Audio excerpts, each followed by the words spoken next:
In the realm of Tianyun, the strong reign supreme. The mediocre Chen Sheng unexpectedly acquires the formidable technique known as the heaven-eating method and rises in Tianyong City, unmatched across the continent. In his presence, geniuses are merely fodder for his conquest, ancestors are but figures to be trampled upon. In the vast universe, the talented stand atop, wielding swords that cleave through dimensions. The levels of cultivation are martial apprentice, martial artist, martial master, martial general, martial spirit, and beyond. Chapter 1. The Wastrel. In Tianyun, martial arts are esteemed above all. A martial expert is both an energy cultivator and a body cultivator. Energy cultivators can manipulate true energy, refine it, project it outward, and condense it into weapons. Body cultivators possess bones as strong as steel, blood as potent as mercury, and spines as resilient as frost, their vitality soaring to the heavens. Regardless of whether one is an energy cultivator or a body cultivator. Reaching the pinnacle of cultivation allows one to grasp the stars and seize the moon. In the Chen family of Tianyong City, within a room imbued with ancient charm, a handsome yet frail youth lies upon a silk bed. Am I not dead? Chen Sheng gazes around the antiquated room, a bitter smile gracing his lips. Indeed, he has traversed realms. Previously, he was but a university student at Jiangnan University, residing in his hometown. When a girl fell into the water, he heroically dove in to save her. Though he succeeded in rescuing her, he was dragged down into the depths by her, perishing in the river. In truth, she had no need to push him under. Had he simply pulled her to safety, both could have lived. He wondered if he had earned a medal for heroic sacrifice upon his death. With a bitter chuckle, Chen Sheng lamented his unfortunate demise in the river. Coincidentally, the original owner of this body also bore the name Chen Sheng, possibly a twist of fate. This body belonged to a feeble young master, the son of the patriarch of the Chun family in Tianyong City. From a young age, his dantian had been shattered, rendering him incapable of cultivation. Being unable to cultivate marked him as a wastrel, and consequently, his intellect suffered as well. Just days prior, he had confessed his feelings to the daughter of the city lord, only to be brutally beaten by numerous suitors vying for her affection, such as Bai Yun and Bai Lei, who showed him no mercy. Weak and gasping for breath, he was ultimately carried back by his indifferent father. This recollection left Chen Sheng, already in a foul mood, nearly choking with frustration. What a stroke of misfortune! Yet, I shall reclaim this debt. Chen Sheng clenched his fists resolutely. He understood that this was a world where martial prowess ruled, and possessing strength allowed one to do as they please. In this realm, one could even kill the reigning emperor and seize the throne, unlike the constraints of the legal system back on Earth. However, Chen Sheng soon found himself disheartened, as he recalled his status as a dantian-shattered wastrel. Why, he thought, unwilling to accept his fate, was his dream of becoming a strong warrior to dissipate so easily? Suddenly, he noticed the jade pendant around his neck radiating a mysterious light. With a single glance, he felt a wave of drowsiness wash over him. Gritting his teeth, he resolved to endure and uncover the pendant's secrets. This pendant had been left by his mother, of whom he had scant memories. It seemed she had departed shortly after his birth. Despite this, Chen Sheng retained faith in his mother, believing she would not harm him. The heaven-eating method. At last, the jade pendant shattered, revealing the three characters' heaven-eating method in his mind. Gradually, these characters fragmented into countless enigmatic symbols. Heaven devours the earth, the dragon swallows the serpent swallows the elephant. Nothing is beyond consumption. Is this truly a technique? Chen Sheng pondered, recognizing it from his memories. This technique was exceptional compared to ordinary ones, as it did not require a dantian. Instead, it absorbed true energy directly into the body's meridians and bones. This method fortified the body significantly. Moreover, cultivating the heaven-eating method allowed one to absorb the true energy from others, replenishing oneself. How utterly extraordinary! Chen Sheng gasped, his intellect from his previous life shining through. Compared to other techniques, the heaven-eating method was unparalleled. The mightiest technique in his family was the 8th grade clear wind method, which could elevate one to the level of martial artist. At its highest tier, it allowed the practitioner to move with the swiftness of the wind. In contrast, his heaven-eating method was divided into 11 parts: eternal secrets, formless allure, universal laws, and so forth. Each segment corresponded to the stages of martial apprentice, martial artist, martial master, etc. Furthermore, each part was divided into 9 levels. For instance, eternal secrets comprised 9 levels. Only by reaching the 9th level of eternal secrets could one begin cultivating formless allure, thereby transitioning from martial apprentice to martial artist. It seems fate has not forsaken me, I am destined to rise. Chen Sheng exclaimed with joy. Indeed, amidst the seemingly insurmountable obstacles, a path emerged. Chen Sheng recognized that his mother's origins were remarkable otherwise. She could not have left behind such a pendant. However, those matters were for the future. The most pressing concern now was to cultivate diligently. Only with strength could he resolve all issues. With a thought, Chen Sheng activated the first volume of the Heaven-Eating Method, Eternal Secrets, and commenced his training. Gradually, he absorbed the thin layer of true energy within the room, his meridians and bones steadily strengthening. His body, tempered by true energy, began to radiate a faint glow, growing increasingly resilient. Although the true energy in the room was scant, it sufficed for him to break through to the first tier of martial apprentice. The Heaven-Eating Method maximized true energy absorption. Other techniques would leave him with only 50% efficiency. Inferior methods might yield a mere 10% conversion rate. This underscores the importance of techniques for martial practitioners. Possessing a powerful technique enables swifter advancement. Chen Sheng's Heaven-Eating Method could absorb true energy with 100% efficiency into his body. This foretold an astonishing pace of cultivation for him. Martial Apprentice, First Tier. In less than a quarter of an hour, Chen Sheng attained the first tier of Martial Apprentice. From nothing to something, achieved in such a brief span, this would surely astonish Tianyong City. Even the most gifted individuals typically required several days to ascend from a commoner to the first tier of Martial Apprentice. Chen Sheng's rapid progress was solely attributable to the Heaven-Eating Method. This method is truly formidable. It must be at least a first-grade technique. He murmured. In this world, only those with a modicum of talent and resources could practice martial arts.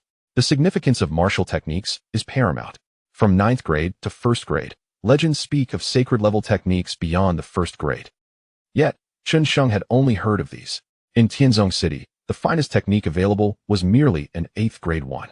After practicing for a short while, Chen Sheng felt his strength surge dramatically. Even 10 ordinary strongmen would not stand a chance against him. With a sudden strike, he slammed his fist onto the table. The crisp sound echoed throughout the room, and a fist-sized hole appeared on the surface. Debris cascaded to the floor, creating a cacophony. This is the power of a martial apprentice. The sensation of strength is truly exhilarating, Chen Sheng realized. With his ascension to martial apprentice, his previous lethargy vanished, replaced by a newfound vigor that transformed him entirely. Moreover, he discovered he could conceal his cultivation level. As deep as the abyss, only those above the martial artist tier could sense his true state. This was because his true energy resided not in the dantian, but within the meridians, permeating his muscles and bones. Chapter 2. Meeting Father. Chen Sheng remained humble and unassuming, striving to progress further in his cultivation, aspiring to attain the 2nd rank of martial apprentice, or even higher. The greater his strength, the simpler it would be to exact revenge. Young master, you are awake? A melodious voice floated in from outside. It was Xiaoqing. In Chen Sheng's memory, she was one of his maids, having taken care of him since childhood and always treating him with kindness. Come in, Chen Sheng replied. Shortly thereafter, a lovely young girl with 2 ponytails entered. Although her looks were rather ordinary, her delicate demeanor evoked a sense of tenderness and compassion. Young master, are you feeling better? Xiaoqing exclaimed, astonished. She was well aware that her young master had been severely beaten after confessing his feelings to the city lord's daughter, and had subsequently been brought back in a near-death state by the family head. Now, seeing him so vibrant and full of life, she was momentarily taken aback. She had never witnessed this spirited side of her young master before. Yes, I have recovered, Chen Sheng replied nonchalantly. Those who once bullied me will surely pay the price. I believe in you, Xiaoqing nodded. Though uncertain of her young master's newfound confidence, she felt genuinely happy to see him uplifted. She did not dwell on the possibility of his boasting. Young master, the master said that when you awaken, you should meet him, Xiaoqing recalled. Very well. I shall go see him now, Chen Sheng responded, a hint of astonishment flashing across his face as he nodded. He then strode out of the room, making his way towards his father's quarters. The Chen residence was vast, and after a considerable walk, he still had not arrived. Along the way, he noticed many family disciples casting disdainful glances his way. Some even spat in his direction upon locking eyes with him, igniting a tempest of anger within Chen Sheng. Yet, he suppressed his fury, knowing that meeting his father was of utmost importance. Moreover, most of these individuals were martial apprentices of the 2nd or even 3rd rank. Without sufficient strength, he could not afford to confront them directly, otherwise, he would only bring shame upon himself. Useless, where are you off to? At that moment, a young man addressed Chen Sheng. Chen Sheng glanced at him and recalled that he was named Chen Er. Chen Er was a servant of the family. Yet he dared to speak disrespectfully to the young master of the Chen clan. This was indicative of how lowly Chen Sheng's status had been in the past. Feeling insulted by a mere servant, Chen Sheng's heart ached, but he chose to ignore him and continued walking. In the past, he might have retorted, but not now. All he needed was time. He was far from being useless. Having cultivated the swallowing heaven technique, he would inevitably astonish Tianyong City and cleanse his shame. Individuals like Chen Er would one day find themselves kneeling at his feet, trembling. Useless. The next time I see you, I shall break your legs, Chen Er hissed. He had never fathomed that Chen Sheng, whom he deemed worthless, would dare to disregard him. After approximately 5 or 6 minutes, Chen Sheng finally arrived outside his father's chamber. Taking a deep breath, he nervously pushed the door open. Inside, he beheld a man clad in resplendent golden robes, seated at the head of the hall. His presence was as imposing as a mountain, and gazing upon him instilled a sense of invulnerability. This man was Chen Tian, the head of the Chen family and Chen Sheng's father. Father. Chen Sheng bowed respectfully. The way he addressed his father came naturally, devoid of any discomfort. Having been an orphan in his previous life, he was genuinely joyful to now have a father. Moreover, from his memories, he knew that this father was fiercely protective of him, which warmed Chen Sheng's heart. Shenger, your injuries have healed, Chen Tian exclaimed, astonished. His eyes sparkled with disbelief as he gazed at Chen Sheng. Shenger, you have actually reached the first rank of martial apprentice. He was well aware that his son had suffered a rupture in his dantian since childhood, rendering him incapable of cultivation. Yet, the energy emanating from Chen Sheng was undeniably that of a martial apprentice, filling Chen Tian with both joy and curiosity. Yes, father, Chen Sheng replied. His swallowing heaven technique could conceal his true cultivation level, but it had been discovered by his father. Clearly, Chen Tian was a master at least at the level of a martial artist, as he could not have perceived his son's cultivation otherwise. What is the meaning of this? Chen Tian inquired. After a moment's hesitation, Chen Sheng spun a tale about an old man who visited him in a dream, revealing a cultivation method that did not require a dantian, but could only reach the martial artist realm. He withheld the name of the technique, fearing that its terrifying nature would be known by too many. He would share its secrets with his father once he had attained sufficient strength. Oh, so it was a dream that imparted the cultivation method, Chen Tian remarked, enlightened. He had heard of such occurrences before, regarded as fortuitous encounters for the fortunate. Although his son could seemingly only reach the level of martial artist, it was still sufficient. After all, he himself was a master at that level, standing atop Tianyong City. Since you can cultivate, I am relieved, Chen Tian sighed. Moreover, I shall ensure that those who harmed you will be dealt with accordingly. His tone turned cold. Previously, he had overlooked those who bullied Chen Sheng simply because he had not sustained any injuries. After all, in a world where martial prowess was revered, some bullying was inevitable. However, now that those individuals had nearly taken his son's life, he could no longer tolerate it. No need, father, Chen Sheng waved his hand. I will handle these matters myself. His voice was resolute, having cultivated the swallowing heaven technique. If he could not even avenge himself, he might as well end his life. This was merely a thorny path on the road of martial arts. One must conquer it to truly embark on the journey. Very well, Chen Tian regarded his son with surprise. He had not anticipated that his once timid child would exhibit such fortitude. It seemed his son had indeed turned misfortune into fortune, receiving teachings from a great master and transforming his very character. In hindsight, perhaps he should be grateful to those who had harmed his son. After leaving his father's chamber, Chen Sheng returned to his courtyard. He sat upon a small stone in the yard and began his cultivation. Streams of true energy entered his body as he adopted peculiar postures in his practice. The first volume of the swallowing heaven technique, titled The Hidden Treasures of Millennia, served as the foundation. Chen Sheng had just begun to cultivate the first level, with considerable distance remaining to reach the second. According to the technique, should he master the hidden treasures of millennia to the 9th level, he would ascend to the 9th rank of martial apprentice and gain a unique ability not found in ordinary techniques. Chapter 3. Defeating Chen Er. Over the next couple of days, Chen Sheng remained mostly in the courtyard, dedicating himself to cultivation, venturing out only for meals and other necessities. The first volume of the swallowing heaven technique, titled The Hidden Treasures of Millennia, although merely a cultivation method for martial apprentices, is nonetheless enigmatic and extraordinary. During his practice, Chen Sheng occasionally feels as though he is immersed in an epic spanning millennia, absorbing the noble spirit of history, with the aura within his bones and meridians being pure and natural. On yet another day, Chen Sheng clutched over 100 taels of silver. preparing to venture to the marketplace to procure medicinal pills. This silver, a monthly allowance from his family, had been carefully hoarded by him. Now, he intended to use it to enhance his cultivation. Although he could directly seek assistance from his father, he was reluctant to burden him further. He was acutely aware of the immense pressure his father bore. When his dantian was shattered, Chen Tian had expended considerable family resources to restore it, jeopardizing his position as the head of the family. Chen Sheng understood that he must rely on himself to improve his cultivation, aiming to emerge victorious in the upcoming family competition and bring honor to his father, thus solidifying his position. Chen Sheng, you timid turtle, you finally emerged. Just as Chen Sheng stepped out of the courtyard, a boisterous laughter echoed from nearby. It was Chen Er. To his astonishment, Chen Er had been lurking outside his courtyard, evidently waiting to confront him. As a second-tier martial apprentice, Chen Er was a formidable opponent, while Chen Sheng remained at the first tier, a clear disparity that left him at a disadvantage. Yet, he had no choice but to face him. You worthless fool, last time you ignored me. Today, I shall make you call me father. With that, Chen Er launched a furious assault, his fists pounding toward Chen Sheng with tremendous force, each punch carrying the weight of at least 500 pounds. If these fists struck him, Chen Sheng would undoubtedly suffer severe injuries. It seemed that this worthless boy would find himself bettered in for several days once again. The onlookers, many of whom were fellow disciples of the family, gathered around, showing no sympathy for Chen Sheng. To them, it would be preferable if he were to perish, thus saving the family resources that could be better utilized for their own advancement. Chen Sheng's head throbbed. This was his first true combat experience. Even in his past life, he had rarely engaged in fights. Gritting his teeth, he steeled himself and attempted to absorb the impact of Chen Er's punch. Suddenly, a loud crack echoed as Chen Sheng realized he had not budged an inch.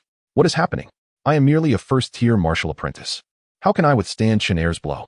Then it dawned on him. Could it be the swallowing heaven technique? Yes. The origins of the technique were shrouded in mystery, and it was indeed extraordinary. Though he was merely a first-tier martial apprentice, he might possess strength comparable to that of a second-tier or even higher. Elated by this revelation, Chen Sheng summoned the strength in his legs and delivered a swift kick to Chen Er's lower abdomen. The speed was akin to a gale, catching Chen Er completely off guard. Ouch! Chen Er gasped as he collapsed to the ground, clutching his groin and groaning in agony. You scoundrel! You resorted to trickery? Chen Er glared venomously at Chen Sheng, pointing an accusing finger at him. Trickery? I cannot say, Chen Sheng replied nonchalantly. In the heat of battle, such details became irrelevant. What mattered was that he had defeated Chen Er through his own cultivation. Had he lacked the ability to cultivate or remained merely an ordinary first-tier martial apprentice, no amount of cunning would have allowed him to strike Chen Er. Chen Er was defeated? A mere family outcast triumphed over him? The surrounding disciples erupted into a cacophony of disbelief, disparaging both Chen Er and Chen Sheng. To resort to such despicable means to vanquish Chen Er was beneath contempt. You worthless scum! I will not let this go. I shall make you kneel before me. Chen Er seethed, his humiliation palpable as the disdainful murmurs of the crowd echoed in his ears. Chen Sheng, however, was not inclined to let Chen Er depart so easily. He stepped on Chen Er, delivering a stinging slap across his face. Worthless? Who is truly worthless here? With a fierce determination, Chen Sheng tugged at Chen Er's ear, reddening it. Father! Father! Spare me! Chen Er's malevolent glare vanished as he pleaded desperately. Today, I will spare your life, but should you provoke me again, you shall regret it. Chen Sheng, satisfied, landed 2 more slaps before departing. The gazes of the Chen family disciples shifted, now filled with a newfound respect for Chen Sheng. Didn't they say Chen Sheng couldn't cultivate? How then has he stepped into the realm of the first-tier martial apprentice? Surely, he has squandered the family's resources to restore his dantian, they murmured.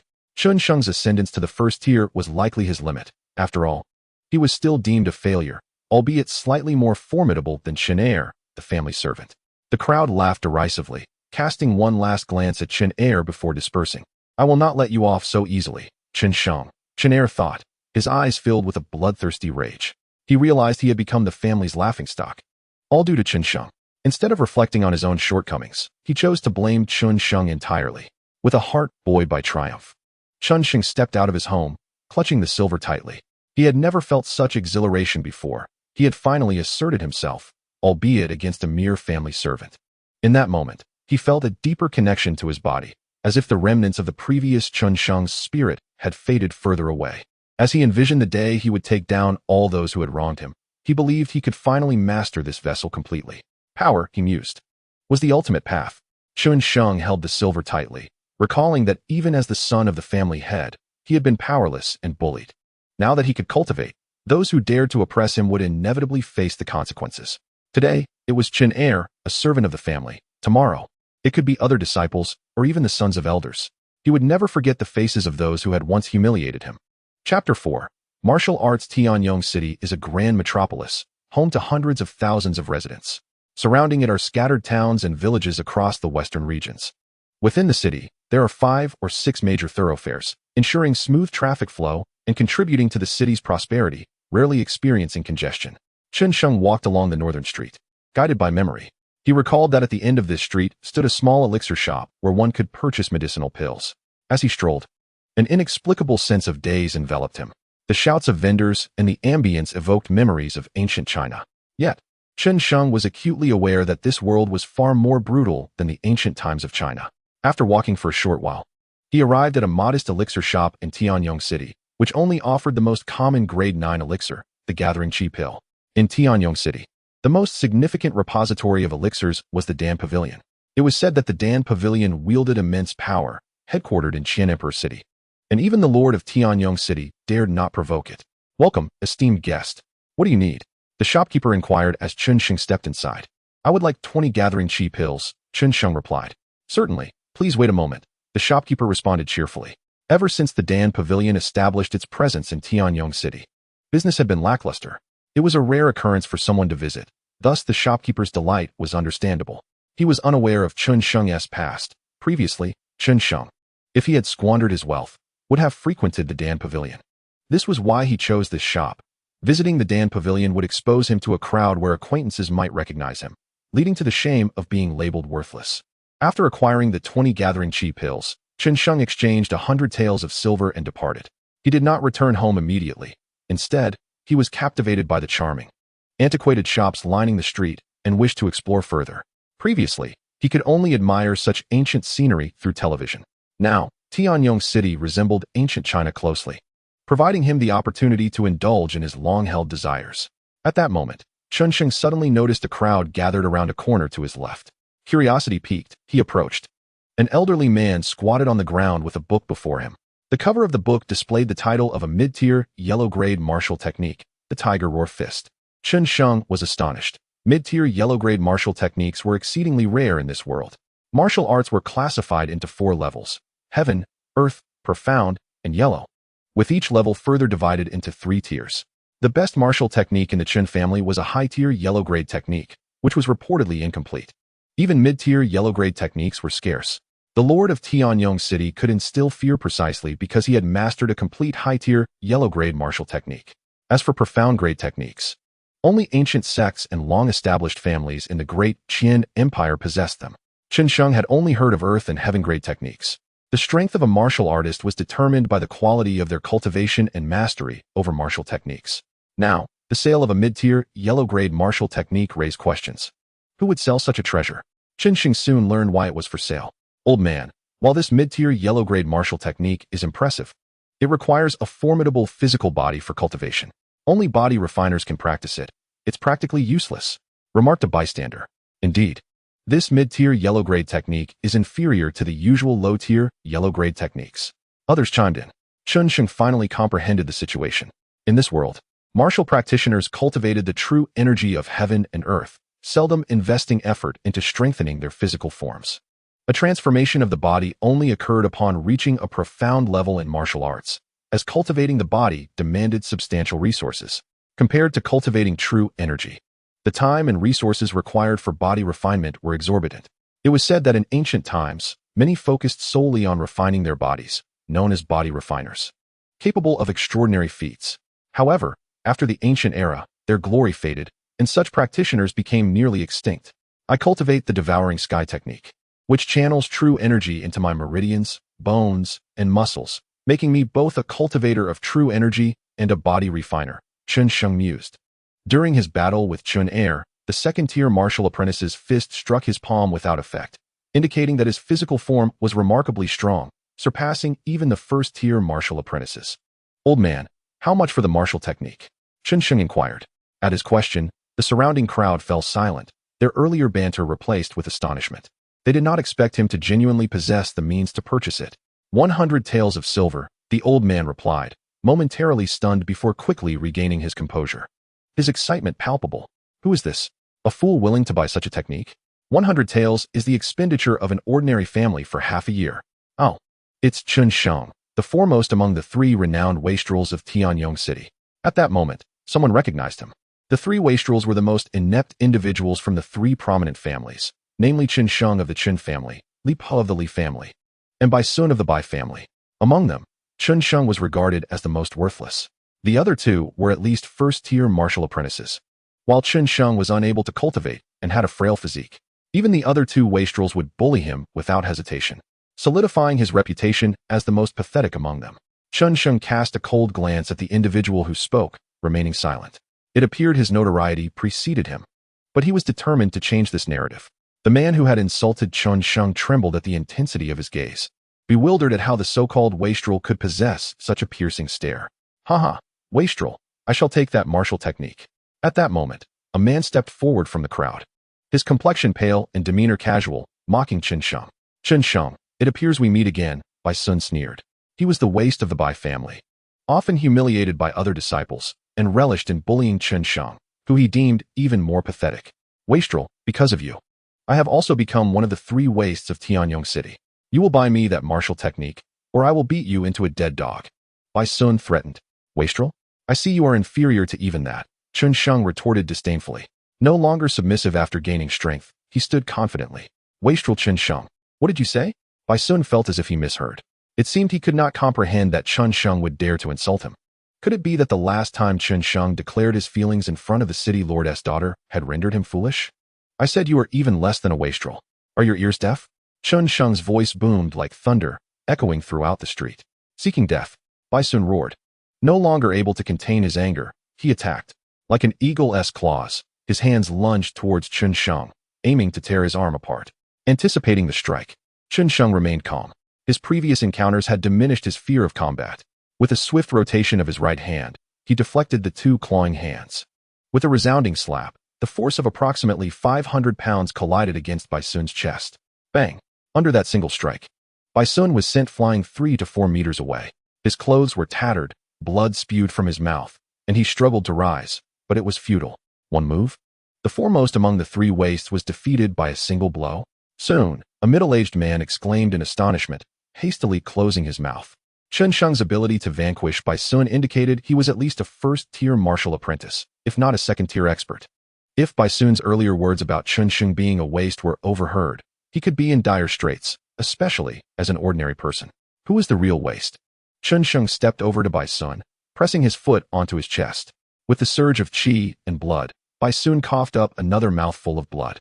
Wasn't it said that Chen Sheng could not cultivate? How could he possibly defeat Bai Sun? Could it be that Chen Sheng had been feigning all along? Many were perplexed. After all, Chen Sheng was previously recognized as the foremost among the 3 wastes. Do you still believe I am the Chen Sheng who could not cultivate? Chen Sheng struck Bai Sun twice across the face. I am now a body refinement warrior, far beyond your capabilities. Chen Sheng deliberately proclaimed himself a body refinement warrior to deceive the people of Tianyong City. His current strength was still modest.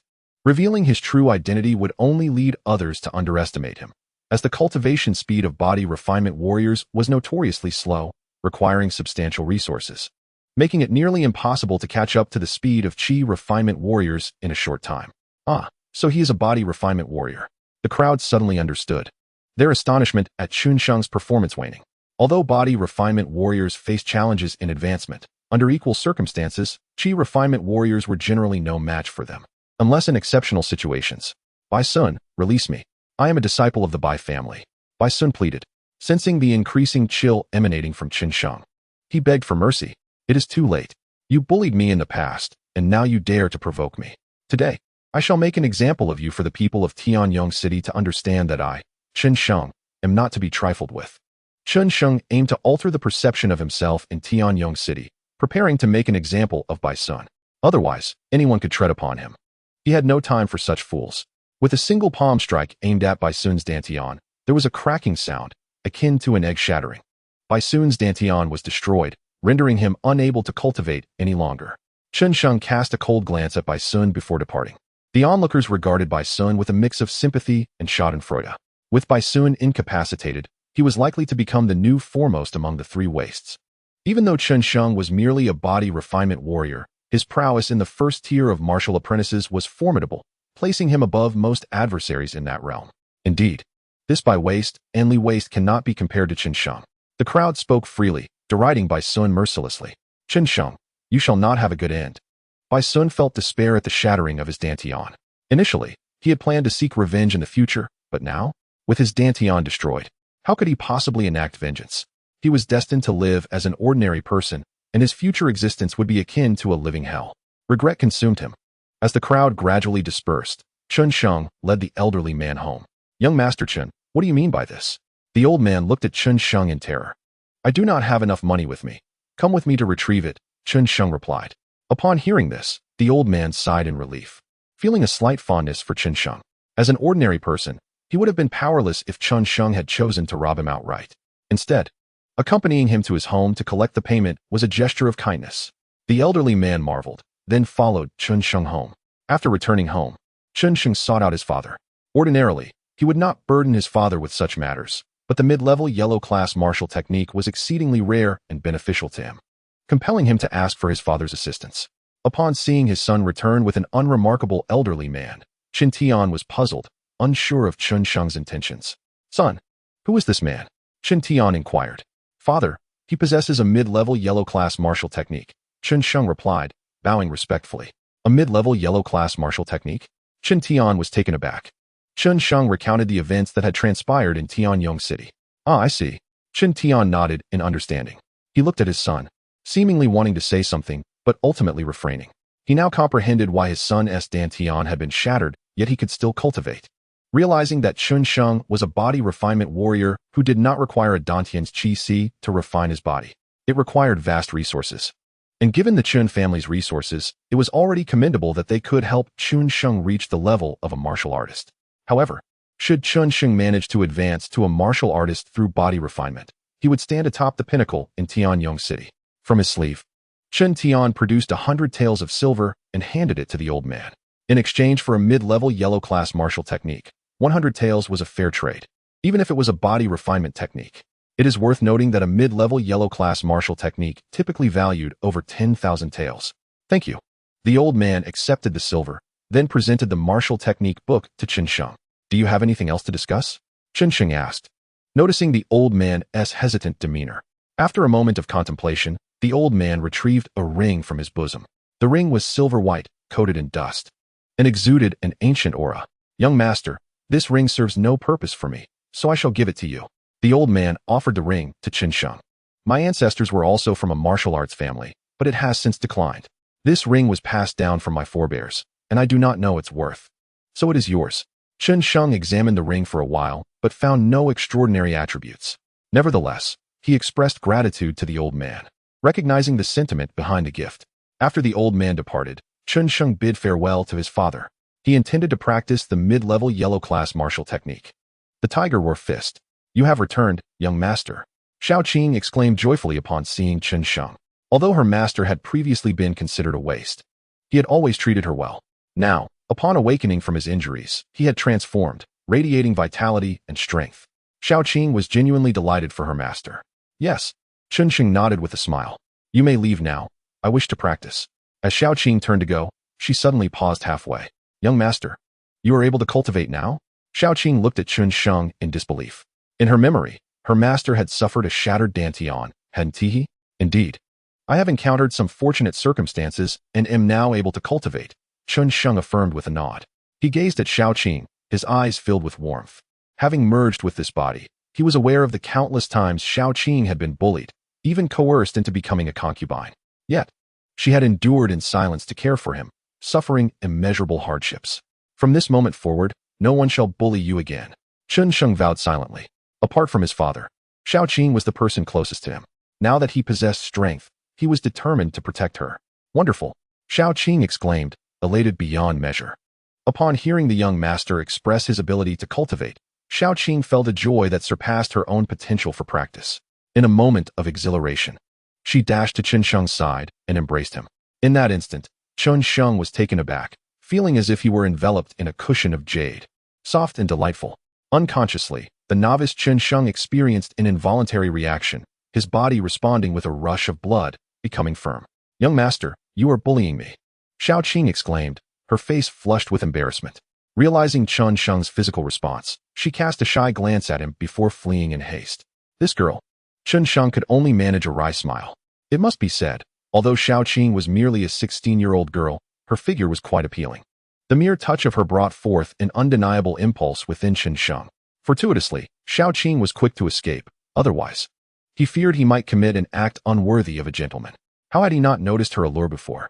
Surely, even the daughter of the city lord could not rival Xiao Qing's beauty. Shaking his head to dispel such thoughts, Chen Sheng calmed himself and began his cultivation. The most pressing matter at hand was to enhance his cultivation level, thus enabling him to protect those dear dam. Currently, he was a first-tier martial apprentice, with strength nearing 500 pounds, comparable to that of a second-tier martial apprentice. However, the challenge lay in maximizing the utilization of this strength. Just as some ordinary adults might not necessarily triumph over youths, the key factor was the technique in wielding one's power. Martial skills serve as the techniques for harnessing strength. A martial apprentice proficient in martial arts is at least twice as formidable as one who is not. Opening the manual for the Tiger Roar Fist, Chen Sheng meticulously read and contemplated its teachings. This mid-level yellow-grade martial skill was exceedingly rare. Should he master it, he would be capable of defeating a second-tier martial apprentice with ease. Who? The tiger roars through the mountains. The tiger reigns supreme. The tiger demon is formidable. The dragon contends with the tiger. Following the manual, he executed the 4 forms of the Tiger Roar Fist in succession. His internal energy surged, muscles rippling as his meridians twisted and trembled like serpents. His movements were fluid and graceful, entirely unlike those of a novice practicing the Tiger Roar Fist for the first time. Perhaps it was due to his transmigration, Chen Sheng mused. The cultivation of martial skills differs from that of techniques. It places greater emphasis on the soul's comprehension. Chen Sheng's spirit could be said to be equivalent to that of 2 or even more ordinary individuals. After all, he had crossed over, and anomalies might have occurred in the process. However, even though he could perform the martial technique with fluidity, it did not signify mastery. To truly grasp it, one must delve deeply into its essence. Understanding a classical poem, for instance, requires more than a mere reading. One must recite it 100 times for its meaning to reveal itself. To fully master the martial skill, Chen Sheng knew he would need to practice it hundreds of times or more, unless he could uncover its underlying principles during his training. He continued to throw punch after punch, his internal energy burning like a fierce flame. He focused on the first form of the Tiger Roar Fist. The tiger roars through the mountains. His vitality surged, a clear sign of life force. Energy is life. Without it, existence ceases. Chen Sheng realized the immense value of this martial skill. No wonder ancient body refinement masters were said to have the strength to move mountains and seas. Having practiced for only a short while with this mid-level yellow-grade martial skill, combined with his physical body, he immediately felt his vitality strengthen significantly. Should he fully comprehend this martial skill, his energy would surpass that of an ordinary first-tier martial apprentice by several fold, greatly enhancing his life force. This was indeed formidable. To kill another, he might need but a single punch, while to withstand his might, one could require 3 or more. Of course, while his vitality would be considerably robust, his offensive capabilities might remain somewhat lacking. Combat often hinges on endurance. Gains come with losses. Even if he mastered the Tiger Roar Fist, without practicing the heaven-swallowing technique, his attack power would still align with that of an ordinary first-tier martial apprentice. It was his dual training as both a chi cultivator and a body refinement practitioner that enabled him to defeat Chen Er. To achieve explosive and substantial lethality, he would need to visit the family martial arts pavilion. After an afternoon of rigorous practice, Chen Sheng was drenched in sweat and ravenously hungry. The Tiger Roar Fist, which could only be cultivated by body refinement practitioners, demanded exceedingly high standards of physicality. A typical chi cultivator would find it impossible to endure.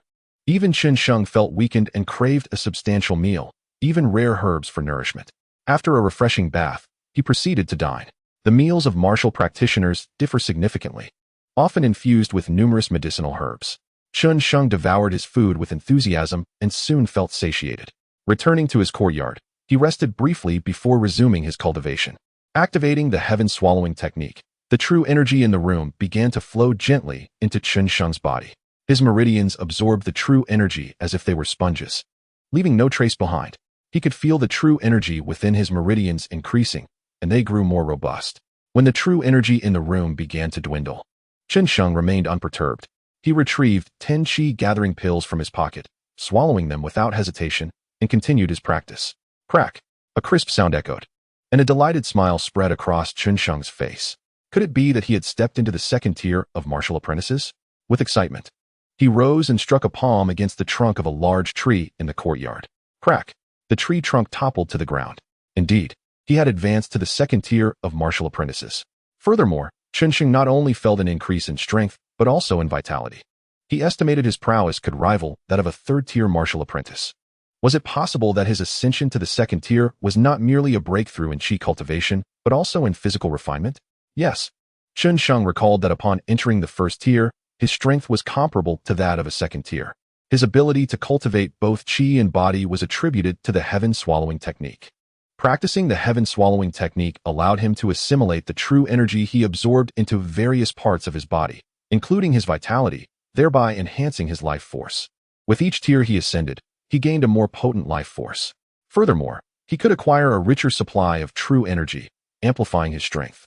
It is worth noting that most practitioners today are qi cultivators. When they ascend a level, they primarily enhance their strength, with little improvement in life force resilience. According to Chen Sheng's estimations, once he breaks through to the 5th tier, his life force might rival that of a 9th-tier master. The only disparity between him and a 9th-tier master would be the ferocity of their strength. Chapter 7. The Martial Arts Arena. The night swiftly passed. Upon awakening, Chen Sheng freshened up, had a meal, and prepared to head to the martial arts arena. Today was a special day, as per tradition. Esteemed experts from his family would come to the arena to elucidate the nuances of martial cultivation. This would be immensely beneficial for Chen Sheng's training.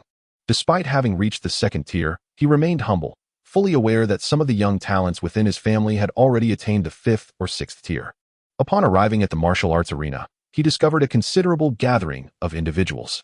At the center of the arena sat a middle-aged man, imparting knowledge to the assembled Chen family disciples. Chen Sheng casually found a spot to sit and listened intently, a look of surprise illuminating his face. As he was astonished to discover, Elder Chen Tai was elucidating the methods of martial arts training. This revelation filled Chen Sheng with a sense of purpose for his visit. While attentively absorbing the teachings, he felt he had gained a rudimentary understanding of how to cultivate the Tiger Roar fist. Just as Chen was engrossed in the discourse, he was abruptly taken aback by the sudden silence. A glance around revealed Elder Chen Tai glaring at him with a dark expression. The other disciples of the Chen family also regarded him with disdain. "Wretch, what are you doing here? You cannot cultivate. And your presence is disturbing the training of other Chen disciples," Elder Chen Tai derided. Chen Sheng, who was unable to cultivate, was seen as a waste of valuable family resources. Had it not been for the formidable strength of Chen Sheng's father, he would have long been expelled from the Chen family. "Elder, what do you mean by that?" Chen Sheng forced himself to suppress the anger boiling within. He could not fathom why he had provoked Elder Chen Tai's ire. "What do I mean? I mean for you to leave, you worthless scum, the disgrace of the family." Elder Chen thundered. "Is this how a family elder treats the disciples of the Chen clan? With such an elder among us, it is a profound shame for the Chen family." Chen Sheng could no longer contain his fury. "What? You dare call me a disgrace to the Chen family?" Elder Chen's countenance darkened, eyes gleaming with cold fury.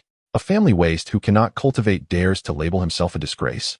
As an elder of the family, you insult me as a waste. Is this the conduct of a Chen family elder? Surely, you must be the disgrace among the elders. Chen Sheng's eyes glinted with defiance. Now capable of cultivation, having already defeated Chen Er, he knew that Elder Chen Tai was well aware of this accomplishment. Yet, Elder Chen still referred to him as a waste, a clear affront to his dignity. "Am I wrong to call you a waste? Every disciple of the Chen family knows you are the family's disgrace."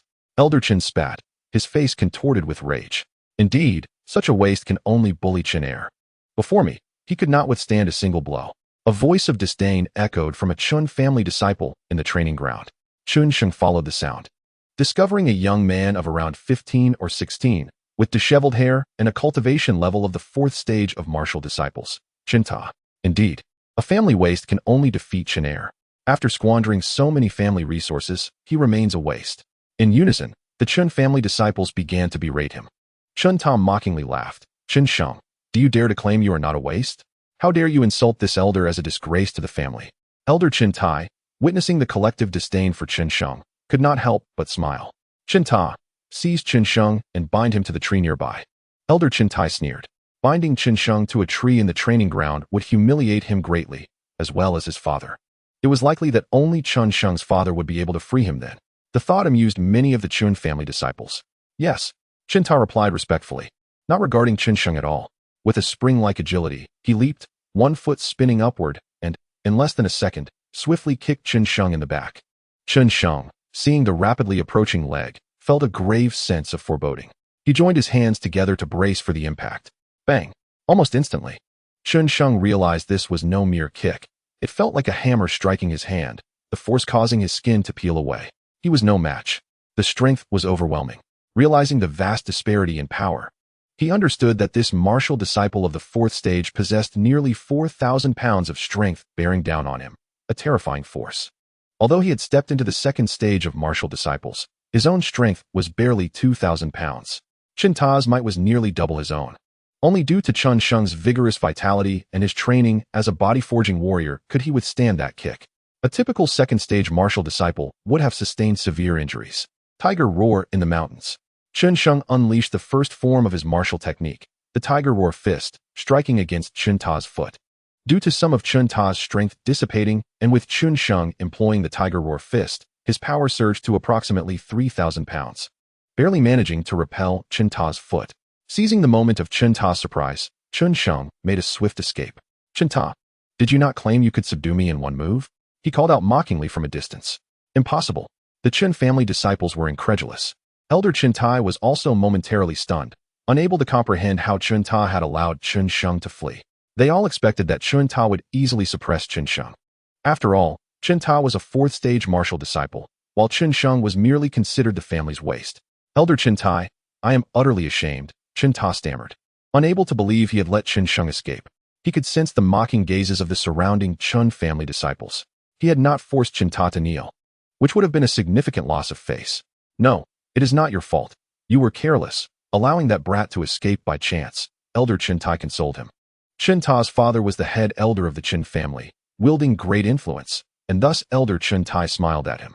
Next time you encounter Chen Sheng, simply subdue him and humiliate him thoroughly. Elder Chen Tai encouraged Chen Tai, which somewhat eased his spirits. Next time I see Chen Sheng, I will ensure he kneels at my feet, licking my toes, Chen Tai vowed darkly, then flicked his sleeves and departed, unable to bear staying any longer. Returning to his courtyard, Xiaoqing looked at the pale-faced Chen Sheng with concern. Young master, what is the matter? I am fine. Xiaoqing, you may leave. Chen Sheng waved his hand dismissively. By the way, Xiaoqing, I will be departing in a few days, he added contemplatively. Where to? Xiaoqing asked, intrigued. I need to enhance my strength. Perhaps I will venture to Hengqi Mountain. Through his encounter with Chen Tai, Chen Sheng had profoundly recognized his inadequacies. Though he had entered the second stage of martial disciples, he was still insufficient in the presence of true elite disciples from prominent families. He needed to devise further methods to elevate his strength to avenge today's humiliation. Hengqi Mountain? Xiaoqing's face paled. Even though she did not practice martial arts, she had heard of its terrifying reputation. It was said to be home to abundant rare spiritual herbs, as well as a multitude of ferocious beasts. Legends spoke of monstrous entities within Hengqi Mountain that rivaled human martial artists. Deaths among martial artists there were not uncommon. For the first time, Xiaoqing lamented her own helplessness, unable to assist her young master. Previously, when her young master could not cultivate, it was one thing, but now that he could, she felt compelled to support him. I must help the young master enhance his strength, she resolved silently. Though an ordinary person, she could strive to earn money to purchase resources for him, thus aiding him in his quest. With resolve, Xiaoqing slowly departed. Chapter 8. Hengqi Mountain. For a couple of consecutive days, Chen Sheng practiced the Tiger Roar fist in the corner of his courtyard, relentlessly striking against a massive stone. Tiger Roar in the mountains. Chen Sheng suddenly unleashed his fists, akin to a roaring tiger soaring through the mountains.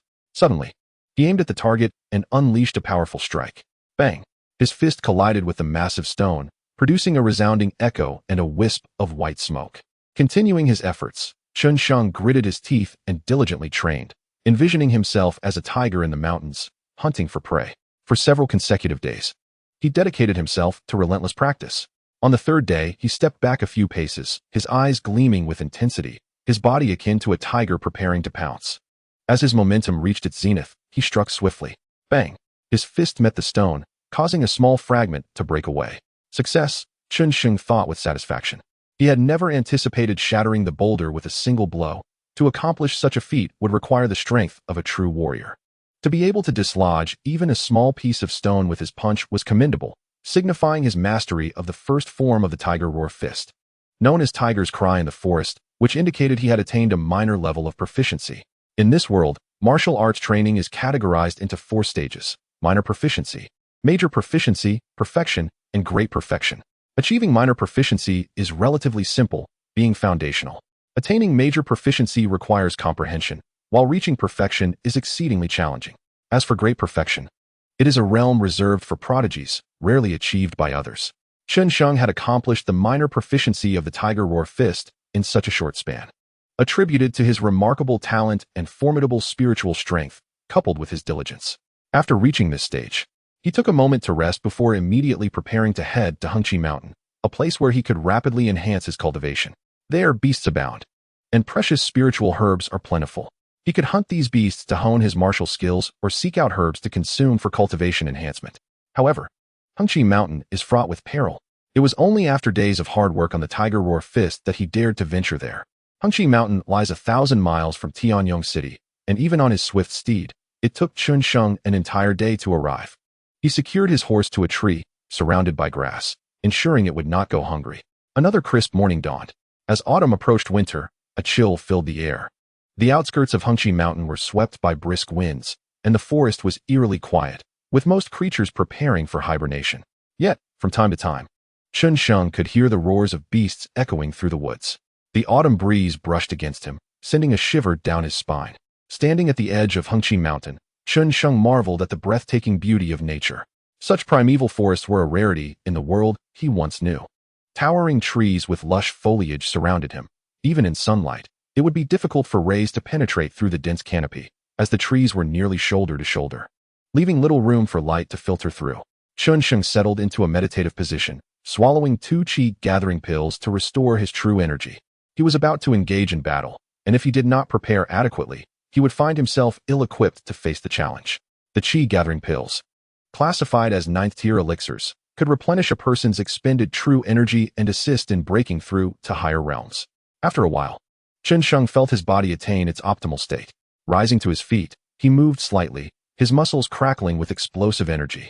The surrounding grass bent beneath the pressure of the waves of energy emanating from him. With a long, resonant roar, he ventured into Hengqi Mountain, armed with a plan to ascend to the 3rd tier of martial apprentices while simultaneously elevating the tiger roar fist to the level of major proficiency. Only then could he return to the Chen family and exact his revenge on Chen Ta. Leaping through the woods, Chen Sheng traversed from tree to tree like an ancient hero. He mused that if he were to wield a sword, he would truly embody the essence of a chivalrous warrior. In ancient China, the image of a chivalrous figure is often intertwined with swords and wine. Such figures are typically perceived as carefree wanderers, drinking and wielding swords in a quest for justice across the land. Suddenly, a claw of iron pierced through the foliage, lunging towards Chen Sheng. Who? Chen Sheng reacted swiftly, twisting his body to evade the attack effortlessly, then darting into the dense thicket like a tiger. His audacity stemmed from the knowledge that his assailant was not particularly strong. Had he been more powerful, Chen Sheng would have fallen prey to the ambush. Upon entering the thicket, he quickly recognized a familiar face, one filled with malice directed at him. It was Chen Er. Chen Sheng had sensed someone trailing him on his journey to Hengqi Mountain. However, he chose not to address it, as he discerned that this individual lacked strength. Otherwise, he would not have been detected. He was curious to uncover the identity of his pursuer. Chen Sheng, today I will surely kill you, Chen Er spat, his gaze filled with venom. Ever since Chen Sheng had defeated him, he had become the laughingstock of the family. Once a servant, he now faced ridicule from nearly everyone.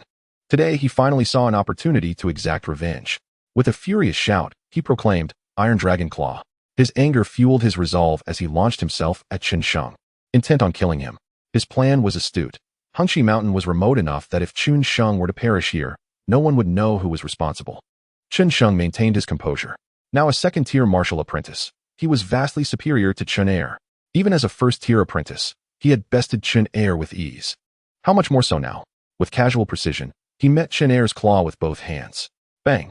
Chen Sheng frowned slightly, for he realized that this claw was no ordinary attack. The force behind it was nearly 2,000 pounds, and the technique was peculiar, reminiscent of a dragon emerging from the sea. Is this a martial technique? Chen Sheng pondered, confused. He recalled that martial techniques were typically reserved for those in exceptional circumstances. In his family, only those who had reached the 5th tier of martial apprentices could wield such skills. Of course, core figures like Chen Sheng, the family heir, could also be taught techniques by their fathers. However, for someone like Chen Heir, a mere servant who had not reached the 5th tier, it was impossible for him to have mastered a martial technique unless he had obtained it through other means. How could this be? Fear and disbelief washed over Chen Heir. He had dared to come alone to ambush Chen Sheng, relying on the martial technique he had learned. Although it was merely a low-tier yellow technique, he believed it would suffice against a 1st-tier martial apprentice like Chen Sheng.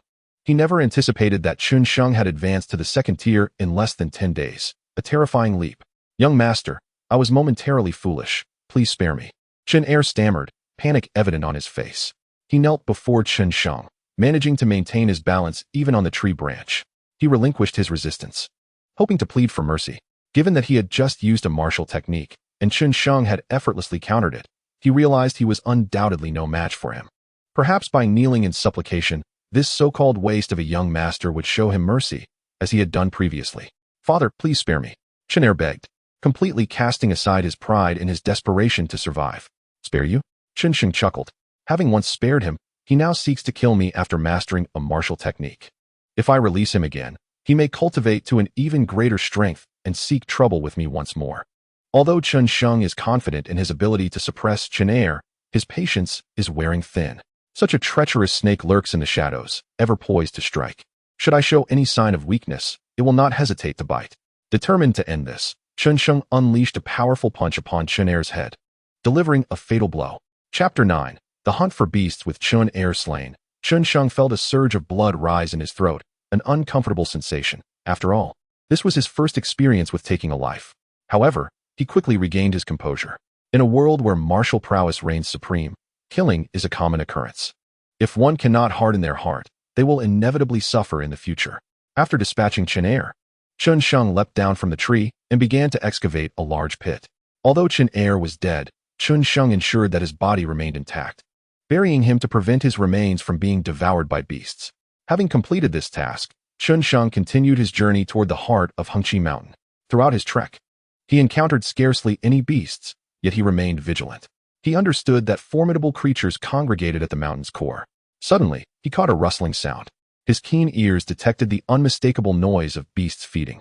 Following the sound, he leaped among the treetops and soon spotted 6 armored wolves. Their heads bowed as they gnawed on a corpse. Recognizing the unfortunate victim as a disciple from the Bai family, a prominent clan in Tianyong City, rivaling the Chun and Li families, Chen Sheng felt a sense of satisfaction. He recalled the injuries inflicted upon him by several of Bai's talented youths when he had professed his feelings to the city lord's daughter. Now, witnessing the Bai disciples being devoured by the wolves, he relished the moment, wishing for the demise of all Bai disciples. The wolves, having sensed Chen Sheng's presence, let out several howls. As 2nd-tier beasts, their acute sense of smell was far superior to that of dogs. They circled around him, neither attacking nor retreating, merely toying with him. Chen Sheng recognized their playful menace. With a fierce resolve, he struck out with his fist, descending upon them like a mighty axe. Executing the tiger roar fist, the aura of the forest king surged from him, imposing and regal. The armored wolves trembled at the display of dominance. However, they quickly regained their composure, aware that he was merely a 2nd-tier martial apprentice. His attack could not penetrate their formidable armor. Indeed, as the beasts surmised, Chen Sheng's punches landed upon the armored wolves with a resounding thud, failing to breach their defenses. He understood that to effectively combat the armored wolves, he must target their heads, yet he chose instead to use them as training dummies, honing his martial skills. The sound of his strikes echoed through the forest as he delved deeper into the intricacies of the tiger roar fist. Given a little more time, he believed he could master it completely, achieving the pinnacle of its potential. Unfortunately, the wolves soon realized his intent. They sensed the escalating power of his strikes and recognized that if he continued, he might indeed shatter their defenses. In a flurry, the 6 armored wolves lunged at him, their silver claws gleaming in the light, capable of rending flesh from bone. Chen Sheng remained unervingly calm, deftly dodging their strikes and seizing the opportunity to aim for their heads. With a swift blow, he killed 2 of the armored wolves, their brain matter splattering upon him. Yet, he remained unfazed. Having just taken a human life, the death of mere beasts held little weight in his conscience. The remaining 4 wolves momentarily hesitated, astonished that a second-tier martial apprentice could offer such resistance. Anger quickly took hold, and they attacked with renewed ferocity, each strike aimed to kill. However, with only 4 wolves left to contend with, the pressure on Chen Sheng diminished significantly. The armored wolves, desperate to retaliate, found no opportunity as Chen Sheng systematically dispatched them one by one. The last wolf met a particularly brutal fate, as Chen Sheng used it to further refine his martial technique, ultimately delivering a fatal blow that left its armor unbroken but its life extinguished. After slaying the armored wolves, Chen Sheng did not depart immediately. Instead, he crouched down and, with his fingers transformed into a blade, extracted the beast's cores. The cores were the essence of the beasts, concentrated with their vitality and exceedingly valuable. The 6 cores collectively held a worth of at least 100 taels of silver. Storing the cores in his satchel, Chen Sheng then prepared to consume the meat of the armored wolves. Indeed, he intended to roast them alive. Legends spoke of powerful disciples from ancient times who subsisted solely on beast flesh and spiritual herbs, never needing ordinary food. This diet elevated their starting point far above that of ordinary disciples, as these creatures contained rich blood and essence. Chen Sheng tore off a branch and sparked a fire, which quickly blazed to life, fueled by countless leaves. He tossed the armored wolves into the flames, occasionally turning them with a stick. After roasting them for several minutes, he extinguished the fire and retrieved the beast's flesh. Taking a few bites, he found it rather tasteless and dry, lacking salt or other seasonings. Nevertheless, he could feel his body absorbing the essence of the beast meat, the vital energy gradually flowing into his meridians as he practiced the Devouring Heavens technique. Greedily assimilating the energy, his blood surged in response to the essence of the beasts, boiling with newfound vigor. Chen Sheng's Devouring Heavens technique allowed him to transform this essence into his own, a truly wondrous and powerful ability. He believed that before long, he would elevate the technique to its 3rd level, stepping into the 3rd tier of martial apprentices. The potency of this martial art left him in awe, deepening his respect for its power with each session of training. Before one possesses formidable strength, it is imperative to refrain from disclosing one's abilities to anyone, even to close acquaintances or family. There exists a sense of regret. If one can harness the essence of demonic beasts, surely the same can apply to humans. One ought to absorb and refine Shen Air's true energy within oneself, for the vicinity of Hengqi Mountain was devoid of witnesses. This would not only enhance one's cultivation but also conceal one's secrets, an opportunity too advantageous to forsake. Having completely refined the flesh of the demonic beasts, Chen Sheng's cultivation ascended to new heights. Although he had yet to reach the 3rd tier of martial disciples, he had made significant progress. Chapter 10. Iron Cloud Tiger. In the ensuing days, Chen Sheng continued his journey deeper into Hengqi Mountain. He was still quite distant from the mountain's heart and needed to hunt more demonic beasts to bolster his strength. As he approached Hengqi Mountain, the number of demonic beasts increased. With each beast he hunted, his mastery of the tiger roar fist grew more pronounced. After each hunt, he would consume and refine the beasts, causing his vitality to surge, a boon for his practice of the tiger roar fist, which demanded ample vitality. Particularly after slaying a 3rd-tier scarlet thunder bear. This bear was a treasure in itself, rich in essence and true energy. After refining and consuming the scarlet thunder bear, his training in the tiger roar fist became remarkably efficient. Within a quarter of an hour, he felt he was on the verge of mastering the tiger's lair stance. 2 days swiftly passed as Chen Sheng ventured ever closer to Hengqi Mountain. During this time, he encountered numerous demonic beasts, including lightning leopards, 9-tailed foxes, meteor weasels, and carnivorous ants, even facing some 3rd-tier beasts. Yet, he vanquished them all, turning them into sustenance. Naturally, he faced peril as well.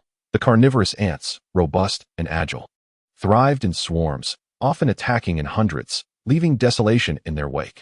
Utilizing his formidable physique, Chen Sheng managed to slay dozens of these ants, but was ultimately forced to retreat. Fortunately, his training in the Devouring Heaven technique allowed him to conceal his presence. Otherwise, he would surely have met his demise. Even a 4th-tier martial disciple would find such beasts daunting. Amid these trials, his tiger roar fist finally reached a state of great accomplishment through the crucible of life and death, invigorating his vitality even further. For Chen Sheng, this martial skill transcended mere technique. It embodied a unique form of cultivation. Throughout these 2 days, he treaded cautiously, even shunning sleep, as fatigue forced him only to lie awake, vigilant. The vicinity was now perilously close to Hengqi Mountain's core, teeming with powerful demonic beasts, and a moment's inattention could spell disaster. Suddenly, a torrential rain began to fall, each droplet like fine silk cascading down, transforming Hengqi Mountain into an ethereal realm. In this moment, the atmosphere brimmed with true energy. Even the rain carried its essence. Seated upon the ground, Chen Sheng absorbed the rain's essence, circulating the devouring heaven technique, allowing the true energy within the rain to flow into him, revitalizing his spirit. The sensation was refreshing, yet his heart surged with fervor. This true energy was both rich and pure, seamlessly merging into his meridians and augmenting his strength.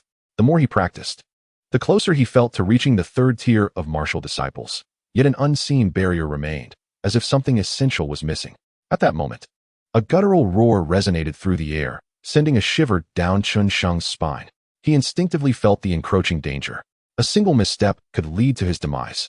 Following the source of the energy, he turned to his right and beheld a colossal beast, a four-tier iron-cloud tiger. This creature bore a patterned coat of yellow and white, its fur as sharp as arrows, with eyes like brass bells fixated on him, exhaling resonant breaths. Chen Sheng recognized that he stood no chance against this iron-cloud tiger. Fleeing without hesitation, he dashed away. Confronting such a beast head-on would be tantamount to courting death. Yet, the iron-cloud tiger was relentless. Sensing the richness of Chen Sheng's vitality, it charged towards him, effortlessly scattering decaying wood with its powerful legs, its speed rivaling that of a flying arrow. Each piece of wood, though decayed, became a lethal projectile under its might. Chen Sheng had no doubt that any such debris that struck him would result in severe injury. As he evaded the onslaught of debris, he felt some strikes land upon him, causing him to grimace in pain as blood trickled from his arms. Suddenly, a flicker of light emanated from within his clothing, yet he remained oblivious, focused solely on the advancing iron-cloud tiger. Panic surged within him, but he forced himself to remain calm. He understood that in such dire straits, chaos would only hinder him.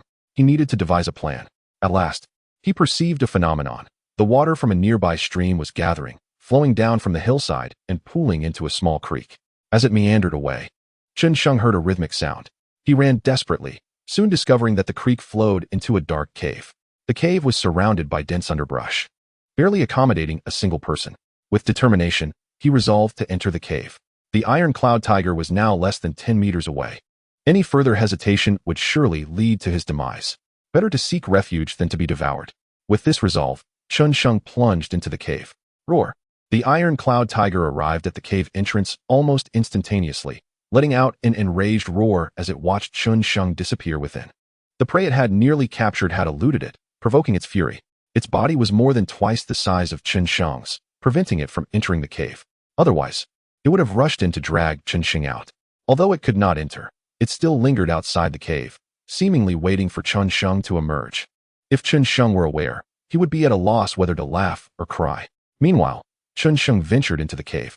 Initially, he anticipated it would be shrouded in darkness, but to his astonishment, with each few steps, he sensed an increasing brightness. Though subtle, it was noticeable, and a smile spread across his face. Could it be that this cave was not a dead end? Did it harbor an exit? Filled with hope, Chen Sheng steeled himself and pressed forward. Chapter 11. The mysterious cave. As he advanced deeper, Chen Sheng discovered that the cave was extraordinary and peculiar.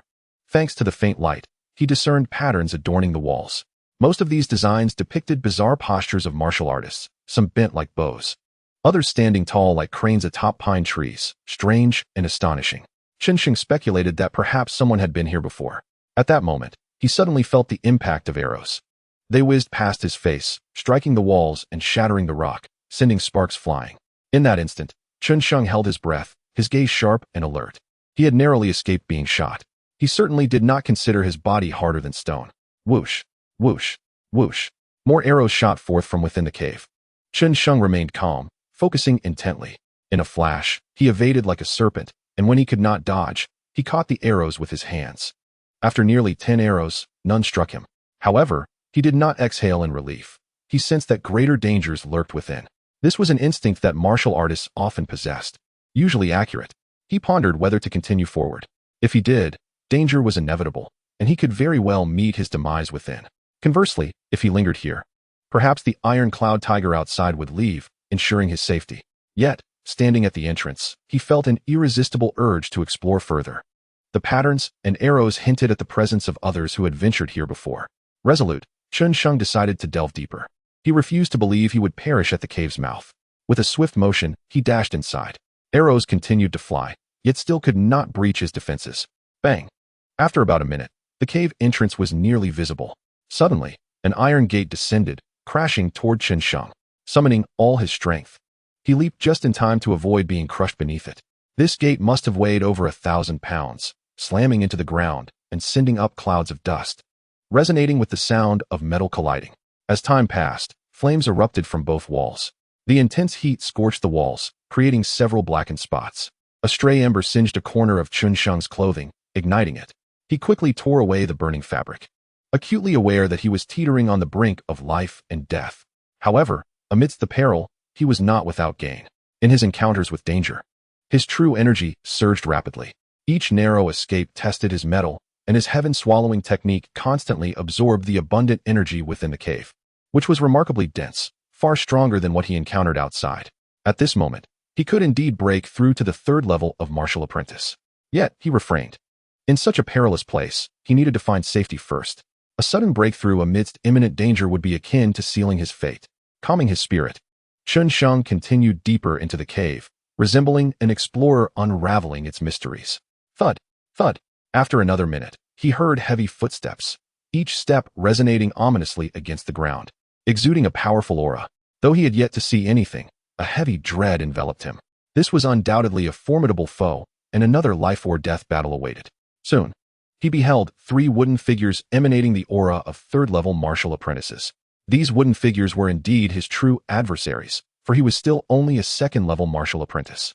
Defeating a single ordinary third-level wooden figure was manageable, but facing 3 simultaneously was daunting. Whoosh, whoosh, whoosh. Regardless of Chen Sheng's thoughts, the 3 wooden figures charged forward like lightning, creating a turbulent wind as they rushed. Chen Sheng raised his hands to defend, but the sheer force propelled him backward. The material of the wooden figures seemed indestructible, as his attacks yielded little effect, while his hands throbbed painfully. Already injured from the iron-cloud tiger, he now faced even greater peril from their combined assault, blood streaming from his arm. Damn it!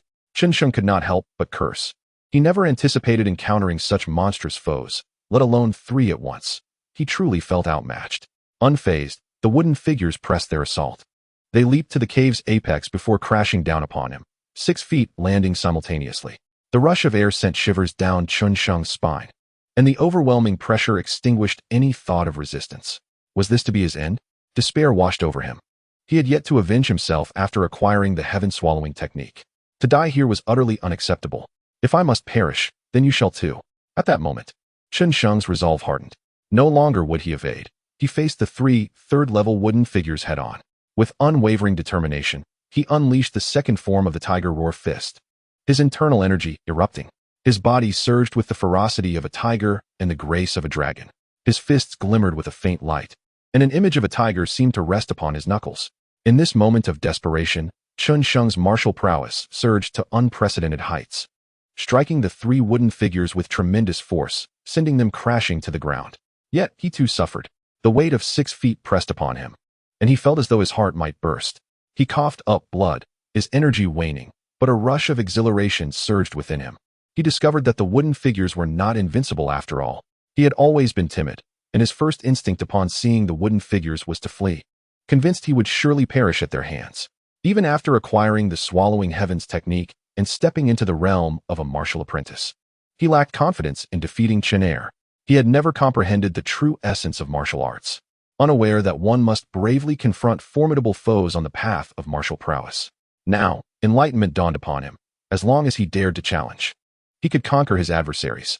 If he remained cowardly, he would undoubtedly perish on the path of martial arts. Engaging in battles with those weaker than oneself held no significance. The essence of martial arts lay in challenging the mightier. Chen Sheng had an epiphany. His singular focus became the annihilation of the 3 wooden figures, determined to shatter them into splinters. Chapter 12. Abundant elixirs with a roar akin to a tiger's. Chen Sheng unleashed the first 2 moves of the Tiger Roar Fist. Though severely injured, he executed these techniques with fervor, which only exacerbated his wounds.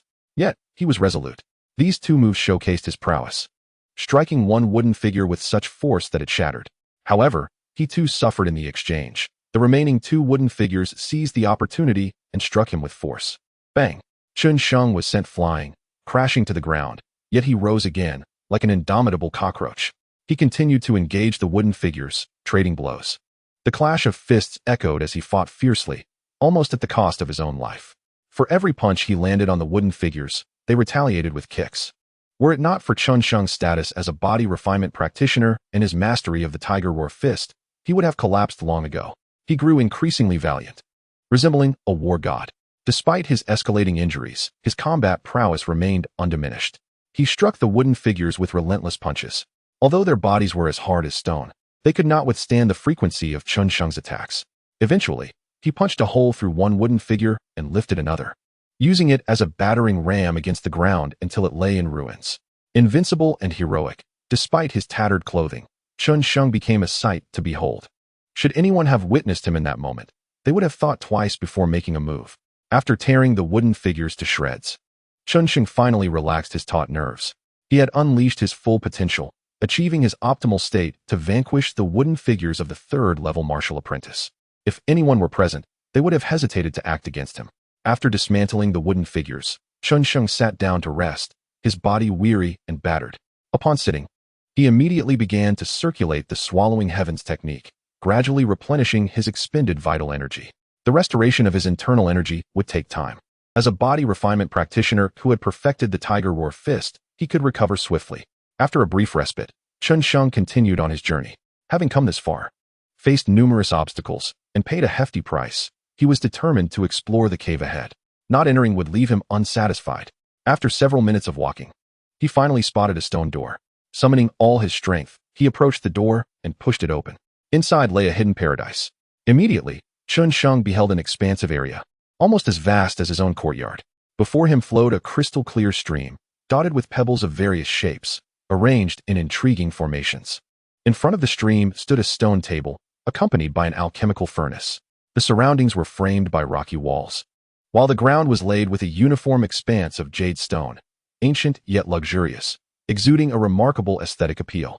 Crossing the stream, Chen Sheng approached the stone table. Upon closer inspection, he noticed two characters inscribed on it, General Wang Hong. To discover that this was the residence of a martial general astonished him. Generals were beings who transcended ordinary warriors, each possessing extraordinary power capable of obliterating a small mountain with a mere wave of their hand. In Tianyong City, the mightiest were the warriors. However, martial generals, even in Tian County, commanded immense respect. Chen Sheng had never encountered a martial general, but he was familiar with their legendary status. Such masters may not be present in the realm, yet their tales echoed throughout it. Aware that a martial general once resided here, Chen Sheng began to search diligently. The remnants left behind by such a powerful figure could sustain him for a lifetime. Initially, he examined the table, but soon realized it was merely an ordinary stone table without any remarkable qualities.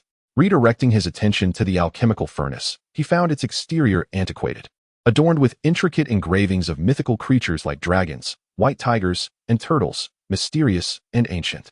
With a glimmer of hope, he opened the furnace, and his eyes widened in shock. Inside lay thousands of elixirs of various types, predominantly gathering energy pills. There were also 8th grade healing pills for quick recovery from internal injuries, as well as 8th grade strengthening pills, capable of temporarily enhancing a person's strength. Additionally, he discovered 2 6th grade recovery pills, useful for repairing a shattered dantian. Though Chen Sheng had previously been unable to cultivate, he had perused many texts and could discern the nature of elixirs. The sight of the recovery pills filled him with joy. Possessing them would allow him to restore his dantian, thus eliminating any doubts about his status as a gas refining practitioner. He hurriedly retrieved his pouch, filling it with elixirs. The fragrant aroma confirmed that the furnace was extraordinary, possessing a preservation quality. Otherwise, these elixirs would long since have perished. Soon, his pouch became full, unable to contain more due to the additional monster cores he had collected along the way. Contemplating whether to discard some of the monster cores, he bent down to pick up a ring that had slipped from his grasp when he retrieved his pouch. However, upon touching the ring, he felt a peculiar connection, as though it was tied to his very bloodline. Could this ring hold some extraordinary significance? This ring had been gifted to him by an elder from Tianyong City, one he had never paid much attention to until now, sensing that it might be quite unusual. As he probed into the ring with his consciousness, he was immediately taken aback. Within the ring existed a space of approximately 20 to 30 square meters, an actual spatial ring. Such rings were exceedingly rare and difficult for warriors to possess. The Chen family owned one, but it was merely a single square meter in size. Spatial rings were far too precious. An exceptionally formidable martial artist is required to forge such a creation. It is said that it involves the laws of space, concepts far beyond Chen Sheng's comprehension. The realization that this is a spatial ring brings him immense joy. Without hesitation, Chen Sheng immediately places the alchemical furnace into the spatial ring, followed by the demon core. After thoroughly searching the furnace, he begins to investigate other areas. At last, he discovers a stone chamber in the southeast direction, blocked by a stone door. Chen Sheng refrains from entering immediately. He is no longer in a rush. Aware that this chamber was left behind by a martial general, he remains uncertain about the dangers that may lurk within. Having assessed the cave's situation, he has reached a dead end, making it possible for him to break through to the third rank of martial disciple. With this breakthrough, entering the stone chamber will become significantly safer. Chen Sheng first retrieves a hemostatic pill from his spatial ring and swallows it. Instantly, he feels his injuries gradually mending. The blood that had been flowing from his wounds ceases, and his complexion regains its rosy hue. His heartbeat returns to a steady and powerful rhythm, with his muscles contracting and relaxing in harmony. In less than 10 minutes, his injuries are completely healed. Truly, it is a grade 8 elixir, Chen Sheng muses with satisfaction. With a slight movement of his fingers, he carves a trench into the ground. His body has returned to its peak condition. Chapter 13. Third rank martial disciple next. He consumes a recovery pill. His dantian soon emits crackling sounds, reminiscent of popping beans. Chen Sheng gradually perceives his dantian revitalizing. The originally shattered dantian slowly reconnects under the influence of the pill's medicinal properties. Given a bit more time, his dantian will be fully restored. He now prepares to break through from the second to the third rank of martial disciple. Murmuring the mental techniques from the eternal secrets, Chen Sheng feels his aura enhance. The abundant true qi around him transforms into fine threads that enter his body. His tendons and muscles resonate, echoing like the clash of steel. The true qi flows into his meridians, continuously strengthening.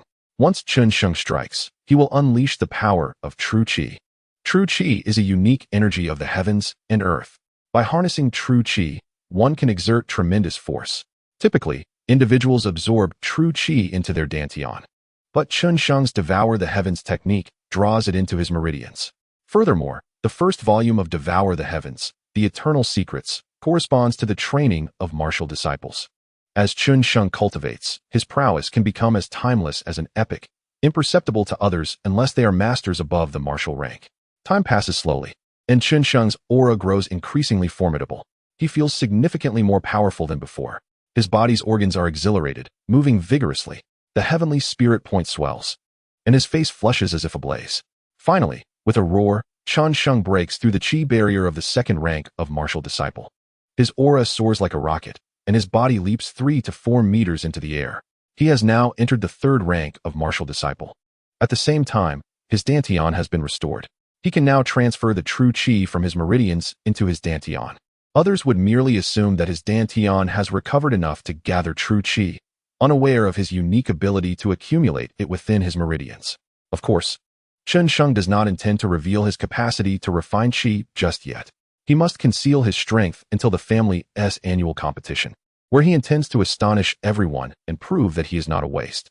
He aims to assist his father in solidifying his position as the family head. Having ascended to the third rank of martial disciple, Chen Sheng prepares to enter the stone chamber. Approaching the stone door, he pushes it with force. Boom! The door swings open. Cautiously, Chen Sheng steps inside, vigilant for any potential dangers. After taking a few steps, he finds no immediate threats, allowing him to breathe a sigh of relief, believing there to be no traps. Inside the stone chamber, the most conspicuous feature is a magnificent bookshelf, large yet nearly devoid of books.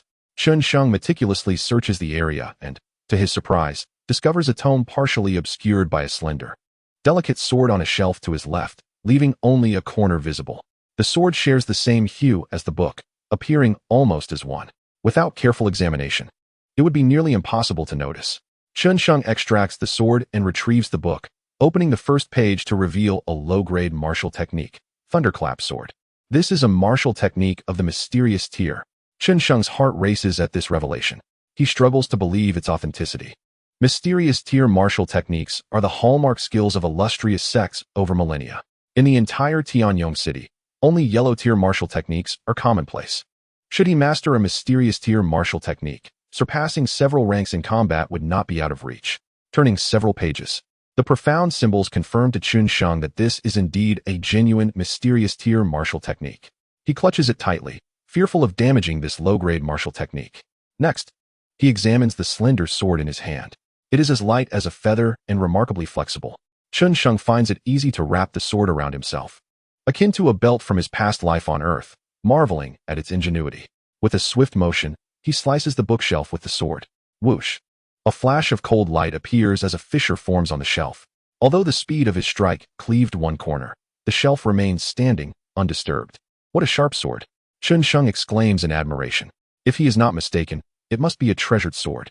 In this world, weapons are categorized into ordinary, treasured, magical, and divine artifacts, each with 3 tiers: low, medium, and high. Chen Sheng can ascertain that this sword is indeed a treasured one. However, whether it is low, medium, or high tier remains uncertain. Securing the sword at his waist, Chen Sheng is reluctant to part with it. Now, he seeks a yellow tier martial technique of the sword variety.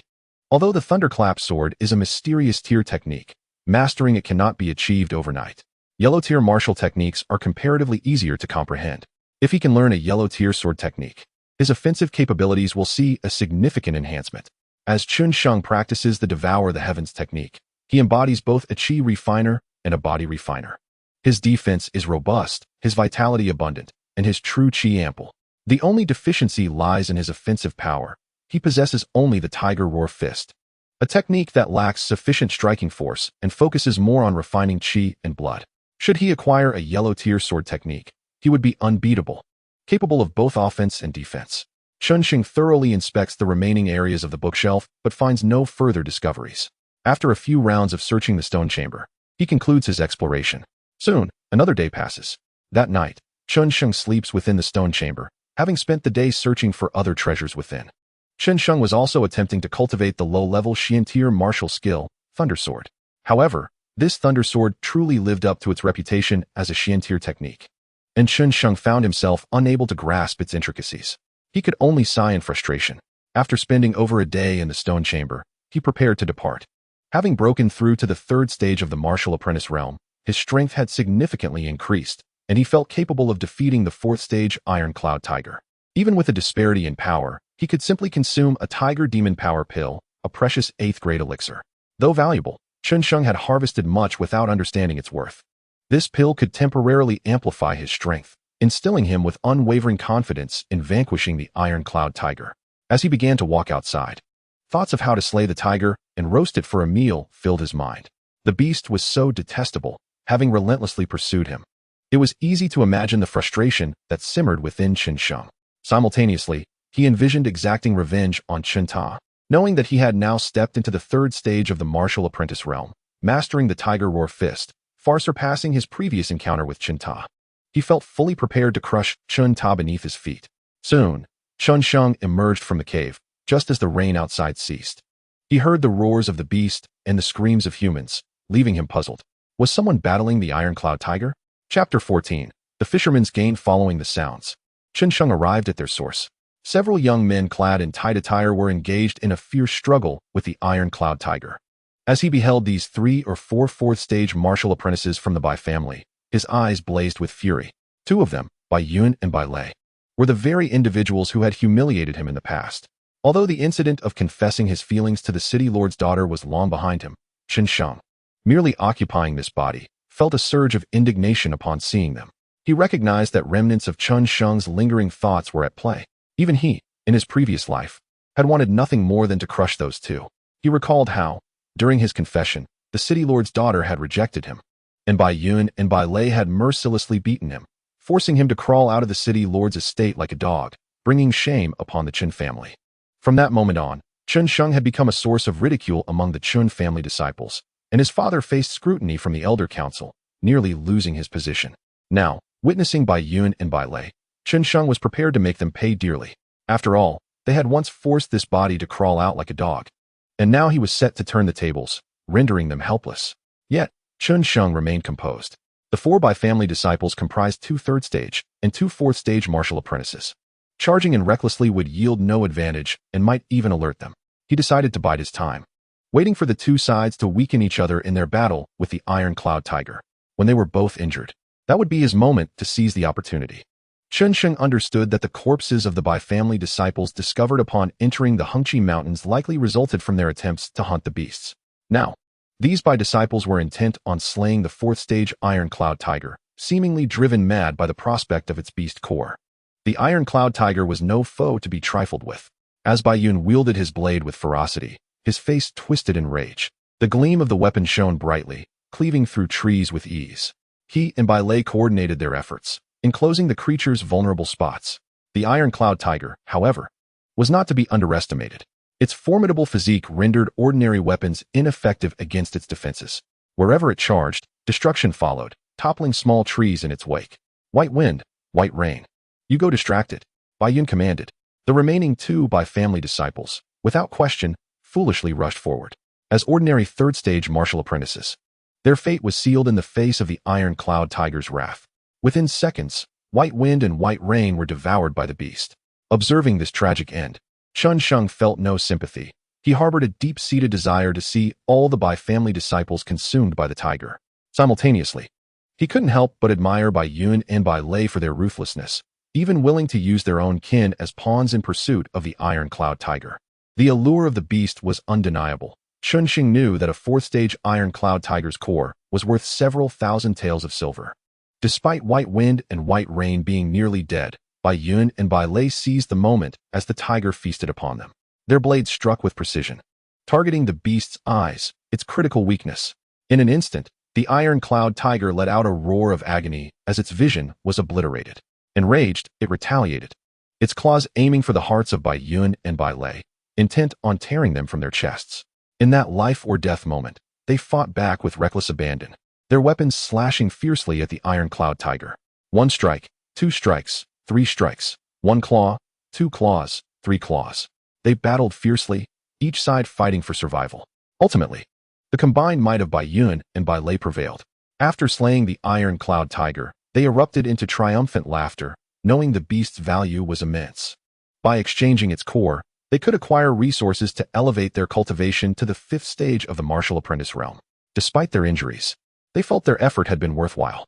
Bai Lei, let us return now, Bai Yun grinned broadly. Indeed, selling this beast will surely allow us to reach the fifth stage. Bai Lei responded, approaching the fallen creature to extract the core with practiced ease. Suddenly, Bai Lei felt a cold sensation pierce his chest, realizing he had been stabbed. Bai Yun? He gasped, unable to fathom that his close companion would betray him.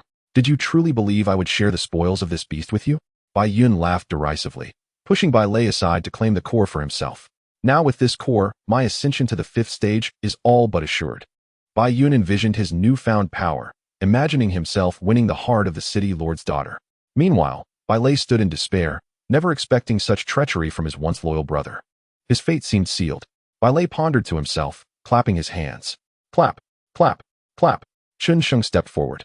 He had indeed witnessed an extraordinary spectacle. Who? Is it you? You worthless fool? At the sound of the applause, Bai Yun was startled, initially believing a hidden master was lurking, poised to take advantage of the situation. Given his current condition, he truly was not an ordinary fourth-tier martial artist. However, upon seeing Chen Sheng, he immediately adopted a scornful demeanor, regarding him with disdain. Bai Yun, today marks your demise. Chen Sheng's murderous intent was palpable. My demise? Bai Yun scoffed, shaking his head. He knew Chen Sheng had defeated Bai Sun and seemed to have made progress in his cultivation. However, he was also acutely aware that Bai Sun was a mere waste of the Bai family, only a first-tier martial artist. Moreover, Chen Sheng was rumored to be a rubbish body refiner, having cultivated for a decade without knowing if he could even step into the realm of martial artists. Now, perhaps he had just entered the first tier of martial artists, reveling in his own arrogance. Little did he realize that, in Bai Yun's eyes, a first-tier martial artist was akin to an ant. Chen Sheng, you should break your own legs and gouge out your eyes. Bai Yun shouted. Break my legs? Gouge out my eyes. A cold glint flickered in Chen Sheng's eyes. I think it should be your limbs that are severed, and your dog eyes that are gouged out. Seeking Death. Chapter 15. Revenge. Bai Yun wielded a steel knife, striking towards Chen Sheng. Though Bai Yun was injured, he was not a typical first-tier martial artist. He was confident he could cleave Chen Sheng's head in one blow. Unfortunately, Chen Sheng was not merely a first-tier martial artist. With a flash, Chen Sheng's sword met the steel knife, shattering it effortlessly, as if it were tofu. Following that, Chen Sheng's soft sword coiled around Bai Yun's arm. With a powerful tug, he shattered Bai Yun's arm. Ah! Bai Yun screamed in agony, his arm rendered useless. Blood gushed forth, and he felt excruciating pain. His eyes were fixed on Chen Sheng, filled with resentment, disbelief, and above all, fear. Impossible, impossible. Bai Yun glared at Chen Sheng. Aren't you the waste of Tianyong City? Waste. Chen Sheng chuckled lightly. Just now, you claimed I was a waste and seeking death.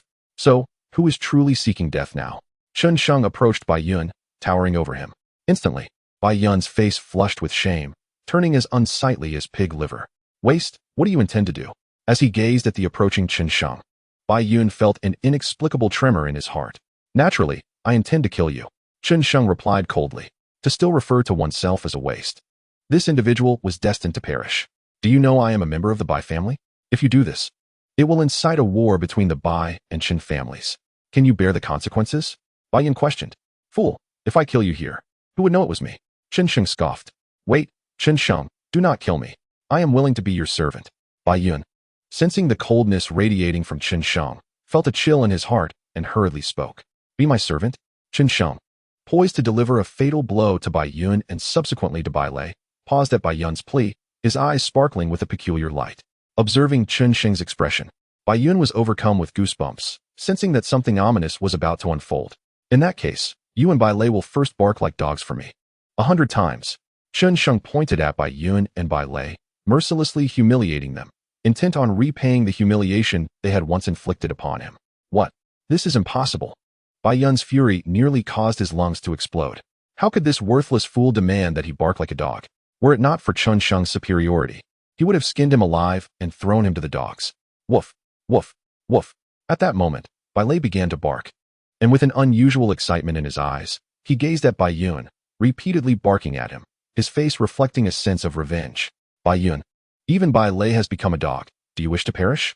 Watching Bai Lei barking, Chen Sheng felt a thrill of delight. However, the only discomfort he felt was Bai Yun's refusal to comply. Bai Lei, you beast. Bai Yun, witnessing Bai Lei's servile demeanor, was infuriated to the point of spitting blood. He longed to kick Bai Lei, but alas, he could not. After about a minute, Bai Lei barked 100 times. He crawled over like a dog, kneeling to lick Chen Sheng's toes.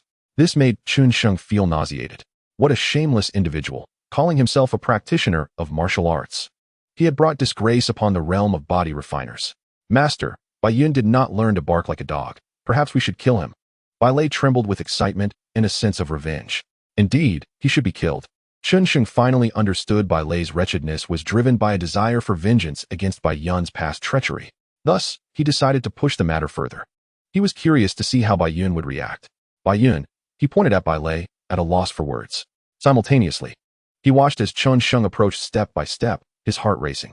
Woof, woof, woof. Ultimately, he too wished to cling to life and began to bark like a dog. Haha. Chen Sheng laughed heartily. Now, he could claim his revenge. Yet, it was not enough. They had to die. If left alive, they would undoubtedly seek revenge in the future. Chen Sheng was keenly aware of this. Bai Lei, you two, kneel and join Bai Yun in barking like a dog. Bai Lei was already numb. Upon Chen Sheng's command, he immediately crawled beside Bai Yun and began barking. The two of them barked incessantly, filling the air with the cacophony of their canine cries, startling the birds in the woods into silence. Chen Sheng, wait for me. I will ensure you are torn to shreds. Bai Yun barked in frustration, his heart filled with rage. It was utterly humiliating. His only thought was to kill Chen Sheng in the future. Including Bai Lei, he wished to butcher them and slice their flesh. Bai Lei harbored similar thoughts. Just as these two plotted their revenge, Chen Sheng made his move. The soft sword flashed, claiming the lives of the two who were desperately attempting to bark like dogs. They died with their mouths agape, never expecting Chen Sheng would strike at that moment. As he killed these two, Chen Sheng's mind cleared. At this point, he had nearly completely mastered this body. The individuals who had once ruthlessly humiliated him were none other than Bai Lei and Bai Yun, followed by Chen Ta and others. Killing those he had once despised brought him immense satisfaction, leaving him feeling light and unburdened. The remnants of Chen Sheng's past grievances had completely dissipated. After slaying Bai Yun and Bai Lei, he utilized the devouring heaven technique, absorbing the residual true energy from their bodies into his own. Chen Sheng's aura surged slightly. He then left their corpses exposed on the ground. In a few days, they would likely be devoured by beasts. Holding the golden demon core, which resembled rice. Chen Sheng smiled. This iron cloud tiger demon core was quite valuable. Now obtained without effort, it could be exchanged for precious medicinal materials. Upon entering the majestic Hengqi mountain, Chen Sheng experienced a bountiful harvest. He avenged himself while acquiring the treasures of a martial general. Returning to the Chen family, he possessed the strength to defeat Chen Ta. Truly, his gains were substantial. As he placed the demon core into his spatial ring, Chen Sheng prepared to depart from Hengqi mountain. Approaching the mountain's exit, he found the swift steed still waiting. Untying the horse's reins, he mounted and galloped away. A day later, in the evening, Chen Sheng returned to his courtyard. "Young master, you have finally returned." A familiar voice filled him with warmth. "I was so worried about you." Xiao Qing's eyes were red with concern as she rushed into his embrace. In his arms, she felt like warm jade, yet he harbored no indecent thoughts. He cherished her, filled with affection. It was evident that this foolish girl had not slept well for several days. "Do not worry, I am fine. You should go back and rest now," Chen Sheng gently urged, pushing her away. No, Xiao Qing protested, reluctant to part. During the days of his absence, her worry had consumed her. Having served Chen Sheng since childhood, he was her closest confidant. The thought of something happening to him filled her with dread. "Are you suggesting I sleep with you?" Chen Sheng teased, casting a mischievous glance at her. It was undeniable that Xiao Qing possessed an enchanting allure. Her modest curves were enticing, and her twin ponytails added an endearing charm.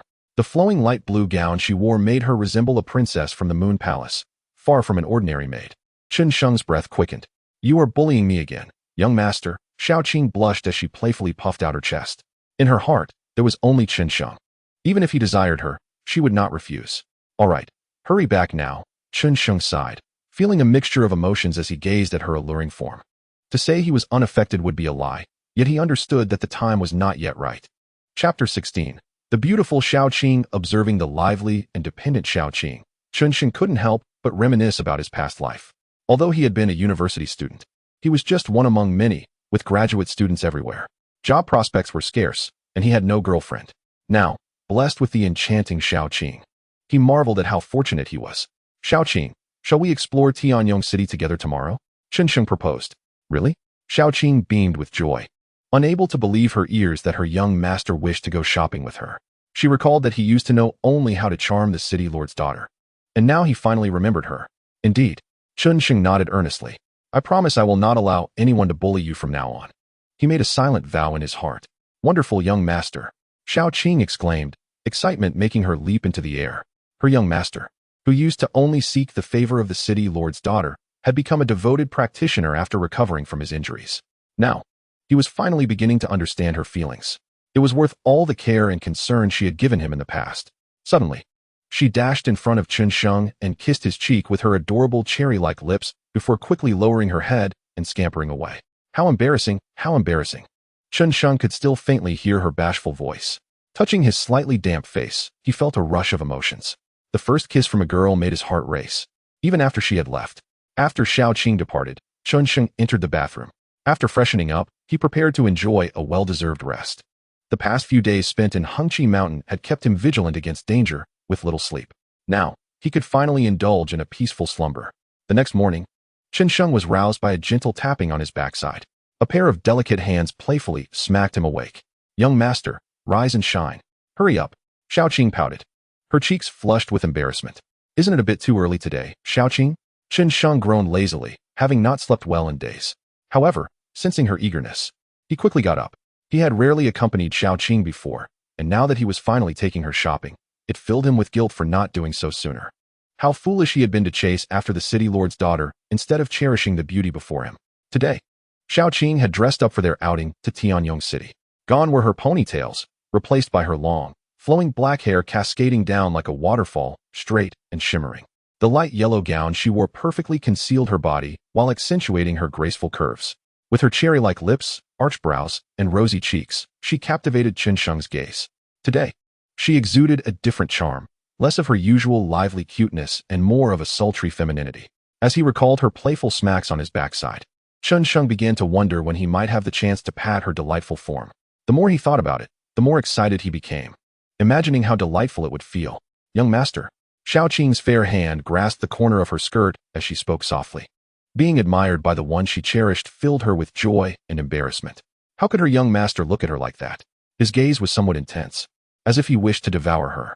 Yet, despite this, she felt no fear. She longed for him to claim her. "You are truly beautiful, Xiaoqing. I shall make you my wife someday," Chen Sheng declared, holding her delicate hand. He realized that she was not only stunning but also nurturing, making her the perfect choice for a spouse. "Young master, please don't. I am merely a maid. As long as you don't mind me following you." "That is enough," Xiaoqing replied, her voice tinged with anxiety. She had always regarded herself as a servant and dared not entertain any fanciful dreams. She worried about the day he might no longer need her service. "How could I ever disdain you?" Chen Sheng chuckled softly, yet he understood her perspective. Xiaoqing had been respectful and obedient since childhood, firmly identifying as a maid. In this world, social hierarchies were rigid, reminiscent of ancient China. It was unlikely for a young master to marry a maid. He rose from the bed, preparing for the day ahead. Telling her he wanted to marry her was futile. She would not believe him. He knew he had to prove it through his actions in the future. As Xiaoqing helped him dress, Chen Sheng shamelessly took the opportunity to tease her, causing her cheeks to flush deeply. Then he took her hand and stepped out of his courtyard. Along the way, several disciples from the Chen family pointed and whispered in astonishment at the sight of Chen Sheng holding the hand of a maid. Observing the two individuals, one might easily mistake them for a couple. How did Chen Sheng end up entangled with his maidservant? Perhaps, unable to win the affection of the city lord's daughter, he has settled for second best, opting instead to take his maid to bed. The maid, too, shows a lack of shame, daring to seduce her own master. Some disciples of the Chen family spoke with venomous tones, attacking Chen Sheng and Xiaoqing. In truth, their eyes were captivated by Xiaoqing's exquisite beauty. They had never realized before how stunning Chen Sheng's maid was. Some among them contemplated how to win Xiaoqing's affection. Chen Sheng firmly grasped Xiaoqing's hand, offering her strength and comfort. With a glance, he silenced the voices around him. Wherever he turned, the disciples of the Chen family found themselves unable to meet his gaze. Seeing Xiaoqing's pale face filled him with uncontainable fury. "If anyone dares utter another word, I will incapacitate you." Chen Sheng's voice was icy, brimming with murderous intent. Since returning from Hengqi Mountain, his cultivation had surged, having slain countless beasts, including 2 disciples of the Bai family. The aura of death around him stifled the weaker Chen family disciples, leaving them feeling as though they had fallen into an icy abyss, struggling to breathe. "Young master, I am fine," Xiaoqing said, touched by his fierce protectiveness. She had not anticipated her master would become so enraged on her behalf, nearly moved to tears. Her heart swelled with happiness. "Let us go," Chen Sheng said, entwining his fingers with Xiaoqing's as they departed, appearing like a pair of celestial lovers. This waste of a man, absent for mere days, had grown audacious? How dare he roar at us? Once Chen Sheng had left, the Chen family disciples came to their senses, their faces twisted with anger. They had been intimidated by a mere waste, a disgrace indeed. They had already resolved that upon Chen Sheng's return, they would ensure he paid for his insolence. Chen Sheng led Xiaoqing into Tianyong City, first taking her to a silk shop to purchase several exquisite garments. Next, he brought her to a beast core shop to exchange for beast cores.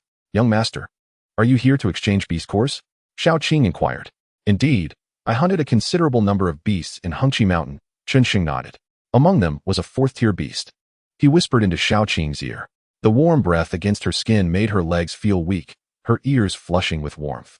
At the same time, she found it hard to believe. Though her master had begun cultivating, how could he have attained such prowess in just a few days? It seemed impossible for an ordinary 4th-tier martial artist to slay a 4th-tier beast, given that beasts were nearly invincible at their own tier. She could not fathom that her master had broken through to the 5th tier.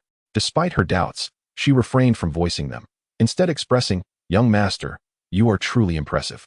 "Of course," Chen Sheng replied with pride, reveling in the admiration of his beloved. "Now, present your beast cores," the shopkeeper approached. 5 iron-armored wolf beast cores, valued at 300 taels of silver. The red thunder bear beast core, valued at 100 taels. The lightning leopard beast core, valued at 60 taels. The 9-tailed fox beast core, valued at 80 taels. The shopkeeper assessed the cores laid out before him with a calm demeanor. 12 man-eating ant beast cores. Suddenly, the shopkeeper's eyes widened in disbelief. The 12 slightly smaller cores were astonishing. Man-eating ants were pack beasts, often appearing in hundreds. Though these cores were from 2nd-tier man-eating ants, even 3rd or 4th-tier martial artists found them challenging to acquire. These cores were valued at 600 taels of silver. The shopkeeper offered a price. his expression cautious as he regarded Chen Sheng, now fully aware of the young man's potential. "Shopkeeper, take a look at this beast core." Chen Sheng retrieved a golden core from his bag. Upon its appearance, the shopkeeper's eyes bulged with shock. "This is a 4th-tier iron cloud tiger beast core." He stared at Chen Sheng in disbelief. Acquiring such a core was beyond even 4th-tier martial artists, achievable only by those at the 5th tier. The worth of this core was tremendous. "You truly killed a 4th-tier iron cloud tiger," Xiao Qing gasped, her breath quickening. She could hardly believe her master had slain a 4th-tier beast. With a playful pat on Xiao Qing's rear, Chen Sheng teased, "You doubted me at first, didn't you?" He relished the feeling. Xiao Qing remained silent, her mind occupied with the audacity of such a display in public. Ahem.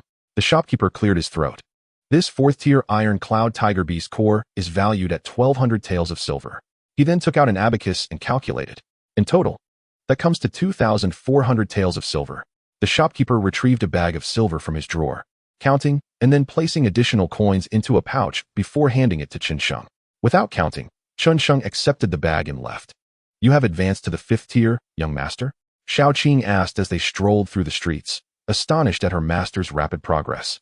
"No, I am still merely at the 3rd tier," Chen Sheng replied casually, then recounted the events from Hengqi Mountain, causing Xiao Qing's expression to fluctuate between pallor and exhilaration. "You are incredibly fortunate," she exclaimed, her hand resting on her slightly fuller chest, worrying for Chen Sheng. This posture delighted Chen Sheng's eyes. "Indeed," he nodded, somewhat distracted. "However, your advancement to the 3rd tier is also impressive." "Of course," Chen Sheng puffed out his chest proudly. Then, he recounted the incident involving Bai Yun and Bai Lei barking like dogs, prompting Xiao Qing to laugh heartily, playfully striking Chen Sheng's chest as she scolded him for his mischief.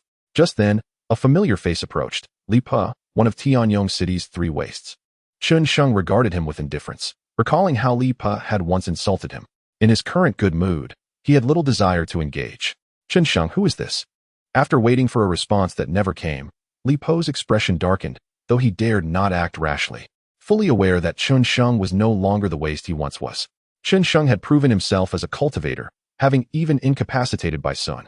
Gazing at the charming and lively Xiao Qing beside Chen Sheng, the originally pallid Li Pe exhibited a sickly flush of excitement.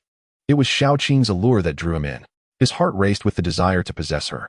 "I am Xiao Qing, the maidservant of Chen Sheng," she introduced herself, slightly bowing in reverence. Realizing she was merely a servant, Li Pe could no longer contain his inner thrill, intoxicated by her delightful fragrance. "Chen, why not gift me this maidservant? In exchange, I shall offer you one of my own," Li Pe suggested with a twisted grin. The exchange of maidservants was commonplace among noble families, and even gifting them was not unusual, hence Li Pe's audacious proposal seemed unremarkable. However, upon hearing his words, Xiao Qing turned pale with worry, fearing her young master might indeed part with her, despite his previous assurances of marrying her and valuing her dearly. "Are you seeking death?" Chen Sheng's expression darkened with fury. He was taken aback by Li Pe's reckless words, feeling as though his very essence had been provoked. With a swift motion, he seized Li Pe effortlessly, demonstrating his prowess as a 3rd-tier martial artist.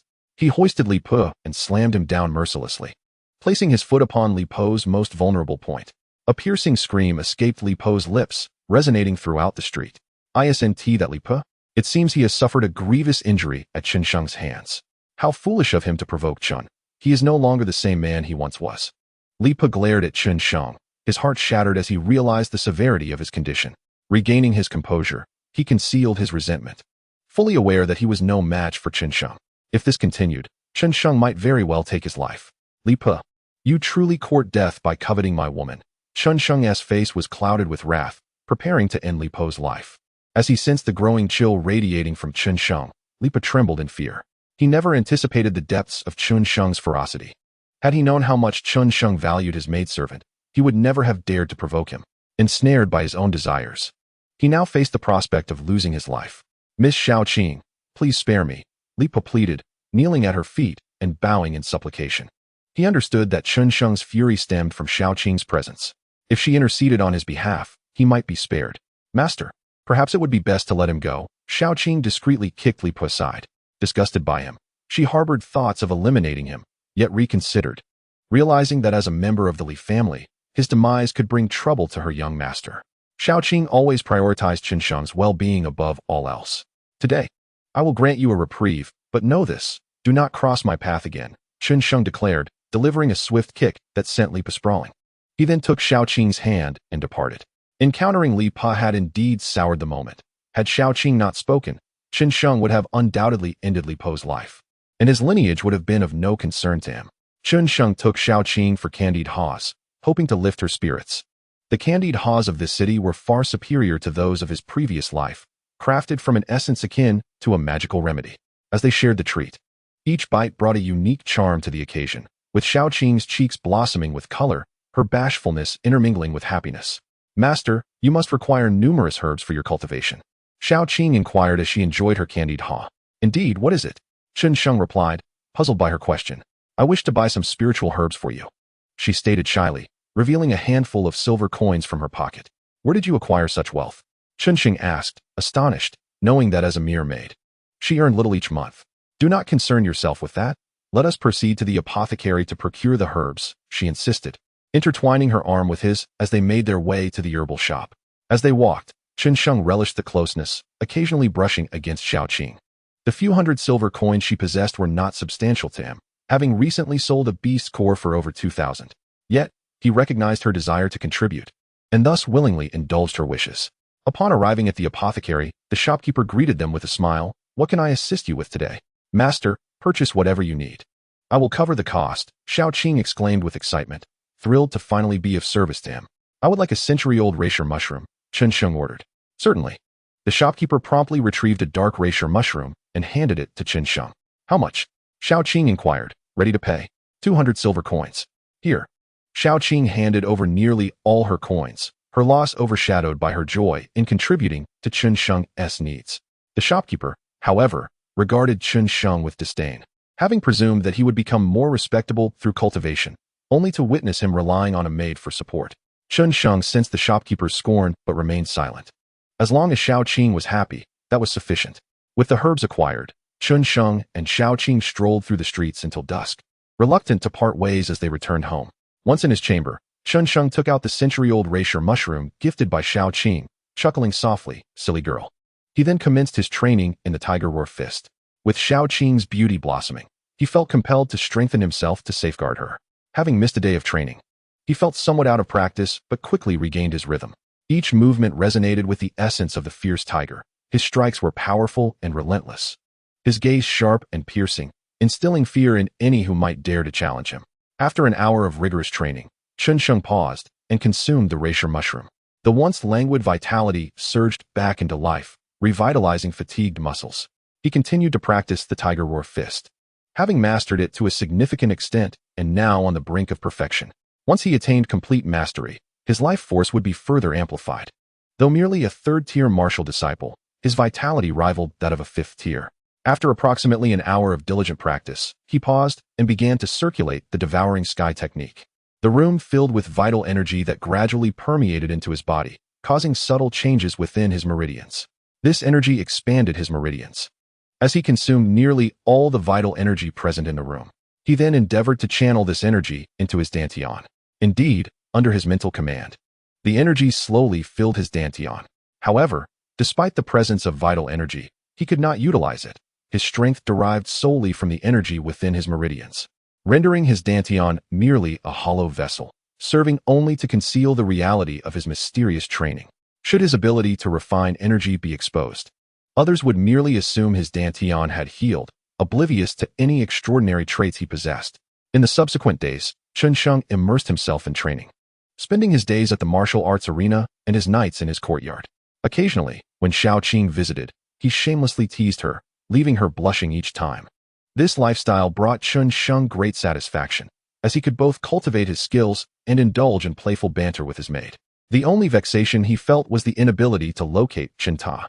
His daily visits to the martial arts arena served a dual purpose: to establish his authority and to remind those who once underestimated him that he was no longer a mere wastrel. He had taught numerous disciples of various families a lesson, demonstrating that even some fourth-tier experts were no match for him. Additionally, he sought retribution against Chen Ta, who had once forced him to flee when he was merely a second-tier martial disciple, wielding the strength of a fourth tier. This humiliation lingered in his heart, fueling his desire for vengeance. Yet, without the means to confront Chen Ta, he remained at an impasse. On another day, Chen Sheng practiced with a soft sword, mentally reciting the principles of the thunder sword technique, striving to master this profound martial art.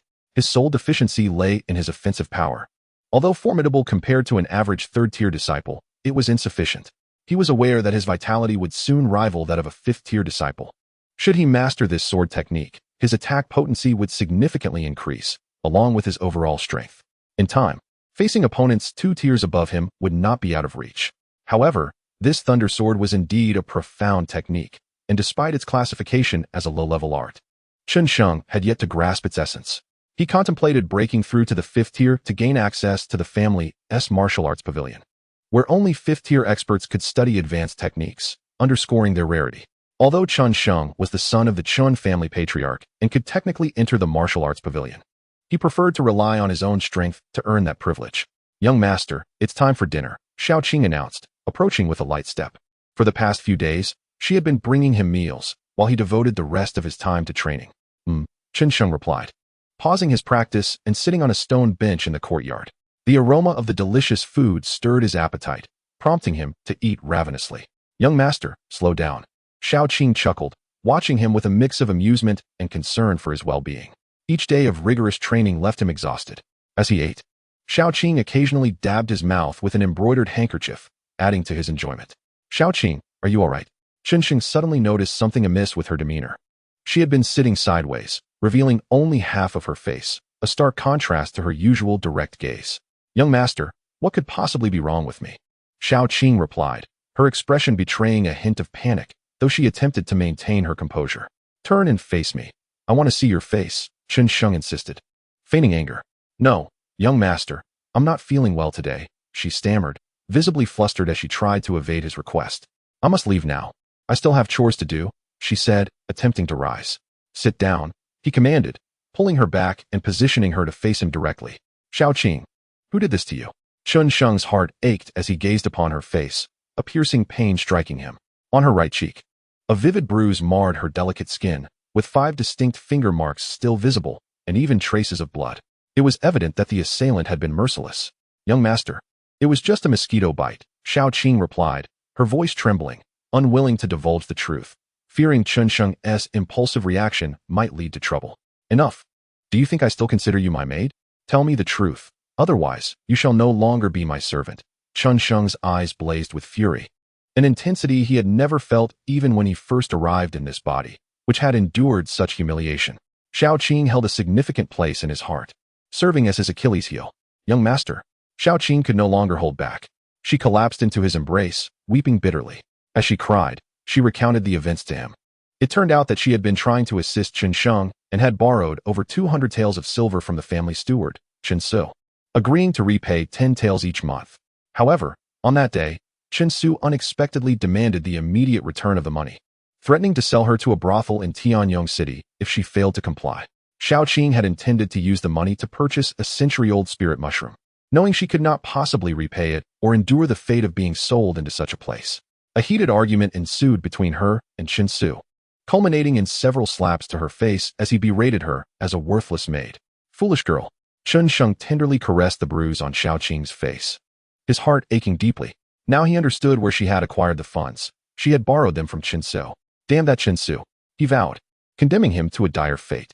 "Am I really that ugly?" Xiao Qing asked hesitantly, unable to meet Chen Sheng's gaze, her head bowed, fingers nervously twisting the hem of her garment. "You are beautiful, Xiao Qing, always have been," he reassured her gently, pulling her close to offer comfort and confidence. "Rest assured, Chen Su will pay dearly for this," he declared, his voice low and filled with resolve. Like an enraged beast, he was nearly devoid of reason. "No. Chen Su is a formidable warrior of the 4th rank. You are no match for him, young master." Xiao Qing, having freed herself from Chen Sheng's grasp, sought to quell his impulsive anger. Chen Sheng's intense reaction had already touched Xiao Qing's heart. The notion of the young master attempting to slay Chen Su was utterly impossible. Chen Su was a master of the 4th rank, while her young master seemed to be merely a 3rd-rank warrior. To act recklessly would only lead to humiliation. Xiao Qing was unwilling to accept that. The 4th rank? Chen Sheng's expression remained unchanged upon hearing this. It was merely the 4th rank. If he were a 5th-rank warrior, Chen Sheng would naturally not stand a chance and would have to call upon his father for assistance. Yet, against a 4th-rank warrior, Chen Sheng was filled with unwavering confidence in his ability to defeat him. However, he refrained from sharing this with Xiaoqing, knowing she would certainly not believe him. After all, battling across ranks was not something ordinary individuals could achieve. Then I shall kill him in due time, Chen Sheng declared. Xiaoqing nodded, her anxious heart finally finding peace. She had genuinely feared that her young master would lose his reason and recklessly confront Chen Su. Such a course of action would haunt her with regret for a lifetime. Young master, you are truly kind to me, Xiaoqing murmured as she leaned against Chen Sheng's shoulder, a blissful smile gracing her lips. Gradually, she succumbed to sleep. Foolish girl, Chen Sheng thought, remaining motionless as he allowed Xiaoqing to rest upon his shoulder. After a long wait, when Xiaoqing was deeply asleep, he gently carried her to his bed, tucked her in, and cast one last lingering look at her before resolutely departing. He was now prepared to confront Chen Su and exact vengeance. To dare lay hands on his woman was tantamount to seeking death. In this world, the only individuals he held dear were Xiaoqing and his father. Should anyone dare to harm either of them, they would become his sworn enemy. As he walked the path through the Chen family courtyard, many disciples noticed Chen Sheng's dark expression and whispered among themselves, speculating who had provoked him this time. Who do you think has angered Chen Sheng again? I don't know, but it seems there will be a spectacle to watch. I am eager to see if Chen Sheng truly is not a waste.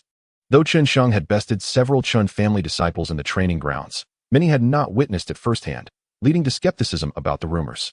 After all, seeing is believing, and hearing is often deceiving. Now, they were eager to see if Chen Sheng genuinely possessed formidable strength, capable of shedding the label of being useless. Chapter 20. The arrogance of Chen Su. The Chen family estate was vast, adorned with numerous courtyards. Chen Sheng followed the winding paths in search of Chen Su. Along the way, several Chen family disciples trailed behind him, and he made no effort to deter them. Today, he was intent on establishing his authority and demonstrating that Chen Sheng was not to be trifled with. Chen Su was a steward of the Chen family. In essence, he was a loyal dog. The true power of the Chen family lay in the hands of the elders and the head of the family. Stewards like Chen Su typically earned their surname as a reward for great deeds to the family and continued to serve. As he walked, Chen Sheng pondered why Chen Su was making things difficult for Xiaoqing. He could not possibly be unaware that she was his maid. To harass Xiaoqing was to oppose him. In the past, he had tolerated it, as he was unable to cultivate and could only rely on his father's intervention. But now that he could cultivate, he was determined to investigate Chen Su's motives. Was he being manipulated by others to act against him? After a brief passage of time, Chen Sheng arrived at Chen Su's location. Chen Su was languidly reclining in a chair, sipping tea. His duties involved managing the family's accounts and overseeing a portion of the family's wealth. Chen Su, come out, Chen Sheng called out as he approached, channeling his energy to project his voice, which resonated with authority. What do you want, waste? Chen Su responded, startled by the sudden intrusion. Upon realizing it was Chen Sheng, a cold smile crept across his face. So, you are the one who struck my maid. Chen Sheng suppressed his inner fury and spoke calmly, seeking to understand why Chen Su had chosen to act against him without cause. Yes, I struck that wretched girl. What of it? Are you dissatisfied? Chen Su boasted, jumping onto the table with an air of bravado, showing no fear of Chen Sheng, the young master of the Chen family. You seek your own demise. Chen Sheng could no longer contain his anger. The very reason for Chen Su's assault on Xiaoqing was now irrelevant. He was prepared to strike Chen Su down. To insult Xiaoqing as a wretched girl was, without a doubt, a forbidden affront in Chen Sheng's heart. Young master, no? At that moment, he heard a familiar voice, Xiaoqing, who had awakened after a brief slumber. Realizing Chen Sheng was not beside her, she quickly deduced that he had likely gone to confront Chen Su.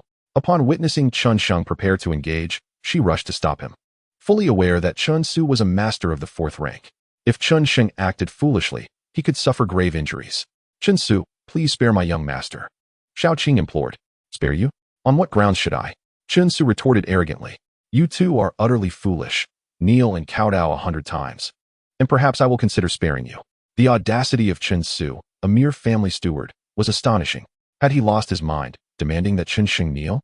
Chen Sheng was the young master of the family, and should he kneel, the head of the Chen family would undoubtedly tear Chen Su apart. The surrounding disciples were bewildered, unable to comprehend the source of Chen Su's confidence to act in such a manner. Unless someone was backing him, they could not fathom his boldness. Yet, their confusion did not hinder their excitement. They were eager to witness the unfolding drama. Chen Su, I will kneel before you if you spare my young master, Xiaoqing insisted, bending her knees in readiness to prostrate herself. Just then, Chen Sheng struck her, rendering her unconscious, and cradled her in his arms. placing her in a pavilion for rest. Chen Su, today you shall meet your end. Chen Sheng seethed with fury. You struck Shaoqing. I shall take your life in return.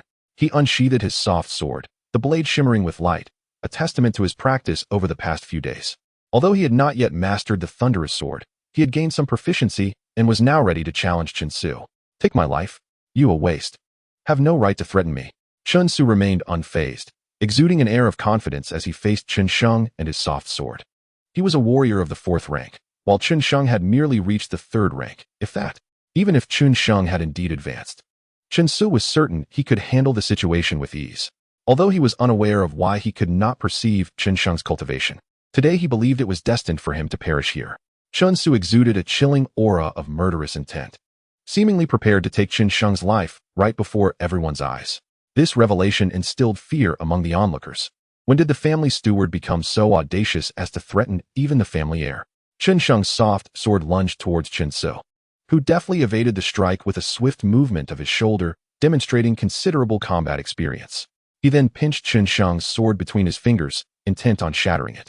His hands possessed a strength of at least 3,000 pounds. Had Chen Sheng wielded an ordinary blade, it would surely have been broken. Alas, Chen Sheng's sword was a treasured weapon. Chen Su twisted his grip, yet the sword remained unwavering.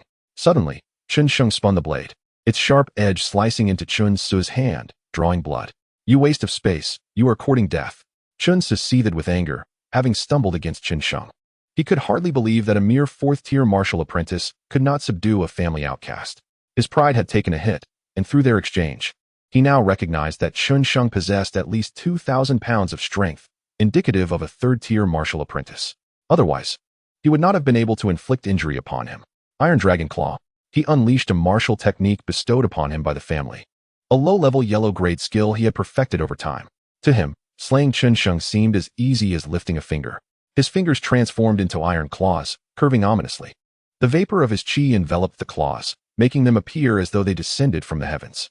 As he extended his claw, even thin iron would likely be pierced through. This fearsome technique sent a wave of trepidation through the Chun family disciples, some of whom were so weak they could hardly bear to open their eyes. The Iron Dragon Claw was imbued with Chen Su's lethal intent. Blood would surely flow. At that moment, Chen Sheng recalled Chen Er, who had sought revenge against him, seemingly having learned the same Iron Dragon Claw technique. Now I understand. Chen Er was my son, Chen Sheng declared, revealing the truth. Ever since you returned from Hengqi Mountain, I knew my son was dead. I never anticipated you. A mere waste would hide your strength so deeply, causing my son to underestimate you and meet his demise. Today, I shall avenge him. Initially, he had not opposed his son's quest to learn martial arts for the purpose of killing Chen Sheng, believing it would elevate his standing within the family. However, he had never imagined that Chen Sheng would be the one to take his son's life, driving him to madness. Now, his singular desire was to annihilate Chen Sheng. Chapter 21. The death of Chen Su. Teaching martial techniques to others without permission is a capital offense. Injuring my maid is also a capital offense. Today, you shall surely die. At that moment, everything became crystal clear. Chen Sheng sheathed his soft sword. His swordsmanship was not yet refined enough to contend with Chen Su's Iron Dragon Claw. Should he continue to rely on his sword, he would undoubtedly sustain injuries. Holding the tiger and coiling the dragon, Chen Sheng clenched his fingers into a fist, his body poised like a majestic beast surveying the vast rivers and mountains. Unimpeded by any obstacles, chi gathered in his palm, and his fist radiated a misty aura. The terrifying tiger's roar fist collided with Chen Su's Iron Dragon Claw. Bang! Chen Sheng staggered back a few steps, yet emerged unscathed, while Chen Su remained motionless. You are nothing but a waste. Today, you are doomed, Chen Su sneered. Is that so? I warned you that your demise is imminent. Chen Sheng replied calmly, continuing his assault. Though his strength was slightly inferior to Chen Su's, his vigorous energy would inevitably lead him to victory as time passed. A waste will always be a waste. Believing that a mere stroke of luck could elevate him to genius status, unaware that he is but a toad, Chen Su continued to engage in battle with Chen Sheng. Convinced of his imminent victory, he believed that by acquiring a body-refining technique, he could dominate. Yet to him, a body refiner was nothing but garbage. As their combat raged on, tables and chairs were shattered around them. The surrounding Chen family disciples retreated to a distance of 10 meters to avoid being swept up in the tempest of their clash.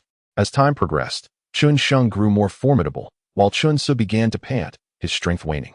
What is happening? Could this be the abnormal prowess of a body refiner?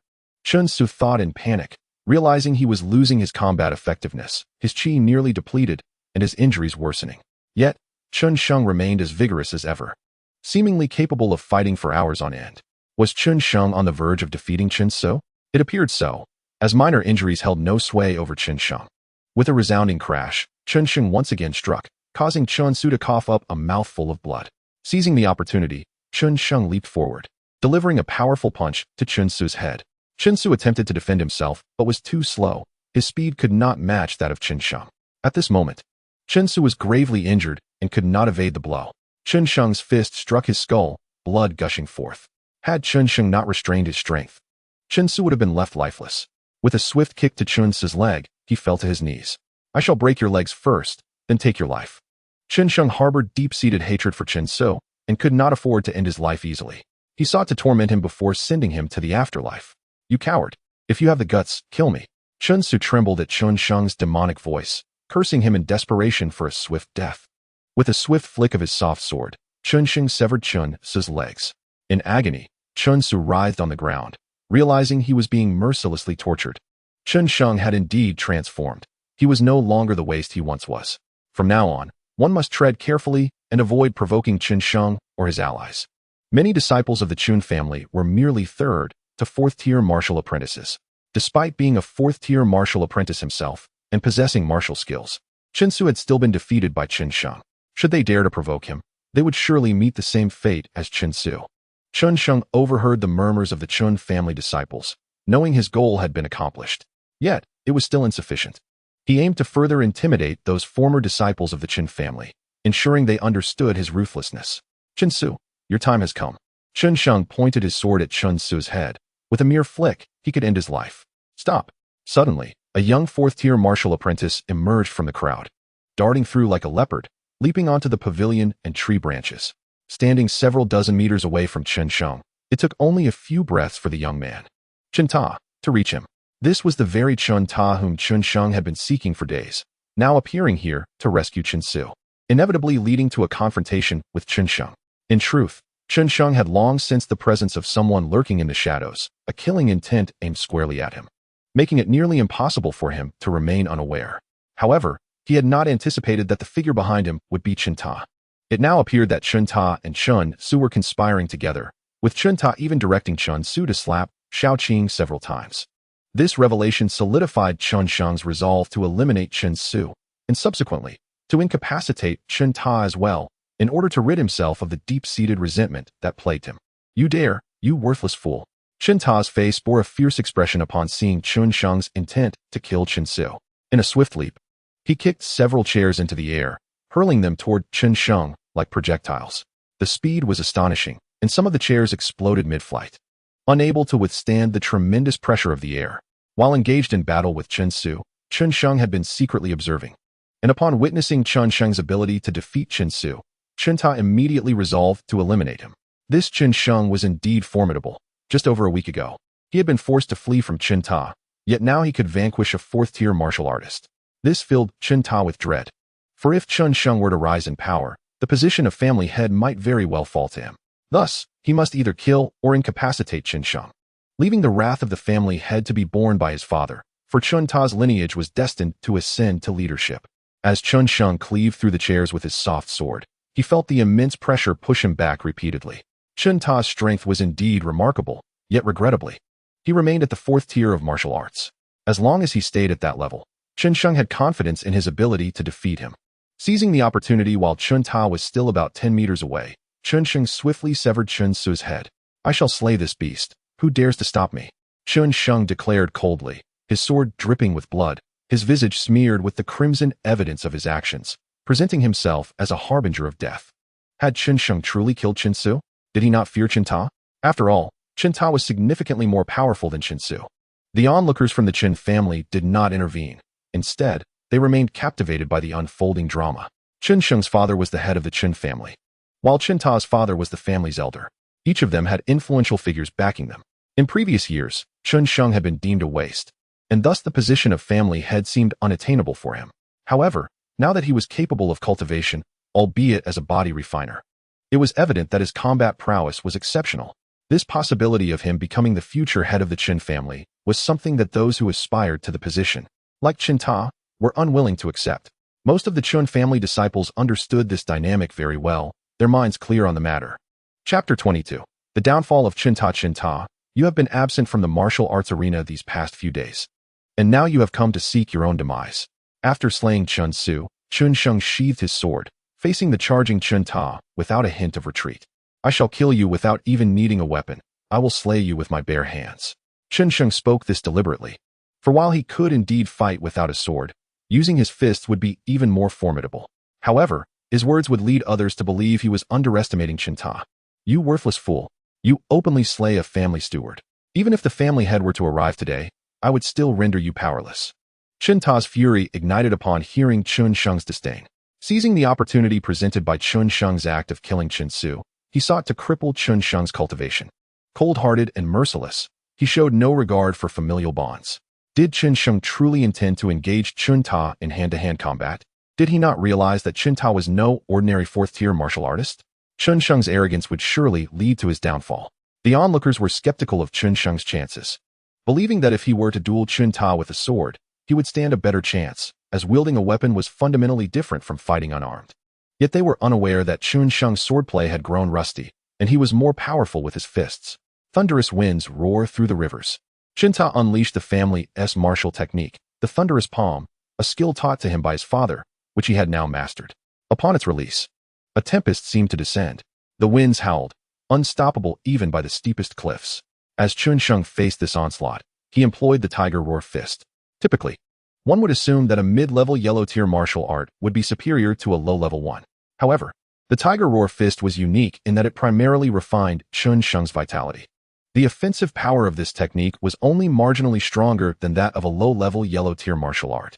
Furthermore, as a third-tier martial artist practicing the sky-swallowing art, which favored defense and cultivation speed, his attack power was not particularly strong. When their fists collided, Chen Sheng was immediately sent flying, while Chen Ta surged forward, continuing his barrage of punches. The battle between them was intensely fierce, their martial skills polished to perfection. With each motion of Chen Ta's palms, the sound of thunder echoed, sending shivers down the spines of the Chen family disciples watching. They observed Chen Sheng being struck repeatedly by Chen Ta, even seeing sparks fly upon impact. Yet, remarkably, Chen Sheng showed no signs of weakening, leaving the spectators astonished. Was this the power of a body refiner? Indeed, it was formidable. If an ordinary person had endured such a flurry of blows, they would have long since collapsed. Chen Ta, too, noticed this but chose to ignore it, confident in his ability to breach Chen Sheng's defenses. You worthless fool, if you do not draw your sword now, you will have no chance left. Do not think I am hesitant to act. This time, I will surely render you powerless. At this moment, Chen Ta prepared to incapacitate Chen Sheng. As for killing him, he hesitated. However, rendering Chen Sheng powerless would ensure that he would revert to being a waste, thus eliminating any chance of him becoming the family head. In the realm of Tianyun continent, having one's cultivation crippled was nearly tantamount to death. Die! Chen Sheng suddenly erupted. At this juncture, under the pressure of Chen Ta's thunderous palm, he felt the gusts of wind and the sound of thunder, finally grasping the essence of the Tiger Roar Fist. The so-called Tiger Demon's might was the realization of the tiger's roar and spirit, merging his mind with the unseen might of the tiger. He envisioned the iron-cloud tiger encountered on the Hengqi Mountains. Chen Sheng had achieved enlightenment, and in that instant, his mastery of the Tiger Roar Fist reached its zenith. Comprehending the essence of the Tiger Demon's might, his vitality surged, bolstering both his life force and defenses. The offensive power has also been enhanced. He fought alongside Chen Ta, and it no longer felt so arduous. What could be the reason? Naturally, Chen Ta noticed something amiss. Chen Sheng, who was once subdued, now possessed the strength to retaliate. What had this young man consumed to transform from a sickly cat into a fierce tiger so suddenly? Chen Ta was astonished. Nevertheless, he remained undaunted. He could not believe that his fourth-level martial artist status was insufficient to contend with Chen Sheng. Although during their encounter, Chen Ta recognized that Chen Sheng had reached the third level, he seemed to have grown exponentially stronger since their time in the training grounds. Chen Sheng could challenge those of a higher rank, but he was not convinced that he could surpass Chen Ta, who was not a mere family wastrel but a prodigy of the clan. After mastering the Tiger Roar Fist, Chen Sheng became even more formidable, and the battle with Chen Ta intensified. Their fists collided violently, akin to a fierce clash of offense and defense. resonating like thunderous steel. Chen Sheng grew bolder with each passing moment, his blood surging with excitement. Chen Ta was the most formidable opponent he had encountered thus far. A young genius of the family, who had ascended to the 4th level of martial arts at such a young age. Now, it seemed he was on the verge of being defeated by someone at the 3rd level. He recalled how Chen Ta had once stood like an insurmountable mountain before him, a figure he could only navigate around. Now, he was poised to overcome him. Chen Sheng felt an inexplicable thrill. Conversely, Chen Ta became increasingly frustrated. He even contemplated fleeing. Chen Sheng was too terrifying, growing stronger with each exchange. However, just as he resolved to escape, Chen Sheng landed a punch on his chest. Thud! He fell over the railing. Chen Sheng jumped after him, delivering another blow to his abdomen. Wow! Chen Ta coughed up blood. Chen Ta, you've always called me a waste. Now, you've been defeated by this so-called waste. What do you have to say for yourself? Chen Sheng was also bloodied. Yet at that moment, he appeared far better off than Chen Ta. The blood and wounds on his body only served to heighten his awe-inspiring presence. Defeated. At that moment, everyone was in disbelief. The talented youth of the family, Chen Ta, had actually been vanquished by Chen Sheng, especially during the fight. Chen Sheng had revealed his 3rd-level martial artist prowess, while Chen Ta was a 4th-level martial artist, incomparable to the likes of Chen Su. He was a key figure nurtured by the family. Now, he had been bested by someone once considered a family waste. Everyone could hardly fathom the reality before them. However, the truth was undeniable. They understood that Chen Sheng was no longer the family's disgrace. He had stepped upon Chen Ta's shoulders to rise in status and would undoubtedly become an important disciple of the family. Impossible. Defeated by Chen Sheng. Chen Ta first felt a sense of humiliation, followed by disbelief. How could he possibly be bested by someone he deemed beneath him? Chen Sheng, you are no waste. You are a genius of the family, he thought, hoping to appease Chen Sheng and preserve his own dignity for future vengeance. Thus, Chen Ta resolved to swallow his pride and declared Chen Sheng a genius, while labeling himself as inferior, all for the sake of self-preservation. Chapter 23. The Fall of Chen Ta. Chen Ta, you finally realize your inferiority, Chen Sheng declared as he forcefully stepped on Chen Ta's face, reveling in his triumph. Yes, I am the waste. Please spare me. Chen Ta seethed with anger but dared not express it. He could clearly sense Chen Sheng's murderous intent. He spoke loudly, hoping to placate Chen Sheng. Many disciples of the Chen family looked down upon Chen Ta at that moment, aware that he was merely trying to save himself. Chen Sheng, what more do you desire? I am your cousin. Chen Ta, sensing the coldness emanating from Chen Sheng, felt panic rise within him. Could it be that Chen Sheng truly intended to end his life? You claim to be superior? Then I shall render you a waste.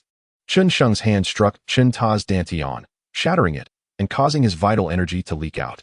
From that moment forth, he would be unable to cultivate unless he became a body-refining warrior. However, becoming a body-refining warrior required specific techniques and abundant resources. In Tianyong City, it had been centuries since a body-refining warrior had successfully emerged. Chen Sheng had only managed to achieve this through the mysterious swallowing heaven technique, which allowed him to become both a body refiner and a chi practitioner, requiring minimal resources. This exemplified the potency of the swallowing heaven technique. Waste. You have truly crippled my cultivation. In that instant, despair washed over Chen Ta. Without cultivation, he would find it impossible to navigate Tianyong City. His father had always favored his elder brother, and now that his cultivation had been destroyed, he would have an even lesser presence. Perhaps he would become like the old Chen Sheng, bullied by even a servant. He felt an overwhelming hatred. Why had he foolishly sought trouble with Chen Sheng? After crippling Chen Ta's abilities, Chen Sheng left, cradling Shao Qing in his arms. The onlooking disciples of the Chen family regarded Chen Ta with pity, yet they also understood that a greater storm was about to engulf the Chen family. After all, Chen Ta was the son of the clan's elder, who had always been at odds with the family head. Now that Chen Sheng had left Chen Ta in ruins, a tempest was brewing, merely waiting for the opportune moment to strike. What do you think will happen between the elder and the family head? The Chen family is likely to face upheaval. Some disciples eagerly awaited the spectacle, while others were filled with concern. They understood that in Tianyong City, the Chen family was not alone. There were the Bai and Li families as well. Should a civil strife erupt within the Chen family, those other clans would undoubtedly seize the opportunity. The annihilation of the Chen family was not beyond the realm of possibility. These disciples of the Chen family dispersed, each harboring various emotions. Upon returning to the family, Chen Sheng laid Shao Qing down on his bed and pondered the consequences of crippling Chen Ta. He had not acted impulsively. Chen Ta was already a significant enemy, second only to Bai Yun and others. If he could not exact revenge, Chen Sheng would remain unsettled. Furthermore, Chen Su had slapped Xiaoqing twice, and it was likely that Chen Ta had instigated him. Thus, in sparing Chen Ta's life, he had shown mercy. Were it not for the fact that Chen Ta's father was the clan's elder, he would have already been dead. Now, having crippled Chen Ta, the family would likely face unrest. Perhaps even his father would struggle to maintain his position as family head. Contemplating this, Chen Sheng couldn't help but smile wryly. He had indeed brought trouble upon his father. He had envisioned quietly cultivating to make a striking impression at the family gathering, solidifying his father's position. Alas, the deed was done. The only course of action now was to enhance his own strength.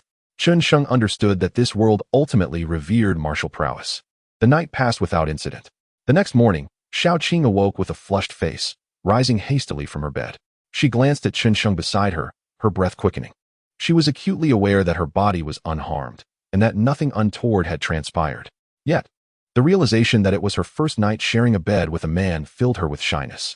After gently tucking the blanket around Chen Sheng, she hurriedly departed. A truly bashful maiden, Chen Sheng, opening his eyes with a smile, had already been awake, deliberately avoiding making Xiaoqing feel awkward. Once she left, he too rose, tidying himself before heading to the training grounds to practice his martial arts. At the training ground, Chen Sheng struck the massive stone before him with powerful punches. This stone was uniquely his, well known among many, as he consistently trained upon it. As he continued his rigorous practice, the disciples of the Chen family, who were also training, watched him with a mixture of reverence and schadenfreude. Have you heard? The Grand Elder intends to strip Chen Sheng of his cultivation. Not only that, I've also heard they plan to break his legs and feed him to the dogs. The atmosphere in the training ground was palpably tense, as an unseen energy seemed to thicken the air, making it difficult to breathe. Even the weather appeared to shift ominously, with dark clouds gathering as if heralding significant events. However, Chen Sheng remained unfazed, focused solely on the singular goal of enhancing his strength. Suddenly, an intense surge of energy struck the stone before him, sending dust flying and causing a small fragment to break away. This was the manifestation of external qi, capable of lethal force from 100 paces away, an ability possessed by a fifth-tier martial artist. Chen Sheng's heart tightened. The fifth tier was a true pinnacle among martial practitioners. Only upon reaching this level could one project their qi outward. Below this tier, practitioners merely gathered and refined their qi, lacking the ability to unleash it in such a manner. The fifth tier represented a watershed moment in martial cultivation, a threshold that allowed entry into familial training for martial skills, thus earning the family's recognition. It was evident how formidable this tier was, as many would struggle their entire lives to reach it. In that moment, Chen Sheng's gaze fell upon a proud young man, cloaked in resplendent garments, exuding an aura of superiority. The young man's disdainful eyes regarded Chen Sheng as one might regard an insignificant insect, easily squashed. He bore a striking resemblance to Chen Ta. "So, you are the useless Chen Sheng," the young man declared, striding over with an air of condescension.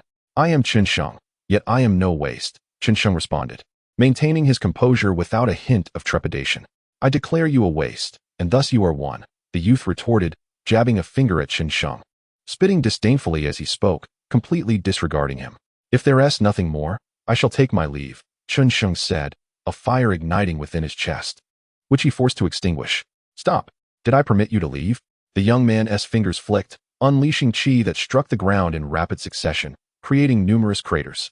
Should Chen Sheng take a single step forward, he would be pierced by this energy, and even with his defenses, he would sustain grievous injuries. Chapter 24. Fourth-tier martial artist. This was the true power of a fifth-tier martial artist, and Chen Sheng felt a chill of despair. If he were to advance recklessly, his legs would surely be crippled. Confronted with the might of a fifth-tier expert, he found himself utterly powerless to resist. The chasm between them was insurmountable by any means. Though he could contend with a fourth-tier martial artist at his third tier, against a fifth tier, he was akin to an ant. Even should he break through to the fourth tier, defeating a fifth tier was nearly impossible. Do not be mistaken. Defeating Chen Ta does not denote true prowess. In my eyes, Chen Ta is merely an ant, and so too are you, the young man declared arrogantly, as if surveying a kingdom. "If you have nothing further to discuss, I shall take my leave." Chen Sheng inhaled deeply. Were it not for his own limitations as a third-tier martial artist, he would have relished the opportunity to reduce this man to ruins. "I am Chen Ying, brother to Chen Ta.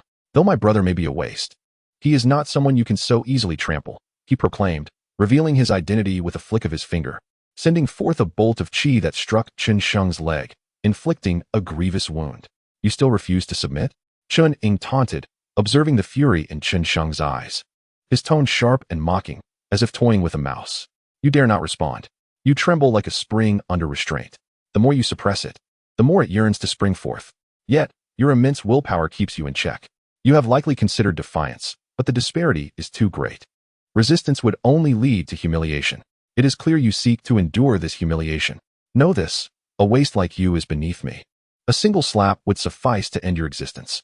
Were it not for my father instructing me to refrain from acting against you for the time being, you would be nothing more than a beaten dog by now. He watched Chen Sheng tremble, his chi swirling ominously. At the slightest movement from Chen Sheng, he would be brought to his knees, and his cultivation would be obliterated. Rumors suggested Chen Sheng was a body refinement practitioner. Thus, he would break all of his limbs, indeed, all 5 limbs. Yet, time passed, and despite the seething anger in Chen Sheng's eyes, he remained motionless. You are a waste, enduring my humiliation without a fight. Yet you dare to speak of martial arts. Chen Sheng sneered, and as he departed, he spat once more before leaving in a haughty manner. Chen Sheng, I, Chen Sheng, vow to the heavens that one day, I shall make you pay dearly. As Chen Sheng exited, Chen Sheng's heart roared with fury, releasing the pent-up rage like a long-dormant volcano erupting. He dedicated himself to training the devouring heavens technique, determined to defeat those who had once belittled him, to retaliate against the shame he had endured. He had hoped that such insults would no longer haunt him, yet it appeared he had overestimated his own standing. In the presence of martial prowess, one could only accept humiliation if their cultivation fell short. This was the harsh reality of martial supremacy. Today, Chen Sheng had personally experienced the sorrow of the weak. Until he reached the pinnacle of martial arts, he would remain vulnerable to oppression. In that moment, he set his sights on a singular goal, to ascend to the zenith of martial prowess and become a superior being among men. Chen Sheng exhaled a breath of stale air and then seated himself. After several days of cultivation, he had begun to sense the opportunity for a breakthrough. The recent display of Chen Ying's true energy had deepened Chen Sheng's understanding of qi. This qi represents a person's energy. It can be stored or released. When refined to a certain extent, possessing sufficient dynamic source within one's body allows for the true energy to be propelled, creating effects akin to bullets or even bombs. Sitting on the ground, Chen Sheng commenced his breakthrough to the 4th level of martial apprentice. This realm is regarded as the foundation of the martial apprentice stages. The explosive power of true energy at the 5th level is largely dependent on the 4th level, making this breakthrough potentially perilous. It is one of the more treacherous stages within the martial apprentice realm. Typically, others breaking through to the 4th level must open their dantian source orifices, the very foundation of true energy release. However, Chen Sheng's path to the 4th level requires him to connect all his meridians. Once he attains the 5th level, his true energy will condense into lines, allowing him to strike with lethal force from 100 paces away. And his power will far surpass that of an ordinary 5th level martial apprentice. As he activated the first volume of the Swallowing Heaven technique, the secret vault of millennia, Chen Sheng began to break through to the 3rd level of martial apprentice. With his silent incantation, his mind settled. The anger from Chen Sheng's humiliation dissipated, replaced by tranquility as he immersed himself in the essence of the epic. The chaotic true energy within the world was entirely absorbed by him. If one were to peel back his clothing, they would faintly observe the previously disordered meridians gradually connecting. Through the catalysis of true energy and the guidance of mental techniques, everything progressed in an orderly fashion. Countless streams of true energy flowed through his meridians in a harmonious cycle. Chen Sheng felt an exhilarating sense of perpetual vitality. In his mind, he reflected on the 4th level of martial apprentice, where true energy flows endlessly. This notion did not imply an infinite supply of true energy, but rather an unobstructed flow, swift and orderly. When unleashing true energy, both speed and power would naturally be astonishing. Chen Sheng estimated that upon breaking through to the 4th level, his strength would increase several-fold, rendering ordinary 4th level martial apprentices no match for him. For those who attain the 4th level, they merely lay the groundwork for the explosive power of the 5th level, lacking any unique attributes. Unlike Chen Sheng, who cultivated the Swallowing Heaven technique, capable of forming a perpetual cycle within his meridians, resulting in a qualitative transformation of true energy. Drip. The sound of water echoed in Chen Sheng's heart as the last meridian connected with the first. His cultivation finally stepped into the 4th level of martial apprentice. The meridians concealed within his body formed a cycle, and as true energy flowed, it became the natural path. With a mere movement, a tremendous aura radiated outward, causing the stones on the ground to rattle. Chen, in gratitude, I shall ensure your demise. Chen Sheng clenched his fist, feeling an overwhelming surge of power. Without Chen Ying's provocation and the insights gained from his true energy release, he would have required significantly more time to break through to the 4th level. Was it truly necessary to thank Chen Ying? With a cold smile, Chen Sheng exited the martial practice arena. Chapter 25. A summons from father. By the time Chen Sheng returned to his courtyard, night had fallen. He discovered Xiaoqing standing within his room. What business did this girl have in my quarters at such a late hour? At this time, she would typically be fast asleep. What could possibly bring her here? Suddenly, Chen Sheng's thoughts wandered to inappropriate places. If she were to tempt me, how should I respond? Anxiety gnawed at him.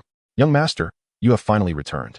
Today, Xiaoqing was dressed modestly in a gray cloth garment that concealed her graceful figure, her hair pinned up. Though merely 16, she exuded a mature allure that captivated Chen Sheng. Young master, could you refrain from looking at me like that? I have something to discuss with you. As she gazed into Chen Sheng's heated eyes, her words stumbled. Xiaoqing, even if you were to employ coercive tactics, I would not yield. Chen Sheng crossed his arms defiantly, resembling a girl feeling violated. Xiaoqing, acting like a playful vixen, was poised to pounce. Young master, what are you thinking? I am here to inform you that I must leave. Seeing Chen Sheng's stubborn demeanor, Xiaoqing burst into laughter, then her expression turned somber. What? Chen Sheng, initially engaging in playful banter, was taken aback. He had intended to tease her further, but was struck by her announcement that she was leaving, as if struck by lightning. Xiaoqing, what is the matter? Have I treated you poorly? Chen Sheng's voice trembled with urgency, far more than when confronting Chen Ying. At that moment, he truly recognized how significant Xiaoqing was to him. No, young master. Amused by Chen Sheng's flustered state, Xiaoqing felt a surge of happiness. She understood that her young master cared deeply for her. It's just that my mother is ill, and I must return home to visit her, she explained. Is that so? You frighten me. Chen Sheng patted his chest, feeling as though he had lost something vital. Xiaoqing, why don't I accompany you in a few days? Concern for Xiaoqing welled up within him. She was merely an ordinary person. What if she encountered thieves along the way? With her beauty, she could easily be taken as a hostage. No need, young master. It would be safer for you to remain at home for the next few days. The atmosphere in the Chen household was unusually tense. The servants moved about cautiously. A bit of inquiry revealed to Xiaoqing that Chen Sheng had gotten himself into significant trouble. She feared that once he left the Chen household, the elder would send someone after him. In truth, had it not been for her mother's severe illness, she would not have wished to leave. She hoped to stay and assist her young master through this crisis. Xiaoqing, please be careful on your journey. Chen Sheng was unaware of her inner thoughts. He only recognized the gravity of the family crisis. If mishandled, the Chen family could face collapse. His father would bear the brunt of the pressure, and he felt compelled to remain and support him. The trouble was of his own making, and he must bravely shoulder the consequences.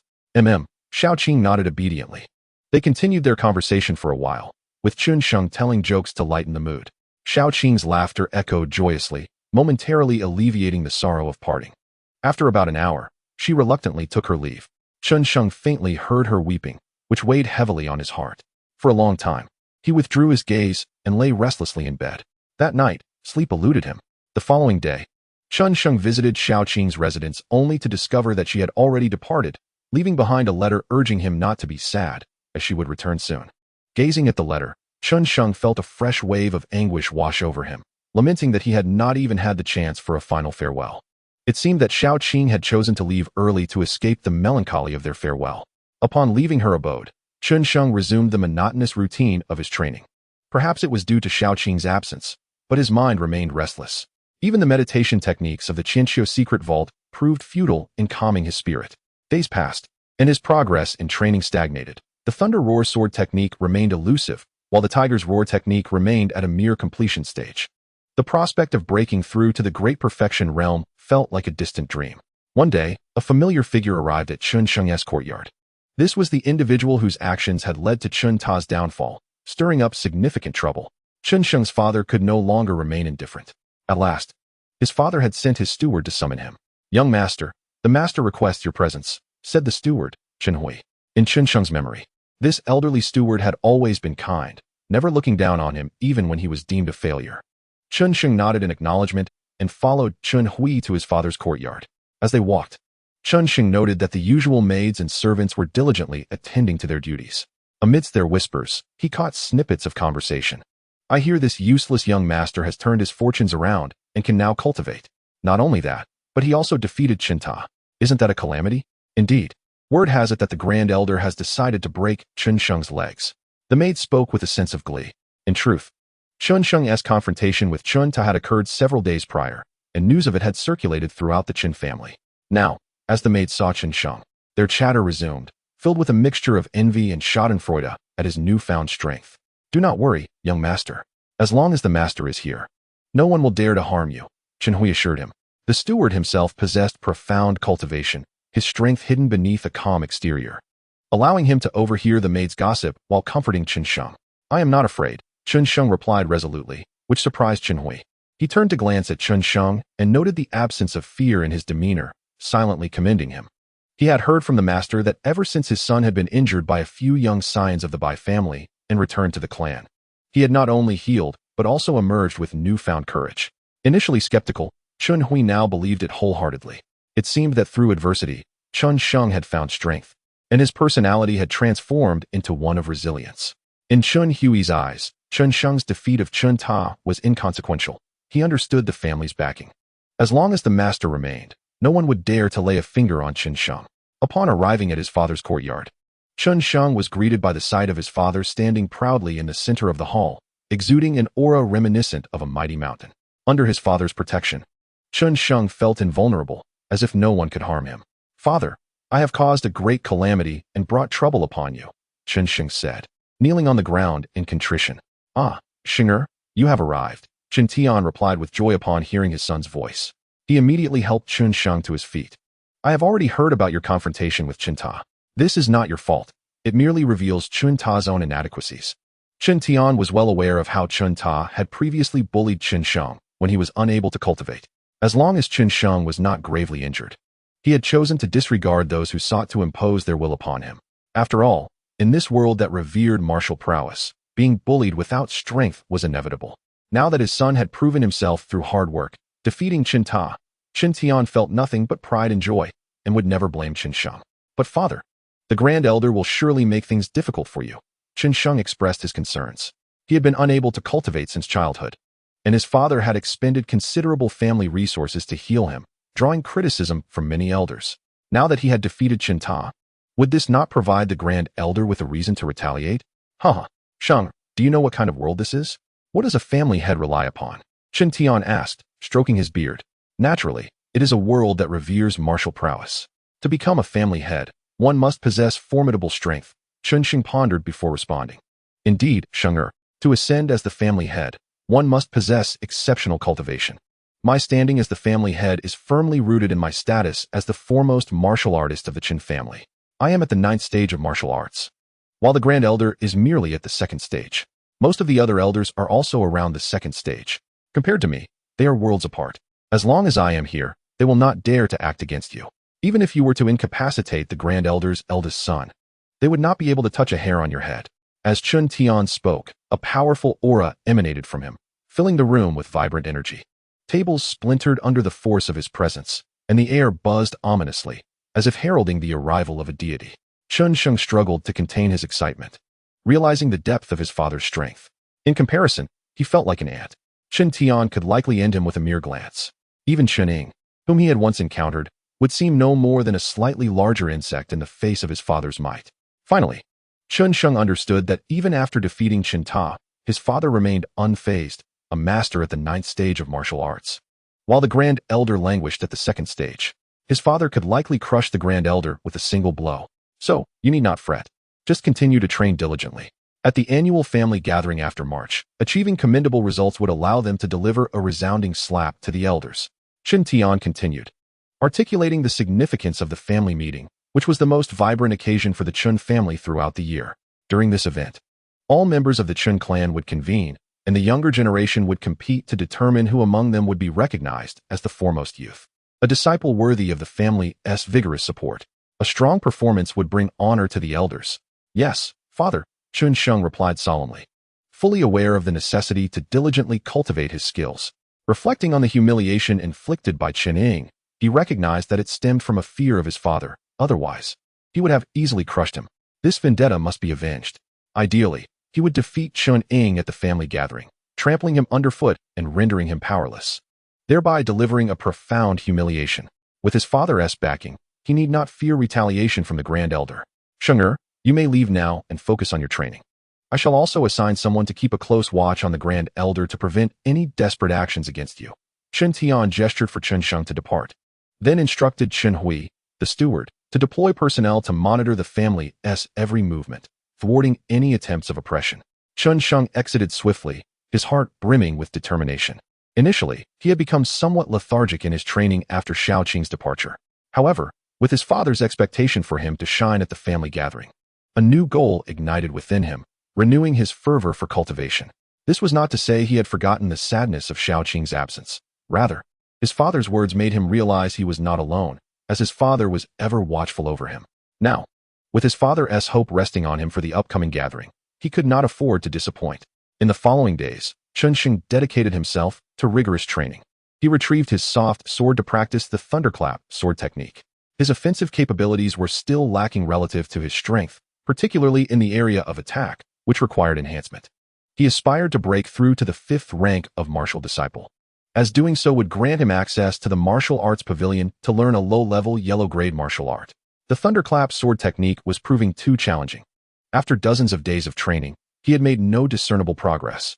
Achieving even a minor success in mastering the technique seemed more elusive than breaking into the 5th rank. Realizing this, Chen Sheng shifted his focus to the Tiger Roar Fist and engaged in combat with others, believing this to be a swift method to enhance his strength. Each battle contributed to his gradual growth in power, bringing him ever closer to the 5th rank of martial disciple. He speculated that, if this continued, he would soon achieve a breakthrough. As days passed, Chen Sheng remained at the 4th rank of martial disciple, yet his aura had grown more robust. He was nearing the pinnacle of mastery with the Tiger Roar Fist, a pleasant surprise amidst the monotony. The Chen family had experienced no significant events lately. As his father had mentioned, under his father's intimidation, the Grand Elder and others dared not act against him, even if his son was rendered powerless. The only lingering trouble stemmed from the humiliation by Chen Sheng long ago, though Chen Sheng surmised that Chen Sheng was now confined and reluctant to confront him, fueling his desire for strength. If only he possessed his father's power, Chen Sheng would have been easily vanquished. In a separate scene, within a Chen family estate, Chen Ta lay on the ground, groaning in agony. "Father, brother, you must avenge me." His cultivation had been destroyed, and his resentment towards Chen Sheng was palpable. "Useless."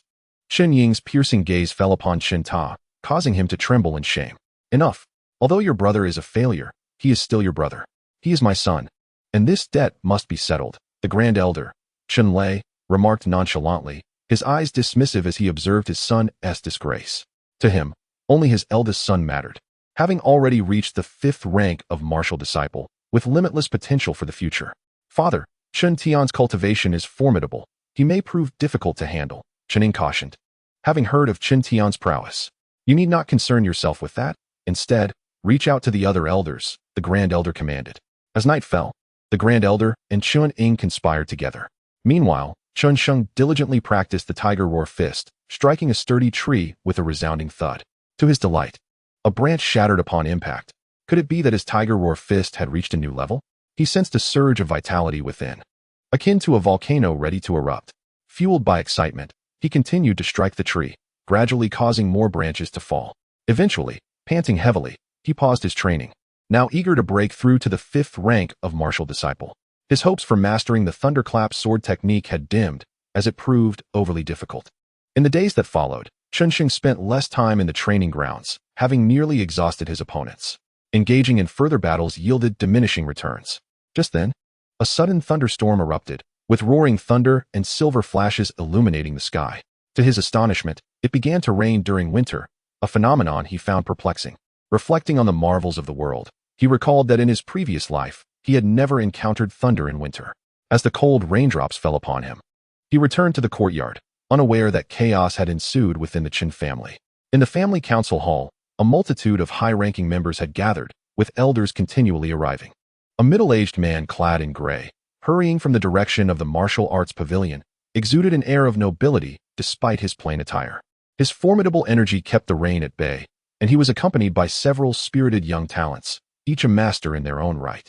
Though he has not yet ascended to the 5th rank of martial apprentices, he is still a fourth-rank martial apprentice. Father, is the Grand Elder convening in the council hall this time to depose the family head? The two youths exclaimed excitedly. They had long harbored disdain for Chen Tian and hoped for their father to ascend to power, thereby acquiring greater resources for cultivation. Yet, Chen Tian's prowess was formidable, making his removal a daunting task. It is rumored that the Grand Elder has summoned all the elders from outside to oust Chen Tian from his position. They sensed that an opportunity was at hand. Without further ado, they made their way to the council hall.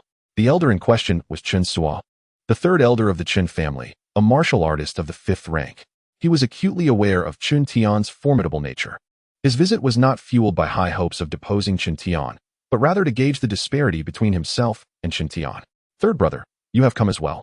A cordial voice interrupted Chen Suo's thoughts.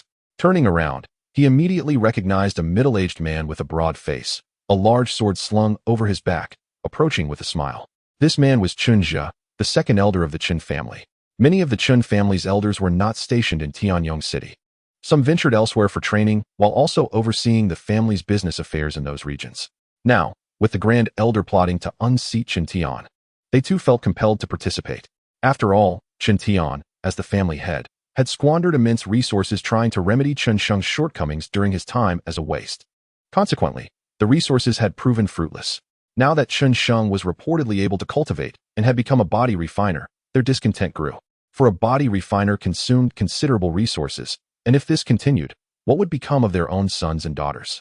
The resources previously allocated to them would surely diminish significantly. Indeed, Chen Tian now wielded absolute power, believing himself unassailable. It was time to unite and force him from his position. Upon seeing his second brother's arrival, Chen Suo felt a surge of confidence. Chen Jia, the second elder, was the family's second strongest member, with unfathomable prowess. His presence offered a glimmer of hope in dealing with Chen Tian. Let us proceed. Both men gestured invitingly as they braved the torrential rain and entered the council hall of the Chen family. What is happening? Why are so many important figures from the family returning? Murmured several indifferent guards and servants of the Chen family. Look, there goes the second elder. And there's the third elder. It seems the Grand Elder is prepared to confront the family head-on. With Chen Sheng now cultivating, he had grown quite arrogant. With so many high-ranking individuals present, the family head might not be able to protect him. Amidst the whispers of excitement from some and anxiety from others, fearing the family might face dire consequences with rival families seizing the opportunity, the mood was tense. Chen Tian, will you not hand over your precious son to atone for your sins? In the council hall, Chen Lei began his accusations as the attendees gathered. What crime has my son committed? Why should I surrender him? Who do you think you are, Chen Lei? Chen Tian stood defiantly before the high-ranking family members, exuding unyielding strength. Despite the presence of nearly a dozen martial artists, he remained calm. As a martial artist of the 9th rank, his aura erupted, instilling fear among all present. The disparity in Chen Tian's cultivation level was alarming. Chen Sheng, do not be so arrogant. Do you believe yourself invincible? Chen Lei gasped, struggling to contain his anger. Indeed, in this place, I am invincible. Chen Tian surveyed the assembly with a disdainful expression. Even the martial artists before him were insignificant in his eyes, for he was a martial artist of the 9th rank. At this level, the differences between ranks were immense. Although many martial artists were present, none were of the 9th rank, rendering Chen Tian indifferent to the elder's authority. Very well, Chen Tian, you are formidable. Chen Lei trembled with indignation. May I request your son to come forth? We have questions for him. Chen Lei's earlier aggression softened as he sought to summon Chen Sheng, hoping to exert pressure on him. Humph. Chen Tian snorted. I am well aware of your intentions. You merely wish to intimidate Sheng. I will summon him now, and let us see how you proceed. Chen Tian sought to assert his authority, having not been angry for quite some time. It was time to teach these elders a lesson, to let them know that as long as Chen Tian remained, he was the family head, and none could harm his son. He then called for the steward, Chen Hui, instructing him to bring Chen Sheng. Meanwhile, Chen Sheng was resting in his room, lost in thought as he gazed at the rain outside, wondering where Xiaoqing was and when she would return. Young master, the master requests your presence in the council hall. A familiar voice broke through his reverie. To the council hall? Chen Sheng looked at Chen Hui, puzzled. Chen Hui smiled and conveyed all the pertinent details to Chen Sheng. Do not worry, young master, no one can rival the master. Chen Hui observed Chen Sheng's silence, assuming he was afraid, and offered reassuring words. I am not concerned. I simply find it strange that the Grand Elder and the others would dare to oppose my father. Knowing his strength, Chen Sheng replied, perplexed. I cannot say for certain. Regardless, the master is a ninth-rank martial artist. He can easily dominate the situation. There should be no significant issues, Chen Hui remarked. After a moment of contemplation, he shook his head. You are right, let us go. Chen Sheng, unable to fathom the situation, smiled in agreement. He too did not believe the Grand Elder could pose a threat to his father. As they entered the council hall, they found dozens of people seated, alongside many young talents standing, totaling over 100 individuals. The atmosphere was heavy with the presence of numerous martial artists of the 5th rank and above. The moment Chen Sheng stepped into the hall, over 100 pairs of eyes fixed upon him. Even ordinary individuals would feel immense pressure under such scrutiny, let alone the gaze of martial artists, which felt akin to blades and swords. Chen Sheng felt a prickling sensation on his back. However, he quickly acclimated. Reassured that his father would protect him, he calmly walked to his father's side, standing on his left. Now that my son has arrived, what do you have to say? Chen Tian regarded Chen Sheng with approval before addressing the assembly. Chen Tian, do not be so arrogant. Your worthless son consumed vast resources for healing his dantian. Now, it is said he has reached the 4th rank of martial apprentices and has become a body refiner. What words do you have to share? At this moment, Chen just stepped forward. He is a formidable warrior at the 8th stage, and before Chen Tian, he exuded confidence. What do I have to say? My son intends to utilize the resources of our family. What can you do about it? Chen Tian's dominance was palpable. Chen Sheng, standing nearby, felt a surge of fervor. Strength. This is the essence of power. With a formidable father and the foremost family, there was no need to reason with these individuals. In truth, Chen Sheng had achieved a breakthrough to the 4th stage of martial disciples through his own efforts. However, he understood that his father had no desire to explain himself to them. Chen Tian, do you truly believe that being the head of the family grants you the freedom to act as you please? Chen Zhe retorted, you have gone too far. You are reckless and selfish, caring only for your own son. You are unworthy of being the head of the Chen family. The atmosphere erupted in chaos, with the high-ranking family members clucking in anger, resembling irate roosters. They stood up, eager to confront Chen Tian. Unworthy to be the head of the family? Who among you is fit for such a role? A bunch of worthless fools. Chen Tian's ire was ignited by Chen Zhe's accusation regarding his son. He did not attempt to conceal his disdain for these high-ranking members, boldly declaring that they were all worthless. A tit for a tat, Chen Tian challenged, eager to demonstrate his strength. With a swift motion, he conjured 5 swords of true energy, each pointing in a different direction, and sent them soaring forward. A chasm appeared on the ground as if plowed by a bull. The surrounding youthful talents turned pale, unable to withstand even the rippling waves of energy. Humph! Chen Tian scoffed at the overwhelming force of the true energy swords. With a powerful shake of his body and a grasp of his hand, he condensed his true energy into an axe, raising it before his chest. With a single swing, the true energy swords vanished, yet the axe's momentum remained, advancing forward. Chen Zhe's expression shifted as he summoned his true energy to defend himself. The impact was akin to an explosion, shaking the entire room and briefly rendering all present deaf. Chen Zhe, I told you they were worthless, and you disagreed. Now you see the consequence, Chen Tian mocked coldly. His prowess was at the 9th stage of martial artists. Even with Chen Zhe's 8th stage, the disparity was at least 5-fold. Come again. Chen Zhe's face flushed red, feeling humiliated and determined to continue battling Chen Tian. Brother, enough. You are no match for Chen Tian, Chen Lei interjected. As one of the 3 brothers alongside Chen Zhe and Chen Shua, Chen Lei's words carried weight, and Chen Zhe reluctantly returned to his seat. Chen Tian, your cultivation is formidable, but as the head of the family, your son has incapacitated mine. You must provide an explanation. Either break your son's limbs or relinquish your position, Chen Lei reasoned, using his own son's plight as leverage. This statement resonated with nearly everyone present. Indeed, your son, now awakened, is exceedingly arrogant, burdened by a dark side from his past as a waste. With newfound strength, he threatens the family. Such a disciple must be eliminated. At the very least, his limbs should be broken. Break his limbs. Better yet, kill him. Chen Sheng, hearing these words, remained silent. Many of those present were his cousins and uncles. The prospect of killing him starkly illustrated the brutal competition within the family. Alas, they were mistaken, believing that reason could sway his father. This was a grave error. Might is the ultimate truth. Enough. Should anyone utter another word regarding Sheng, they shall meet their demise. Chen Tian declared, channeling his true energy, resonating like a bell, its sound reverberating, even creating visible ripples in the air. Several lower-ranked family talents were struck, bleeding from their ears. At that moment, No one dared utter another word. Chen Sheng stood by his father's side, casting a cold gaze upon the assembly, akin to a soon-to-be crowned prince surveying his ministers. Chapter 29. Chen Sheng's might. Chen Sheng and Chen Tian stood above, gazing down at the crowd. Many young disciples from various families looked up at the elevated Chen Sheng, filled with a desire to eliminate him. They were well aware that Chen Sheng had once been a waste, now reportedly a body refiner. He had only reached the fourth stage of martial disciples through the accumulation of family resources, with a bleak future ahead. To be looked down upon by such a waste was a painful wound to their pride. Chen Tian, you are far too arrogant. I previously doubted it, but now I have witnessed it. Your actions are utterly reprehensible. What of family interests? At that moment, 5 elderly men, their hair white as snow, emerged. Though they were in their twilight years, they exuded vigor and authority. Their presence alone could subtly rival Chen Tian's. Each of these 5 elders was a peak 8th-stage warrior. Should they unite, they would pose a formidable challenge to Chen Tian.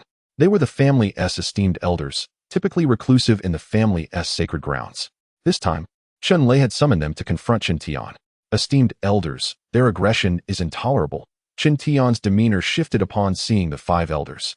He had forgotten that Chen Lei's father was an esteemed elder, capable of rallying their support. The esteemed elders were the true backbone of the family, remaining hidden unless necessary. Cease your prattle.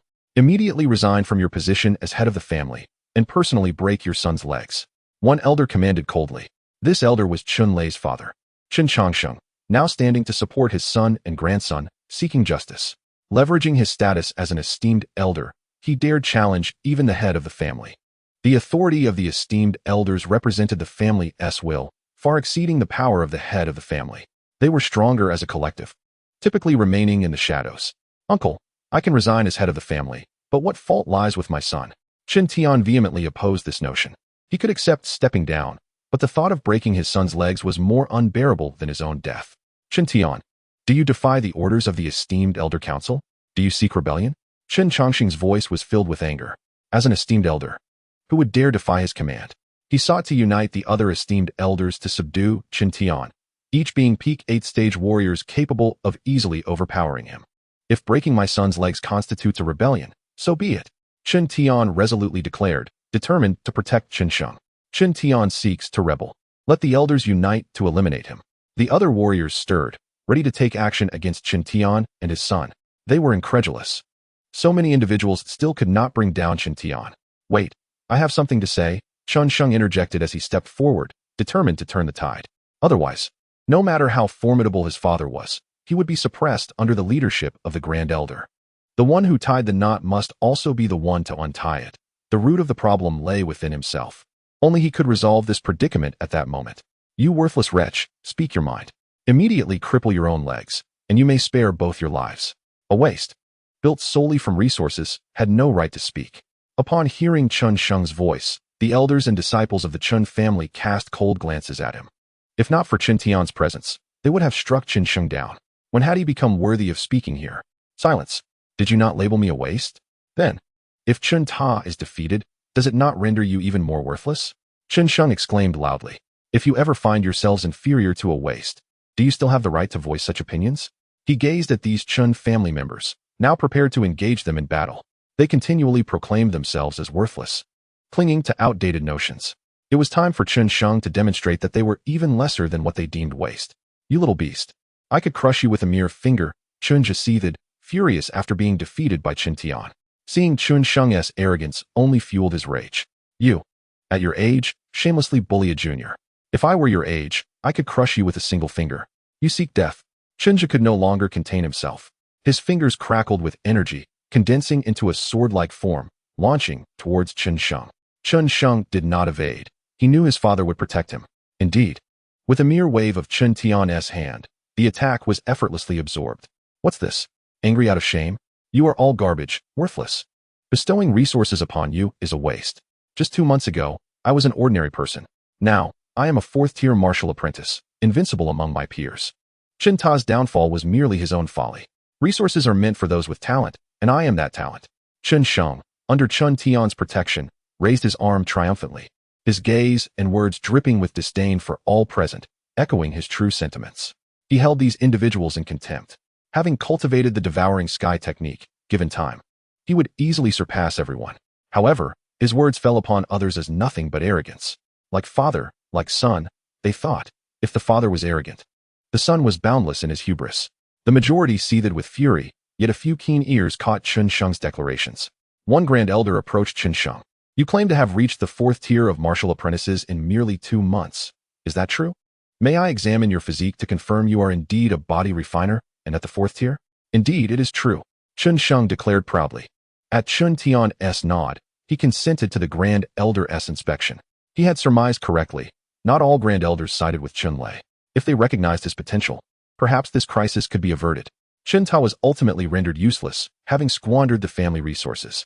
Dwelling on the past served no purpose. Only those who proved useful mattered. He was indeed a talent. If all the grand elders disregarded his kind of talent, then the family's demise was imminent. Chen Sheng found himself at a loss for words. What a formidable physique. This body is stronger than that of ordinary beasts. The vitality of a 4th tier martial apprentice could even rival that of a 6th tier. One inspecting grand elder murmured, nearly unable to believe the revelation. A human body surpassing that of a beast. How terrifying. Was this the dread of a body refiner? Chapter 30. Turning the tide. So, Chen Sheng was indeed such a prodigy, deserving of the family's vigorous cultivation. Perhaps one day, he would surpass Chen Rong. A few grand elders expressed their delight, having been misled by the rumors surrounding Chen Sheng, believing Chen Sheng to be a waste, unworthy of family resources. The family head had also remained indifferent, preparing to punish Chen Tian. Now, with Chen Sheng exhibiting such remarkable potential, the grand elders saw hope for the family. As for Chen Rong, he was the family's foremost talent. A direct disciple of a grand elder, having long achieved the 5th tier and possibly reaching the 7th or even 8th tier. Indeed, Chen Tian has done well. Chen Sheng is a genius, deserving of substantial family resources. As for Chen Ta's downfall, it merely highlights his worthlessness. Eliminating him can even save some family resources. Chen Tian aimed to continue as the head of the Chen family, while Chen Sheng aspired to strive for higher realms. In an instant, 3 out of 5 grand elders aligned with Chen Sheng, altering the situation. They recognized that Chen Sheng was a natural body refiner. As long as he did not falter, he would surely emerge as a formidable master in the future, revitalizing the family. The internal dynamics of the grand elder group shifted. 3 grand elders turning towards Chen Tian signified that Chen Lei and his associates' attempts to undermine Chen Tian had failed. The expressions of nearly all the family's high-ranking members and young disciples darkened. Many had traveled great distances to return to the Chen family, seeking to overthrow Chen Tian and gain a voice in the family. Now, they returned empty-handed, infuriated to the point of bloodshed, particularly among the younger disciples. Discontent brewed as they observed Chen Sheng standing beside Chen Tian, effortlessly reversing the situation with mere words. Chen Sheng had once been deemed a waste, a universally acknowledged fact. Even if he had grown stronger now, many family disciples who had ventured outside remained skeptical. Moreover, he had the audacity to label them as worthless, an intolerable affront. Waste.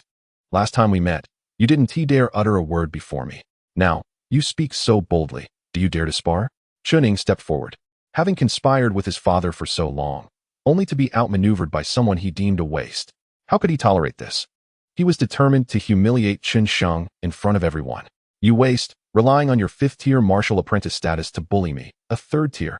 I am now a 4th tier martial apprentice. Should I reach the 5th tier, you would be even less than a waste in my presence. At this moment, Chen Sheng felt no fear of Chen Ning. Though defeating him was unlikely at his current 4th tier level, Chen Ning could not oppress or humiliate him again. Waste. If you have the guts, come down and fight me to the death. Chen Ning, fuming with rage, could hardly contain himself. Last time he had encountered Chen Sheng, he had been utterly humiliated. He could only endure the humiliation. Now, he even called himself worthless. Are you foolish? I am a level 4 martial disciple, while you are a level 5 martial disciple. How could I possibly engage in a life-and-death struggle with you? Chen Sheng looked at Chen Ning as if he were an idiot. Chen Ying's face turned as red as a pig's liver. He seemed to hear the mocking laughter of others. Chen Sheng, you claim Chen Ning is a level 5 martial disciple, and I am a level 4 martial disciple. Are you brave enough to come down and fight? A young man stepped out from the crowd. This youth was also a promising disciple from a respectable family, having been out training. His name was Chen Shui, and he had previously bullied Chen Sheng. Now, seeing the former weakling so arrogant, he was skeptical, believing the rumors of Chen Sheng being a genius capable of defeating Chen Ta were mere fabrications. You are merely a level 4 martial disciple. You cannot withstand even a single blow from me. Perhaps you should reconsider, otherwise, you'll end up crippled again. Chen Sheng regarded Chen Shui with disdain. Elder, I believe Chen Sheng is merely a fade of strength. Otherwise, why would he fear competing with me? Chen Shui seethed with rage as he reported to the elders. The three elders who had initially supported Chen Sheng began to harbor doubts. Had they been mistaken? Otherwise, why would Chen Sheng refuse to battle Chen Shui? I am not afraid. You are simply too weak. How about this? All level 4 martial disciples present, come at me together. I will face you all. Chen Sheng declared with authority. In response to their skepticism, he sought to demonstrate his absolute strength and reveal who the true weakling was. Arrogant. Let us all attack and finish him off. Chen Sheng is seeking death. We cannot be blamed for this. Immediately, 8 level 4 martial disciples emerged. Pointing angrily at Chen Sheng, Shengge, Chen Tian, standing beside Chen Sheng, expressed his concern. 1 level 4 martial disciple against 8? Even a reincarnated ancient powerhouse would be overwhelmed. Do not worry, father. I will not engage in a battle without confidence, Chen Sheng replied softly to Chen Tian. Hearing this, Chen Tian felt a mix of surprise and doubt, hoping his son would emerge victorious while fearing he might be overmatched. Let me make this clear, Chen Sheng. In the heat of battle, if we happen to accidentally kill you, do not hold it against us, Chen Shui threatened, his murderous intent palpable. The other level 4 martial disciples also emanated a chilling aura. In an instant, the once warm hall turned frigid. I remind you of this, Chen Sheng said, stepping forward into the hall. He struck first, delivering a powerful punch aimed at Chen Shui. His movement was more imposing than a tiger descending a mountain, his muscles rippling like a predator. Chen Shui and the others seemed to see Chen Sheng coalescing into a white tiger dominating the forest. The murderous intent gathered, forming a lethal line of attack. Kill. The level 4 martial disciples of the Chen family simultaneously launched their assaults, employing fists, feet, and various martial arts techniques. However, none utilized martial skills, as their fathers and elders held low status in the family, forbidding them from passing down advanced techniques. This was also the source of Chen Sheng's confidence in facing 8 opponents. The battle erupted chaotically, akin to a tiger fighting a pack of wolves. Everyone could see that the level 4 martial disciples occasionally managed to land hits on Chen Sheng, yet he exhibited little reaction, only the sound of impacts echoing. Was this the physique of a body refinement warrior, so powerful it rivaled that of a beast? It was terrifying. The attacks of the level 4 martial disciples seemed nearly ineffective. The elders watched in astonishment, while other family members stared in disbelief. How could he be this formidable? Surely, only a level 5 martial disciple could subdue Chen Sheng. But no, Chen Sheng's aura was distinctly that of a level 4 martial disciple. Yet, those present could sense his vigorous life force, comparable to that of a level 6 martial disciple. Thus, he could dominate the crowd. Excellent, Chen Tian exclaimed repeatedly, finally witnessing his son rise from the ashes of worthlessness. Everyone, unleash your full strength, do not hold back. At this moment, Chen Shui finally recognized the terror of Chen Sheng and believed that Chen Ta was indeed no match for him. In an instant, the 8 level 4 martial disciples occupied various positions, attacking Chen Sheng with coordinated strikes as if they were one mind, intent on delivering attacks without a blind spot. With a resolute spirit, they charged at Chen Sheng, embodying the ferocity of a wolf pack, where it was either his death or theirs. Chapter 31, Rise to Power. The roar of the tiger echoed through the forest. The tiger perched like a dragon. The tiger demon exuded a fearsome presence.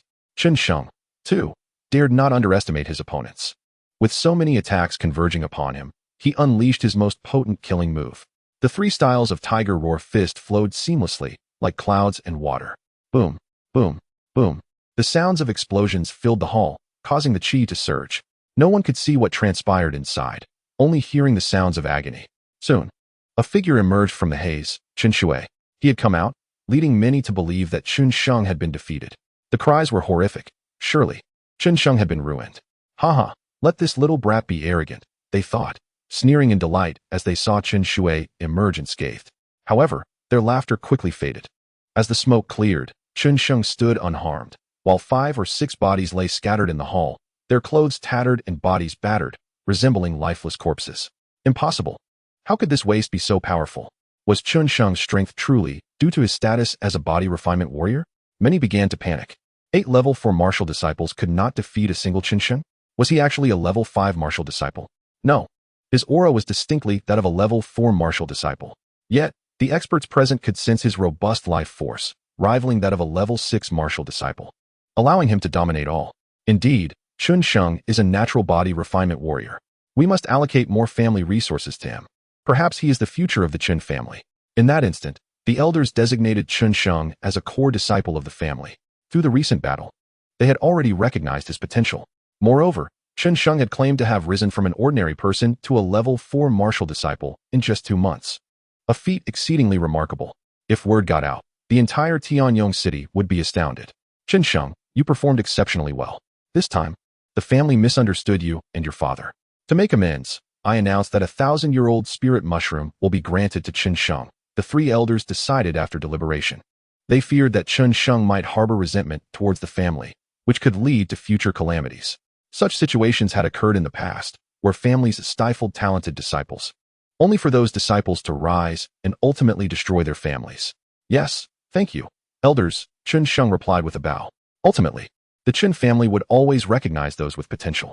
Today, Chen Sheng had demonstrated sufficient promise, prompting the elders to seek to appease him. However, Chen Sheng was acutely aware that strength outweighed potential. If he were sufficiently powerful, he could eliminate any dissenters with ease. Should he ascend to the 9th rank of a martial artist and join forces with his father, even the family's esteemed elders would be powerless against him. Chen Tian remained the family head, and Chen Sheng bore no blame. The 3 elders spoke amongst themselves regarding the other family leaders. It was infuriating. Many high-ranking family members were dissatisfied, yet felt powerless. With the 3 elders siding with Chen Tian, no one could challenge the 2 men. These elders might even report today's events to the Council of Elders, solidifying Chen Tian's position further. After all, he had a remarkable son. They were filled with resentment. Having underestimated Chen Sheng, believing their greatest rival to be Chen Tian, only to discover that Chen Sheng was the pivotal figure. The younger disciples of various families, upon hearing the elders mention compensation, felt a surge of envy.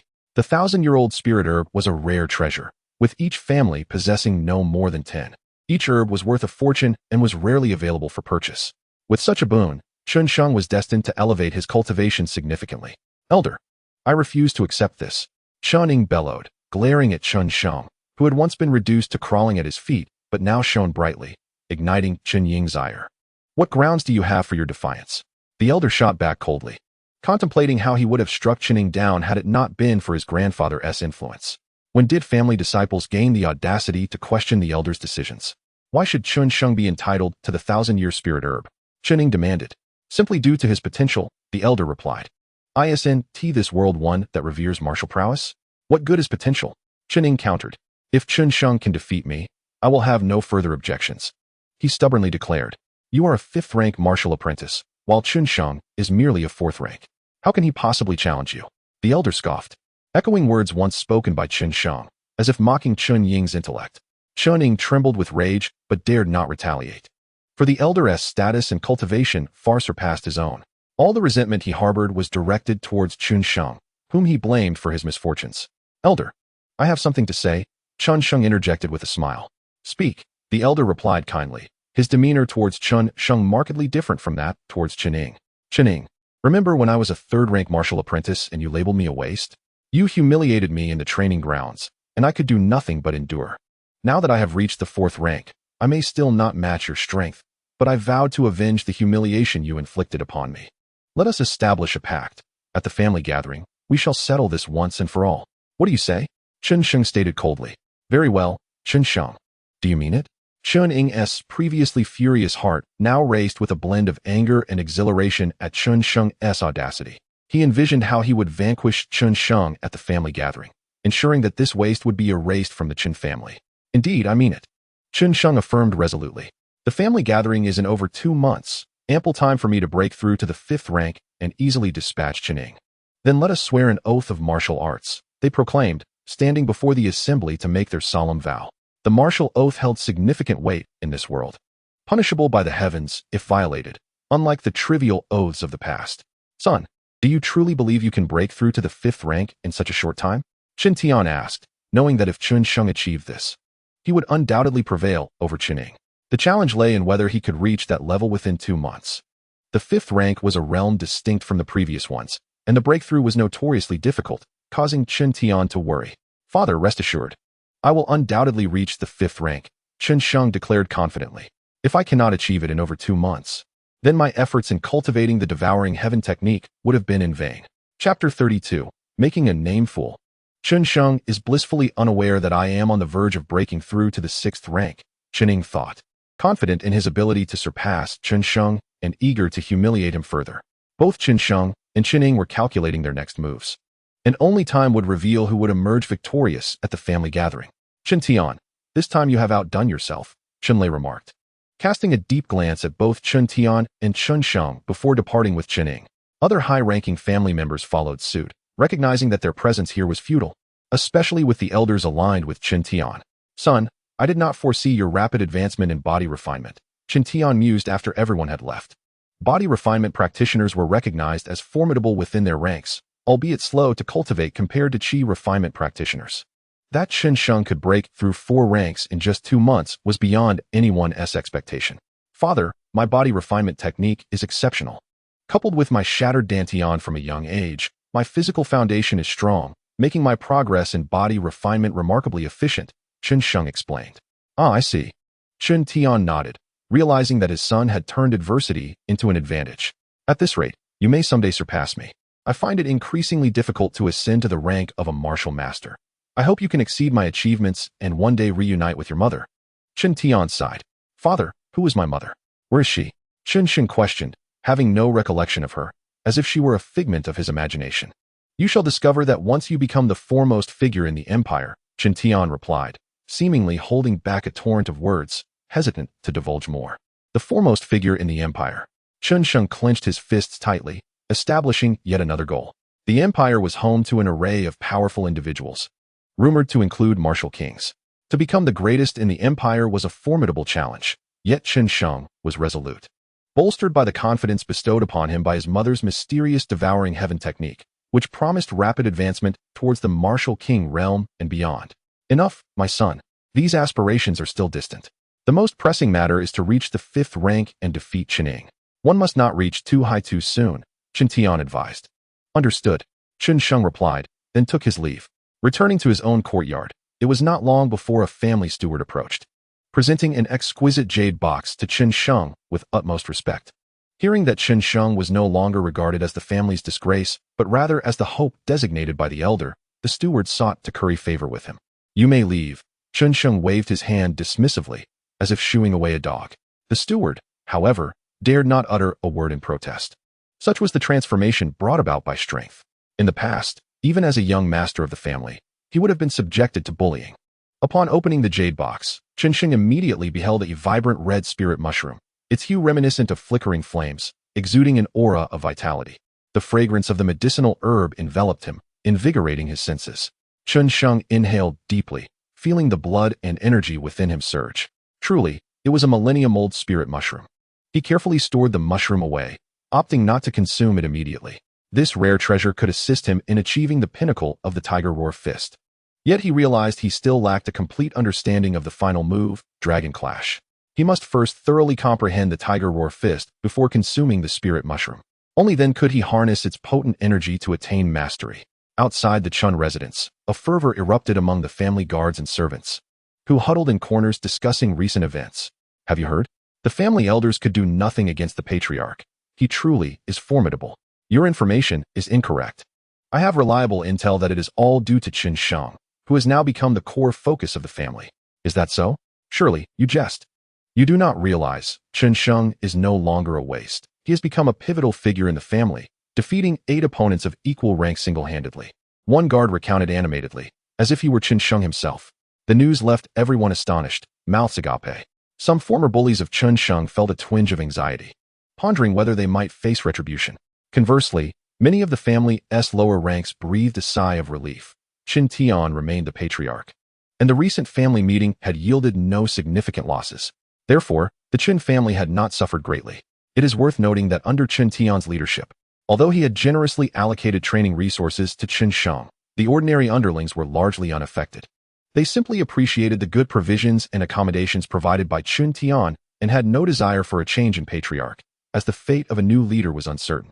As time passed, word of Chen Sheng's remarkable battle spread throughout the Chen family and even reached some in Tianyong City, prompting admiration for Chen Tian's exceptional son. Within one of the courtyards, Chen Lei sat regally upon a chair, adorned in opulent garments that exuded an air of wealth. Below him sat the sullen Chen, who had seldom smiled since Chen Sheng's stunning display of skill. The audacity of what was once considered an insignificant ant now declaring himself no longer a waste stung Chen deeply.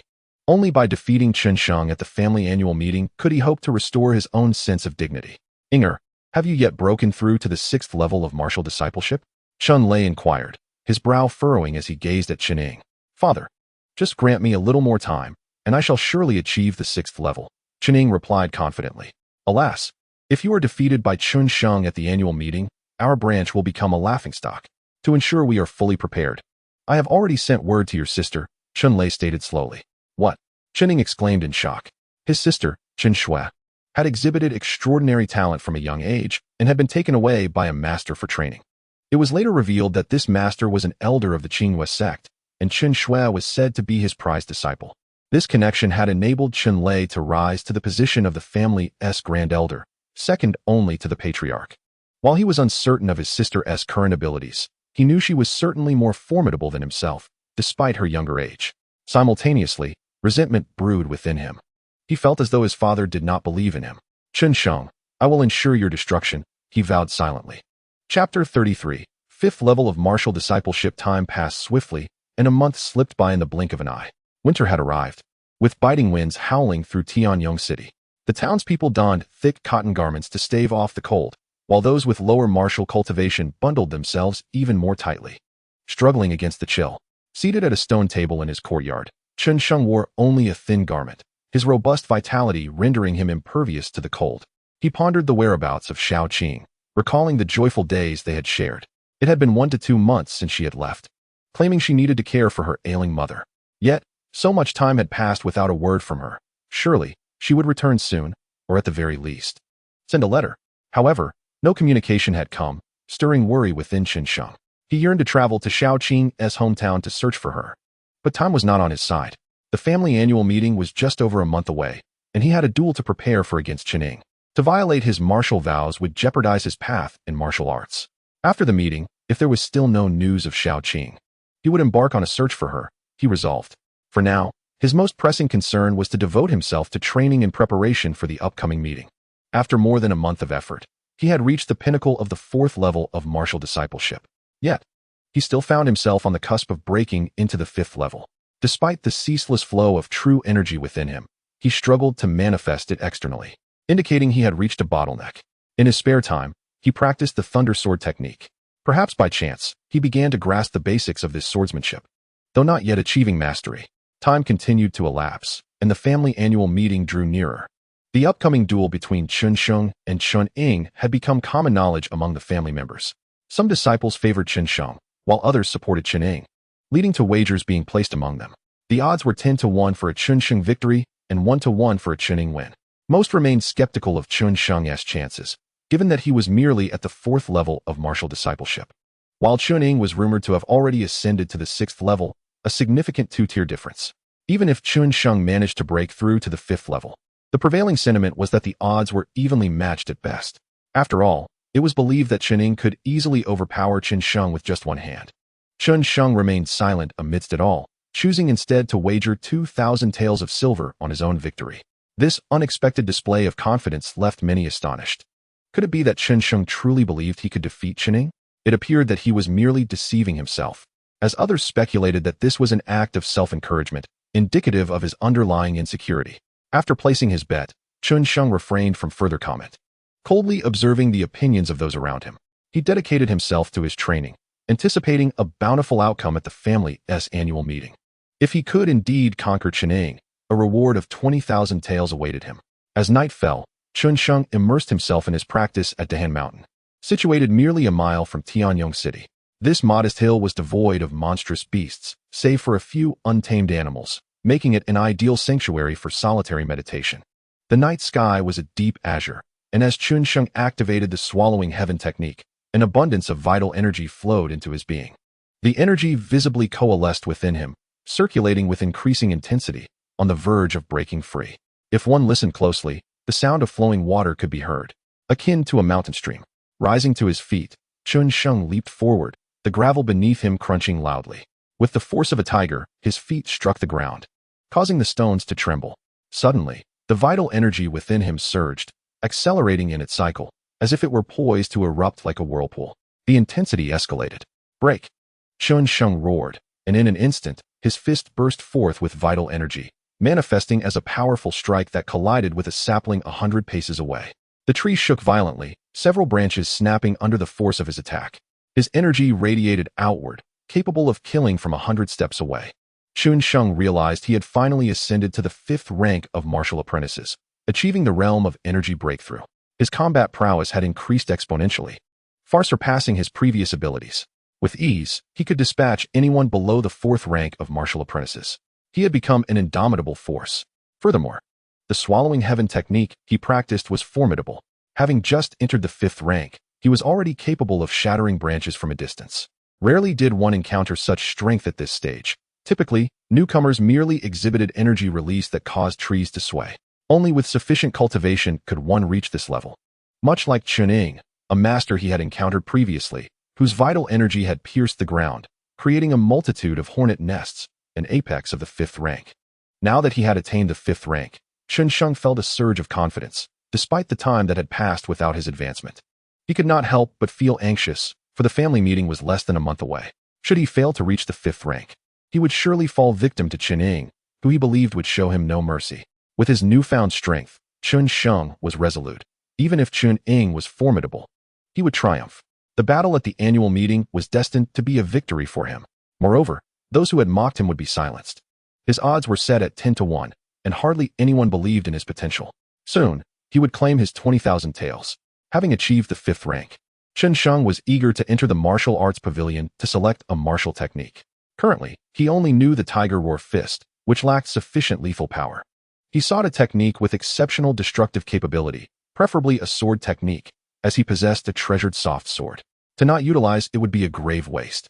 The sword, being the king of all weapons, resonated with him, and he hoped to acquire a superior sword technique that might aid him in comprehending the thunderclap sword. After all, they were all sword techniques, and he expected to gain some insight. Once he mastered even a fragment of the thunderclap sword, his combat prowess would soar. For it was a profound martial art unique to the entire Dantian Empire. Chen Sheng had resolved that his future weapon would be a sword. He yearned for a life of adventure with sword in hand, while relying on the innate defensive properties of the swallowing heaven technique. This training had enabled him to become both a body cultivator and a chi cultivator, with his offensive capabilities resting upon sword techniques. Thus, he would achieve a harmonious balance of attack and defense, rendering him nearly invincible. After breaking through to the 5th rank, it was quite late. With a long howl, he vanished into the night, returning to the Chen family. Chapter 34. The Martial Arts Pavilion. The following day, bright and early, Chen Sheng completed his morning routine and set off for the Martial Arts Pavilion. This was a sacred place within the family, a repository of their century-old heritage, containing over 100 low-level yellow-grade martial techniques. As for mid-level yellow-grade techniques, there were only a scarce few, and high-level yellow-grade techniques were even rarer, with only one incomplete text available. The pavilion was of utmost importance to the family, guarded by esteemed elders, for its loss would herald the family's decline. Elder, I wish to enter the martial arts pavilion to learn martial techniques, Chen Sheng declared, gazing at an elder whose presence was striking. This elder was the 3rd elder of the family, who, months prior, had allied with the Grand Elder to oppose his father's core faction. I never anticipated you would step into the 5th rank, but I wonder how much of the family's resources you've squandered. You waste, the 3rd elder, Chen Sheng, quipped with a sarcastic tone. Chen Sheng chose not to respond, though he had trained without utilizing any of the family's resources. His ascension to the 5th rank positioned him as a commendable disciple within the family, permitting him access to the martial arts pavilion, albeit only the 1st level. Should you attempt to enter the other 2 levels, do not blame me for any consequences, Chen Sheng warned, outlining the rules of the pavilion. Elder, I recall the selection time for martial techniques is 2 hours, Chen Sheng countered. I dictate the hours. If I say 1 hour, then it is 1 hour. Do you have questions? Chen Sheng glared at him coldly. Yes, 3rd elder. Chen Sheng elongated the title with an air of disdain before letting out a huff and stepping into the pavilion. He understood that the elder was deliberately making things difficult for him. Although he could have sought help from his father, Chen Sheng opted not to, believing that 1 hour would suffice. Useless, you might as well pick a trash technique, Chen Sheng muttered under his breath, having overheard Chen Sheng's tone. Inside the martial arts pavilion, Several of the Chen family's disciples were selecting martial techniques, and upon hearing the altercation between Chen Sheng and the elder, they reveled in his misfortune. They were aware that Chen Suo was intentionally targeting Chen Sheng, as they themselves enjoyed the luxury of 2 hours in the pavilion. Upon entering, Chen Sheng discovered several elite disciples of the Chen family present, individuals he rarely encountered in daily life. Having transcended to the 5th rank of martial apprentice, Chen Sheng, much like his counterpart, ventured into the martial arts pavilion to further hone his skills. Upon his arrival, the onlookers cast him incredulous glances, for just 2 months prior. He had made quite an impression, but had since been seldom seen. Now, he re-emerged as a 5th-rank martial apprentice, astonishing them all. They could hardly fathom such innate talent. They themselves had labored for over 6 months to achieve the same milestone. Unperturbed by their astonished gazes, Chen Sheng hastily searched for sword techniques, acutely aware that time was of the essence, with only an hour at his disposal. "You've reached the 5th rank of martial apprentice. You waste." A familiar and jarring voice broke through his concentration, prompting Chen Sheng to turn and discover it was Chen Ying. This revelation piqued Chen Sheng's curiosity. Logically, Chen Ying, having just recently attained the 5th rank, should have accessed the martial arts pavilion much sooner. However, it soon became clear to Chen Sheng, as the son of the clan's elder, Chen Ying had likely found means to frequent the pavilion on numerous occasions, perhaps even unaware of how many times he had entered. "Who truly is the waste? You know full well you rely on your father's influence," Chen Sheng retorted, his disdain palpable. Once, he had regarded Chen Ying as a formidable opponent, but now, he felt nothing but contempt. Engaging in a contest with him had left Chen Sheng feeling mortified. "You've reached the 5th rank only through your father's backing. Haven to you?" Chen Ying seethed, his body brimming with energy, seemingly poised to strike. "Isn't that something you already know?" Chen Sheng replied, unwavering, before turning to leave, opting to avoid a conflict that would squander his time. "Humph." Chen Ying glared at Chen Sheng's retreating figure, his emotions a tumultuous blend of rage and composure. He resolved to seek out his own martial techniques. Approaching a nearby shelf, Chen Sheng began his search. He dismissed any sword techniques that were not to his liking. Among the available techniques were Clear Wind Sword, a low-tier yellow rank technique, characterized by its swift and agile strikes, with moderate difficulty in training. Thunderbolt Sword, another low-tier yellow rank technique, noted for its explosive style and considerable training difficulty. Purple Bamboo Sword, a formidable low-tier yellow rank technique, capable of delivering lethal strikes if mastered, though its training difficulty was extremely high. Heavenly Wind Sword, a unique low-tier yellow rank technique, demanding immense willpower and marked by significant training challenges. While the shelves were adorned with numerous sword techniques, each possessing unique traits and considerable power, Chen Sheng found himself unsatisfied. None seemed to resonate with him. Just then, an exclamation escaped his lips as he discovered an ancient, dust-laden tome nestled beneath the shelf. Its pages yellowed and beginning to decay. He crouched, shifting the shelf aside to retrieve the book and began to peruse its contents. Sword Drawing Technique, a low-tier yellow rank technique, emphasizing the swiftness of drawing the sword, with the act of unsheathing being synonymous with the moment of lethal intent. Its power rivaled that of mid-tier yellow rank techniques, yet it was notoriously difficult to master. A spark of recognition flickered in Chen Sheng's mind. He recalled a television show from his past life, where a character named Fu Hongxue was adept in sword drawing. Without hesitation, he chose the sword drawing technique, compelled by a sense of its profound significance.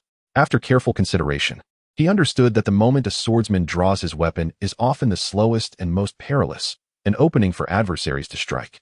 Thus, he aimed to master this technique, hoping that his swordplay would transform into a nightmare for his foes. With the sword drawing technique in hand, Chen Sheng prepared to depart. "Show me the martial technique you've selected, waste." Chen Ying reappeared at his side, having chosen his own technique. "Why should I show you my chosen technique?" Chen Sheng scoffed, regarding Chen Ying with a look of incredulity, unable to comprehend his mindset. "Simple. If I ask you to show it, you will. Otherwise, you won't have to wait for the clan's annual meeting before I break your legs." Chen Ying threatened, his eyes glinting with malice. In truth, he was apprehensive about Chen Sheng's selection, fearing that if it surpassed his own, he would be at a disadvantage. "Break my legs? I'm eager to see how you intend to do that," Chen Sheng replied with a smile. Having ascended to the 5th rank, he was no longer comparable to the 4th rank, and Chen Ying could no longer exert his previous pressure upon him, now or in the future.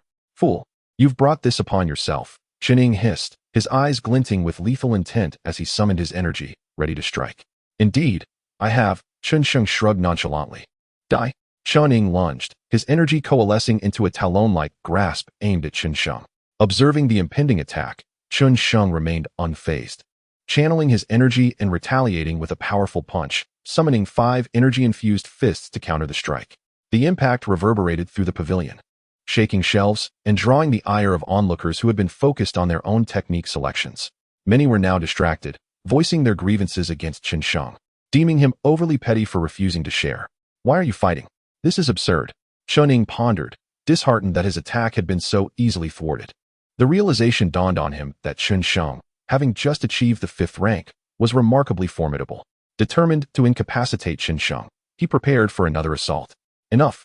A voice boomed as Chen Su rushed in, visibly furious. Chen Sheng, what prompted you to topple that shelf? He accused directly. Are you blind, Elder Chen? Chen Sheng retorted sharply, feeling wronged. It seemed the elder bore an inexplicable animosity towards him, casting blame without understanding the situation. You insolent fool, what did you say? Chen Su's energy surged, his hand rising as if to strike. I asked if you were blind. Chen Sheng shouted, his voice echoing throughout the pavilion. The audacity of his challenge to an elder left many in shock. Was he truly courting death by so brazenly defying authority? Chen Sheng felt a surge of impatience, fearing that the elder might strike him down with a single blow. Everyone was on edge. However, Chen Sua's subsequent response left them utterly astonished. Very well. Considering this is your first time entering the martial arts pavilion and your ignorance of the rules, I shall let this slide. However, you must return the martial skill you have chosen in 1 month's time. Chen Sua's energy was about to burst forth, yet he restrained himself. He was aware that he was in the wrong, and with Chen Tian standing behind Chen Sheng, he ultimately dared not act impulsively. Nevertheless, he felt compelled to impose some form of punishment on Chen Sheng, ensuring that he would return the martial skill in a month. Chen Sheng had become formidable. Even the elder could not contend with him. It was all because he relied on his father, the head of the family. Perhaps it was his father's assistance that allowed Chen Sheng to break through to the 5th stage of martial apprentice. The elder still issued a punishment, requiring him to return the martial skill in a month, a reduction from the original 2 months. The young disciples of the family were both astonished and relieved. After all, Chen Sheng had the strongest expert of the family backing him, and his father was notoriously domineering. It was no wonder he was so arrogant. In that case, Elder San, please assist me with my registration, Chen Sheng said casually. Humph. Chen Sua snorted coldly. You are the last to arrive. He then proceeded to have the other disciples of the Chen family register. After a brief wait, it was finally Chen Sheng's turn. He remained unhurried, displaying a notable patience. Blade drawing technique, he declared. Chen Sua recorded Chen Sheng's martial skill, astonished by his choice. He involuntarily remarked, this martial skill is utterly useless. Over the years, no one has ever mastered it. Choosing this technique only proves your foolishness. Chen Sua scoffed inwardly as he assisted Chen Sheng with the registration. Chen Sheng, remember to return the martial skill in 1 month. Otherwise, even if you have the head of the family behind you, I will break your legs and feed you to the dogs. Understood, Elder San, Chen Sheng replied as he walked a short distance away. Then suddenly turned back to thank the elder, elongating the word thank in a mocking manner, which further infuriated Chen Sa. Fool, choosing the blade drawing technique. Just wait until the family gathering and see how you embarrass yourself. Chen Sua said coldly. At the family gathering, experts of the 5th stage of martial apprentice would almost certainly be present. If one could not even master a single martial skill by then, they would undoubtedly suffer during the competition. Chen Sua could already envision Chen Sheng struggling with the blade drawing technique and the humiliation he would face at the gathering. Chen Sheng, you chose the blade drawing technique. Truly impressive, Chen Ying mocked as soon as Chen Sheng walked a short distance away. He was the second to last to register and had overheard the elders shout, realizing that Chen Sheng had chosen the worthless blade drawing technique. What, are you afraid? Chen Sheng replied nonchalantly. A fool is a fool. I initially regarded you with some caution, just having stepped into the 5th stage of martial apprentice. You think you're so formidable? But come the gathering in a month, you will undoubtedly be no match for me. Chen Ying scoffed before shaking his head and departing. The blade drawing technique had never been successfully cultivated in the Chen family, having practiced numerous martial skills himself.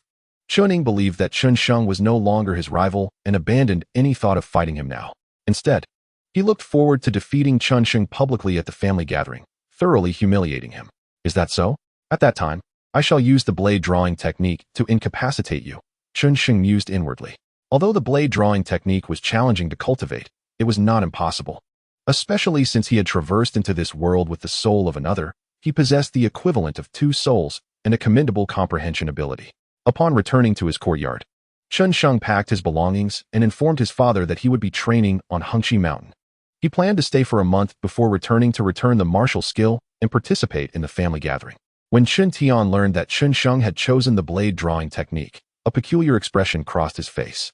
He had certainly heard of this peculiar sword technique and wished to use his influence to exchange it for a different martial skill for Chen Sheng. However, Chen Sheng declined. Chen Tian, left with no choice, could only remind him to be cautious on the journey and to remember to return in time for the gathering. Chen Sheng nodded and then set off on his steed. After a day of travel, Chen Sheng arrived at Hengqi Mountain once more. He tied his steed to a tree and ventured deeper into the mountains. The reason he sought to cultivate martial skills on Hengqi Mountain was that he wished to test the power of the blade drawing technique against demon beasts once he had mastered it. Hengqi Mountain was not merely a single mountain, but rather a range of peaks, with Hengqi Mountain being one of the highest among them. Thus, the area spanning 100 miles was referred to as Hengqi Mountain. Chen Sheng made his way to a relatively secluded peak, enveloped in mist, making the summit invisible from below, shrouded in an ethereal veil. Upon reaching the edge of a cliff, surrounded by beautiful fog, he noticed a massive boulder nearby. Chen Sheng drew his soft sword and began to practice the blade drawing technique. Chapter 36. Cultivating Sword Techniques. Whoosh. Chen Sheng followed the manual for the blade drawing technique, silently reciting the mental formula and grasping its essence.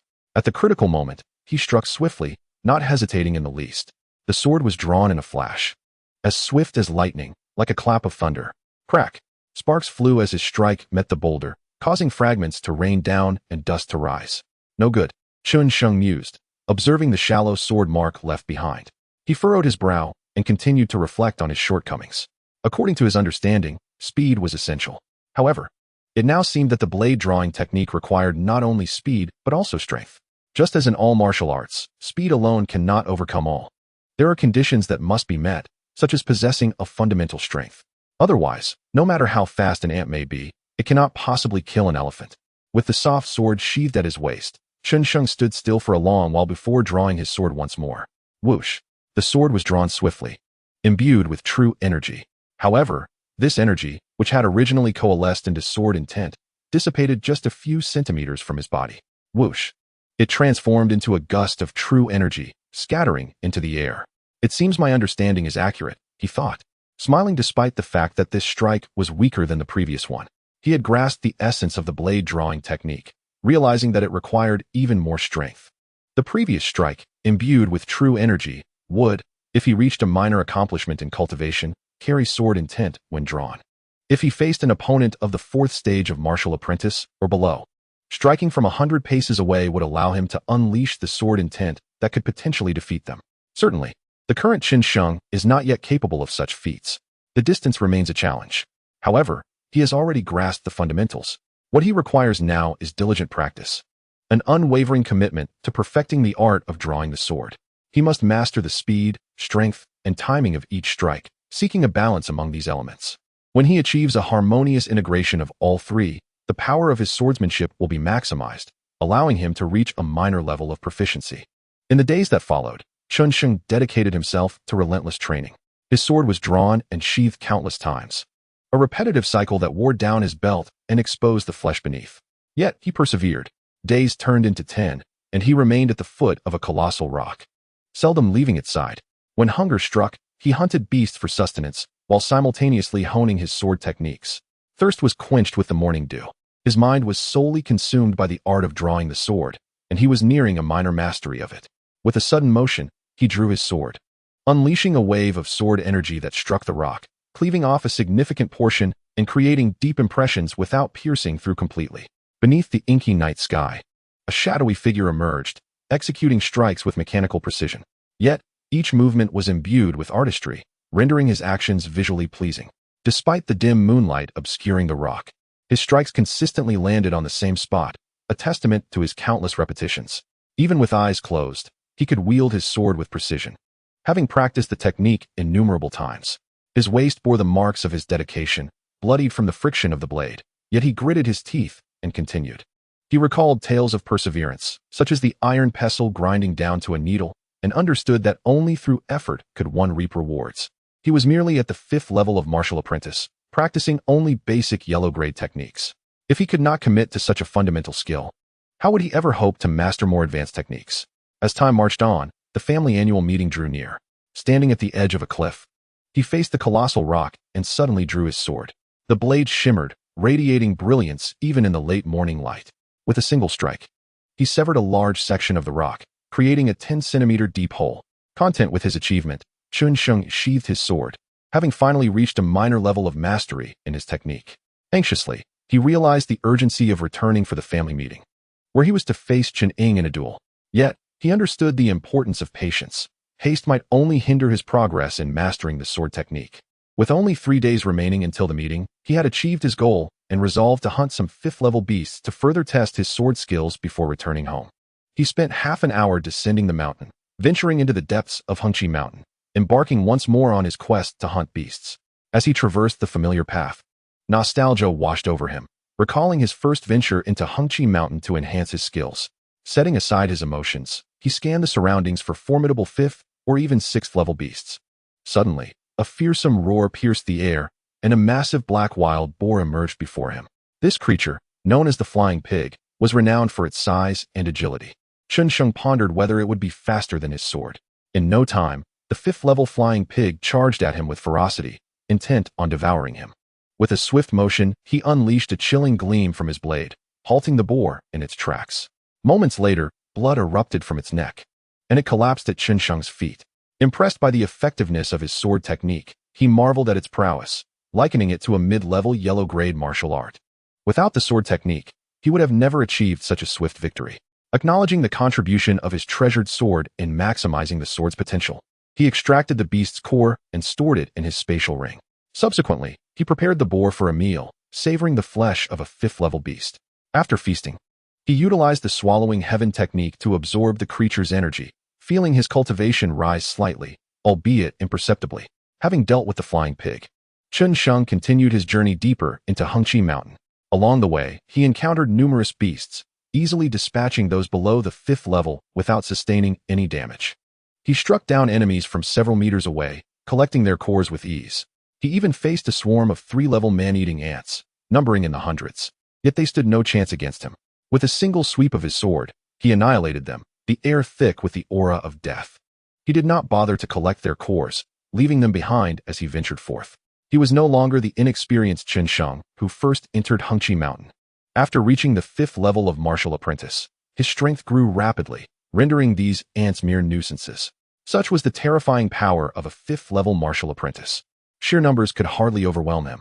Upon reaching the 5th rank of martial disciples, even those at the 4th rank find it exceedingly challenging to contend with their 5th rank counterparts. This signifies a qualitative transformation. After vanquishing numerous man-eating ants, Chen Sheng prepared to depart. He had now assessed his own prowess. 5th rank beasts could scarcely withstand a single strike from his sword. His strength was formidable. At last, Chen Sheng's offensive capabilities matched his defensive prowess, marking a significant enhancement in his abilities. At the annual meeting, overcoming Chen Ying would be a mere formality.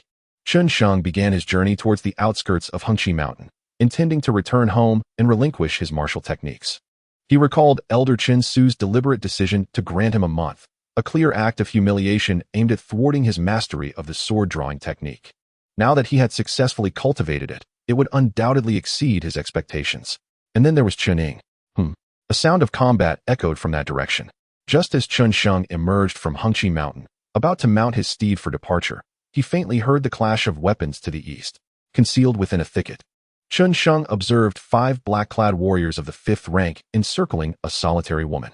The aura emanating from these dark figures was sharp, akin to swords piercing the heavens, with a lethal finesse to their swordplay that left Chen Sheng in awe.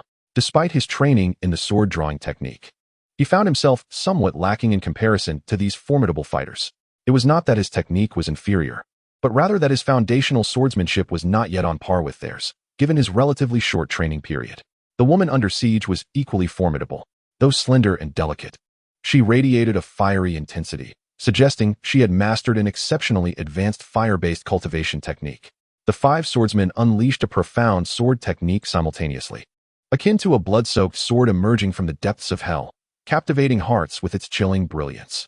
Sword energy erupted from their blades, ascending skyward and transforming into fine strands aimed directly at the woman.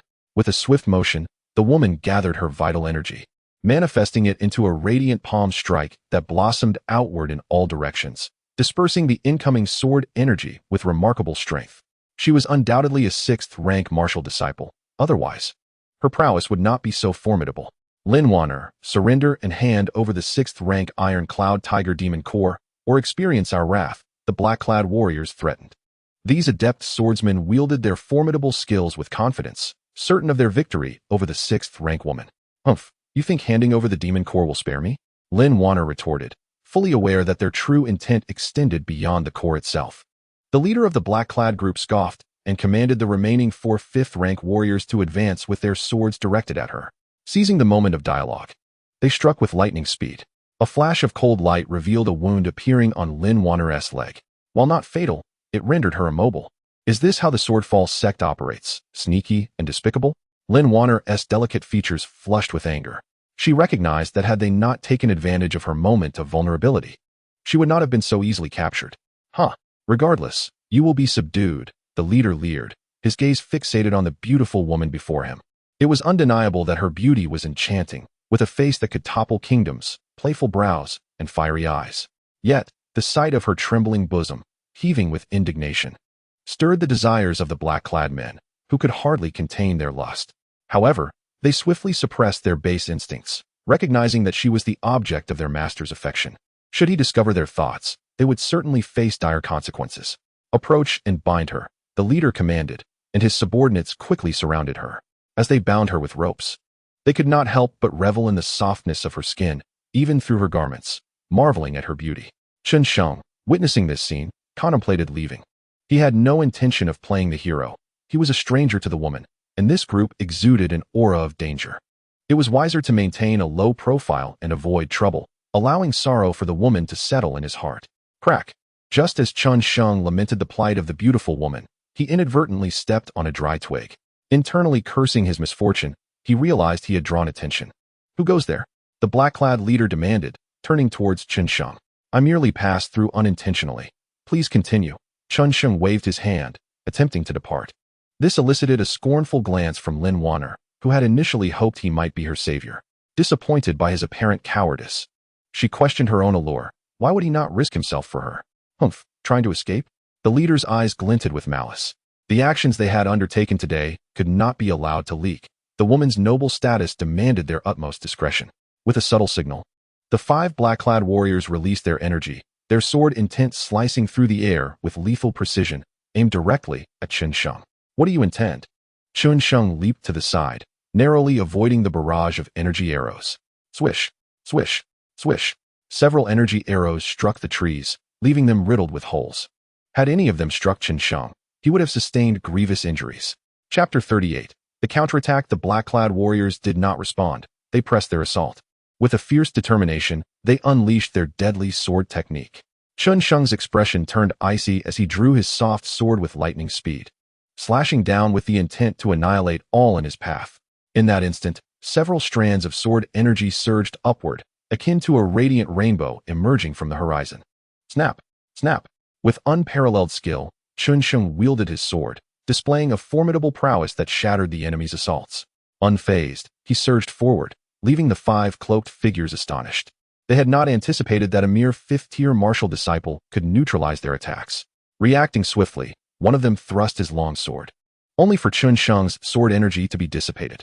Kid, you may leave, but you must not speak of today's events, commanded the leader of the black-clad figures.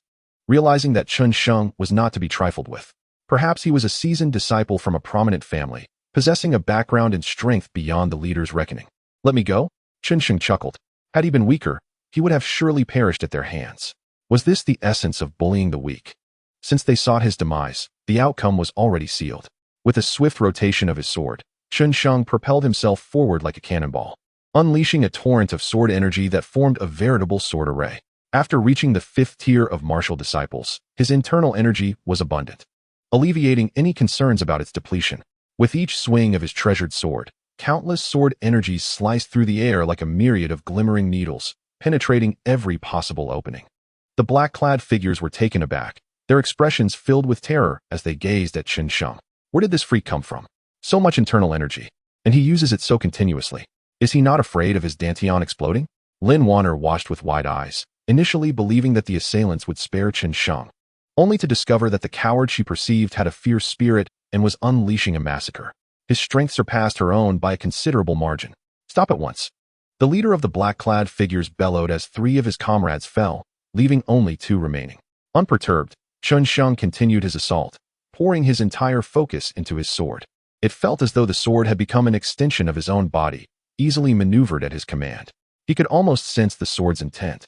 As the energy became increasingly refined, yet its potency amplified. With an unstoppable momentum, Chen Sheng wielded his sword with lethal precision. The battle with the black-clad leader was exhilarating, and his swordsmanship grew increasingly adept as he practiced against these foes. His strength far exceeded theirs, and due to his cultivation of the swallowing heaven technique, he possessed an innate ability to absorb and enhance his attacks while diminishing those of his opponents.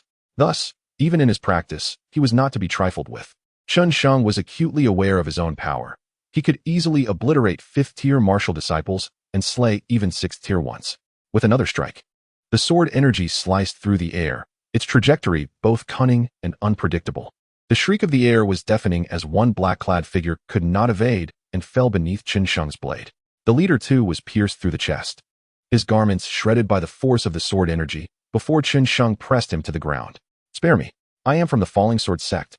The black-clad leader attempted to threaten Chen Sheng, but before he could finish his plea, a single stroke of Chen Sheng's sword severed his head, sending it flying. Thank you, young master, for saving my life. Lin Wanner, gazing at Chen Sheng, who resembled a deity of the sword, approached him and bowed in gratitude. However, Chen Sheng paid her no heed, still immersed in contemplating the recent battle. It had been the most exhilarating fight since he ascended to the 5th tier, refining his swordplay to a new level. It was merely them seeking their own demise, he replied after a moment, finally opening his eyes to the blushing Lin Wanner, who had been observing him intently. Caught in the act, Lin Wanner felt her cheeks flush. She had been captivated by Chen Sheng's focus during his meditation. Though not traditionally handsome, his features were sharp and radiant, exuding an indescribable charm that momentarily mesmerized her. What is your name, young master? She inquired, her face tinged with crimson. Chen Sheng, he replied tersely, though he found her beauty comparable to that of Shaoqing. His heart remained steadfastly loyal to her, and he had no intention of lingering in conversation with these lovely maidens. He turned to leave. Young master, you saved me. How can I repay you? Lin Wanner rushed to catch up with Chen Sheng, eager to engage him in conversation. Perhaps she was accustomed to sycophants, and now, encountering someone who regarded her as an ordinary girl, she felt compelled to converse further. Miss, this young man may not have pure intentions. He might be in league with those from the Falling Sword sect, merely pretending to capture you. A middle-aged man suddenly emerged from the woods, garbed in gray, his presence akin to a specter. His aura was profound, akin to a surging river, as he effortlessly exuded an overwhelming power that Chen Sheng had only witnessed in the elders of his family. Uncle Zhong, Lin Wanner exclaimed joyously upon recognizing the middle-aged man. What brings you here? Miss, you sneaked out, and the master is quite upset. What is so bad about marrying the 7th Sword Prince of the Falling Sword sect? Why must you run away? Uncle Zhong's admonishments echoed in Chen Sheng's ears, causing him irritation as he recalled the man's earlier insinuation of collusion with the black-clad figures. Truly a case of a dog biting Lu Dongbin, unable to recognize a good heart, he thought, wishing to depart. Where do you think you are going? You will not leave until this is explained, Uncle Zhong declared, as he conjured weapons of energy in his hands, appearing as though they were genuine arms. Chen Sheng's expression shifted as he prepared to defend himself, drawing his sword. However, the disparity in strength was too great, and he was struck, suffering injury. Had Uncle Zhong not held back, Chen Sheng feared he would have been slain. Chapter 39. The hardship of being a good person with a cough. Chen Sheng spat blood, casting a cold glare at the middle-aged man. What do you mean by that look? Do you think that because you are from the Falling Sword sect, I would hesitate to kill you? Uncle Zhong sneered. You wish to abduct my family's young lady today. Even if you are from the Falling Sword sect, you must die here. The accusations from the man called Uncle Zhong left Chen Sheng speechless and dismayed. He was clearly the young master of the Chun family from Tianyong City and had never associated with the black-clad figures or this Uncle Zhong. As for the Falling Sword sect, he had merely heard of it as a prestigious sect within Tianyan County. Within the realm, there exists a congregation of masters, and it is said that even the disciples are formidable warriors. However, gaining admission to this sect is a privilege reserved for exceptionally talented youths. From the recent ramblings of Uncle Zhong, he gleaned some information. Lin Wan is the daughter of an elder from the prestigious Qingping sect. Her father has betrothed her to a man known as the Seven Swords Young Master from the Falling Sword sect. Lin Wan, unwilling to accept this fate, fled and consequently encountered a group of black-clad individuals from the Falling Sword sect. Chen Sheng now harbors suspicions that these individuals are in cahoots with Uncle Zhong, perhaps even having received the approval of Lin Wan's father. Seeing his plans thwarted, Uncle Zhong was consumed by rage and sought to eliminate Chen Sheng. Uncle Zhong, you are mistaken. Master Chen Sheng saved me, Lin Wan interjected. My dear, you are still young and unaware of the malevolence that exists in the world. This Chen Sheng is merely feigning heroism alongside those black-clad men. He will slay them, winning your trust, only to deliver you to the Seven Swords Young Master. Uncle Zhong replied with a deliberate calmness. His words, though potentially plausible, ensnared the naive Lin Wan further into his web of deception. As thoughts of the loathsome Seven Swords Young Master filled her mind, her gaze towards Chen Sheng became devoid of the profound gratitude she once felt. In truth, if you do not wish to marry the Seven Swords Young Master, you need only speak to your father. There is no need for such drastic measures that would cause him distress. Uncle Zhong continued, feigning concern for Lin Wan. His words effectively quelled her previous hesitations. After all, Uncle Zhong had cared for her since childhood, fostering a sense of trust in him.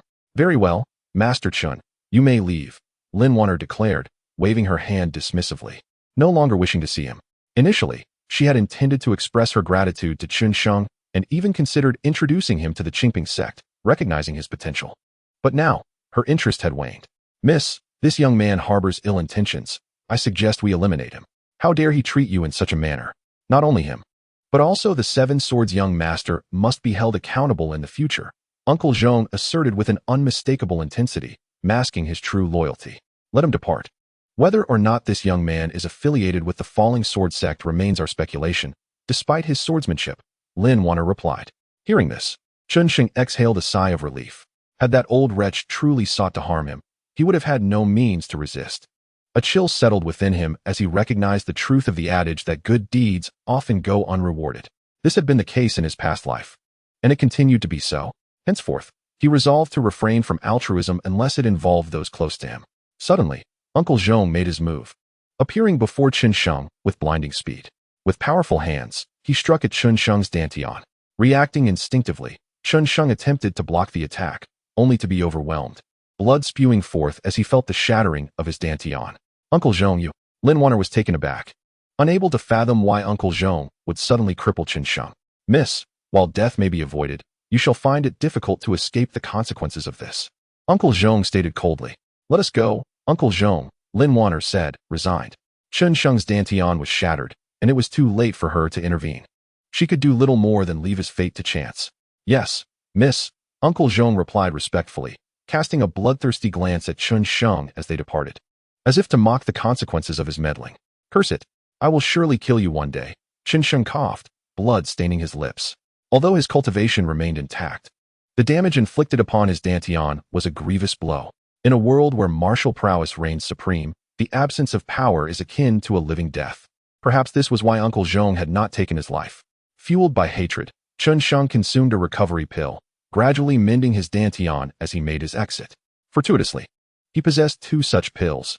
Otherwise, revealing his true energy would have posed a significant dilemma in explaining himself to his father and others.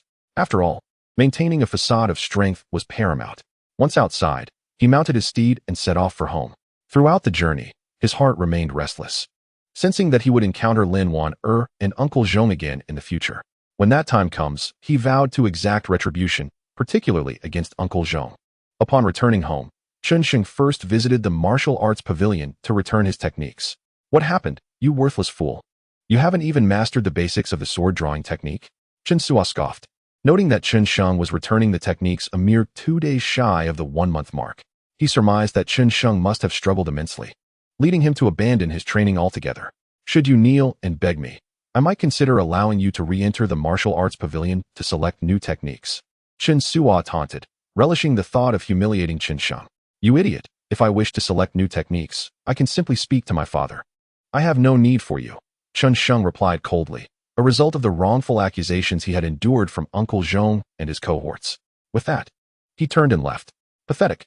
I look forward to seeing how you will embarrass yourself at the family gathering in 2 days, Chen seethed, slamming his palm onto the table in frustration, shattering it, and nearly tearing the registration book apart. After returning the techniques, Chen Sheng reported his safety to his father before retreating to his courtyard. Along the way, he overheard many discussing the upcoming family gathering. The family gathering is just around the corner, a time for the talented of various families to compete. Indeed, last time Chun Rong secured the top spot. I expect he will do so again this year. I'm not so sure. I've heard the eldest elder's talented daughter is returning. The excitement among the crowd was palpable, and Chen Sheng's brow furrowed upon hearing this. Recollections of the eldest elder's daughter surfaced in his mind, recalling her extraordinary potential that had led to her being taken away by an elder from the Qingwei sect for training. Now, upon her return, it seemed she sought vengeance for the past. Rumors circulated that those who placed in the top 3 would be awarded a barrier-breaking pill and granted access to the second level of the martial arts pavilion, along with other unique rewards. The mention of the barrier-breaking pill, a precious grade 8 elixir, caused the disciples to breathe in sharply with anticipation. Disciples at the martial apprentice realm can ascend 1 minor level. For instance, if Chen Sheng is at the 5th stage of martial apprenticeship, consuming a barrier-breaking pill would allow him to immediately step into the 6th stage. As for the second level of the martial skills pavilion, it houses several intermediate yellow-grade martial techniques, coveted by practitioners of the martial arts. These intermediate yellow-grade techniques represent the most formidable martial arts within Tianyong City. By the way, what about that special reward? One disciple inquired curiously. I am uncertain about that, but it only piqued their interest further, leading to rampant speculation about its significance. Regrettably, their lack of strength rendered them unable to obtain it. Look, there's Chen Sheng. Oh, I thought he wouldn't return. A disciple exclaimed upon spotting Chen Sheng, making his way back. The other disciples of the Chun family quickly turned to gaze at him. Chen Sheng had not made an appearance in several days, especially with the family annual meeting approaching, leading many to speculate that he had fled from Chuning after hearing that the latter had recently broken through to the 6th stage of martial apprenticeship. Fortunately, Chen Sheng is back. I had wagered 100 taels of silver on him. A plump disciple of the Chun family patted his chest proudly. Brother, what difference does it make? He still destined to lose, remarked another, a sharp-nosed youth. How can you be so sure? What if Chen Sheng wins? The chubby disciple retorted, clinging to the hope that a victory for Chen Sheng would yield a windfall for them. After all, martial combat often involves an element of luck. Chening has already advanced to the 6th stage. That information is reliable. How about Chen Sheng? Just 2 months ago, he was merely at the 4th stage. Who knows if he has broken through now? Moreover, even if he has, he lacks suitable martial techniques. It is said that he chose a sword-drawing technique from the martial skills pavilion, the sharp-nosed youth asserted confidently. At this, the chubby disciple's face turned pale. He was just an ordinary disciple of the Qin family, and 100 taels of silver was no small sum. The prospect of losing it was indeed painful. Upon returning to his courtyard, Chen Sheng resumed his practice. Training had become second nature to him. Ever since Xiao Qing departed, he had immersed himself in relentless practice. With little else to occupy his time, he devoted himself to cultivation. Now that he had entered the 5th stage of martial apprenticeship, a swift ascent to the 6th stage was not feasible. However, he could strive to perfect his tiger roar fist. During his training of the sword-drawing technique on Hengqi Mountain, he occasionally incorporated the tiger roar fist. After numerous battles, he had brushed against the edges of mastering this technique. He took out the Millennium Spirit Mushroom gifted by his family and placed it in his pocket before commencing his practice of the tiger roar fist. Tiger roaring through the mountains. Tiger poised, dragon coiling. Tiger's might reverberates. Chen Sheng unleashed the 3 forms of the tiger roar fist successively, striking with ferocity and condensing the essence of the white tiger. His fists were like hammers, producing explosive sounds in the air. His body trembled with each strike, his feet pounding the ground with a resounding force that made the floor tremble. Though the power of the tiger roar fist could not match that of the sword-drawing technique, it was not to be underestimated. It could enhance his vitality and refine his blood energy. With every practice, Chen Sheng felt his vitality condensing, albeit the effects becoming less pronounced over time. The final form of the tiger roar fist was purely an attack. If perfected, its might would surpass that of the sword-drawing technique. After all, his sword-drawing technique was only in its infancy. If the final form of the tiger roar fist were to be mastered, the vitality within him would coalesce into a dragon and tiger, embodying the fierce competition between them. Having advanced to the 5th stage of martial apprenticeship, He could harness his true energy to further solidify this dragon and tiger within him, roaring out in combat. With a single punch, the dragon and tiger would accompany him, reminiscent of ancient behemoths re-emerging into the world. After numerous repetitions of the first 3 forms of the Tiger Roar fist, Chen Sheng finally attempted to unleash the final punch. In an instant, his fist radiated a powerful aura, a fierce and aggressive presence that devoured the surroundings, gradually coalescing into the dragon and tiger, a strange and formidable entity. Weaker than a true dragon but surpassing a fierce tiger. Simultaneously, the vitality within Chen Sheng was also converging into the dragon and tiger. To manifest such a potent true energy technique, a robust physique was essential, otherwise, the energy could explode within him. The vigor of his vitality indicated the strength of his body. Taking a deep breath, Chen Sheng could even sense the dragon's growl and the tiger's roar within him. Yet, he was still a step away. His vitality had yet to be fully mobilized. Without hesitation, he consumed the Millennium Spirit Mushroom. Instantly, he felt his vitality boiling like water. Bubbling and surging, the previously half-coalesced dragon and tiger now fully solidified. Roar! Chen Sheng instinctively joined in the low growl of the dragon and tiger within him. As the true energy within his fist began to morph, gradually coalescing into the dragon and tiger, a remarkable creature. The dragon and tiger clashed. The true energy in Chen Sheng's hand continued to condense, growing increasingly intense, and with an overwhelming force, the dragon and tiger burst forth from his grasp, hurtling towards a nearby tree. Boom! The tree, which had previously suffered under Chen Sheng's might, now faced a catastrophic fate as all its branches were obliterated by the onslaught of the dragon and tiger. The massive trunk trembled under the sheer power. What incredible strength! Chen Sheng gazed at the aftermath of his punch in astonishment. Indeed, the Tiger Roar fist, despite not being an offensive martial technique, was formidable in its own right, as it was an intermediate yellow-grade martial skill. Having mastered the final form of the Tiger Roar fist, Chen Sheng had perfected this technique to an extraordinary level. Once word spread, it would undoubtedly astonish countless individuals. Remarkably, it took Chen Sheng less than 6 months to elevate the Tiger Roar fist to its pinnacle, a feat many could spend their entire lives striving for without achieving even a basic level of an intermediate yellow-grade martial skill. While cultivation can be hastened by enlightenment or the consumption of miraculous elixirs, martial techniques rely solely on innate understanding. Chen Sheng's ability to reach such heights in a matter of months was a testament to his exceptional insight. With the Tiger Roar fist perfected, Chen Sheng turned his attention to sword practice, determined to refine his skills before the annual meeting. He was resolute in his quest to elevate his prowess. Chapter 41. Undercurrents rising the following day, Chen Sheng awoke and resumed his practice of the sword-drawing technique. As he honed his skills through repetition, his speed of drawing the sword increased dramatically. In the midst of his continuous strikes, he sensed an ephemeral essence emerging, guiding him towards a deeper understanding. However, it is quite challenging to grasp. He continued to practice.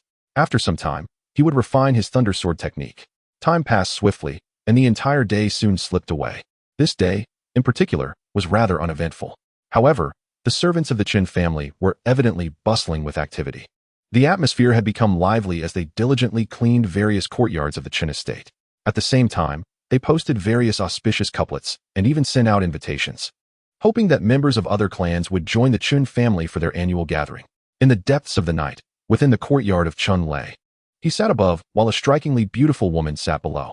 Her long black hair cascaded casually behind her. Her form was exquisite, and her face was cold as ice, devoid of any smile.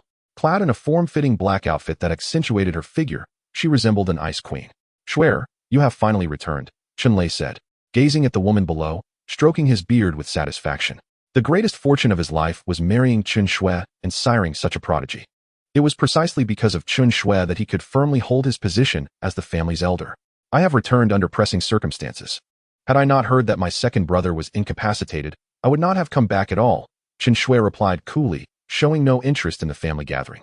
There were no genuine experts within the clan, and even the esteemed Chen Rong did not command her respect. "I understand, but this time, participating in the clan's competition could yield unexpected rewards for you," Chen Lei remarked, sipping his tea. "Unexpected rewards?" Chen Shue's expression shifted slightly. Since her father was aware of her affiliation with the Qingyue sect, he undoubtedly recognized that ordinary rewards held little value for her, unless they were extraordinary. "Regardless, I will ensure that Chen Sheng, that waste, pays dearly," Chen Shue declared once more. Unlike others who feared Chen Tian, she harbored no such trepidation. With the Qingyue sect backing her, even the city lord would think twice before crossing her. "Sister, there's no need for you to take action against Chen Sheng. I can deal with him myself," interjected Chen Sheng, who had remained silent until now. Just a few days prior, he had ascended to the 6th stage of martial apprentice and had mastered 2 low-level yellow-grade martial arts techniques to a significant degree. "Let us hope so," Chen Sheng nodded. She had always been proud, feeling that engaging with a family waste like Chen Sheng would be beneath her. Unless absolutely necessary, she would prefer not to intervene, viewing the act as an insult to her capabilities, merely elevating the status of someone once deemed a failure. Subsequently, Chen Lei and the others continued their discussion for quite some time. In another secluded part of the Chen estate, a location rarely visited by the elders, it was evident that this was where the revered elder resided. They practiced in peace, rarely emerging unless a significant event occurred. Chen Lei had only managed to summon the elder previously because Chen Sheng was his biological father. Otherwise, the elder would not have appeared for trivial matters. They were all striving to break through their martial realms and ascend to higher levels. Most of these elders were martial artists at the 5th stage or above, with some reaching the 7th or even 8th stage. Rumors circulated of a 9th stage martial artist among them. "Ronger, you must secure the first place at this family gathering," the elder, Chen Biao, insisted, his gaze filled with affection for his disciple. "Yes," Chen Rong replied respectfully, brimming with confidence. He was indeed the family's most renowned prodigy. Having achieved the 1st stage of martial apprentice at the age of 5, the 2nd stage at 7, and the 3rd stage at 8. Now, at merely 16, he had already reached the 7th stage. Among the younger generation of the Qin family, he was undoubtedly a figure of extraordinary prowess, well known throughout Tianyong City. Were it not for age constraints, he could have easily claimed the title of the foremost youth in the city. "Be particularly cautious of Chen Shui," Chen Biao advised. "Chen Shui?" Chen Rong was taken aback.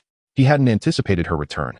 In truth, had Chen Shui not been absent for so long, it would have been difficult to ascertain whether he or she was the true leader of the family.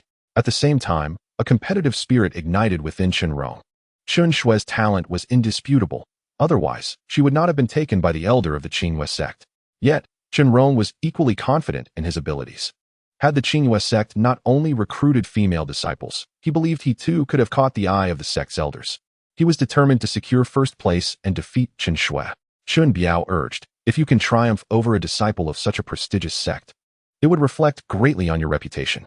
Meanwhile, in Chen Sheng's courtyard, he was still diligently training. He first reviewed the Tiger Roar Fist before practicing the sword-drawing technique. He repeatedly drew his sword, each time with increasing speed, and subtle shifts in intent began to manifest. The movements became fluid and natural. Suddenly, as he opened his eyes, he witnessed a remarkable transformation in the nearby trees. With swiftness, he left several sword marks upon them. "What is this?" Chen Sheng exclaimed in astonishment. He recalled something. Could it be that he had just comprehended the sword intent? It was said that sword intent was the aspiration of every swordsman.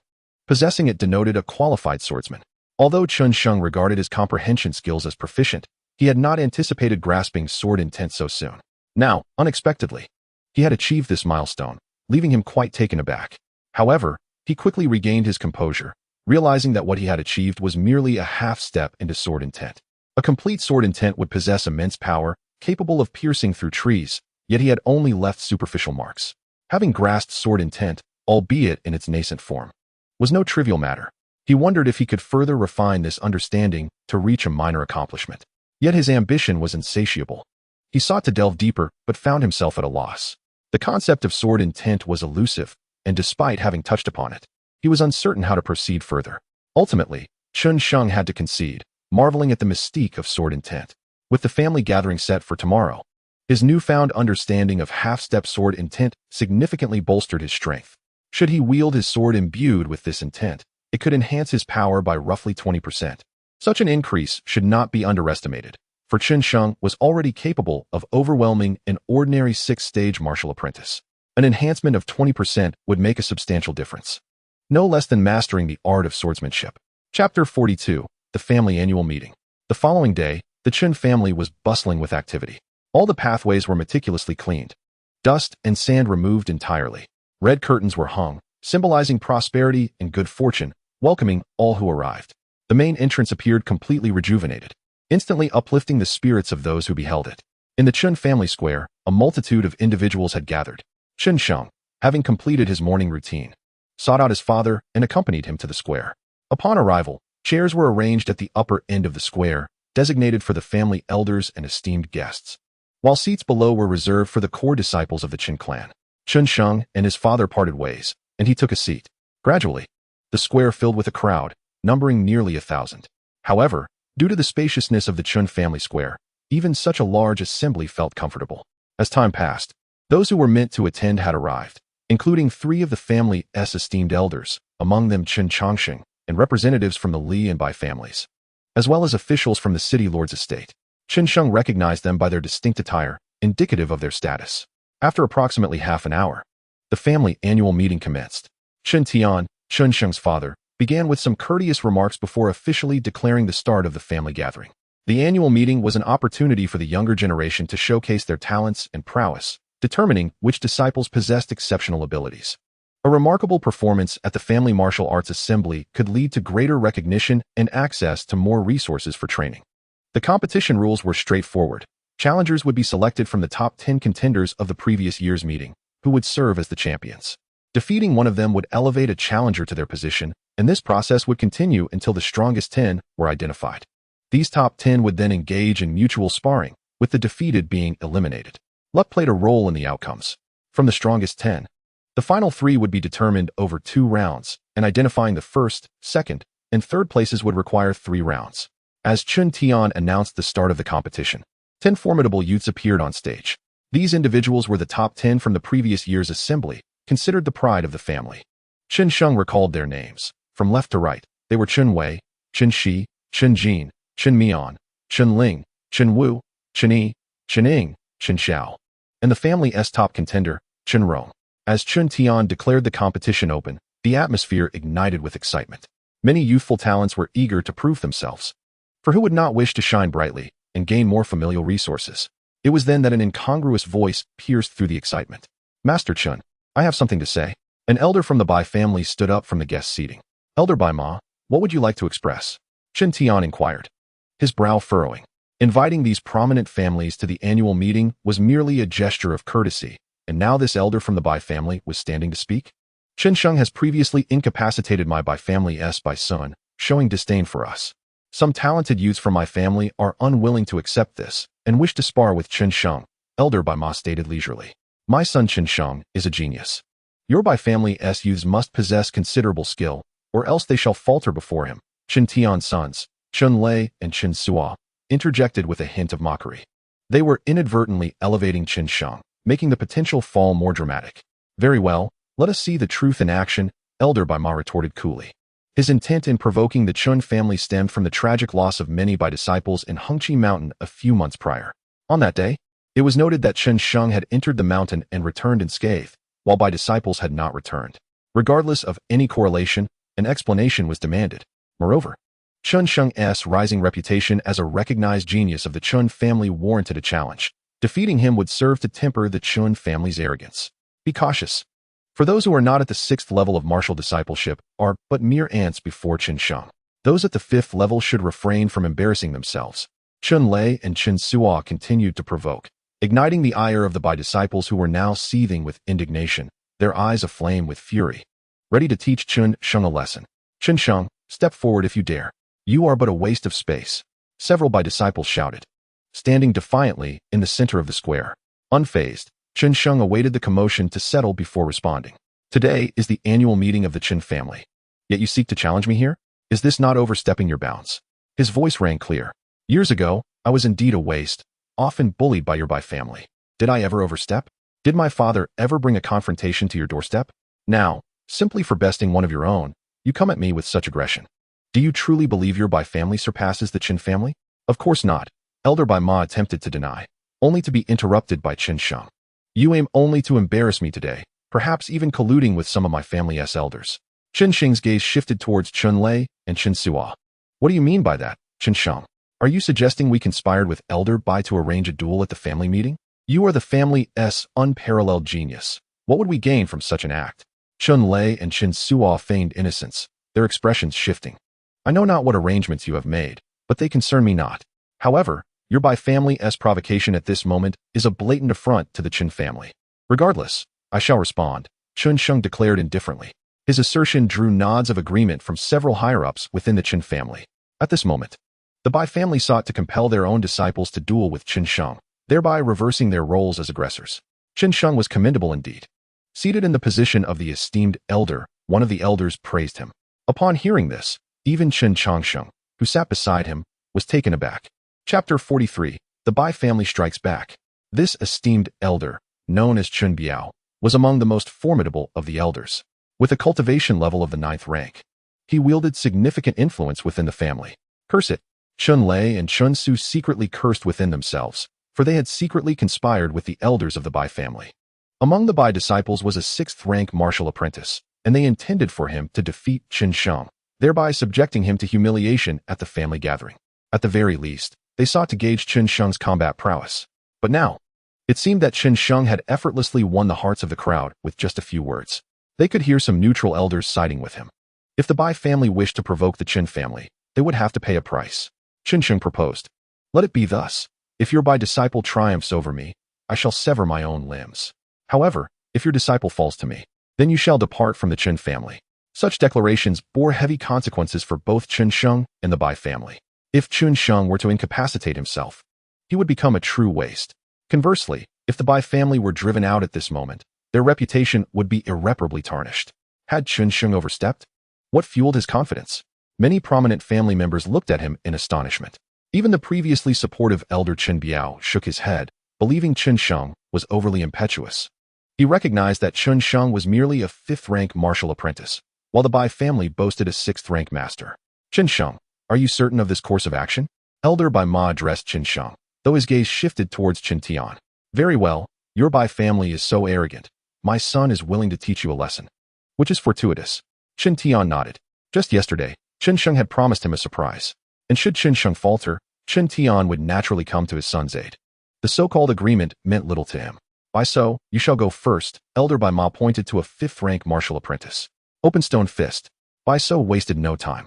Without uttering a word, he unleashed his true energy, condensing it into a fist capable of shattering stone. This was a low-level yellow-tier martial technique, typically wielded by those who had reached the 5th rank. Though Bai So's open stone fist might not fracture immense boulders, it could certainly shatter small stones. Despicable. The Bai disciple was utterly contemptible. The situation had turned dire. Bai So struck without warning, and Chen Sheng was caught off guard. Alas, Chen Sheng stood there in a stupor, seemingly dazed. As many cursed Bai So's treachery, believing Chen Sheng would be gravely injured, he finally moved. Just as the true energy fist approached him, he unleashed his own energy, dispersing Bai So's attack with a mighty burst. He clapped his hand, compressing his true energy into a dense orb, which he hurled at Bai So with great force. In an instant, Bai So was slammed to the ground, trembling violently, before he coughed up blood and perished. This was explosive energy. Hadn't Chen Sheng's dantian been shattered? How could he project true energy? Was he not a body cultivator? At this moment, no one paid heed to Chen Sheng's swift defeat of the 5th-rank Bai So. They were all astounded by his explosive energy release. It was said that Chen Sheng's ability to cultivate stemmed from his body cultivation, but what was transpiring now? Could it be that he was both a body cultivator and an energy cultivator? The Chen family had concealed their depths well. Or rather, it was Chen Tian who had hidden them so deeply. Those from the city lord's mansion and the Li family spoke in hushed tones, their eyes filled with trepidation. Both body and energy cultivation were notoriously difficult to master in a short span. Chen Sheng's ascension to the 4th rank within mere months was a testament to his innate talent, adept at both disciplines. Just the thought of it was impressive. Shenger, you have hidden yourself well. Chen Tian, observing from the viewing platform, felt an urge to descend and inquire about his son's remarkable feat. Was this the surprise he had promised? If so, he was thoroughly astonished. Is this how weak your Bai family is? Chen Sheng scoffed at the Bai clan members. Now displaying the might of his explosive energy, he was poised to make a name for himself. Though he was a prodigy within the Chen family, few knew of him in Tianyong City. Chen Sheng recalled the times he had been unable to cultivate and had been labeled a waste.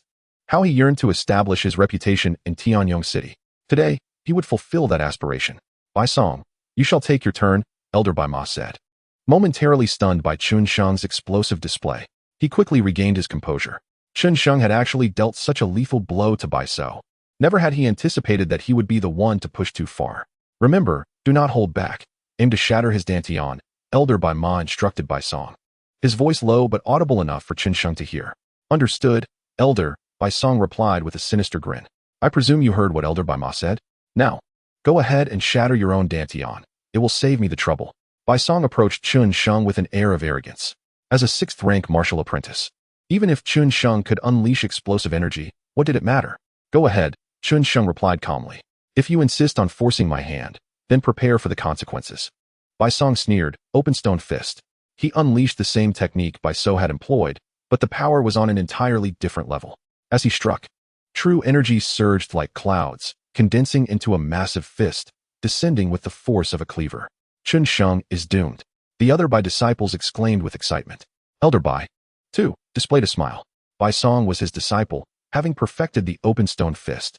Should he defeat Chen Sheng today, it would bring him great honor. And he remained vigilant against any intervention from Chen Tian, determined to ensure Bai Song shattered Chen Sheng's dantian. Bang! Bai Song's strike met Chen Sheng's defensive energy. The two engaged in a fierce clash, sending shockwaves that rattled the ground, as dust and debris filled the air, obscuring the view. Chen Tian raised an eyebrow, and with a flash, he appeared on the stage. Curious about Chen Sheng's condition, although there is faith in him, it must be noted that he is merely a 5th-tier martial apprentice, having only practiced the sword-drawing technique. It is likely that he has yet to master it, rendering him devoid of formidable martial skills. Master Chen, perhaps it would be wise for us to refrain from participating in this contest? Indeed, Master. This is intended to be a fair competition. Bai Ma obstructed Chen Tian, while concurrently, the 3 elders of the Chen family, Chen Lei, Chen Sa, and Chen Zhe, united to confront Chen Tian. After all, Chen Tian is a formidable 9th-tier warrior. What are you planning? Chen Tian inquired with a stern expression. I should be asking you, Master, what your intentions are, retorted the Grand Elder with a sarcastic tone. Just as Chen Tian was about to take decisive action, Chen Sheng languidly emerged from the haze of smoke, his steps steady and unhurried, revealing no signs of injury. Chen Sheng, where is Bai Song? Bai Ma's aura surged, hinting at a premonition of ill fate, his heart troubled. What do you think? Chen Sheng replied enigmatically before returning to converse with his father. Soon, as the smoke cleared, those present beheld a young man clad in white robes, coughing blood and propped up on the ground, devoid of breath. Elders, this waste has ruined my cultivation. Avenge me. Bai Song seethed, casting a resentful glance at Chen Sheng, his voice carrying ominously despite its low volume. This statement elicited strange looks from many.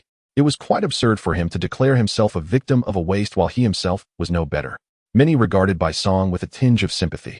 Chen Sheng, you seek death. Bai Ma's complexion paled upon hearing Bai Song's words. Originally prepared to guard against Chen Tian's intervention to save Chen Sheng, he now found himself at a loss, as it was Chen Sheng who had incapacitated Bai Song. Boom!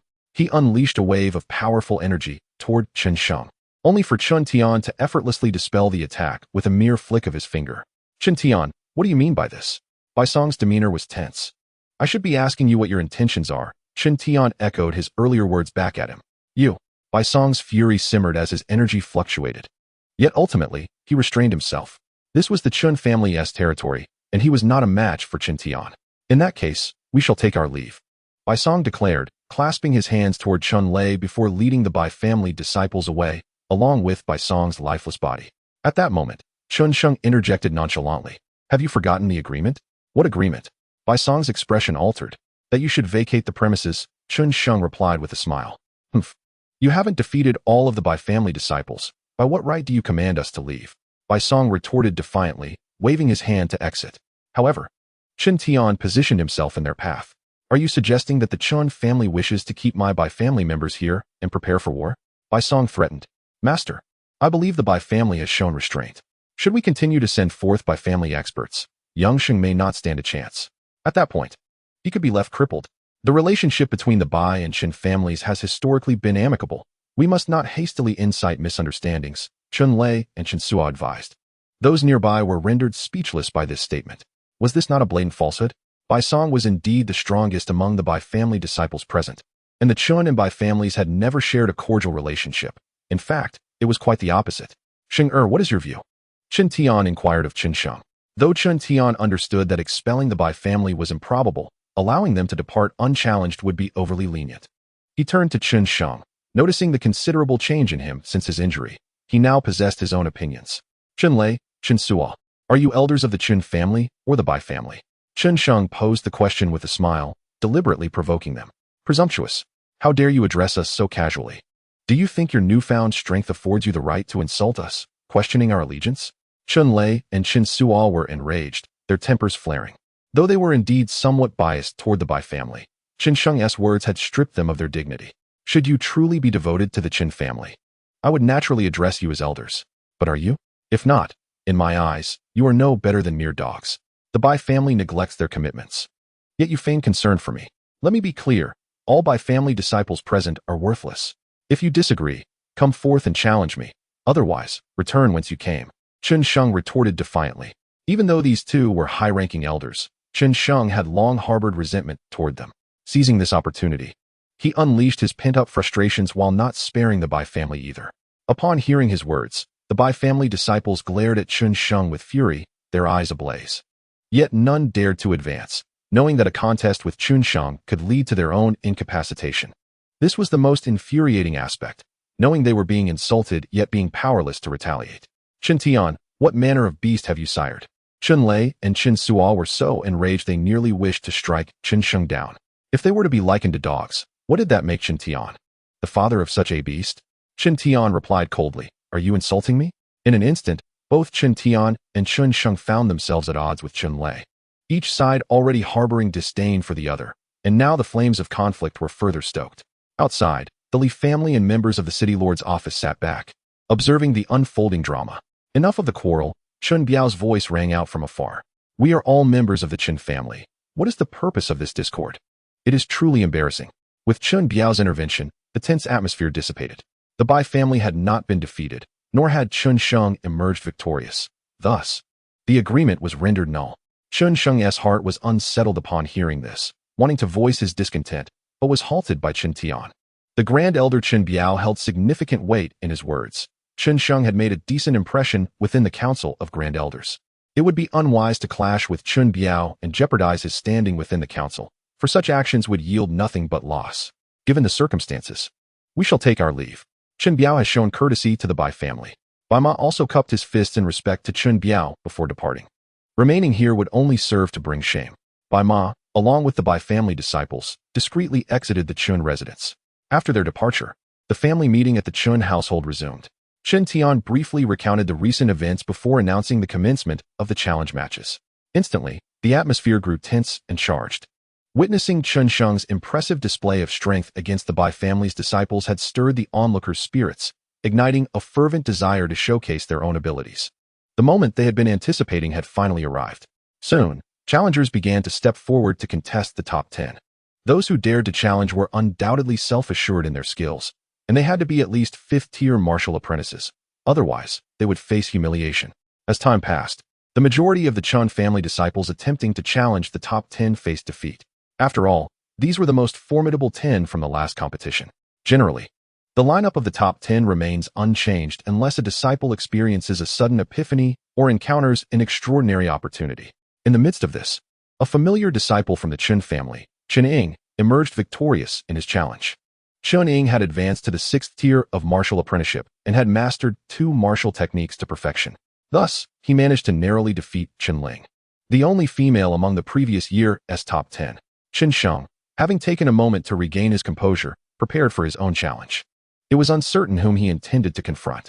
Chen Sheng possessed the capability to engage in battles beyond his rank. As long as he did not act recklessly by challenging someone too strong, he could ascend to the new top 10. Following his recent display of prowess, every movement he made attracted the attention of the onlookers, contemplating the 10 challengers. Chen Sheng considered challenging Chen Ying but opted to let him bask in his moment of pride first before striking him down when he least expected it. It was time for a decisive battle with the so-called waste. Chen Sheng approached Chen Wu, and Chen Ying, standing beside him, impatiently remarked, "Don't rush. Things will unfold as you wish." Chen Sheng replied with a smile, "If you're afraid, just kneel and beg for mercy. It will be a swift end." Chen Ying spoke boastfully, believing Chen Sheng was intimidated. The other 9 challengers watched Chen Sheng with a mocking gaze, agreeing with Chen Ying's assessment. "I challenge you." "Chen Wu," Chen Sheng declared, pointing at him. Chen Wu was one of the stronger contenders among the top 10, and even Chen Ying dared not challenge him, preferring to bully the weaker Chen Ling. "Are you seeking death?" Chen Wu asked, having been amused by the thought of whom Chen Sheng would challenge. Now, with Chen Sheng targeting him, he was perplexed. Did Chen Sheng think he was the weakest, even beneath Chen? The other Chen family disciples were equally astonished. Chen Wu was indeed a formidable presence among the top 10, positioned centrally in rankings. Notably, he was the son of the third elder, Chen Suo. Brother Chen Wu, please don't kill Chen Sheng too quickly. I'm eager to see him kneel and plead for mercy later, Chen Ying implored. Rest assured, though he disrespected my father, a mere breaking of his legs will suffice. Chen Wu nodded in agreement. His father was Chen Suo, while Chen Ying's father was Chen Lei, who was closely aligned with Chen Suo. Thus, he was inclined to grant Chen Ying some leeway. Very well, very well. They conspired on how to handle Chen Sheng, as if he were merely a piece of meat on a chopping board. Have you finished? Because I'm about to make my move. Chen Sheng interrupted their discussion, not even considering that Chen Wu was the son of Chen Suo. Instead, he pondered whether to surprise Chen Suo. Chen Wu and Chen Ying were engrossed in their conversation when Chen Sheng's interruption caused a momentary ire. Brother Chen Wu, since this waste is so eager for death, let us grant him his wish, Chen Ying lamented. Indeed, Chen Wu nodded, having never regarded Chen Sheng with any seriousness. Despite Chen Sheng's victory over Bai Song, he was still not an ordinary sixth-tier martial apprentice. You may strike first, I'll allow you one move. Otherwise, you may find yourself out of opportunities later. Chen Sheng stated coolly. His nonchalant tone darkened Chen Wu's expression, interpreting it as an insult.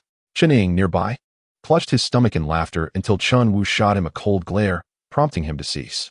The other Chen family disciples believed Chen Sheng was fully aware he could not possibly rival Chen Wu, intentionally allowing him a move. Should he lose, he could claim he had merely conceded to Chen Wu's prowess. They marveled at Chen Sheng's cunning. Since you've chosen your own demise, do not blame me. Chen Wu replied, his face grim. He prepared to knock Chen Sheng to the ground with a single strike, intending to shatter his legs. Thunderclap fist. His eyes gleamed with intensity as he rapidly condensed his true energy into a lightning-like form, curving and radiating white light, with the faint sound of thunder echoing. The thunderclap fist was a martial technique that had evidently reached a near-perfect level, as the sound of thunder could be heard. Many regarded Chen Wu's move with apprehension. Chen Wu unleashed his true energy, striking towards Chen Sheng, who stood motionless, sneering as he assumed Chen Sheng was rendered speechless. Suddenly, Chen Sheng's hand moved at his waist with astonishing speed, so swift that many sixth-tier martial apprentices failed to perceive it. A flash of white light appeared and vanished in an instant, stopping just a yard from Chen Sheng's body. A resounding thud echoed, followed by a pained scream from Chen Wu. Those who witnessed the scene turned pale. It was Chen Wu's arm that lay severed on the ground. In that moment, many finally realized Chen Sheng had not been boasting. It was indeed the truth. With a single strike, Chen Sheng had severed Chen Wu's arm. Was this the sword-drawing technique? Chen Suo's heart sank, and he leapt to Chen Wu's side, aiding him while assessing his injuries, finding them not life-threatening. Though he would be left with only one arm. Gazing at Chen Sheng, a glint of bloodthirst flickered in his eyes. He could hardly believe that Chen Sheng had truly mastered the sword-drawing technique and had used it to sever his own son's arm. Truly, he had reaped what he sowed. This young man must be relishing in his ignorance, mocking him. Chen Sheng, you possess a truly ruthless heart. Chen Suo truly wished to strike him dead, yet he found himself unable to do so. Chen Tian was ever watchful, locking onto him. The moment he took action, Chen Tian would respond. It was no wonder. I had already shown restraint. Chen Sheng shrugged his shoulders, offering a wry smile. He had declared his intention to break my legs, and now, having lost a hand, I had been merciful. Father, kill him, eliminate him. Chen Wu clutched his injured, severed arm, casting a venomous glare at Chen Sheng. Having lost his arm, even if he could cultivate in the future, his combat prowess would be significantly diminished. More importantly, just moments ago, he had been enthusiastically discussing how to deal with Chen Sheng alongside Chen Ying, only to be defeated by Chen Sheng in a single move, leaving him feeling like a fool. Rest assured, I will not let this little beast escape my wrath, Chen Suo declared, casting a deep glance at Chen Sheng before departing. Meanwhile, Chen Sheng had become one of the new top 10. You worthless fool. I never expected you to have truly mastered the sword-drawing technique. Chen Ying spat, though internally, he was filled with trepidation, contemplating how to counter Chen Sheng. If Chen Sheng could sever Chen Wu's arm with a single strike, he could certainly slay him as well. After all, his strength was far beyond that of Chen Wu. Chapter 46. The terror of Chen Shui. This is merely the tip of the iceberg, Chen Sheng remarked nonchalantly. The tip of the iceberg? Chen Ying, upon hearing this, could hardly believe it. To him, the sword-drawing technique had been his greatest trump card, now revealed. At the very least, he had a means of defense. You fool. Revealing your trump card will be your downfall, Chen Ying sneered. Chen Sheng offered no explanation, biding his time until Chen Ying believed victory was assured, only to crush him beneath his heel.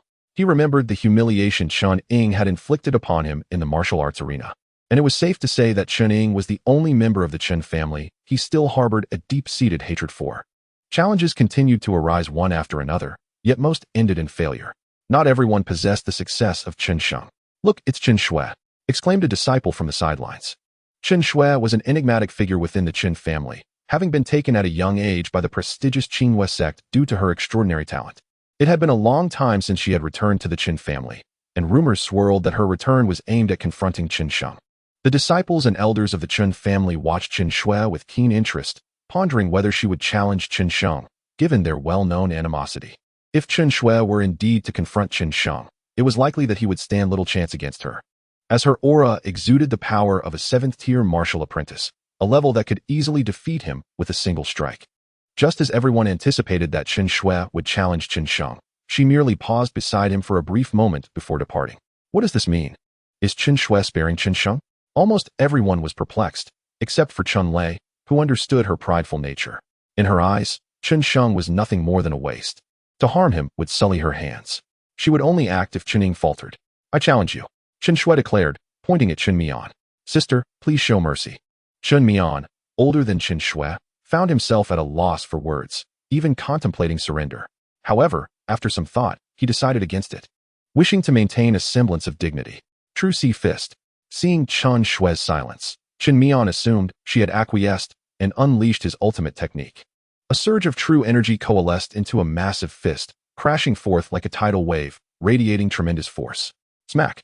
Everyone expected Chen Mian, even in defeat, to withstand at least a couple of blows, but then came the sound of a slap, and the burly figure of Chen Mian was sent crashing to the ground by Chen Shui's hand, her foot pressing down hard upon him. A heart-wrenching noise echoed throughout the plaza, leaving the crowd astonished by the ruthless nature of the young and beautiful woman. "To dare strike against me is akin to soiling my hands," Chen Shui said, her foot firmly on Chen Mian as her gaze shifted towards Chen Sheng, as if warning him to recognize his place and bind his own hands and feet. "Sheng, after you defeat Chen Ying, remember to withdraw from the contest for the top 3, or you may choose to concede," Chen Tian. Sensing the intense animosity from Chen Shui and recognizing the disparity between her strength and Chen Sheng's, descended from above to speak to him. Chen Sheng nodded, though whether he truly agreed with this sentiment was unknown to Chen Tian. With Chen Shui's victory over Chen Mian, she too became one of the new top 10. Following this, no one else emerged as a new contender among the top ranks. In truth, having 3 new family disciples among the top 10 was far beyond the expectations of the family hierarchy. Previously, it was considered an accomplishment to have even one successful challenger in a year. Now, 3 had emerged at once, prompting the family leaders to designate these 3 as key targets for cultivation. With the challenges among the top 10 concluded, the time had come to select the top 3. After a brief respite of about an hour, the selection commenced. The family elders distributed slips of paper to Chen Sheng and the others. Upon opening his slip, Chen Sheng discovered the number 6, while the others revealed their own numbers. Chen Ying drew the number 5, determining that Chen Sheng and Chen Ying would face off. "You worthless fool, it seems fate has a sense of irony." Chen Ying scoffed. "Indeed, soon you shall meet your end. Our martial oath cannot be obstructed," Chen Sheng replied, his eyes glinting with a hint of murderous intent. "Humph, then let us see whose prowess prevails," Chen Ying retorted defiantly. Though Chen Sheng had perfected the sword-drawing technique, Chen Ying was not to be underestimated. Most importantly, he had resolved to unleash his own hidden power. Soon enough, the arena was divided into 10 platforms, with Chen Sheng and Chen Ying assigned to the 3rd arena. "Look, Chen Sheng and Chen Ying are finally set to clash." The two had long since established a martial oath of mutual destruction. In my estimation, Chen Ying's chances were slim. It was likely he would be slain by Chen Sheng. Given that Chen Sheng could easily defeat Chen Wu with a single sword strike, one could only imagine the terror of his true strength. Even if he were not a match for Chen Shui, he was certainly beyond the capability of a 6th-tier martial apprentice like Chen Ying. "Chen Sheng, you must be acknowledged for your prowess." The atmosphere in the arena crackled with anticipation. Chen Ying rarely refrained from referring to Chen Sheng as a waste. "Regrettably, today you shall still perish at my hands." Upon finishing his words, Chen Ying retrieved a silvery elixir from his bag. As soon as the pill emerged, a fragrant aroma filled the air, causing Chen Sheng to feel the true energy within him stir with anticipation. Soon after, Chen Ying swallowed the elixir, his aura gradually swelling like a rising tide, ultimately solidifying at the 7th level of a martial apprentice amidst the terrified gazes of the onlookers. What kind of elixir is this? How has Chen Ying's aura become so formidable? It seems he has indeed reached the 7th level of a martial apprentice. The disciples below the stage were utterly astonished. Chen Lei, you are cheating by giving Chen Ying a spirit-enhancing pill. Chen Tian glared at Chen Lei from the viewing platform. The spirit-enhancing pill is an 8th-grade elixir capable of rapidly elevating a person's cultivation level. Such a pill does not exist within the Chen family. It was brought back by Chen Shui from the Qinghua sect. Since no one forbids the consumption of elixirs during a contest, this cannot be deemed cheating. Chen Lei replied nonchalantly. Indeed, the act of consuming an elixir is also a testament to Chen Ying's abilities. After all, who is to blame if Chen Sheng lacks such resources? Chen Chongqing added at this moment. As for Chen Biao, he remained silent. Indifferent to the conflict between Chen Sheng and Chen Ying, solely concerned with whether his disciple, Chen Rong, could once again claim the title of the family's champion. Chen Tian found himself at a loss, for the two had sworn a martial oath to decide their fates, with others unable to intervene. He could only pray that Chen Sheng might perform a miracle. Chapter 47. The demise of Chen Ying. Chen Tian had internally vowed that if Chen Sheng were to perish at Chen Ying's hands, he would ensure Chen Ying's death, along with Chen Lei and the others. Chen Ying, having unknowingly consumed some potent elixir, had ascended to the 7th level of a martial apprentice. It seemed Chen Sheng would no longer be his match. What a disaster. Initially, victory seemed assured for Chen Sheng. But now the tide had turned in favor of Chen Ying. The disciples of the Chen family gazed at Chen Sheng with pity, fully aware that his demise was imminent. Moreover, Chen Tian could not protect him, as they had established a martial oath. This was dire. In the crowd, a chubby boy's face turned pale. Initially, he had believed Chen Sheng would easily defeat Chen Wu with a single strike, but now, with Chen Ying at the 7th level, how could Chen Sheng possibly prevail? Defeating someone 2 levels above him, his 100 taels of silver were now lost. Chen Tian, how many moves do you think your son can withstand against Inger? Chen Lei remarked deliberately, hoping to provoke Chen Tian. I doubt that waist of yours can endure even 1 move from Shenger, Chen Tian retorted coldly. Indeed, Chen Sheng should not last a single move against Inger. Chen Lei and Chen Su exchanged glances and burst into laughter. On the arena, Chen Ying looked down upon Chen Sheng, declaring, you might as well kneel and beg for mercy now. I may grant you a swift end. Otherwise, I shall shatter your legs and relish in your slow demise. He held dominion over the situation, seemingly able to toy with Chen Sheng at will. Shatter my legs and torture me to death? I shall see who breaks whose legs, Chen Sheng replied, a cold smirk gracing his lips. Within his spatial ring lay the Tiger Demon Power Pill, an 8th-grade elixir capable of temporarily enhancing one's strength. However, he deemed it unnecessary. Dealing with Chen Ying would be as effortless as a mere flick of the wrist. Die! Chen Ying, frustrated at the sight of Chen Sheng still standing, launched an attack to forcibly bring him to the ground. The floating red fist. This was a low-tier yellow-grade martial technique of the Chen family, which Chen Ying had mastered to perfection. When unleashed, his true energy coalesced into a net. Though it appeared as a punch, it manifested as a torrent of true energy, akin to falling leaves, rapidly aimed at Chen Sheng. Yet, in an instant, these leaves of true energy fell short of their target. Chen Sheng's body moved with precision, calculating the intervals of the true energy leaves and dodging with ease. Chen Tian, observing from above, initially feared that Chen Sheng might not withstand even a single blow. But upon witnessing his effortless evasion, a sense of joy welled within him. I did not expect this waste to possess such keen perception. Seated in the viewing area, Chen Lei scoffed at the sight of Chen Ying failing to defeat Chen Sheng with a single strike. Waste. I never imagined your reflexes to be this sharp. Chen Ying furrowed his brow. Chen Sheng remained silent, realizing that ever since he comprehended the essence of the sword, his reflexes had indeed been heightened, becoming ethereal, much like the sword itself. Next, I shall defeat you with a single strike. Chen Ying, undeterred by his earlier failure, unleashed the Shadow Moon Palm, a technique he had perfected. The attack was fluid, as if it were a shadow entwined with moonlight, rendering evasion impossible. A wave of true energy surged forth in the form of a crescent palm, crashing towards Chen Sheng. Everyone seemed to foresee Chen Sheng's impending doom. Chen Tian, your waste of a son will likely be crippled by Inger in 1 move, Chen Lei asserted, sensing that the outcome was sealed. No matter how quick Chen Sheng's reflexes, it would prove futile. Suddenly, a flash of sword light zipped through the arena, like a bolt of lightning, swift to arrive and swift to vanish. Chen Ying caught a glimpse of the sword light before his body froze, his limbs losing sensation. Crack! A crisp sound rang out as Chun Ying shrieked in agony, collapsing to the ground. A sixth-level martial apprentice had fallen. Few would believe such a tale, yet it was the truth. For Chen Sheng had severed both of Chun Ying's legs. Once again, the sword-drawing technique. The disciples of the Chun family were familiar with this sword style. Yet they marveled at how Chen Sheng had managed to cleave Chen Ying's legs with a single strike.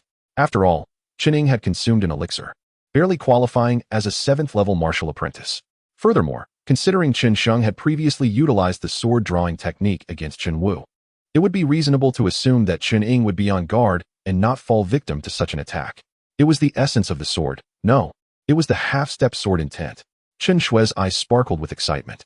The sword intent is a coveted aspiration for any swordsman, greatly enhancing their combat prowess. Yet it is notoriously challenging to grasp. To her knowledge, only a select few prodigies within the falling sword sect could comprehend the sword intent. She could hardly believe that the so-called waste, Chen Sheng, had achieved such a feat excellent. It appears Sheng has indeed defeated that waste, Chen Ying, in a single move. Chen Tian recalled his earlier conjecture and returned it to Chen Lei. How infuriating! Chen Lei's face turned a shade of deep red. Just moments ago, he had boasted that Chen Ying could easily defeat Chen Sheng in one blow, yet the opposite had occurred. Chen Sheng had successfully severed Chen Ying's leg with a single strike. More importantly, Chen Sheng had actually grasped the half-step sword intent. Should he survive, it seemed likely that he would receive substantial support from the family. Fortunately, Schwerer has returned. Chen Lei sighed in relief, yet his heart ached. Chen Ying was left with no escape, while Chen Ta had been incapacitated by Chen Sheng. Both of his sons had fallen victim to Chen Sheng. Igniting a profound hatred within Chen Ta, he resolved that Chen Shui must make Chen Sheng suffer to the point of death. Chen Ying, your brother Chen Ta provoked me for no reason, and I have stripped him of his powers. Now, you two shall meet your demise. What a tragic fate. Chen Sheng lamented. Please, Chen Sheng, spare me. I am your cousin. Chen Ying trembled, sensing the murderous intent of Chen Sheng. In his fear, he prostrated himself at Chen Sheng's feet. How pitiful.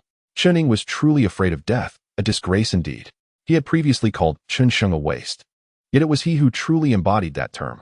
The onlookers from the Chen family looked down upon Chen Ying with disdain, their jeers echoing in the air. Their contempt was not solely due to Chen Ying's lack of courage. It stemmed from the fact that before the annual family gathering, bets had been placed on the outcome. Chen Sheng's victory paid tenfold, while Chen Ying's victory paid only onefold. Now, they had gained nothing and lost some money, while those who had bet on Chen Sheng were jubilant, igniting jealousy and scorn towards the inept Chen Ying. Even after consuming potent elixirs to enhance his strength, he was still no match for Chen Sheng. It is over, Chen Sheng declared as he struck with his sword, severing Chen Ying's neck. Throughout the encounter, Chen Ying remained in a position of submission, and his death came as a stark surprise. Chen Sheng is victorious, a family judge announced. Thus, Chen Sheng advanced once more, completing the first round of the competition. Following the conclusion of the struggle between Chen Sheng and Chen Ying, the other matches reached their respective conclusions. After approximately 10 minutes, all contests were finalized, eliminating the weaker participants. On the arena, only 5 remained: Chen Sheng, Chen Shui, Chen Yi, Chen Wei, and Chen Rong. Chapter 48. The Downfall of Chen Shui. Following a brief respite of about an hour, the second round commenced. The judges distributed slips of paper to the contestants. Upon unrolling his crumpled slip, Chen Sheng discovered the number 5 inscribed upon it, which left him with an odd expression. The number 5 indicated his direct advancement to the top 3, sparing him from further conflict with the other 4. Coincidentally, Chen Shui and Chen Rong did not face each other either, seemingly a deliberate avoidance by the family. Chen Shui was matched against Chen Yi, while Chen Rong faced Chen Wei. The outcome was predetermined. Chen Sheng, your luck is remarkable. You have effortlessly reached the top 3. The audience murmured with envy. Many speculated that had Chen Sheng faced any of the other 4, he would not have had absolute confidence, especially against Chen Shui and Chen Rong, both of whom were family prodigies, having already attained the 7th stage of martial discipleship, far beyond the capabilities of the half-hearted Chen Ying. Chen Shui and Chen Yi were assigned to Arena 1, while Chen Rong and Chen Wei took Arena 2. In under a minute, their battles concluded with both Chen Yi and Chen Wei being defeated in a single strike, underscoring the vast disparity in their strengths. Thus, the top 3 emerged: Chen Sheng, Chen Shui, and Chen Rong. After another hour of rest, the competition for the top 3 began in earnest, seeking to determine first, second, and third place. The judges distributed more slips of paper, and upon opening his, Chen Sheng found the character for battle inscribed. Significantly, this meant he would participate in the first match. Without hesitation, Chen Shui leapt onto the arena, likely having drawn the same character. You waste. How could you possibly comprehend sword intent and kill Chening? Chen Shui said coldly. You may very well meet a similar fate. Chen Sheng frowned, disgusted by Chen Shui's condescending demeanor. You know full well the extent of our disparity. Chen Shui's expression remained as frigid as ice, her demeanor unwaveringly aloof. If you kneel and pledge your loyalty to me, I might spare your life, she offered. Her gaze upon Chen Sheng tinged with a hint of pity. She recognized his grasp of sword intent as a potential asset, a secret weapon for the future. What are you waiting for? It would be an honor for you to serve me as a mere servant, Chen Shui said, her impatience growing as Chen Sheng remained still. To her, as a senior disciple of the Qingyue sect, the inhabitants of Tianyong City were merely ordinary individuals, mere mortals compared to martial practitioners. Therefore, even if Chen Ying had perished, being her brother was of no consequence. As long as Chen Sheng proved valuable and loyal, she would show mercy. I am waiting to see whether I can defeat you in one strike, or if I shall let you prattle on before meeting your humiliating end, Chen Sheng replied coldly, his disdain for Chen Shui palpable. What? Chen Shui exclaimed in disbelief, as if she had misheard him. I called you a wretch. Chen Sheng shouted vehemently, his voice resonating clearly for all to hear. Then he made his move. Drawing his soft sword, he struck with lightning speed, infused with the sword intent he had comprehended. The blade gleamed as it unleashed a flurry of fierce sword energy towards Shui. Fool, you seek death. Chen Shui scoffed, waving her hand. Instantly, the sword energy was absorbed by the swirling energy in her grasp, quickly becoming engulfed and dissipated. However, a trickle of blood escaped from the corner of Chen Shui's mouth. You wretch, you actually managed to injure me, she exclaimed in disbelief. The proud daughter of heaven had been wounded by a mere waste. It was a profound dishonor. In that moment, the atmosphere on the arena turned ominous, a chilling breeze sweeping through. Onlookers shivered at the realization that Chen Sheng was doomed. No one could save him now. It must be said, Chen Sheng was formidable, undeniably among the top 3, capable of wounding Chen Shui. Earlier, Chen Yi had not lasted even a single move against her. Chen Sheng's ability to harm Chen Shui attested to his strength. Shenger, did I not advise you to concede voluntarily and avoid competing against Chen Shui? Chen Tian, watching from the sidelines, felt a surge of anxiety. His energy surged, ready to intervene and rescue Chen Sheng. Chen Tian, are you intending to interfere with the match? Chen Lei retorted coldly. Chen Tian, interferences in the contests between disciples are not permitted. At that moment, the elder Chen Biao, who had remained silent until now, spoke up. He was concerned that Chen Sheng's prowess might one day surpass Chen Rong, which would be problematic, considering that Chen Shui would eventually return to Qingyue sect, leaving no cause for alarm. Indeed, with Chun Ying's death in the arena, neither Chen Lei nor I could intervene. At this moment, Chen Chongqing echoed, humph. Chen Tian remained silent, drawing his true energy back within him. When Chen Sheng found himself at a disadvantage, he would undoubtedly take action. Chen Shui was indeed formidable. A sense of unease gripped Chen Sheng's heart.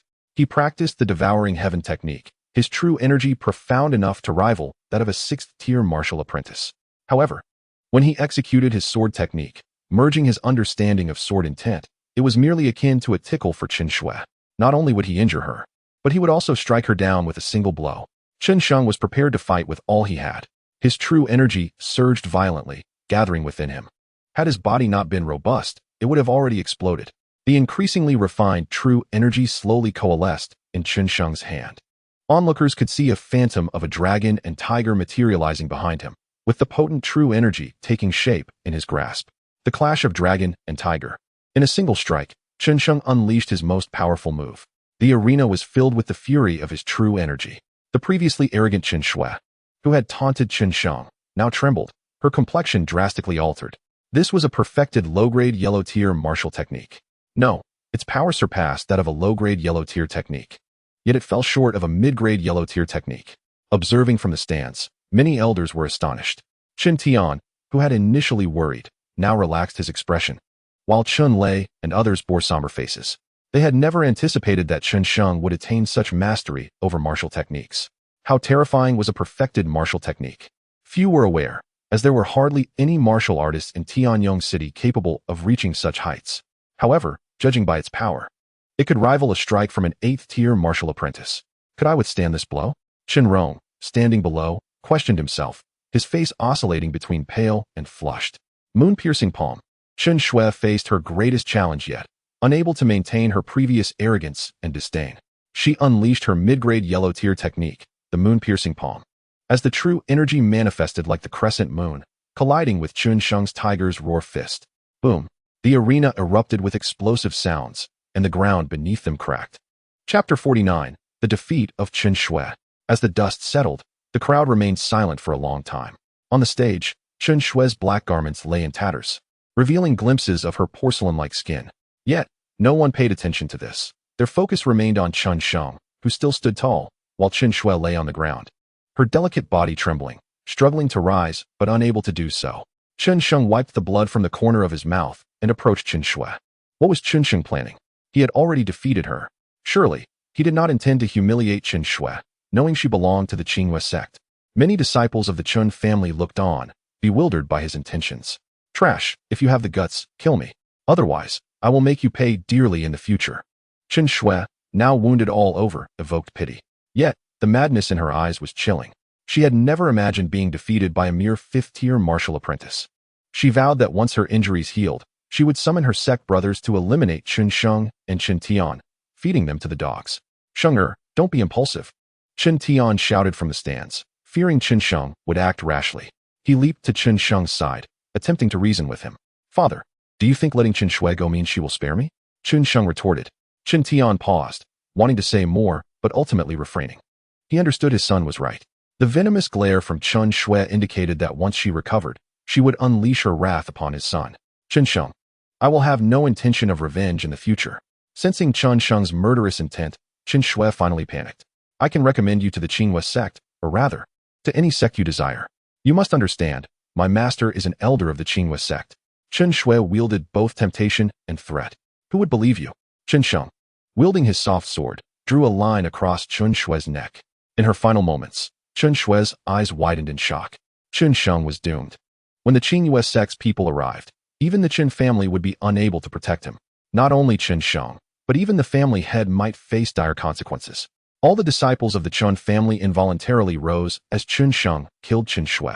The Li family and the city lord's office exchanged glances of amusement.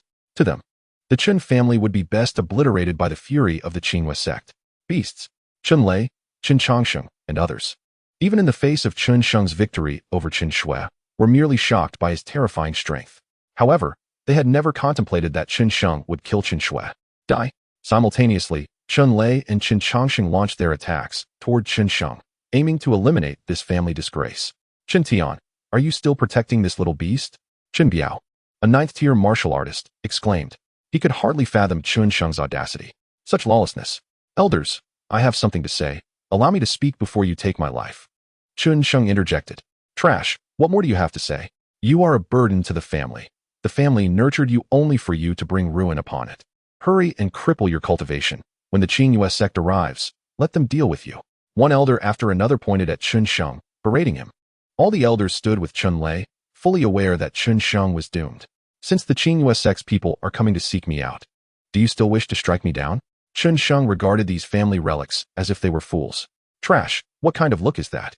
Chen Suo and the other elders glared coldly at Chen Sheng.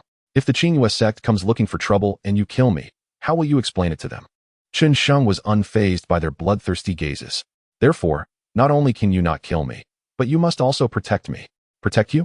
The flames of fury burned in Chen Lei and the others' eyes. It was precisely because of him that their family faced imminent destruction. Should we still protect him? Indeed, he must be protected. However, let us first sever his limbs to prevent any chance of escape, remarked the taciturn elder, Chen Biao. When he spoke, his words were laced with cruelty, expressing the desire to break Chen Sheng's hands and feet. If you dare to do such a thing, I shall take my own life. Chen Sheng retorted with a smile. I possess 100 methods to end my own existence. Care to test them? His demeanor remained lighthearted, yet to them, his smile resembled that of a demon. Chen Sheng's safety was paramount. Any misstep could lead to their demise. What do you propose then? If we do not break your limbs, what if you flee? Chen Biao questioned, his brow furrowed. I shall not run, for I am waiting for someone, Chen Sheng replied. Referring to Xiaoqing, he had resolved to seek her out following the annual meeting, eager to uncover her fate. If he failed to find her, he would remain at the Chen estate, convinced that she would not abandon him without reason. Waiting for someone. The other elders laughed derisively. Who would believe that Chen Sheng would risk his life for another? You doubt me, and I understand your skepticism. How about I make an oath? Chen Sheng proposed. In this world, oaths are not made lightly. They are bound to be fulfilled. Very well, that may suffice, Chen Biao conceded, unable to think of a better solution. You worthless fool, we will let you live a few more days, Chen Lei remarked coldly. Father, I am sorry for bringing you trouble. Chen Sheng expressed his heartfelt remorse towards Chen Tian. Since arriving in this world, Chen Tian had taken great care of him. Without Chen Tian, he might have already perished. Now, he had yet to repay his father and instead had placed him in jeopardy. What are you saying? We are father and son, Chen Tian said, giving Chen Sheng a firm pat on the shoulder, seemingly reproaching him for his distance. Chen Sheng felt a lump in his throat, tears brimming in his eyes. To be frank, upon first arriving in this world, he had felt little connection to his adoptive father, as his soul hailed from Earth. Now, however, he truly recognized Chen Tian as his father and experienced the profound love of a parent. This is my future father, he thought to himself. Chapter 50. The conclusion of the annual meeting. Regret has set in, hasn't it? Chen Lei and the others regarded Chen Sheng with cold disdain. If circumstances had permitted, they would have struck him down without hesitation. Chen Sheng paid them no mind. With Chen Shui's death, did the meeting even need to continue? Chen Tian felt that the annual gathering had lost its significance and wished to conclude it immediately. The only surprise was Chen Sheng's explosive power, suggesting he had become a qi refiner. Thus, the meeting must persist. It remained uncertain who would emerge as the victor. Chen Biao was confident in his prized disciple. No need, let Chen Rong take first place. Chen Sheng waved his hand dismissively. To him, familial ranking held little allure. He had attended the family meeting solely to fulfill his life-and-death duel with Chen Ying. Unexpectedly, he had also killed Chen Shui. What do you mean by let? Do you think Chen Rong is not your match? Chen Biao's brow knitted in concern. He had always been confident in his disciple. And even after Chen Sheng had slain Chen Shui, he believed Chen Rong would surely triumph over Chen Sheng. Besides, it appeared that Chen Sheng had sustained injuries during the recent battle. You worthless fool, if you have the guts, face Chen Rong in combat. Were you not just boasting about killing Chen Shui? The elders of the family mocked him mercilessly. Once Chen Sheng had killed Chen Shui, no one stood by his side. Chen Sheng turned to face the contemptuous expressions of those around him and chose to remain silent, departing without a word. Patriarch Chen, we must take our leave as well. The elders from the Li family and the city lord's residence announced simultaneously. Chen Tian nodded in acknowledgement, and soon enough, the members of the Li family and the city lord's residence exited one after another. Who, in the end, is the true champion of the family? Questioned the Chen disciples. Will Chen Sheng not face Chen Rong? I shall now announce the results of the family meeting, Chen Tian began. First place goes to Chen Rong, second to Chen Sheng, and third to Chen Shui. Despite Chen Shui's demise, she was still awarded third place. Ordinarily, such a situation would necessitate a showdown between Chen Yi and Chen Wei to determine a replacement for Chen Shui. However, given Chen Shui's sensitive status and her untimely death, everyone was too disheartened to arrange for further contests, leading to an immediate declaration of the results. How can we declare Chen Rong the winner without a match against Chen Sheng? Is there some hidden agenda? Questioned the Chen disciples. Indeed, Chen Sheng willingly conceded that he was no match for Chen Rong, the elders murmured. Hearing the doubts of the Chen disciples, Chen Biao raised his hand for silence and responded leisurely. Chen Lei and the others continued to disparage Chen Sheng. Chen Tian pointed at them, wanting to articulate his thoughts, but at a loss for words. Since Chen Sheng had left voluntarily, no matter what he said, it would fail to clarify the situation. Angrily, he shook his sleeve and stormed off. Master, why did Chen Sheng not compete with me? I have devised a way to counter his perfected martial arts. Chen Rong descended from the arena, his expression filled with confusion. If Chen Sheng were to unleash his perfected martial arts, he would likely be unable to withstand the strain. He may already be internally injured, Chen Biao remarked coolly. Moreover, even if he were uninjured, he is not your equal, hence his voluntary surrender. What a pity. I did not expect Chen Sheng to lack the courage to fight, Chen Rong lamented, seemingly regretting the loss of such a rival. Chen Rong, you can withstand even Chen Sheng's perfected martial arts. You truly deserve the title of the family's greatest genius. The elders praised one another. In the confines of his courtyard, Chen Sheng sat in contemplation. He felt no regret for having killed Chen Shui, as they were sworn enemies. With the deaths of Chen Ying and the incapacitation of Chen Ta, it was evident that only one of them could survive. Following the fierce battle, Chen Sheng's internal energy surged, hinting at a potential breakthrough. In truth, had there been no one below the arena, he could have absorbed Chen Shui's energy directly. allowing him to swiftly ascend to the 6th stage of martial discipleship. However, he refrained, as absorbing their energy on the spot would. Discovered by others. The secret technique of Chen Sheng would inevitably lead to his demise, even before the disciples of the Qinghua sect could reach him. The thunderous sound of rushing waters echoed within him as he stepped into the 5th tier of martial disciples. Upon activating the swallowing heavens technique, the energy of the world was drawn into his being from all directions. Yet, it was insufficient. Chen Sheng retrieved 100 qi gathering pills from his spatial ring and, once more, employed the swallowing heavens technique to absorb the essence contained within the pills. He realized that through his mastery of this technique, he could gather the energy externally rather than consume the pills directly, thereby avoiding the potential toxicity of the medicine. An increasingly formidable aura emanated from Chen Sheng as he focused inwardly, feeling the flow of true energy coursing through him like a serene river, circulating ceaselessly within his meridians. Unlike other 5th-tier martial disciples, whose energy erupted slowly from their dantians, Chen Sheng's energy surged directly from his meridians, a proximity that allowed for a more potent explosion of power. His energy was exponentially more powerful than that of an ordinary 5th-tier disciple, which explained why he could effortlessly defeat Chen Shui with his perfected tiger roar fist. With a crackling sound, his true energy surged faster and faster until it reached a critical point, propelling the speed of circulation to new heights, far surpassing that of a typical 5th-tier martial disciple. Suddenly, he was at the 6th tier. Chen Sheng's chest heaved as he contracted his abdomen, launching himself swiftly toward a withered tree in the courtyard. With a gentle touch, the tree, already on the verge of collapse, fell to the ground.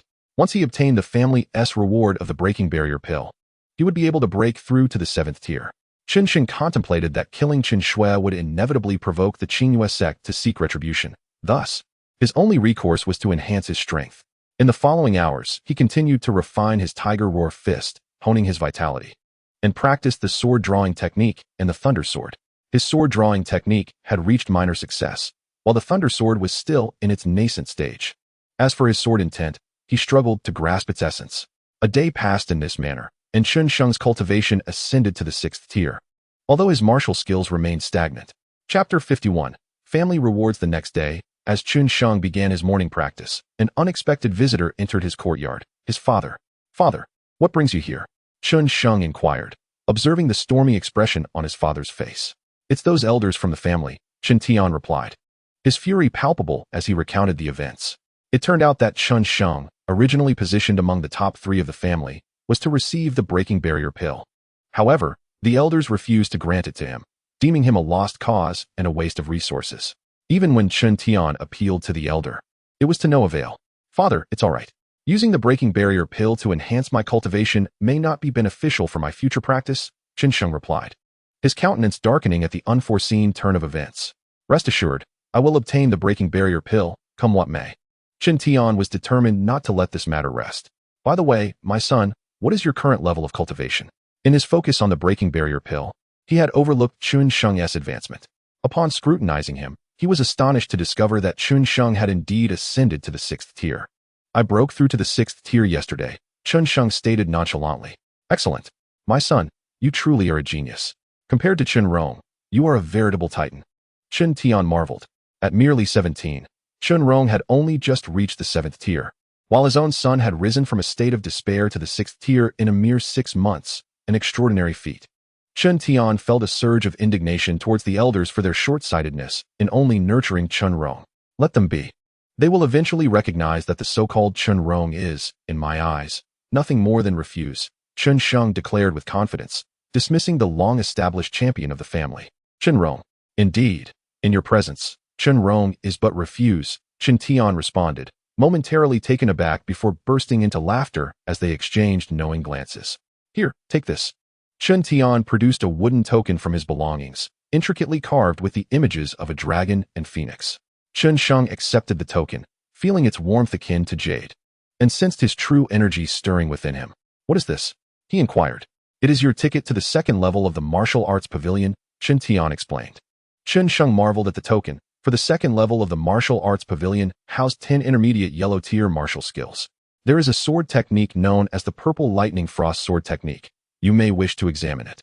However, it is quite challenging to master. Weigh your options carefully," Chen Tian advised, having visited the 2nd level himself as the head of the Chen family. "Understood," Chen Sheng nodded. Additionally, in 2 days, you will enter the beacon tower. This is a special reward for those in the top 3, Chen Tian announced with enthusiasm. A special reward? Chen Sheng's eyes gleamed with intrigue. He had heard whispers of such rewards for those who ranked among the family's elite, but he had not anticipated it would be the beacon tower. The beacon tower was said to be a relic of the founding ancestor of the Chen family, shrouded in mysteries and possibly housing the ancestral legacy. The legendary founder had come to Tianyong City centuries ago, defeating all challengers even in a wounded state. The beacon tower, according to lore, possessed 10 levels, and reaching the 7th was regarded as a mark of genius. Few had ever reached the 8th, and no one had ever entered the 9th level, save for the founding ancestor. As for the 10th level, its existence was a matter of speculation. Many in the Chen family believed it to be a myth. Chen Sheng's father had managed to reach the 8th level. He is a genius among geniuses, the most gifted in a century. Father, if you had breached the 8th level back then, would you have received any rewards? Chen Sheng inquired. None, Chen Tian replied. None. Chen Sheng expressed disbelief. The beacon tower primarily tests a person's willpower, Chen Tian elucidated. Willpower, Chen Sheng understood, is an essential quality for becoming a formidable martial artist, especially at advanced stages of cultivation. In fact, it holds greater significance than innate talent and comprehension. If you were to reach the 9th level, perhaps treasures await. For it seems our ancestors have left all their possessions within the beacon tower, Chen Tian remarked casually. This is noted in the Chen family's records, though its veracity remains uncertain. Moreover, even if it were true, who could achieve that? He had once entered the beacon tower, but faltered at the 8th level, feeling on the brink of collapse. Continuing further would undoubtedly lead to his demise.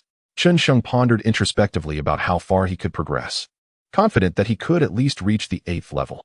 Well then, continue with your training, and when you have time, visit the martial arts pavilion to collect your skills. Chen Tian chattered before departing. He intended to retrieve the barrier-breaking elixir meant for his son. Chen Sheng watched his father's retreating figure without attempting to stop him, fully aware that he could not. Besides, it was beneficial for his father to have something to occupy his time, preventing him from dwelling on the troubles posed by the Qinghua sect. After his father left, Chen Sheng habitually practiced a series of tiger roar fists, followed by his lightning sword technique for about an hour. Subsequently, he proceeded to claim his 20,000 taels of silver. Look, it's Chen Sheng. He has truly struck it rich, earning 20,000 taels of silver.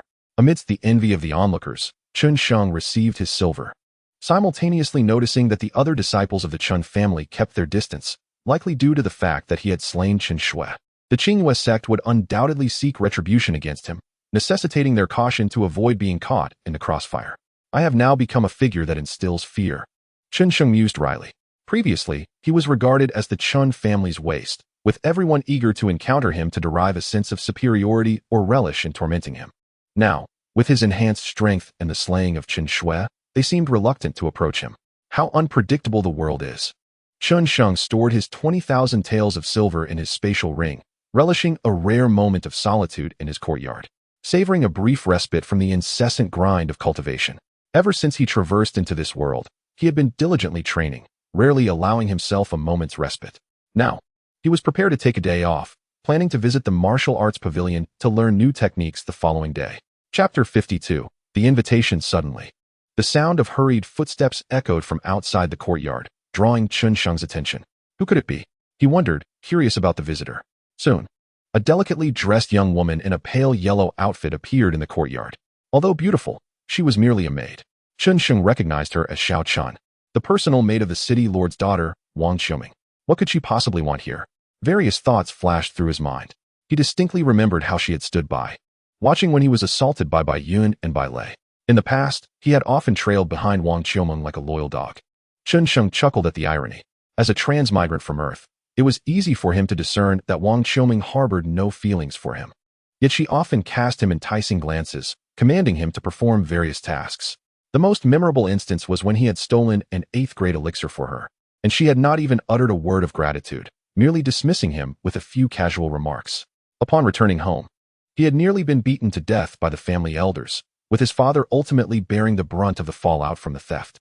Naturally, Chen Sheng held no affection for Wang Qiuming and even felt inclined to teach her a lesson.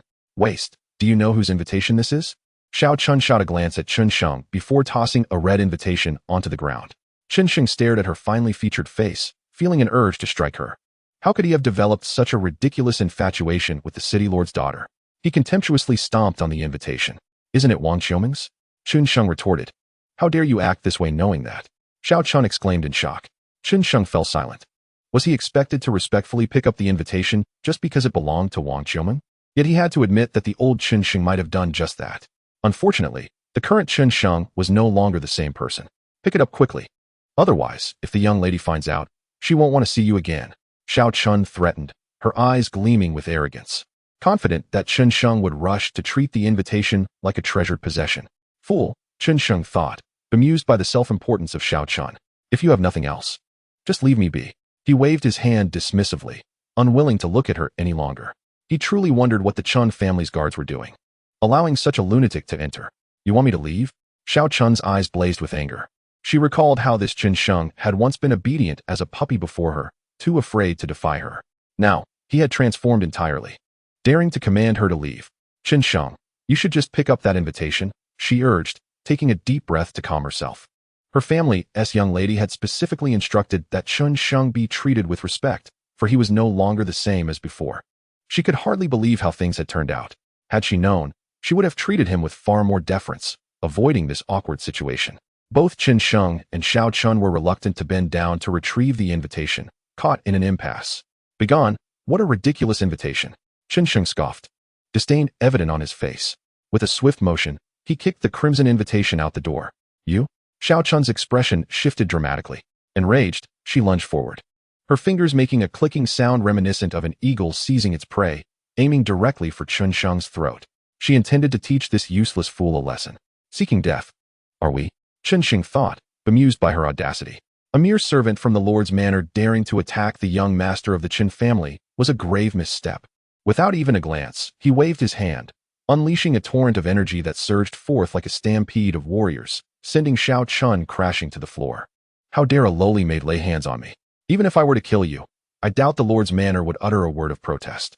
Chen Sheng's voice dripped with menace as he approached her step by step. Chen Sheng, what do you intend to do? Xiao Chun, filled with regret, realized too late that disregarding her mistress's warning had led her to this unfortunate fate. Hastily, she wiped the invitation clean with her garment and, once satisfied, held it up with both hands. Chen Sheng, in 5 days, it is my mistress's coming-of-age ceremony. She wishes for you to attend. Xiao Chun's soft gaze pleaded for understanding, her eyes glistening with unshed tears. A coming-of-age ceremony? Chen Sheng's expression turned serious. In this realm, such ceremonies were customary among martial arts families, where young women of 16 would invite numerous talented youths to attend. It was also a time to select a worthy husband. Wang Xiuming invites me. There must be some ulterior motive at play, he pondered, acutely aware of the girl's cunning nature, knowing she had been exploiting him all along. This invitation surely did not stem from a desire to see him as a husband, but rather to use him for her own schemes. Especially now that the higher-ups in the Lord's manor were aware that he was not the waste they believed him to be, including Wang Xiuming, who surely recognized his ability to cultivate and achieve second place in his family. Despite knowing there was a plot against him, Chen Sheng resolved to attend, driven by a desire for vengeance. He tucked the invitation away, still casting a frosty gaze at Xiao Chun. Chen Sheng, what do you intend? I am my mistress's personal maid. If you harm me, she will not let you go unpunished. Xiao Chun thought that Chen Sheng's act of putting away the invitation would lead to a more lenient treatment from him, but she was mistaken, as the murderous intent remained palpable. What do I care who you are? A mere maid dares to lay hands on me. Chen Sheng scoffed coldly, raising his hand to deliver a strike to Xiao Chun's crown, settling old grievances in one blow. Just then, a palm of genuine energy transformed into a massive shield, blocking his strike as a figure appeared before him, rescuing Xiao Chun. Chen Rong, are you attempting to obstruct me? Chen Sheng's brow furrowed. Xiao Chun was from the Lord's manor. Harming her could easily lead to misunderstandings with the Lord's household. You may not fear the consequences, for in the end, it would be just another corpse. But the rest of the Chen family would certainly be wary, Chen Rong replied slowly. Then leave at once. Chen Sheng contemplated engaging Chen Rong, but ultimately decided against it. Even if he could defeat Chen Rong now, it would yield no substantial advantage. He had come to understand why Xiao Chun was allowed into his courtyard. It was likely that Chen Rong and others had intentionally let her in to humiliate him. The elders and higher-ups of the family were clearly intent on finding ways to undermine him. Chapter 53. Re-entering the Martial Arts Pavilion. You waste. Do not be so arrogant. With Chen Rong's arrival, Xiao Chun again grew brazen. Arrogant? Who is truly the arrogant one? Chen Sheng's murderous aura intensified. If not for the circumstances, he would have certainly struck down both Xiao Chun and Chen Rong. Enough, let us depart, Miss Xiao Chun, lest this waste become desperate and retaliate, thus soiling my hands. Chen Rong said, placing a hand upon Xiao Chun's shoulder as he led her away, never once regarding Chen Sheng as a threat. Chen Sheng's withdrawal during the family meeting had led Chen Rong to perceive him as a cowardly waste. How pitiable is Chen Sheng? No longer a waste, yet still subjected to Chen Rong's humiliation. If it were me, I would confront Chen Rong head-on. One could not entirely blame Chen Sheng. After provoking a significant issue, he likely sought assistance from the family and endured Chen Rong's taunts in hopes of garnering sympathy. Over time, disciples of the Chen family began to gather outside, casting sympathetic glances at Chen Sheng. After the death of Chen Shui, his fate seemed sealed, merely a matter of time. Once Chen Rong and Xiao Chun departed, the remaining Chen disciples soon followed suit. What a disappointment. With little desire to linger, Chen Sheng decided to head directly to the martial arts pavilion. At the martial arts pavilion, this marked Chen Sheng's second visit. You waste. How dare you show your face in the martial arts pavilion, a disgrace to the family. Chen Su glared at Chen Sheng as he entered with a token, a murderous intent igniting within him. With Chen Tian absent, eliminating Chen Sheng would be a simple task, given his martial prowess. Do you wish to kill me? Chen Sheng remained unfazed by Chen Su's hostility. Should you take my life, the people of Qingyue sect will not let you escape unscathed.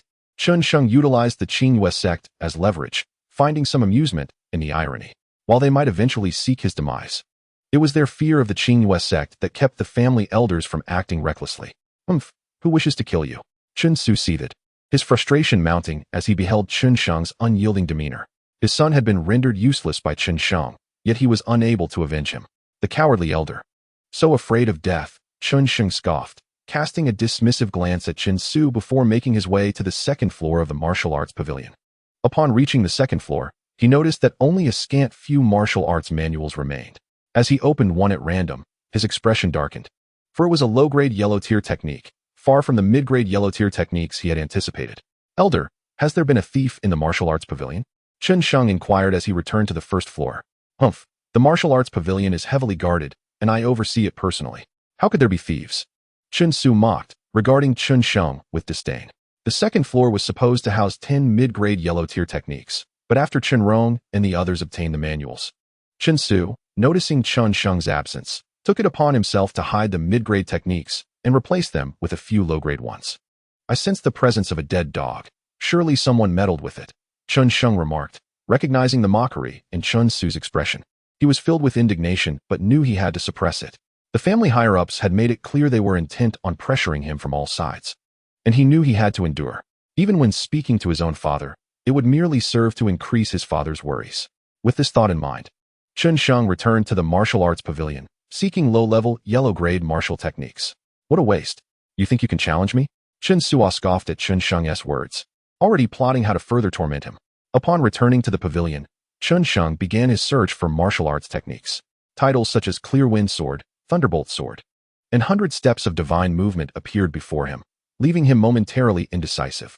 He opted not to venture to the second floor, as the techniques there were merely low-level yellow-grade and few in number. Instead, he decided to explore the first floor. Gazing at the multitude of techniques, he contemplated which one to choose, knowing he could only select a single skill. Suddenly, enlightenment struck him. Why must he be limited to just one technique?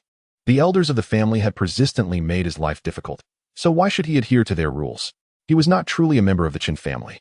Having traversed from Earth, his sense of belonging to the Chen family was minimal. In his heart, only Xiao Qing and his father were his true kin.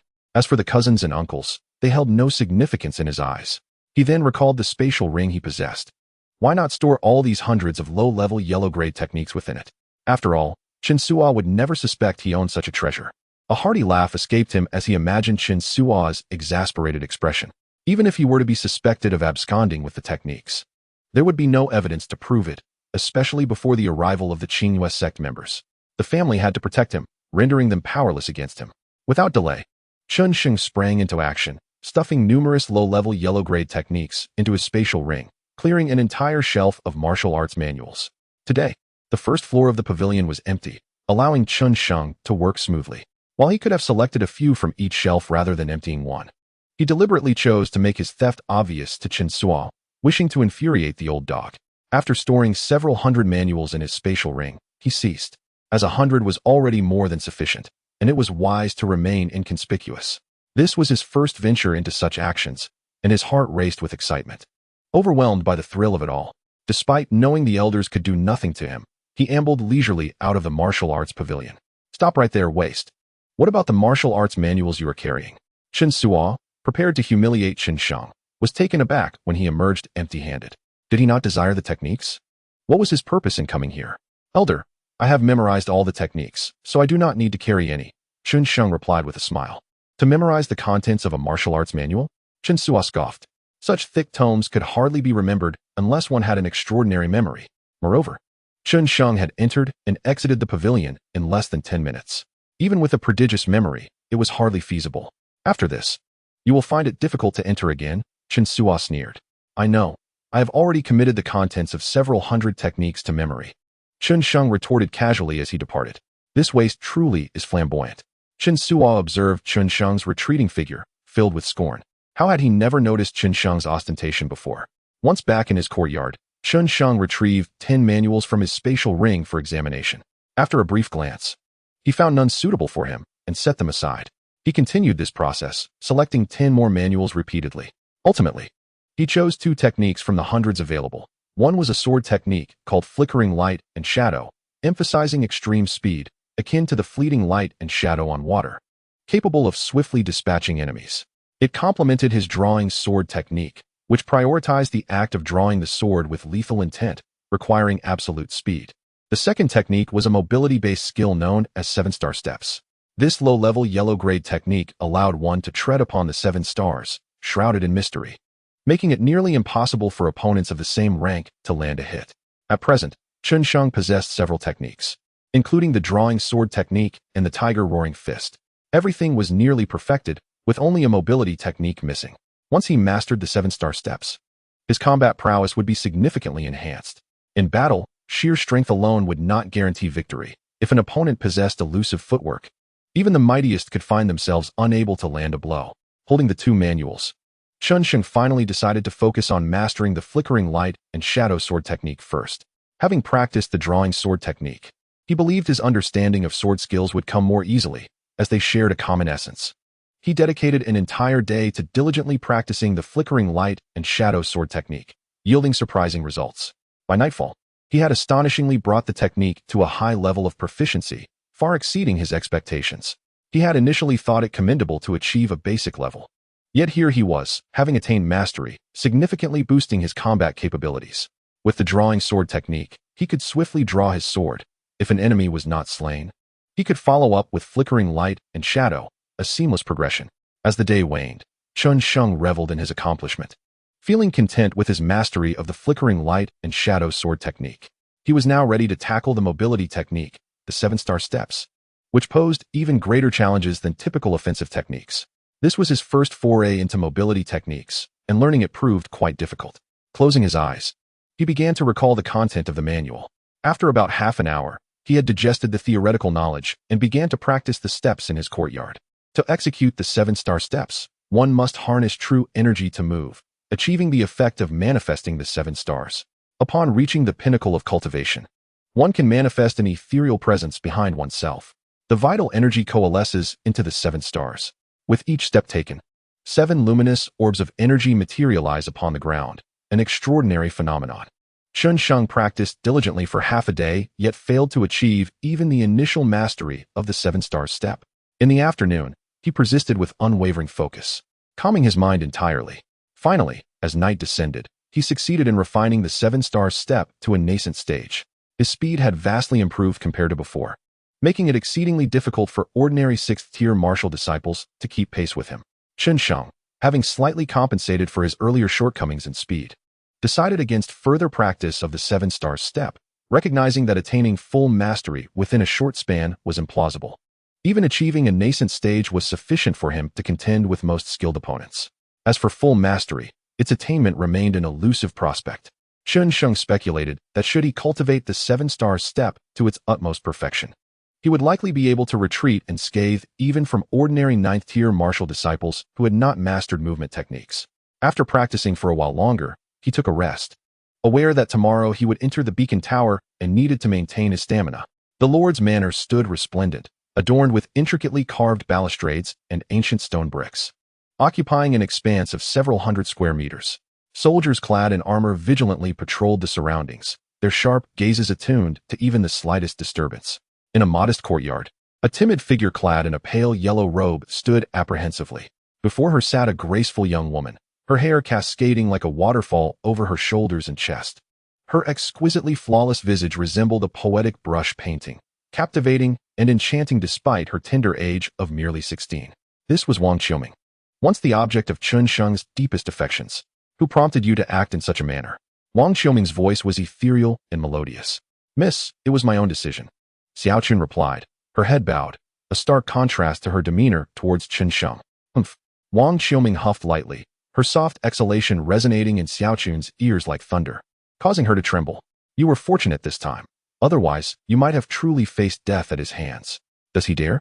Xiao Chun blurted out, only to quickly realize her impropriety and hastily seek forgiveness from Wang Qiuming. Does he not? He dared to kill Chen Shui, a disciple of the Qingyue sect. How could he not dare to eliminate you? Wang Qiuming replied disdainfully, her gaze piercing through Xiao Chun. She was astonished. Chen Sheng was no longer the same as before. Initially, she had doubted the news of Chen Sheng's slaying of Chen Shui, but after extensive inquiries, she had confirmed the dreadful truth. Did he truly kill Chen Shui? Xiao Chun questioned incredulously. He must fear retaliation from the Qingyue sect for such an act. Wang Qiuming, observing Xiao Chun's incredulous expression, refrained from providing an explanation.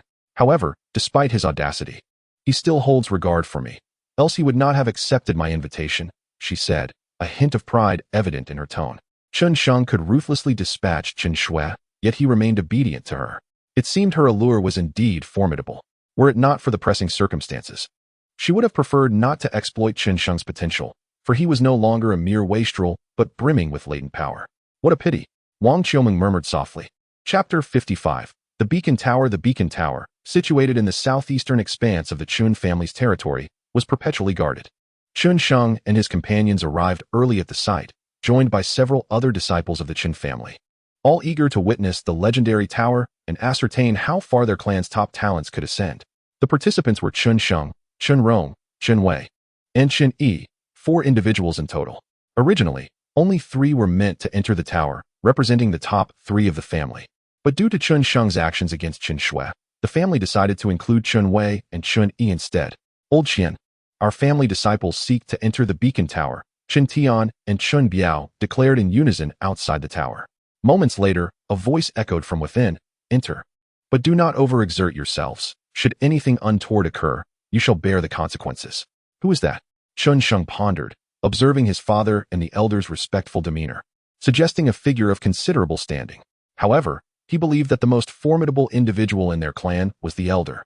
Who, then, was this old Qian? Shaking his head, Chen Sheng decided to dismiss the thought. Now, you may all enter the beacon tower. It will test your willpower severely. Should you falter, exit quickly to preserve your lives. Chen Tian instructed the group. Chen Sheng and the others nodded in agreement before preparing to enter. Wait. Chen Su's darkened expression halted their advance. Elder Chen Su, do you have something to say? Chen Biao inquired with a frown. Chen Su shot a cold glare at Chen Sheng before recounting the events that transpired in the martial technique pavilion to Chen Biao. What? Hundreds of martial techniques have gone missing? Even Chen Biao, who had weathered countless storms, was taken aback. Hundreds of techniques, even if merely low-tier yellow-grade, represented a significant loss for the Chen family. Chen Sheng, tell me, where have those hundreds of martial techniques been placed? Chen Biao and the other elders scrutinized Chen Sheng with piercing gazes. How would I know? I didn't take a single technique with me when I left. Chen Sheng replied with an air of calmness. You didn't carry a single martial technique? Chen Biao was bewildered, glancing at Chen Su. Indeed, only you entered the martial technique pavilion that day, Chen Su asserted with certainty. Incorrect. You also entered the pavilion. Chen Sheng jestingly pointed at Chen Su. Do you suspect that I concealed hundreds of martial techniques? Chen Su was incensed to the point of nearly spitting blood, his gaze from Chen Biao and the others turning suspicious. He found himself in a predicament, as he had stated that Chen Sheng had not carried a single technique out. It was implausible to claim that Chen Sheng had stealthily entered afterward. They were aware of the existence of spatial rings. Yet such items were exceedingly rare. Only one existed within the entire Chen family. They doubted Chen Sheng's fortune in acquiring one. Very well, this matter is somewhat perplexing. We shall address it later. For now, permit them to enter the beacon tower. Chen Biao waved his hand dismissively. Thus, Chen Sheng and the others entered the beacon tower. Upon stepping inside, Chen Sheng discovered a realm unlike any other, featuring 10 distinct tiers. Chen Sheng gazed at Chen Rong and the others before distancing himself, making his way towards a secluded staircase. The steps of this staircase were shrouded in wisps of dark mist, exuding an aura of malevolence. Drawing a deep breath, Chen Sheng attempted to ascend. Instantly, he felt an invisible force pressing down on him, as if compelling him to kneel on the steps. Although subtle, the sensation was undeniably real. This was merely the first step of the initial layer. It was difficult to fathom the immense pressure that awaited on the subsequent steps. Yet, what did this have to do with testing one's willpower? Chen Sheng felt that it was more closely related to the depth of one's cultivation. As for willpower, he was uncertain. Perhaps it would reveal itself on the upper steps. Chen Sheng ascended slowly, not in haste, while on the other side. Chen Rong and his companions moved swiftly, especially Chen Rong, who, in the blink of an eye, had entered the second layer, advancing towards the third. Outside, numerous elders and disciples of the Chen family observed a flickering yellow light moving outside the beacon tower. Look, that yellow light is so fast. It's already at the third layer. Who could it be? So powerful. Obviously, it's Chen Rong. Gazing at the rapidly ascending yellow light, they inhaled sharply, noting the disparity among the other 3 yellow lights, one of which still lingered in the first layer, having yet to enter the second. Congratulations, Elder. At this rate, Chen Rong is likely to reach the 8th layer of the beacon tower. The elders complimented Chen Biao. Chen Biao remained silent, a faint smile gracing his lips. Before entering the beacon tower, he had shared some secrets about its interior with Chen Rong, having ventured into it himself during his youth, thus possessing extensive knowledge of its mysteries. As time gradually passed, Chen Sheng quickened his pace, having yet to discover any other intricacies of the staircase. He surmised that perhaps it would not be until the 6th or 7th layer that the staircase would reveal its hidden wonders. Observers outside witnessed the last yellow light swiftly surpassing the 2 ahead, now only trailing the first. Could this be Chen Sheng? What is he doing? Suddenly exerting himself while the others lagged behind. With the soaring speed of that yellow light, it was easy for the crowd to deduce it was indeed Chen Sheng. They exchanged glances, puzzled as to why he had started slowly. It was not until he reached the 5th layer that Chen Sheng's yellow light came to a halt. Inside the beacon tower, he began to uncover other mysterious aspects of the staircase, also understanding his father's words about the test of willpower. Upon stepping onto the first step, visions of alluring maidens emerged in his mind, teasing him with their naked forms, causing his breath to quicken. However, he soon regained his composure, reminding himself that these were mere traps, illusions. With each step he took, the temptations grew ever more profound, yet he remained steadfast. He knew that should he succumb to the fantasies within his mind, elimination would be inevitable. After approximately half an hour, Chen Sheng finally arrived at the 6th layer. While traversing the 5th layer, the final illusion left him speechless. In his mind, the image of Wang Qiuming's naked form materialized, inciting no desire within him, only a desire to shatter the vision. As for the last illusionary woman, it nearly ensnared him, for it was none other than Xiao Qing. Had he not maintained constant vigilance, he might have succumbed at the final step of the 5th layer. Chapter 56. The 9th layer of the beacon tower, the 6th layer. The 7th layer. The 8th layer. 2 yellow lights surged triumphantly into the 8th layer, while the remaining 2 dimmed and eventually extinguished. After around a minute, 2 figures emerged from within, Chun Wei and Chun Yi. Indeed, Chen Biao, the Grand Elder, nodded slightly. Though these 2 stopped at the 8th layer, they had nonetheless reached the 7th layer, demonstrating commendable talent and steadfast will. They were destined for greatness. In martial arts cultivation, willpower reigns supreme. Chen Wei and Chun Yi's ascent to the 7th layer attested to their potential. The elders of the family meticulously instructed Chun Wei and Chun Yi, stating, "You will receive substantial support from the family moving forward. You must strive to cultivate diligently and remain united with Chen Rong, contributing significantly to the family." Yes, Chun Wei and Chun Yi felt a surge of joy, vowing to heed the elders' words and follow Chen Rong. During their ascent of the beacon tower alongside him, they had developed immense admiration for Chen Rong, recognizing that he was destined to be the future head of the Chen family. Meanwhile, at the 8th layer of the beacon tower, Chen Sheng and Chen Rong exchanged glances. "What a waste. I never anticipated you could reach the 8th layer," Chen Rong remarked in astonishment.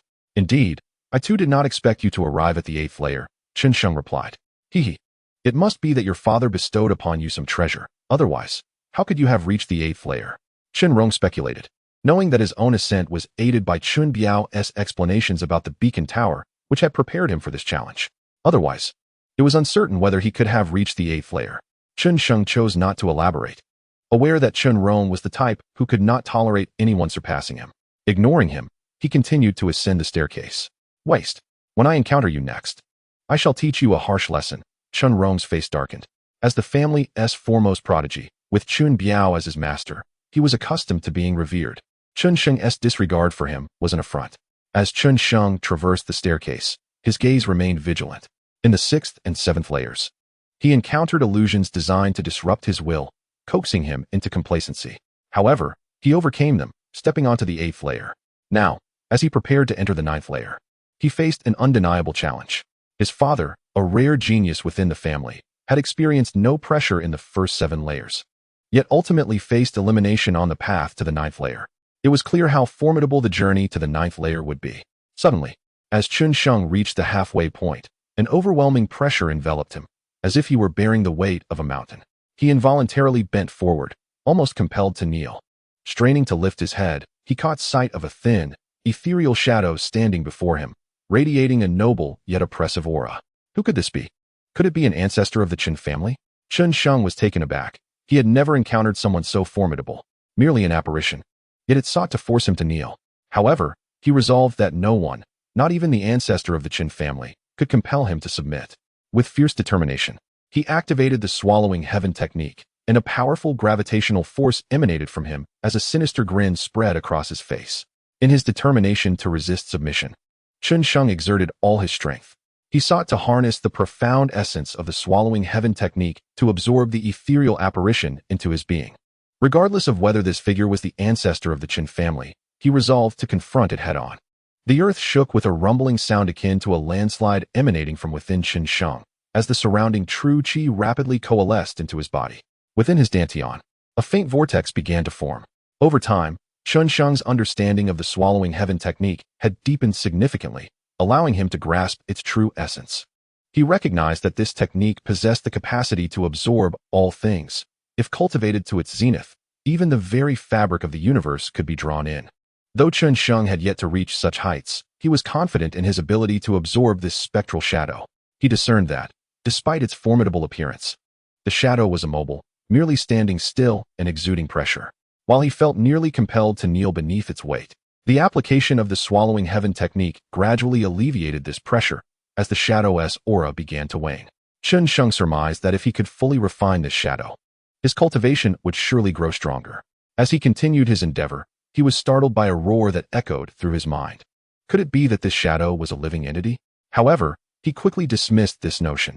Even if the shadow were indeed the ancestor of the Chen family, it was on the verge of being absorbed by him, and it could not stir up any further trouble. At last, Chen Sheng succeeded in completely absorbing the shadow. The immense energy contained within the apparition was refined and integrated into his being, yielding substantial rewards. Though he currently stood at the 6th level of martial discipleship, it would not be long before he ascended to the 7th level, merely a matter of time. Suddenly, the beacon tower resonated with a thunderous sound, its mighty vibrations causing it to sway. Both Chen Sheng and Chen Rong, present within the tower, sensed this shift. Concurrently, the pressure on the steps dissipated entirely. Chen Rong felt a surge of joy and dashed toward the 9th level without a second thought. Moments earlier, he had been beset by the oppressive presence of the mysterious shadow, which had now vanished in an instant, leaving him perplexed but elated. The 9th level had not been traversed by anyone since the ancestor of the Chen family. He speculated that entering it would bring immense benefits. In a secluded corner of the beacon tower, an elderly figure, previously lifeless as a withered tree, suddenly opened his piercing eyes, emanating a brilliant light. His expression was one of disbelief, and in the next moment, he vanished like a specter. Outside, numerous elders and disciples of the Chen family heard the reverberations of the beacon tower. Was it thunder? Did someone step into the 9th level? Yet why did it continue for so long? Legends stated that the tower would tremble and emit a single sound upon someone entering the 9th level. Historical records indicated that only the first-generation ancestor of the Chen family had ever entered the 9th level, and achieving such a feat would ensure a promising future in martial arts, surpassing even the most formidable warriors. Discussions among the elders ranged from confusion to astonishment. As the thunderous sounds echoed from the beacon tower, it became evident that no one had yet entered the 9th level, leaving them puzzled as to the cause of the commotion. Additionally, the sounds continued not merely once, but resounded multiple times, an astonishing spectacle indeed. Amidst this, Chun Biao and others wore expressions of delight, for a member of their family had indeed entered the 9th level, a cause for celebration. They congratulated the elder, asserting that Chun Rong was destined to become a master of martial arts, perhaps even a legendary general, given that he had entered the 9th level.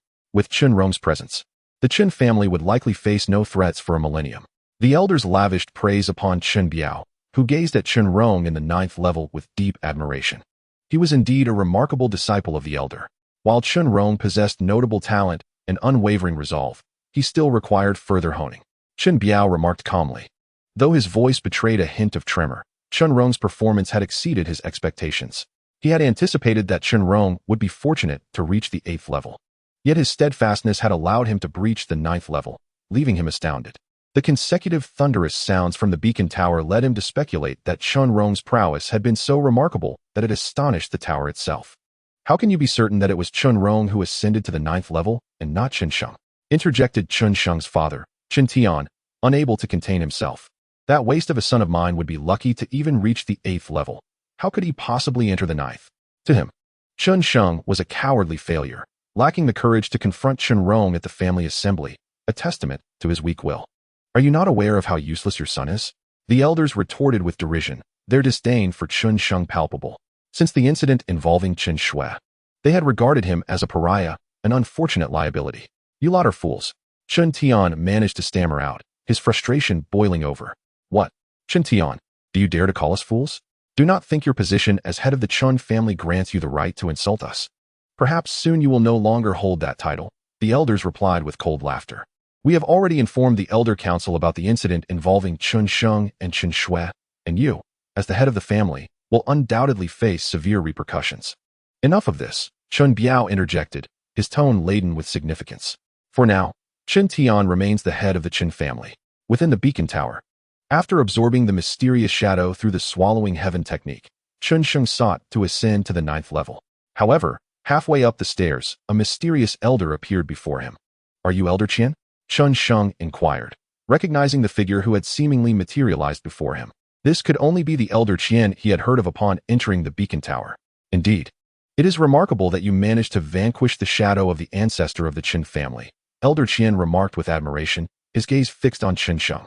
Even he had not been able to defeat the ancestor shadow at such a young age. He had only managed to withstand its pressure. What brings you here, Elder Qian? Chen Sheng asked, exhaling a sigh of relief. It appeared that the shadow truly was a remnant of the Chun family's ancestor. However, while Elder Qian was aware of Chen Sheng's victory over the ancestor shadow, he remained oblivious to the fact that Chen Sheng had the ability to consume and refine it. The consequences of such knowledge could be dire, as Chen Sheng feared that Elder Qian might covet the technique he had mastered. You have vanquished this shadow. The beacon tower has resonated with the rumble of thunder more than a dozen times. Almost everyone is aware that you must never admit to having defeated the shadow. Elder Qian squinted his eyes and spoke. Indeed, Chen Sheng felt a chill in his heart. When a tree stands out in the forest, it is destined to be uprooted by the wind.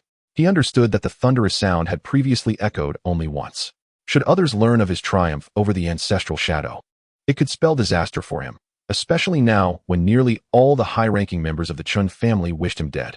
Furthermore, once you step into the realm of martial artists, you may return to the beacon tower and enter the legendary 10th level, Elder Qian continued. The 10th level? Chen Sheng lifted his head, gazing at Elder Qian. It seemed that the 10th level truly existed. However, from Elder Qian's words, it was clear that his current strength was insufficient to access it. Only by reaching the martial artist level could he enter. Yes, Chen Sheng affirmed. Once he attained the martial artist rank, he would undoubtedly return to the beacon tower. He longed to discover what lay within the enigmatic 10th level. As soon as he finished speaking, Chen Sheng's vision blurred, and he realized that Elder Qian had vanished without a trace.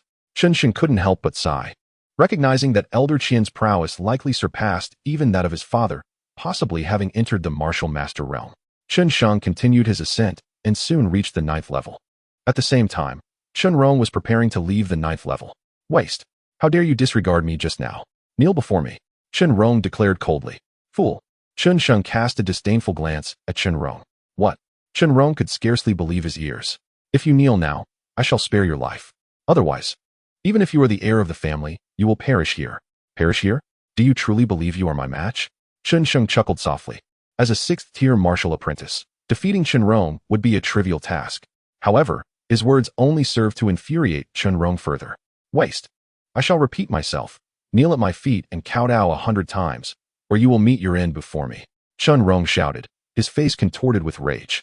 Kneel now and bow 100 times, and I might spare your life. Chen Sheng retorted, his eyes glinting with cold defiance. Die! Chen Rong bellowed, launching an attack. His vital energy surged like a rising wind, unleashing a torrent of force. As a seventh-tier martial apprentice and the family's foremost talent, his strength was formidable. Humph! Chen Sheng scoffed, preparing to retaliate. He only felt a gentle breeze pass, and then Chen Rong's every attack dissipated. No combat is permitted within the beacon tower. A haunting voice echoed from the darkness, rendering even the shadow unseen. Chen Rong's legs buckled uncontrollably, forcing him to kneel on the ground. Considering this is your first offense, I will spare you this time. Should there be a next time, I will surely end your life. The chilling voice sent shivers down one's spine. Chen Sheng immediately understood that this individual was none other than Elder Qian. Observing the prostrate Chen Rong, Chen Sheng felt a surge of amusement. The young man had been arrogant, only to now humiliate himself. Chen Sheng, once you exit the beacon tower, I will certainly kill you, Chen Rong seethed, barely able to contain his frustration. However, he ultimately refrained from retaliating against Chen Sheng. He had heard his master speak of Elder Qian, who had resided in the Chen family for countless years, his strength undoubtedly unparalleled within the clan. Yet, he had remained hidden within the beacon tower, seldom emerging. Chen Rong recognized that Elder Qian was clearly favoring Chen Sheng. Chapter 58. Low-key with a cold gaze fixed on Chen Sheng. His bloodthirsty eyes bore into him before he departed the beacon tower. Oh, someone is descending again. It should be Chen Rong, who had entered the 9th level of the beacon tower quite some time ago. Once he emerged, he would surely shed light on the events that transpired within the tower. The elders watched with excitement as a figure clad in yellow slowly approached. If their assumptions were correct, it was highly likely to be Chen Rong. They wondered just how exceptional Chen Rong truly was to elicit such a cacophony from the beacon tower. Chen Rong has returned. He has successfully entered the 9th level of the beacon tower. Our Chen family has produced another prodigy, and the family shall flourish for a century. Despite understanding that Chen Rong was likely the first to reach the 9th level, all of this remained speculation. Now that they saw Chen Rong before them, they could finally breathe a sigh of relief. Ronger, what did you do inside the beacon tower to provoke such a thunderous response? Elder Chen inquired, while the other elders gazed at Chen Rong with keen interest. I'm uncertain. I merely encountered a shadow and felt its pressure. In my desperate struggle, I inadvertently caused the shadow to vanish, Chen Rong replied, straddling the line between truth and fiction. What? Could it be that you have defeated the shadow? Elder Chen gasped. The other elders regarded Chen Rong with a mixture of awe and disbelief, recognizing him as the family's true talent. They were aware that the shadow within the beacon tower was left behind by the ancestral figure of the Chen family. Even a 7th-tier martial apprentice would find it exceedingly difficult to contend with the shadow, let alone defeat it. Feeling the admiration of the elders, Chen Rong's heart swelled with pride. Such audacity.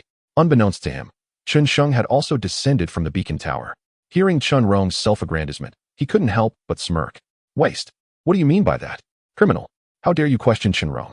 This is utterly outrageous. It seems you are aware that your demise is imminent, leading you to speak so recklessly. The elders chastised. Waste. If I had not defeated the shadow, you would likely never have reached the 9th level of the beacon tower. Chen Rong thought back to Chen Sheng's defiance within the tower and Elder Qian's favoritism, and his frustration boiled over. That explains it. I wondered how this waste could ascend to the 9th level. It seems he only managed to do so with Chen Rong's indirect assistance. Chen Rong seethed inwardly.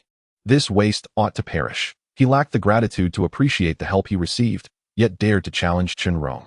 Initially, the family elders were puzzled as to how Chen Sheng had also reached the 9th level of the beacon tower, for no one in previous generations had achieved this. The sudden appearance of 2 individuals from the 9th level left them astonished. However, upon Chen Rong's explanation, they were struck with clarity. Only in this manner could they account for why this family waste had managed to ascend to the 9th level. In an instant, Chen Wei and Chen Yi, 2 promising young talents, cast envious glances at Chen Sheng.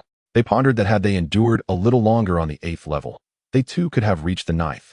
The difference between the 8th and 9th levels, though merely one tier apart, was akin to the chasm between heaven and earth. Throughout the history of the Chen family, there had been several who ascended to the 8th level, such as Chen Tian. However, none had ever entered the beacon tower beyond that, except for the ancestral figure.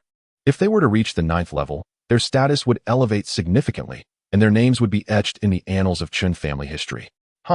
Chen Sheng chuckled at the elder's conjectures and Chen Rong's shamelessness. It was he who had devoured the shadow, yet now it seemed as though Chen Rong had vanquished it. Nonetheless, this was perhaps for the best, as he intended to maintain a low profile. He recalled Master Qian's admonition within the beacon tower: humility is the true path to greatness. After all, even if he were to step into the 9th level and reveal the truth about consuming the shadow, no one would believe him. Instead, it might incite unnecessary trouble. Let Chen Rong revel in his boastfulness. During today's family challenge in the beacon tower, Chen Rong performed exceptionally well. And both Chen Wei and Chen Yi also impressed, each receiving a precious millennium ginseng. Chen Biao proclaimed this to the assembly. Upon hearing the announcement, Chen Wei and Chen Yi erupted in triumphant laughter. Millennium ginseng? The family possessed only a few. He recalled that last time, Chen Sheng had obtained one and subsequently advanced in his cultivation. Now, being awarded this signified the family's esteem for them. Among the younger generation of the Chen family, their status was likely second only to that of Chen Rong, they mused, casting a glance of pity towards Chen Sheng.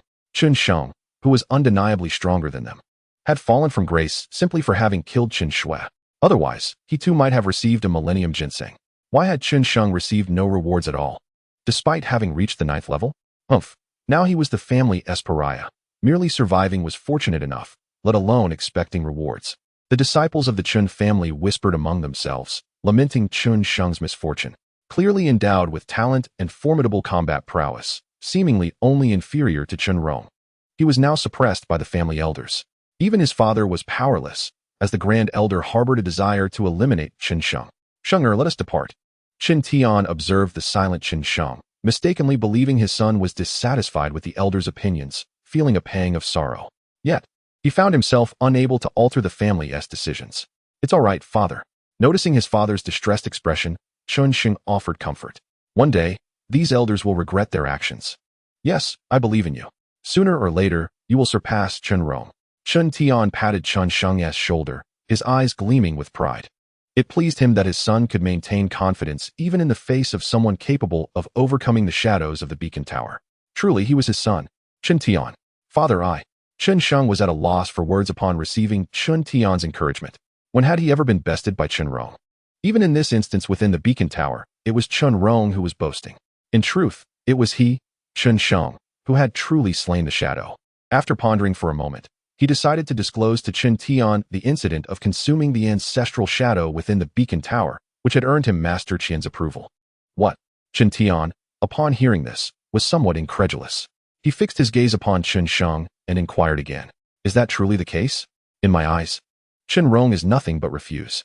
Chen Sheng shrugged, as if it were a trivial matter.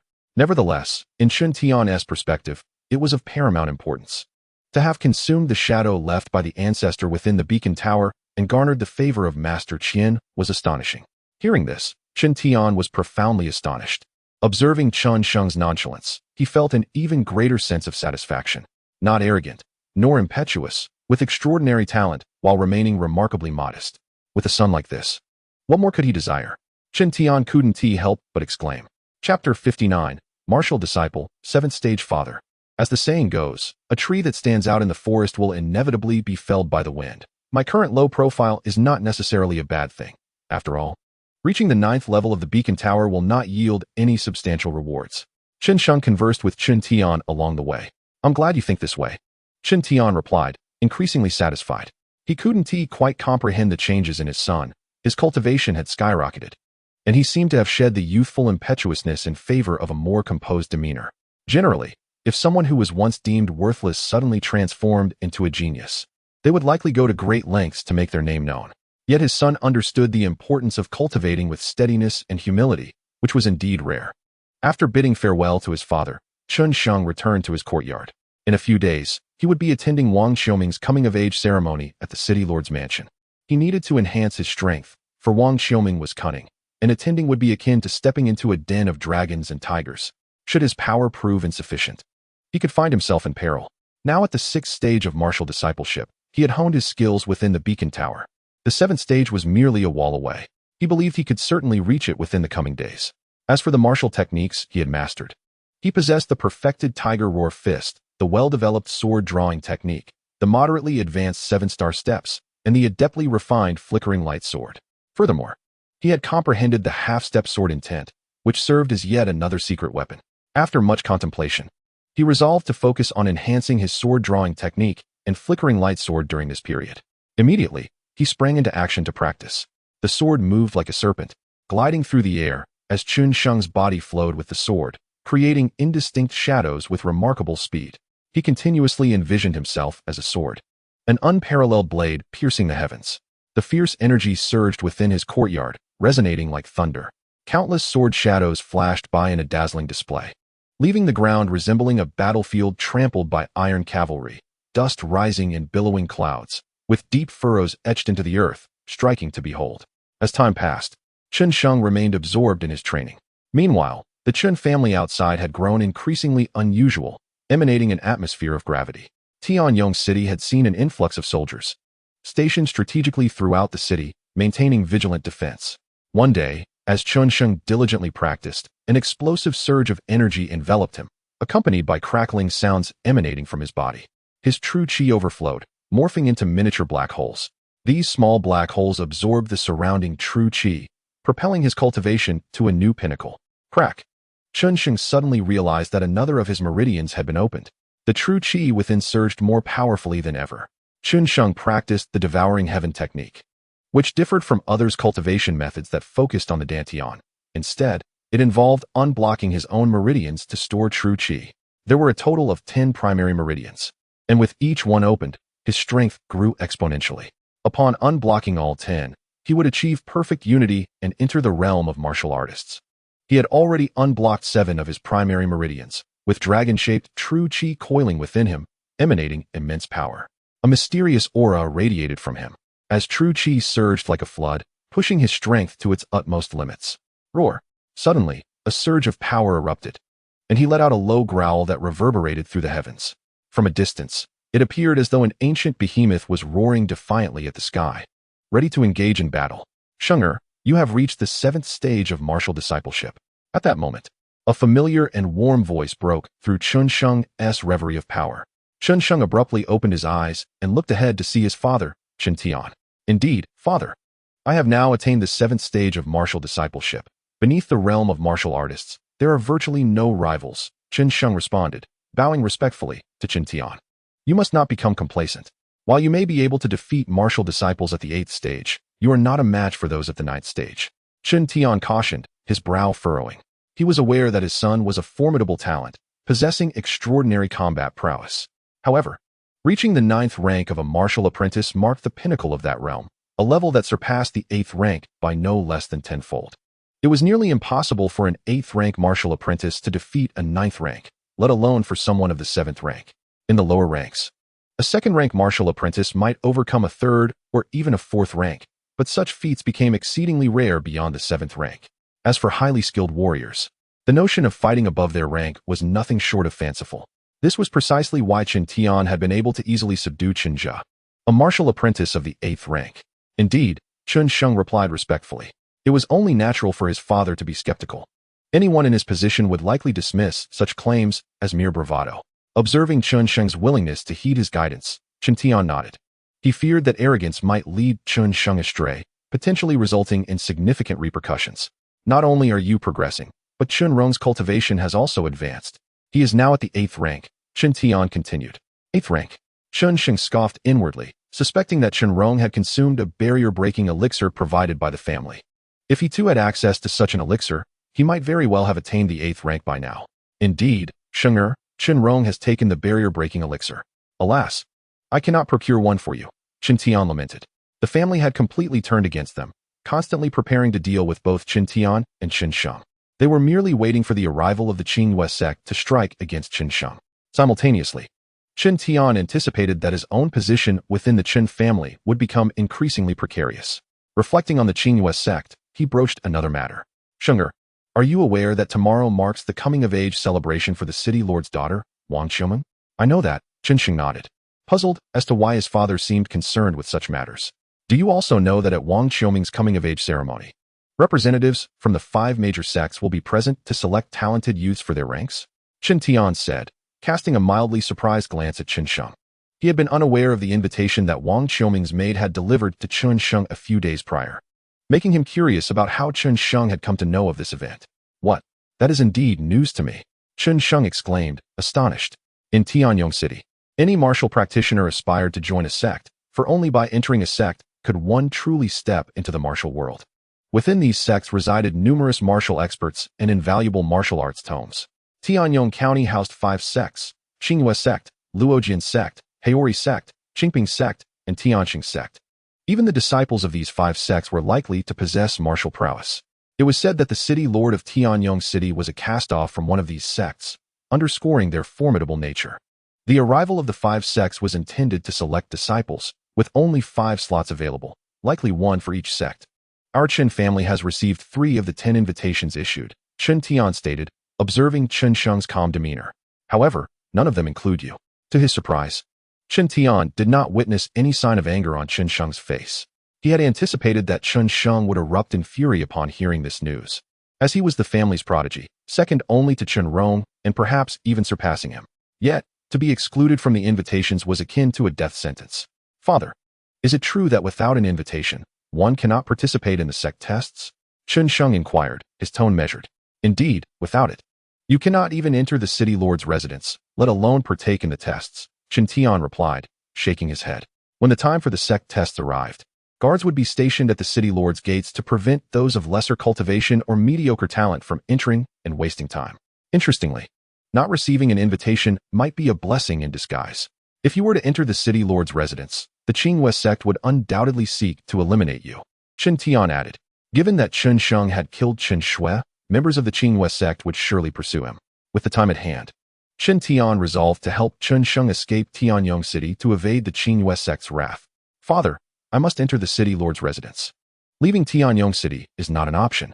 If I can demonstrate exceptional talent, perhaps other sects will recognize my potential and accept me as a disciple, Chen Sheng asserted with confidence. Although Chen Shui was a disciple of the Qingyue sect, she was now deceased. If he could showcase extraordinary talent during the sect tests, he might just secure his release from any impending doom. But you may not even gain entry to the city lord's residence. How can you participate in the tests? Chen Tian replied, shaking his head. In response to his father's concern, Chen Sheng smiled and produced an invitation from his pouch to show Chen Tian. What is this? Chen Tian asked, initially indifferent. However, his expression soon transformed into one of astonishment. Wang Xiuming has invited you to her coming-of-age ceremony? Chen Tian was aware that the city lord's daughter had never shown any interest in his son. It seemed improbable that she would harbor any affection for him. In the past, she had merely used Chen Sheng for her own purposes. Yet, Chen Sheng remained oblivious to the manipulation, having performed countless tasks for her. Now, Wang Xiuming's invitation was indeed intriguing. Perhaps she had realized his potential for cultivation and intended to exploit him further. Indeed, with this invitation, I can enter the city lord's residence under the pretense of attending Wang Xiuming's celebration and participate in the 5 sex assessments, Chen Sheng suggested.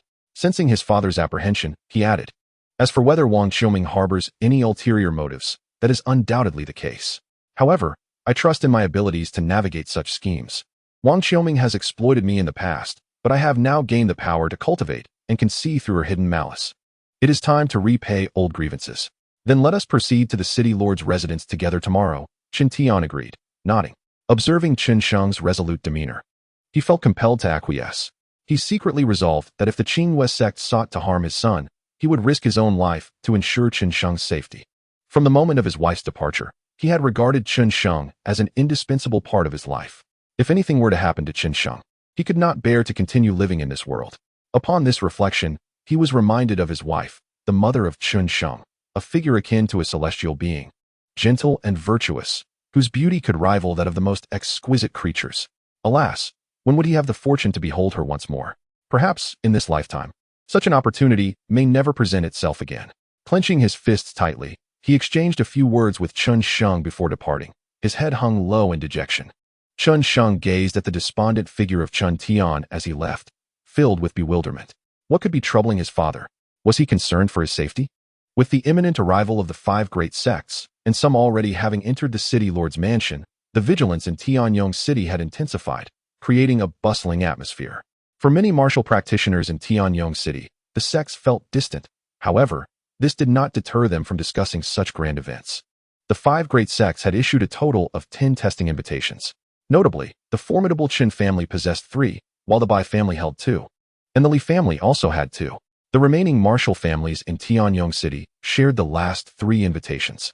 The determination of who would qualify for these invitations would be decided through competitions. Excluding the 3 prominent families of Tianyong City, countless disciples from various clans would compete for the chance to select 3 talents to join Shun, Li, and Bai family disciples in the city lord's mansion, vying for a place in the sections. As the host, the city lord's mansion did not require invitations. They could directly select exemplary disciples from within to partake in the testing phase. Naturally, the mansion would not send unworthy candidates, as doing so would tarnish its reputation. They were sure to choose outstanding disciples, though the numbers would be modest, likely around 2 or 3. In a tavern named Dantian Tavern, a grand establishment within the Dantian Empire, boasting branches in various cities, the Tianyong City location was merely one of its many facets. This tavern offered an array of delectable dishes and fine wines, many infused with precious spiritual herbs that could slightly enhance the cultivation of martial practitioners. However, dining here came at a considerable cost, often amounting to hundreds of taels of silver. Those who frequented Dantian Tavern were typically individuals of significant background and wealth. Rumor had it that the members of the 5 great sects would arrive in full tomorrow, ready to select disciples in Tianyong City. One robust and imposing middle-aged man mused about whether Zhao Nantian from the Zhao family might have a chance to enter the sect. This man was the head of the Zhao family, who had secured an invitation through his prowess. The head of the Zhao family, your Zhao Nantian, is indeed a prodigy. He should have a good chance of entering the sects, some remarked in flattery. Indeed, the prospects are quite promising, others echoed. However, despite Zhao Nantian's strength, entering the 5 great sects seems nearly impossible. The 3 prominent families in Tianyong City likely have 8th-tier martial artists, while Zhao Nantian is merely at the 7th tier. A dissenting voice interjected. This individual was an elder from the Sun family, another notable clan in Tianyong City. The sect's testing is not solely a measure of strength, but rather assesses one's innate talent and comprehension, the head of the Zhao family retorted, visibly displeased. Though he was aware that Zhao Nantian's chances of entering the 5 great sects were slim, hearing such comments inevitably stirred his discomfort. Not only at Dantian Tavern, but in any gathering place, discussions regarding the 5 great sects testing were rampant. In a courtyard belonging to the Chen family, after his father's departure, Chen Sheng resumed his training in martial techniques. Closing his eyes, he began to comprehend the sword-drawing technique and the flickering light blade. Practicing both sword techniques simultaneously proved to be mutually beneficial. After several hours of concentrated reflection, Chen Sheng's understanding of both techniques deepened significantly. The sword-drawing technique focused on the act of unsheathing and striking, while the flickering light blade emphasized the use of the sword in both offensive and defensive maneuvers. Chen Sheng continually replayed the intricacies of these techniques in his mind. Having endured the trials of the Fire Tower, his mental fortitude had grown profoundly stronger, allowing him to construct a virtual space within his mind. In this space, he practiced the sword-drawing technique and the flickering light blade relentlessly, mastering their essences and drawing closer to perfection. After yet another hour, Chen Sheng rose to practice in the courtyard, having previously only meditated in his mind. Now, he was prepared to engage in genuine physical training, sensing that he was on the brink of a breakthrough in his swordsmanship. With utmost focus, he unleashed his sword as if it were a venomous serpent striking its prey. The tempest of rain and thunder illuminated the dark sky, heralding dawn amidst the night. The blade shimmered, producing a resonant clang as it sliced through the air. The act of drawing the sword was as swift as lightning, and the strike was as gentle as the wind. Chen Sheng had nearly perfected the synergy between the 2 techniques, employing the element of surprise from the sword-drawing technique, while simultaneously harnessing the relentless flow of the flickering light blade. The courtyard was filled with the echoes of slashing sword shadows and the piercing cries of his intense energy. As he trained, the walls of the courtyard bore the marks of his fierce practice, infused with the essence of his sword, transforming the entire space into a realm of blades. Anyone below the 5th tier of martial proficiency who entered would undoubtedly be pierced by the omnipresent sword energy. After several hours of training, Chen Sheng suddenly sensed a remarkable increase in the speed and sharpness of his swordplay. If at first, his sword was akin to a torrential downpour, now it resembled a flurry of snowflakes, embodying an extreme sense of lethal intent. Even before piercing an adversary, it could evoke a chilling sensation deep within. At last, he achieved perfection. Chen Sheng quietly marveled at his transformation into a peerless swordsman, capable of spilling blood at any moment. His sharp aura radiated confidence. The surrounding sword energy vanished in an instant, as if it had never existed. With effortless control, his sword moved in harmony with his will, establishing Chen Sheng as a formidable presence among martial practitioners. It was likely that even seasoned warriors would find it challenging to match his understanding of the sword. Simultaneously mastering both techniques significantly enhanced his combat prowess, filling him with unwavering confidence. Even a ninth-tier martial artist would pose no threat to him. He felt an urge to challenge seasoned warriors, yet he quickly regained his composure, recognizing this as a symptom of his sudden surge in power. Even if he were to break through to the ninth tier, facing such experts would still be daunting. These masters could condense their energy into weapons of various forms, their vitality far surpassing that of a mere martial apprentice. Having brought both sword techniques to fruition, Chen Sheng ceased his training, realizing that further practice would yield diminishing returns. Achieving this level of mastery left him satisfied, although a frown crossed his face as he noted that his sword intent seemed perpetually stuck at a half-step. Achieving a more profound understanding of sword intent remained elusive. "Master, you have received a letter," announced a respectful servant from the Chen family at the door. "Come in," Chen Sheng replied. Then, amidst Chen Sheng's astonished gaze, a servant handed him a slender letter. The dazzling two characters, Shao Qing, adorned the envelope. It was a letter from Shao Qing. Chen Sheng's heart surged with joy. He could hardly contain himself in the presence of the servant as he eagerly tore open the envelope to unveil its contents. Since Shao Qing had departed last time, he had not seen her for quite some time. He had already resolved to seek her out after completing the sect examination. To his surprise, Shao Qing had written to him, and his delight was unmistakably etched on his face. The servant, observing this, felt a sense of bewilderment, pondering what could be in the letter that elicited such joy from his young master. Could it perhaps be a correspondence from Wang Kishimanman? The servant speculated quietly to himself. Soon, Chen Sheng's expression transformed into one of increasing astonishment. It turned out that Shao Qing had returned home to visit her mother. And not only had her mother recovered from her illness, but a mysterious benefactor had also offered to take her as a disciple, bringing her into the esteemed Dantian Academy for cultivation. The Dantian Academy, a renowned institution within the Dantian Empire, dwarfed the 5 major sects of Tianyan County in comparison, akin to the disparity between ants and elephants. If Shao Qing were to gain admission to the Dantian Academy, Chen Sheng was genuinely thrilled for her. He had been contemplating how to assist Shao Qing in her cultivation while worrying about her fate when he entered the sect. Now, with Shao Qing encountering her own fortuitous opportunity, Chen Sheng's concerns had been alleviated. Nevertheless, he simultaneously harbored doubts about the authenticity of Shao Qing's claims. After all, this was the legendary Dantian Academy. It surpassed the 5 sects by a significant margin. If Shao Qing were to become a student there, surely the city lord's mansion would have to yield to the Chen family. Fortunately, the letter indicated that Shao Qing would visit the Chen residence in 2 or 3 days, allowing Chen Sheng to ascertain the reliability of the mysterious benefactor she mentioned. Although Chen Sheng's cultivation was modest, he had practiced the swallowing heaven technique, granting him a keen sensitivity to true energy. Even a powerful master, concealing their strength, would find it easy for him to discern their prowess. Chapter 62. The City Lord's Mansion. A night passed in silence. After completing his morning routine, Chen Sheng carefully stored the invitation and set off with his father towards the City Lord's Mansion. Chen Rong, Chen Wei, and Chen Yi, accompanied by Chen Biao, proceeded to the mansion as well. After a brief journey of several minutes, Chen Sheng and his father arrived at the grand estate of the City Lord. Gazing upon the majestic and opulent residence, Chen Sheng felt a sense of nostalgia. This was not his first visit.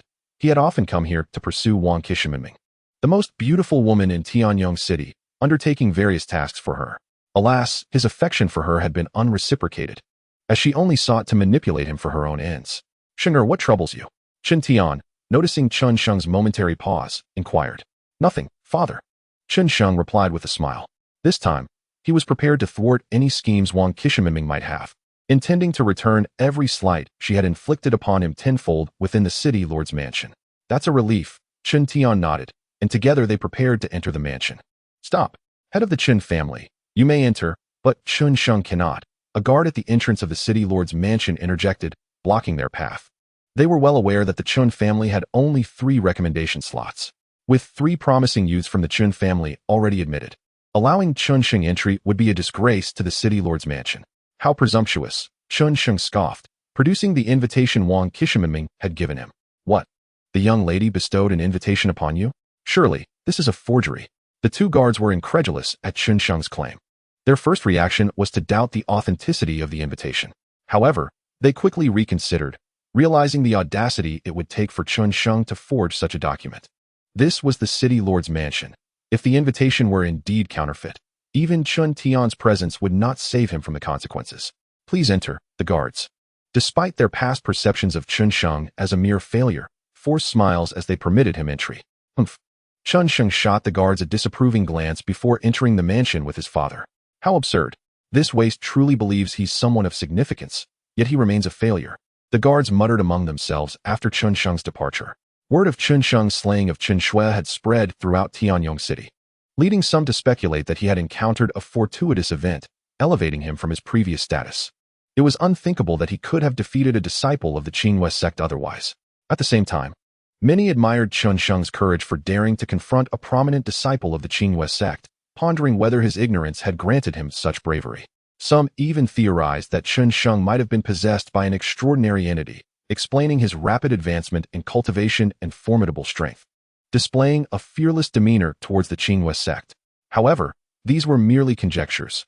None could ascertain whether Chen Sheng had indeed been taken over by a mighty being. Moreover, there were alternative interpretations of Chen Sheng's victory over Chen Shui. The guards shared similar sentiments, having only one certainty. Should Chen Sheng enter the city lord's mansion, he might very well emerge as a lifeless corpse. The individuals within the mansion, aligned with the Qinghua sect, would not spare him, regardless of the truth behind Chen Shui's death. Even if Chen Tian wished to protect him, it would be a futile endeavor. Upon entering the city lord's mansion and following the guards' directions, they arrived at the Grand Plaza. The expansive square was adorned with jade bricks, impeccably clean to the point of reflecting one's appearance. Here, Chen Sheng discovered a considerable gathering of people. Seated above were a dozen or so middle-aged individuals, their auras deep and imposing. Some possessed a cultivation level that rivaled that of his father, instilling in Chen Sheng a profound sense of pressure. Below, a group of young men sat, likely the promising candidates preparing for the sect examination. Chenrong, why has even Chen Sheng come to this test? I heard he is considered one of the foremost failures in your family, a voice interjected, belonging to Bai Wuhan, the foremost individual of the Bai family. His words dripped with derision, mocking the Chun family's lack of capable members. Who could have predicted this waste would show up? Chen Rong feigned ignorance. While Chen Sheng may be regarded as a talent in our family, he remains a failure at heart. Even Chen Wei beside me surpasses him. He is likely here due to Wang Qishuminming's invitation, he continued. Oh, Bai Wuhan exclaimed, surprised. As the most beautiful woman in Tianyong City, Wang Qishuminming was the object of many young men's affections. Even someone as devoted to martial arts as Bai Wuhan could not escape the allure of fantasizing about being with her. It appears Chen Sheng possesses some merit. Bai Wuhan mused, taking a keen interest in Chen Sheng. He understood that today was the test of the 5 sects, and if Chen Sheng were an absolute failure, even Wang Qishuminming's machinations would not lead her to invite him. He also recalled the admonition from Elder Bai that the Chen family and Chen Sheng should not be underestimated.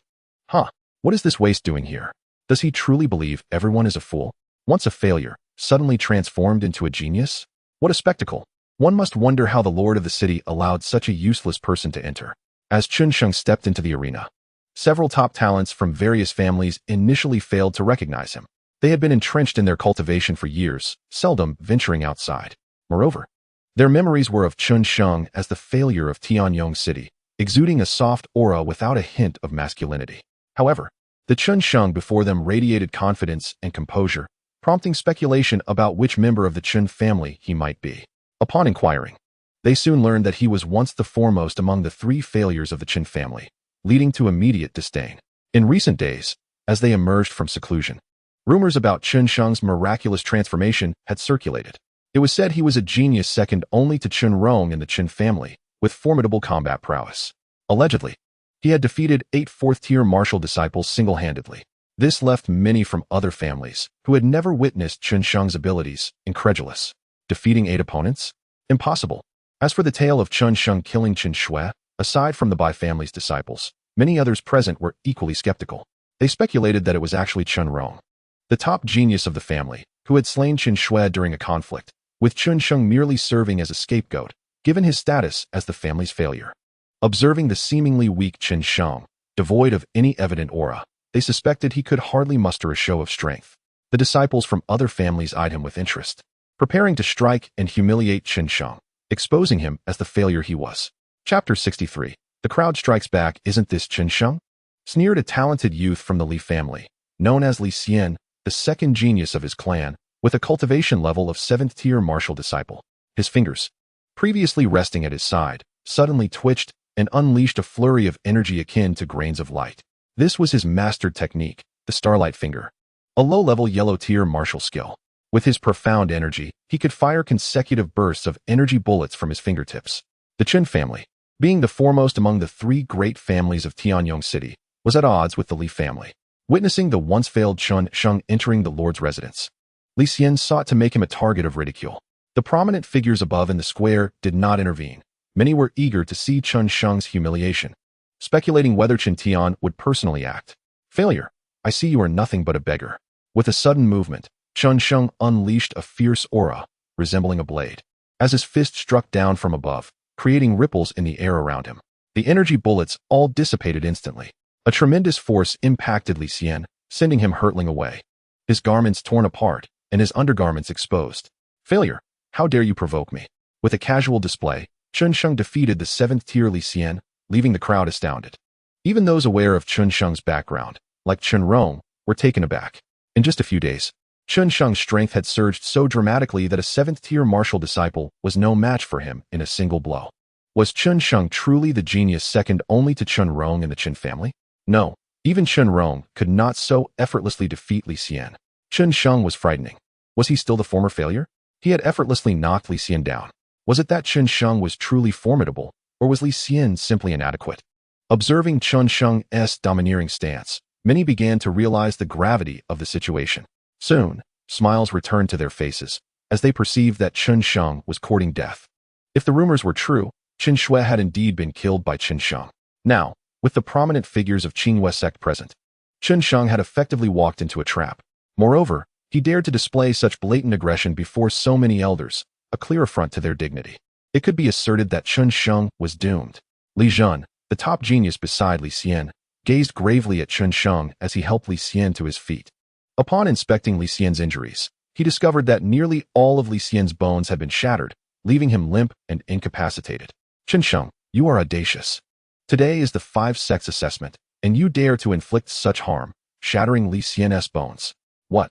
At that moment, the head of the Li family, Li Shi, felt a sharp sting and leaped from his seat to stand before Li Xian. He examined Li Xian's condition and glared furiously at Chen Sheng. You beast, to act so ruthlessly at this moment. You are truly a scourge, and today I shall eradicate you. Li Xian was his illegitimate son, a fact unbeknownst to many in the Li family.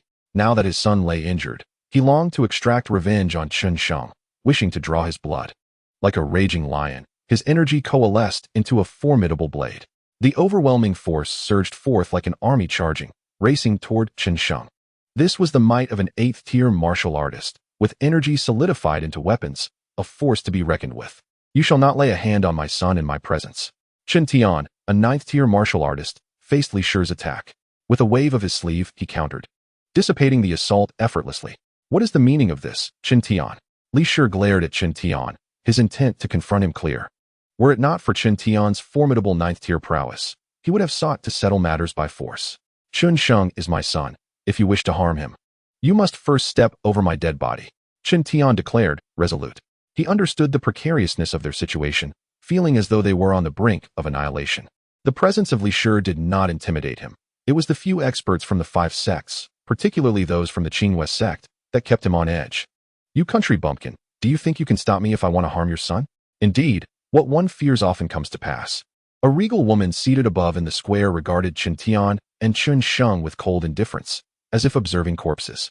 What are you doing, Chen Tian? This family sinner. Chen Sheng first used deceit to kill the family genius Chen Shue, and now he dares to act so brazenly here.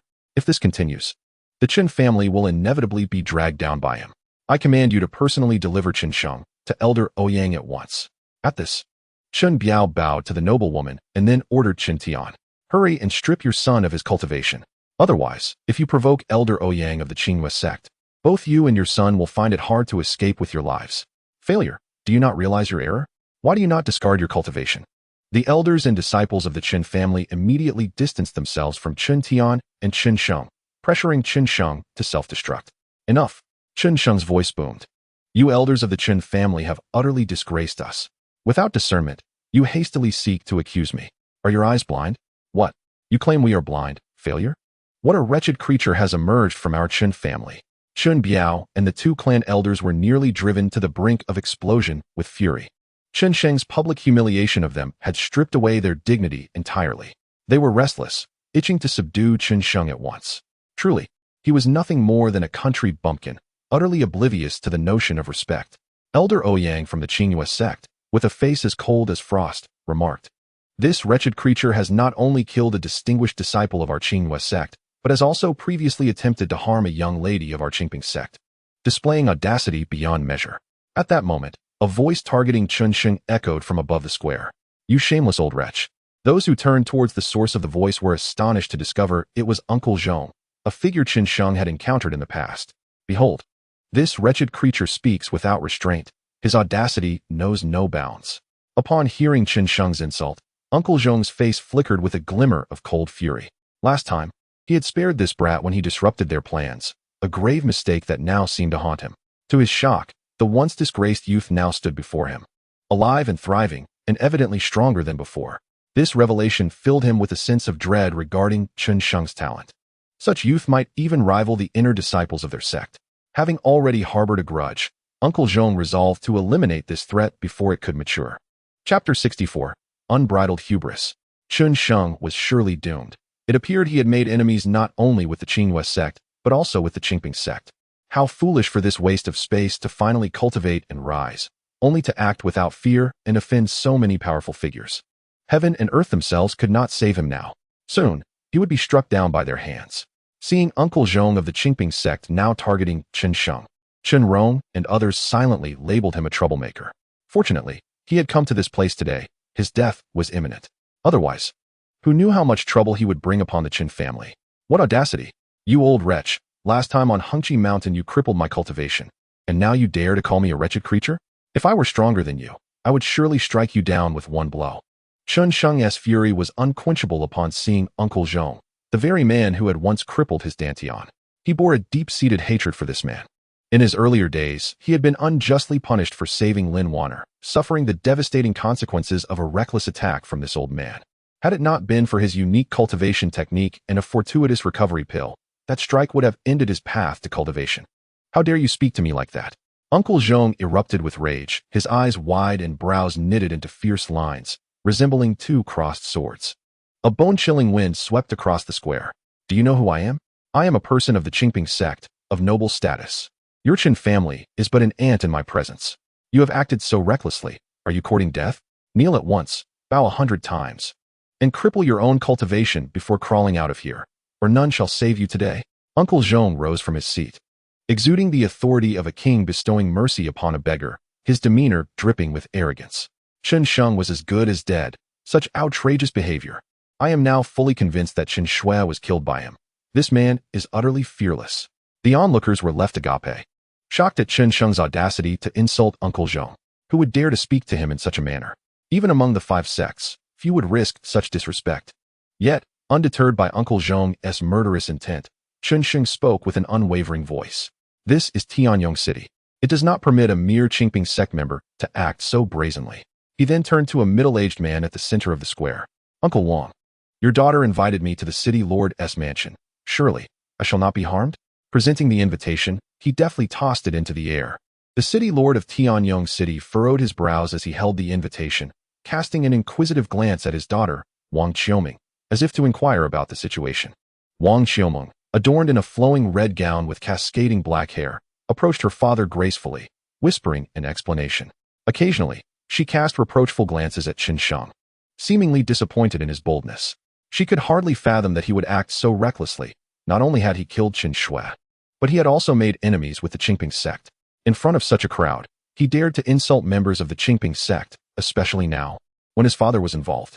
Did he not realize the trouble he was courting? Sensing her reproachful gaze, Chen Sheng feigned an apologetic expression, but inwardly he was smirking. He had anticipated that the Qingyue sect would act against him upon his arrival at the city lord's mansion, and he suspected that Wang Qiuming harbored ulterior motives. Now, having fortuitously encountered his former foe, Uncle Zhong, he decided to leverage Wang Qiuming's presence. It seemed Chen Sheng had been personally invited by her, explaining the arrival of 4 from the Qin family. However, it appeared he was not meant to participate in the sect's assessment, as he had only come to attend Wang Qiuming's coming-of-age celebration. Yet, none of this mattered now. It was uncertain whether City Lord Wang would protect him. The revelation that Chen Sheng had some connection to the City Lord's mansion astonished the crowd, though they soon shook their heads in disbelief. Even if he were the City Lord's son, he would likely face death. Moreover, Chen Sheng was not even that. The City Lord would have no obligation to protect him. Elder Lin, how about this? Today is my daughter's coming-of-age ceremony, and we also have the sect's assessment to conduct. It would be unwise to kill Chen Sheng at this moment. The City Lord pondered aloud. Very well. Let us wait until the sect's assessment is complete before eliminating this wretched creature. Uncle Zhong, not a fool, grasped the City Lord's intent and nodded.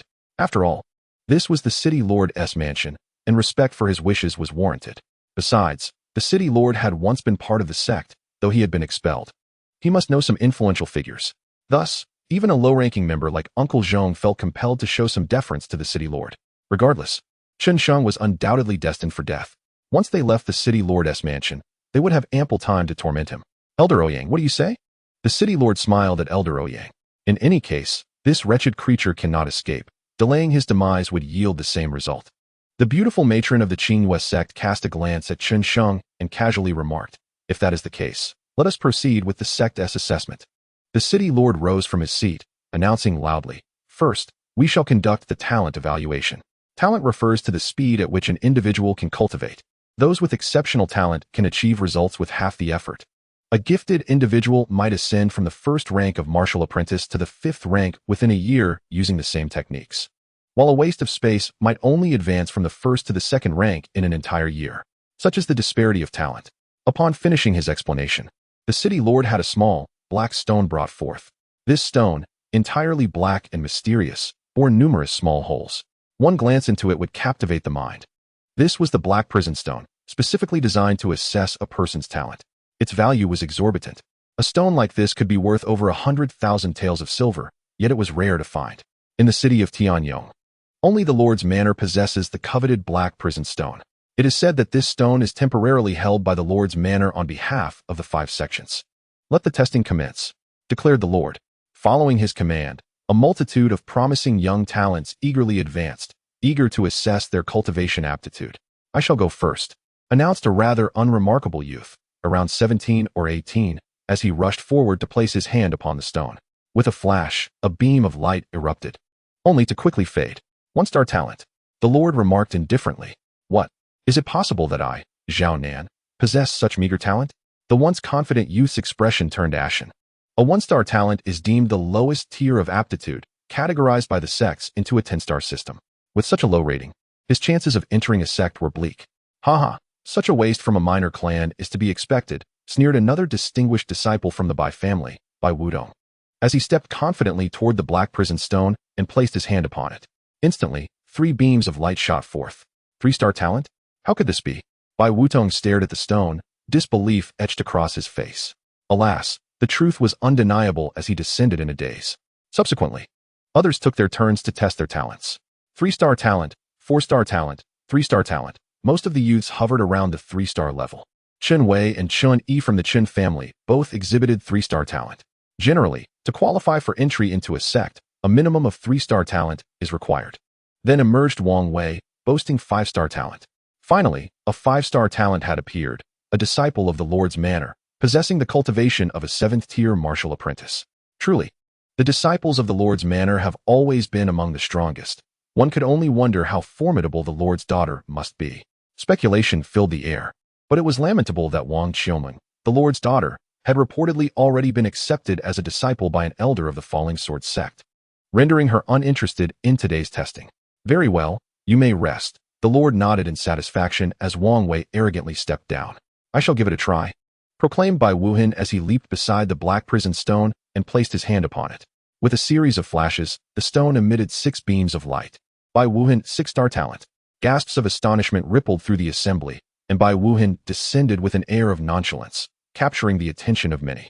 A 6-star talent, if he applies himself diligently, could certainly become an inner disciple of the sect. In my view, Bai Wuhan is destined to join our Haori sect, mused a principal figure from the sect. Hold your horses, it's just the beginning, chuckled a representative from the Chen Sheng sect. Even a 6-star talent is not to be underestimated within a sect. Such a prodigy is highly coveted. Indeed, let us observe further. Once all have tested, we shall select disciples, added a steward from the Falling Sword sect. Li Zhong, the foremost talent from the Li family, approached the black prison stone with a defiant demeanor. Placing his hand upon it, the stone once again revealed 6 beams of light. What? Another 6-star talent? Exclaimed the crowd in awe, admiring the prowess of Li Zhong. They understood that such a 6-star prodigy would undoubtedly be accepted into a sect. Remarkable. I didn't expect Tianyong City to harbor so many talents this year. These prodigies will surely secure their places within the sect, murmured several high-ranking officials from the sects, their voices low. In prior visits to Tianyong City, securing even a 3-star talent had been a stroke of luck. Now, with 2 6-star talents and 1 5-star talent emerging, they felt they could return to their sects without shame. Unlike previous occasions where the talents recruited were vastly inferior compared to those from other cities. As the testing continued, only 2 individuals remained, Chun Rong from the Chun family and Wang Jun from the Lord's Manor. Wang Jun approached the black prison stone with an air of confidence. Placing his hand upon it, the stone trembled and then released an astounding 7 beams of light. What? 7-star talent? This is an extraordinary genius, a once-in-a-millennium find. The prominent figures of the sect could hardly contain their excitement. A 7-star talent would undoubtedly excel in martial cultivation, possibly even reaching the rank of a general. Haori sect, claim Wang Jun, declared one representative. Your Haori sect is the weakest. What right do you have to claim Wang Jun? He belongs to our Tianxing sect. Others chimed in. We from the Qingping sect will take him. The sect representatives began to bicker, nearly resorting to physical altercations. Enough, everyone. It is not time for disputes yet. We still await the testing of a genius from the Chen family, and remember, there are still 2 more rounds of tests. The Lord interjected with a smile. Wang Jun, being his adopted son, filled him with pride as he descended amid the envy of many young talents. What level of talent does Chun Rong possess? Could he possibly have 6 stars? In my estimation, he would likely achieve a maximum of 5 stars. After Wang Jun stepped down, Chun Rong approached the black prison stone. The onlookers expressed keen interest. Chun Rong was said to be an unparalleled talent seldom seen in the Chun family for centuries. His cultivation exploits were legendary throughout Tianyong City. It was presumed that his aptitude would be exceptional. As for Chun Biao, he stroked his beard with a knowing smile. He was well aware of Chun Rong's remarkable talent, which he believed to be at least 6 stars. With a hum, Chun Rong placed his hand upon the stone, which began to shake violently. Brilliant rays erupted forth, 1, 2, 3, until a total of 8 beams illuminated the square. Impossible. An 8-star talent? The crowd was left in stunned silence, as if time itself had frozen. An 8-star talent signifies the potential to become a martial general in the future. At this moment, even the esteemed figures of the sect and the Lord struggled to maintain their composure. Chen Rong, I claim him for my Haori sect. His rise will herald our resurgence. Though we of the Qing Yu sect only accept female disciples, we shall make an exception for Chun Rong. Enough of this. I, the Falling Sword sect, will take him, and the rest can choose their disciples at will. At this moment, the domineering elder son of the Falling Sword sect spoke sharply, causing an immediate silence among the members of other sections. The Falling Sword sect, being the foremost among the 5 sects, possessed unparalleled strength. Judging by elder son's tone, it seemed that Chen Rong would inevitably be recruited by his sect. Internally, they could not help but curse this old man for his arrogance. However, it was fortunate that the Falling Sword sect was only interested in Chen Rong. This meant that the other prodigies with 5, 6, or even 7-star talents were still in contention. Moreover, talent was not the sole determinant. The subsequent 2 rounds of tests, when considered together, would ultimately reveal a martial artist's potential. Those with 3 or 4-star talents might well surpass Chen Rong in other aspects. With this thought, the deacons of the other 4 sects felt somewhat relieved. Chapter 66. The explosion of the black prison stone. Little brat, what are you doing up there? Suddenly, Uncle Zhong from the Qingping sect noticed Chen Sheng walking towards the black prison stone. Country bumpkin, get down from there. Your presence is an affront to the Black Prison Stone. The beautiful matron of the Qingyue sect also screamed, her voice shrill as a fishwife's. In an instant, all eyes turned towards Chen Sheng. Useless, it seems you are unwilling to accept reality, thinking you possess 8-star talent. Chen Rong remarked derisively from below. Huh. Does Chen Sheng truly believe himself to be gifted? The younger generation with 3 or 4-star talents mocked him. Shut your mouths. I am not targeting you personally. Rather, I declare that all of you present are trash. Chen Sheng shouted defiantly, exuding an air of arrogance as if he were the master of the stars. With all celestial bodies revolving around him, none shining brighter than he. What? This waste is so arrogant. Does he disregard Chen Rong's 8-star talent? Such arrogance was unprecedented. It seemed merely a ploy to attract attention. Damn it.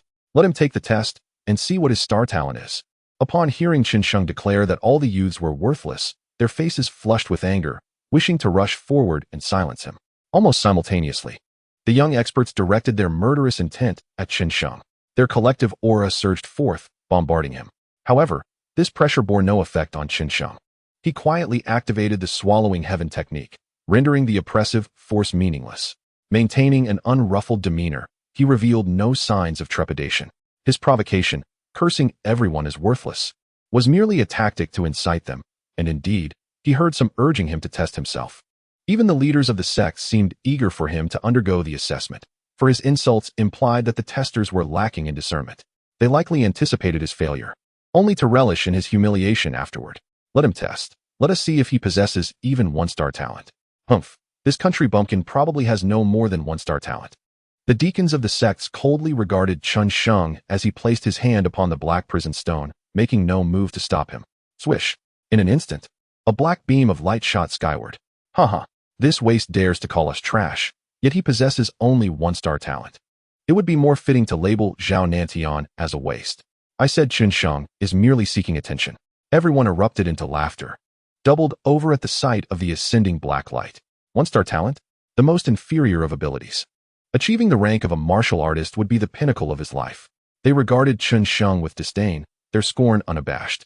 Chen Tian, your son's talent is indeed remarkable.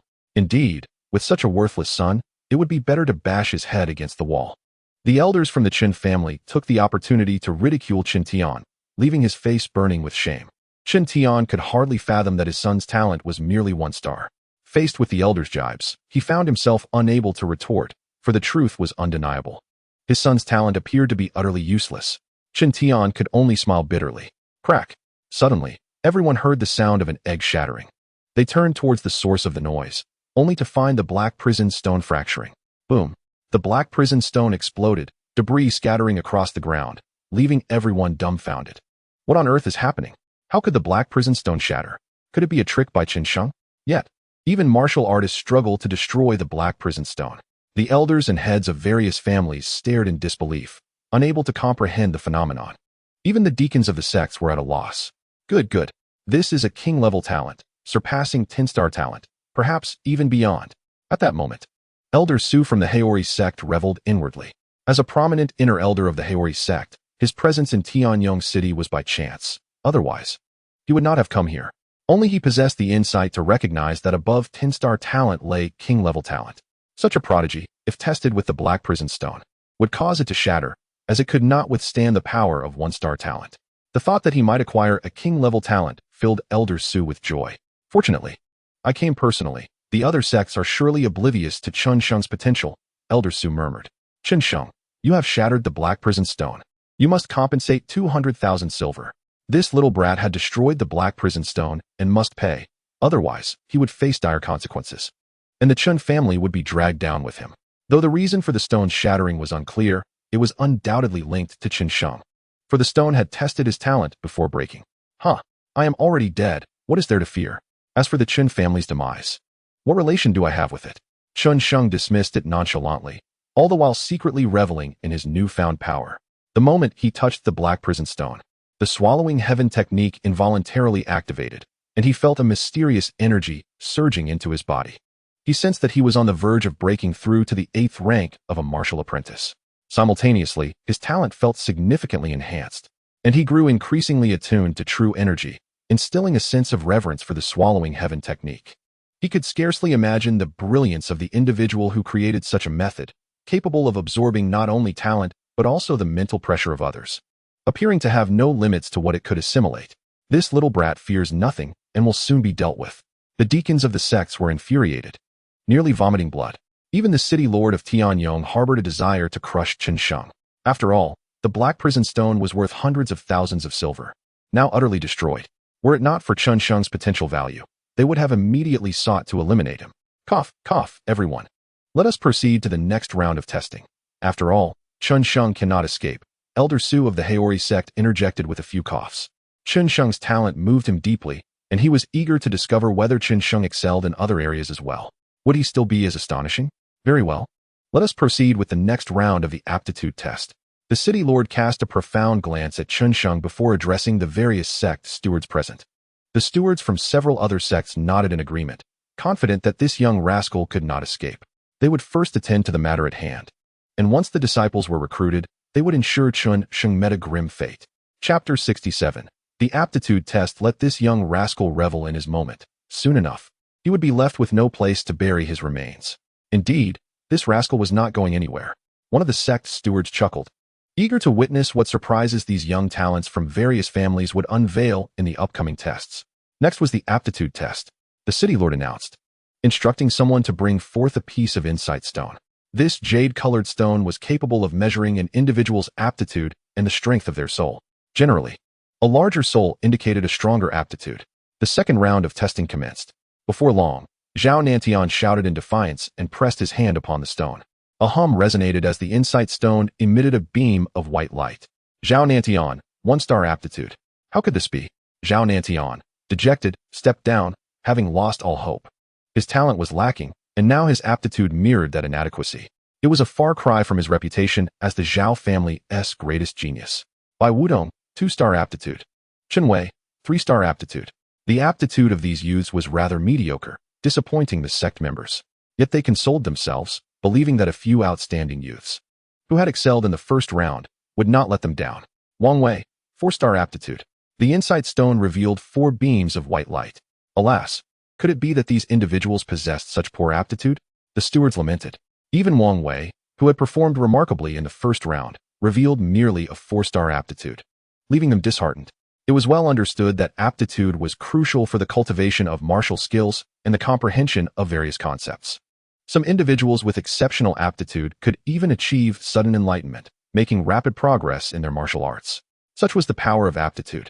With a glimmer of hope, the sect stewards continued to gaze below, anticipating that Wang Jun and Bai Wuhan would provide them with the encouragement they sought. Bzzz. Bai Wuhan approached the insight stone and placed his hand upon it. Amid the eager anticipation of the sect stewards, the stone erupted with 5 beams of white light. In an instant, the 5 beams soared into the sky, signifying 5-star aptitude. Bai Wuhan truly lived up to the title of the Bai family's foremost genius. Not disappointing their expectations, the sect steward's eyes gleamed with delight. 5-star aptitude was indeed commendable. Bai Wuhan, you are quite impressive. Yes, with 5-star aptitude. Your future may even surpass ours. They openly expressed their admiration. Modestly, Bai Wuhan replied, casting a challenging glance at Chen Rong. Unperturbed, Chen Rong regarded him with indifference. Next was Li Shi's test. Bzzz. 5 beams of white light surged upwards once more. 5-star aptitude. It appeared that these top talents from the families were indeed remarkable. Yes, this journey to Tianyong City has proven worthwhile, the stewards remarked, their gazes now fervently fixed on Wang Jun. This individual was, after all, the most formidable genius currently displayed at the city lord's residence. What level of aptitude would he possess? Bzzz. The insight stone trembled. Wang Jun placed his hand upon it. The stone's resonating hum audible to all. Under the astonished gazes of the crowd, the insight stone emitted 6 beams of light. What? 6-star aptitude. This is extraordinary. The sect stewards exclaimed in astonishment. Wang Jun, should you join our Tiansheng sect, you will immediately have the opportunity to study under one of our inner sect elders. The Qingping sect extends the same invitation. Although the Qingyu sect traditionally only admits female disciples, we shall make an exception for you. Aside from the Luojian sect, all the other sects reached out to Wang Jun with invitations. The Luojian sect had already secured Chen Rong's admission and had declared they would not compete for others. Otherwise, they too would have taken action. In truth, the Haori sect had no genuine intention of inviting Wang Jun. It was merely for show. Elder Su from the Hao Ri sect was genuinely interested in Chen Sheng, a peerless talent whose potential transcended even 10-star aptitude. Regardless of Chen Sheng's aptitude, he was determined to secure him, for such talent signified immense future potential. Ladies and gentlemen, we still have Chen Rong's test ahead, the city lord said, stroking his beard with a cheerful grin. Wang Jun, having received numerous invitations from the sects, walked down with an air of arrogance, provoking Chen Rong. Only Chen Rong posed a threat to him, especially considering that in the first round, Chen Rong's 8-star talent completely overshadowed his own 7-star aptitude. Not to mention, the existence of that worthless Chen Sheng obscured his brilliance. Contemplating this, Wang Jun's expression darkened considerably. Chen Rong, it is your turn. Chen Sheng displayed unwavering confidence in Chen Rong. Indeed, Chen Rong nodded and approached the insight stone. Placing his hand upon it, the stone trembled violently. The floor beneath it vibrated in response. In a moment of astonishment, the insight stone released 8 beams of white light. What? 8-star aptitude. An 8-star talent. Such a genius is unparalleled. The sect stewards were engulfed in a frenzy of excitement, especially Steward Sun from the Luo Jian sect, who could hardly contain his glee. 8-star talent coupled with 8-star aptitude. Steward Sun gazed at Chen Rong with the intensity of a hungry wolf eyeing its prey, yearning to possess him. This time, the Luo Jian sect had struck gold. Not only that, but it seemed the Luo Jian sect would continue to lead the 5 major sects due to Chen Rong. Observing Chen Rong, the other sect stewards from Tiansheng sect revealed glimmers of malice. Such a talent. Rather than allowing him to become a genius of the Luo Jian sect, it would be better to eliminate him. After all, if they could not possess him, neither should the Luo Jian sect. What are you plotting? He is a disciple of the Luo Jian sect.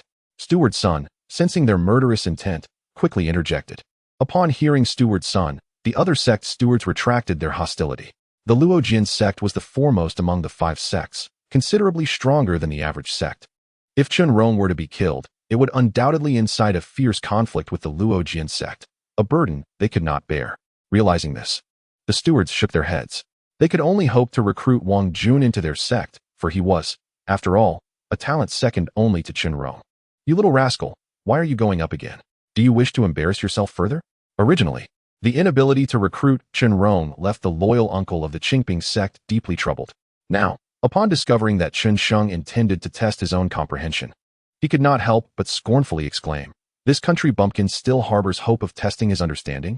Ouyang, the steward of the Qingyue sect, replied coldly. Chapter 68. The Shattering of the Comprehension Stone. This waste displayed a mere 1-star talent during the aptitude test, and now he dares to contemplate his understanding? All eyes were disdainfully cast upon Chen Sheng. While there might have been some hope during the talent test, apart from Elder Su of the Haori sect, the rest held nothing but contempt for Chen Sheng. They speculated that his fate would mirror that of Zhao Nantian, both talent and understanding rated at a dismal 1-star. You bunch of useless fools. If my talent were truly 1-star, I would kneel and call you all my fathers. Chen Sheng shouted defiantly, swearing an oath before them. Having traversed from Earth to the Tianyan continent, he possessed 2 souls and firmly believed that he could not be merely 1-star in understanding. At the very least, he felt confident that he boasted 5-star talent. Humph, who would want to be your father? However, seeing you kneel would indeed be delightful, remarked the sect's stewards with enthusiasm. Chen Sheng, undeterred by the prospect of death, dared to insult the sect's eminent figures, appearing utterly reckless. They envisioned the moment he would kneel, relishing the thought. The other youths undergoing tests were equally eager to witness the spectacle, harboring resentment since Chen Sheng had previously derided them as useless. They anticipated a moment of harsh humiliation for him when he would be on his knees. Shenger, how could you make such a reckless decision? Chen Tian expressed his concern. He believed firmly in his son's potential, knowing it could not possibly be 1-star. Yet, if an unfortunate outcome were to manifest, seeing Chen Sheng kneel would be more painful than death itself. Rest assured, father, I possess absolute confidence, Chen Sheng reassured him. Only by consistently testing and demonstrating my potential can I garner the attention of the sect's influential figures and escape this crisis, he continued. After completing the aptitude test, he sensed that the main figure of the Haori sect had been fixated on him, even more so than Chen Rong. He speculated that his talent was likely beyond a mere 1-star, especially since the comprehension stone had erupted. During this comprehension test, the leader of the Haori sect's gaze remained steadfastly on him, seemingly eager for him to proceed. Thus, he conjectured that if he continued to showcase his potential, this leader would undoubtedly assist him. Alas, Chen Tian shook his head. He knew that the Falling Sword sect had taken a liking to Chen Rong, and the steward of the Qingping sect seemed to harbor a grudge against his son, while the Qinghua sect required no further mention. The Tiansheng sect had shown great interest in Wang Jun. As for the Haori sect, the weakest among them, even if they favored Chen Sheng, they likely could not protect him. It seemed that today might be the end for both him and Shenger. Chen Tian felt a bitter pang in his heart. His own demise mattered little, but how would he explain his son's death to Shenger's mother? He resolved that, even at the cost of his own dignity and life, he would safeguard Chen Sheng's safety. Chen Sheng approached the comprehension stone and gently placed his hand upon it. A low hum resonated as the comprehension stone began to tremble violently. The ground beneath them quaked. In an instant, 7 beams of white light erupted forth. 7-star understanding? How is that possible? This little wretch had only 1-star talent. How can his understanding be 7 stars? Exclaimed the sect's stewards in shock. It was blinding to their eyes. To them, even a 1-star understanding from Chen Sheng would have been a miracle. How could this waste possess such remarkable comprehension? Chen Rong's expression darkened, while Wang Jun and others felt humiliated. A waste possessing 7-star understanding made them feel inferior. Good, good, Chen Tian said, his face alight with excitement. Elder Su of the Haori sect frowned. Although Chen Sheng's 7-star understanding was impressive, it still fell short of his expectations. He had anticipated at least 8-star understanding. Chen Sheng's eyes gleamed as he observed the disbelief in the eyes of several sect stewards, the envy of the testing youths, the pride in his father's demeanor, and the sigh of the Haori sect's leader. Onward. Chen Sheng laughed heartily, no longer restraining his soul power. A torrent of immense soul force surged into the comprehension stone, causing its surface to crack. Instantly, 3 more beams of white light burst forth, resulting in a total of 10 beams, a 10-star understanding. Yet, the spectacle did not conclude there. Before anyone could react, the comprehension stone shattered explosively. The thunderous noise reverberated in their ears. 10-star understanding? What is happening? The comprehension stone shattered just like the black prison stone? All present stood in stunned silence. Another explosion. The black prison stone had shattered. And now the comprehension stone. These were events unheard of by the sect stewards. Haori sect, why are you laughing? Steward son of the Falling Sword sect asked, bewildered as he glanced at Elder Su. He could not fathom why the Haori sect was amused by the shattering of such a valuable comprehension stone. Oh, it's nothing. I'm merely feeling his pain, Elder Su yawned, attempting to feign indifference. In truth, he was exhilarated, unable to contain his inner excitement. The shattering of the comprehension stone was something the Falling Sword sect's fools could not comprehend.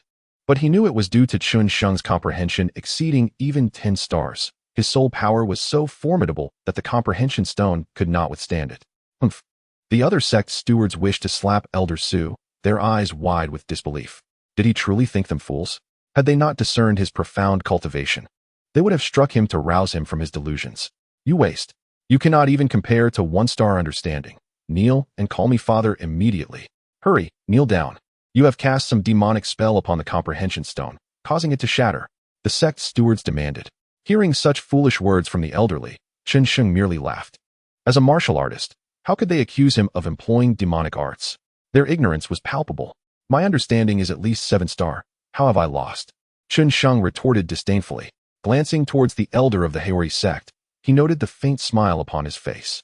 Chen Sheng understood that his potential had already garnered the recognition of that figure, and he need not worry for his safety. Chapter 69. Continuing the test, what trick have you played to cause such a transformation in the Enlightenment Stone? Indeed, with your level of comprehension, achieving a 1-star rating would be a blessing. These sect officials refuse to reason with Chen Sheng. They insist on forcing him to kneel. Are your eyes blind, compelling me to concede defeat? Chen Sheng noticed that apart from Elder Su of the Haori sect, the other sect officials were glaring at him with murderous intent. A sudden heaviness filled his heart. If these individuals chose to act against him, he would surely meet his demise. At that point, even if he wished to stand, he might have no choice but to kneel. Allow me to speak, Elder Su of the Haori sect interjected. There is only 1 round of testing left. This lad has already shattered the Black Prison Stone and the Enlightenment Stone. Let us complete the final round of tests for all sects and settle matters afterward. Indeed, there is still 1 last round of testing, the City Lord added on behalf of Chen Sheng, having taken many measures to assist him. He was determined to exploit Chen Sheng one last time before his inevitable fall. By the time the final round concluded, others would likely have arrived. The City Lord smiled. Is that so? Uncle Zhong of the Qingping sect cast a skeptical glance at Elder Su of the Haori sect, feeling that he was aiding that wretched Chen Sheng. yet lacking concrete evidence to prove it. Very well, the lad cannot escape. We shall ensure he is left with no means to survive or die. At that moment, the executor's son from the Falling Sword sect spoke up. Wang Xiaoming is an appointed disciple of our Falling Sword sect. Since her father seems to support that boy, I will grant the city lord a favor. Then let us proceed with the next round of strength testing, the city lord announced before the other sect officials could respond. He instructed that a force measuring stone be brought forth. Seeing this, the officials from the Qingping sect and the other 3 sects had no choice but to acquiesce. Elder Su of the Haori sect also breathed a sigh of relief. If those sects insisted on punishing Chen Sheng, he would have to reveal his own strength, which he was keen to avoid, as he still hoped to see what surprises Chen Sheng might bring in the final round. The strength test is designed specifically to measure one's power. Generally, a martial disciple of the 6th rank possesses a strength of 6,000 pounds, a 7th rank, 7,000, and an 8th rank, 8,000 pounds. Those with extraordinary talent may challenge at higher ranks, often exceeding the norm. I'll go, Zhao Nantian exclaimed. His voice filled with reluctance. He had been humiliated and had become the laughingstock of the event. He was the first genius of the Zhao family. Yet here he felt utterly weak. Taking a deep breath, he unleashed a powerful punch against the measuring stone. Boom. A tremendous sound echoed. 7,500. The large figures nearly caused Zhao Nantian to faint. Truly a waste. A martial disciple of the 7th rank with only 7,500 pounds of strength. Perhaps that wretched Chen Sheng is even stronger. The crowd erupted in laughter. Each individual present was a prodigy of Tianyong City. Otherwise, they would not have the opportunity to partake in this sect testing. As such, their strength was not to be underestimated, and it was expected that a martial disciple of the 7th rank would generate at least 8,000 pounds of force to be deemed adequate. Chen Wei, 7,800 pounds. Chen Yi, 7,900 pounds. Such figures left the sect officials disheartened. The talent and comprehension tests in the previous rounds had not yielded such disappointing results. Given this data, thus far, no one had qualified. Sighs filled the air. I wonder if Bai Wuhan can produce 9,000 pounds of force. One can only hope, otherwise, we shall be greatly disappointed. The sect officials' eyes brightened as they regarded Bai Wuhan, the first genius of the Bai family. Although his performance in the previous rounds had not been exceptional, it had still been commendable. However, the sheer number of prodigies in this round overshadowed him. Bai Wuhan approached the force-measuring stone, inhaling deeply before delivering a powerful punch. Boom. A resounding crash echoed. 9,000. The measuring stone displayed 2 large figures. 9,000 pounds of strength. Quite impressive. The sect officials sighed in relief. It seemed that Bai Wuhan, as the first genius of the Bai family, indeed possessed strength. With this, the sect officials eagerly anticipated the upcoming tests of the remaining talented youths. If Bai Wuhan could generate 9,000 pounds of force, surely the other 3 youths could as well. Indeed. Boom. Li Zheng struck the measuring stone with a punch. 9,100. His force exceeded that of Bai Wuhan by a fraction. Well done, the sect officials remarked. So this is a genius? Am I truly such a waste as Zhao Nantian? They marveled at the incredible strength of this peerless talent from a prominent family. The remaining youths with average strength gazed at the numbers in awe, lamenting that even if they broke through to the 8th rank, they could only muster around 8,500 pounds of strength. 9,000 pounds was utterly unattainable. They wondered how much strength Wang Jun could demonstrate. At this moment, all eyes turned to Wang Jun, as the representative of the city lord's disciples. His performance in the previous rounds had only been surpassed by Chen Rong. It was expected that he could at least generate 9,000 pounds of strength. Boom. Wang Jun approached the measuring stone, swiftly throwing a punch like a tiger descending from the mountain. 9,500. Such formidable power. This was the true essence of a genius. His strength was so overwhelming that an ordinary martial disciple of the 9th rank would not stand a chance against him. Upon seeing the figure of 9,500, the disciples below erupted in exclamations. Even the elders and heads of various families, along with the sect officials, were moved. Wang Jun, should you choose to join our Qinghua sect, you may enter the inner disciples and select a beauty to accompany you. Elder Ouyang of the Qinghua sect extended an alluring invitation. How shameless. Uncle Zhong of the Qingping sect and the official from the Tianxing sect muttered under their breath. Wang Jun had already showcased his potential, and Chen Rong had been preordained by the Falling Sword sect. Thus, Wang Jun emerged as the most coveted talent still available for recruitment. Wang Jun, should you join our Qingping sect, you could study under the inner sect elders. Uncle Zhong offered. Wang Jun, if you come to our Tianxing sect, you will gain access to a high-level yellow-tier martial technique, the official from the Tianxing sect added. Wang Jun, if you join our Haori sect, you will receive a mid-level yellow-tier martial technique. Elder Su of the Haori sect pretended to be gracious. Chapter 70. Shattering the measuring stone. Let us wait until Chen Rong has completed his test before discussing this further. Thank you for your kind offers, esteemed elders. Wang Jun replied respectfully, though in his heart, he contemplated joining the Qingyue sect. The Qingyue sect is said to be predominantly female, each member possessing beauty akin to flowers and an alluring gentleness that is undeniably enticing. Other sects have been considered, yet none compare to the allure of the Qingyue sect. Particularly, the Haori sect exhibits a distinct lack of sincerity, offering merely a mid-tier yellow-level martial skill, while the Tianxing sect is willing to provide a high-tier, yellow-level martial skill. This thought ignites a sense of indignation within Wang Jun, affirming the Haori sect's reputation as the most uninspired sect, devoid of vision. What magnitude of power can Chen Rong unleash? In my humble opinion, it must be at least 9,500 jin. The members of the Luojian sect regard Chen Rong, standing confidently beside the power testing stone. Wang Jun himself can exert 9,500 jin. As an 8th-level martial apprentice, Chen Rong has triumphed over Wang Jun in the previous 2 tests. In this power test, Elder Sun is brimming with confidence in Chen Rong. Chen Rong extends his fair hand. As immense power coalesces within him, the surrounding spiritual energy swirling with fervor. His presence is as imposing as a true dragon descending from the heavens. With a resounding crash, the air reverberates, and the ground trembles. 10,000. The power testing stone displays a staggering 10,000 jin.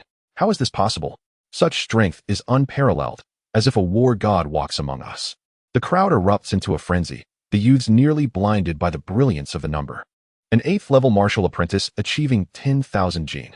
Could it be that Chen Rong is capable of challenging seasoned martial artists? With such power, it seems the Luojian sect is destined to produce a peerless master. Elder Son of the Luojian sect beams with delight, possessing such strength.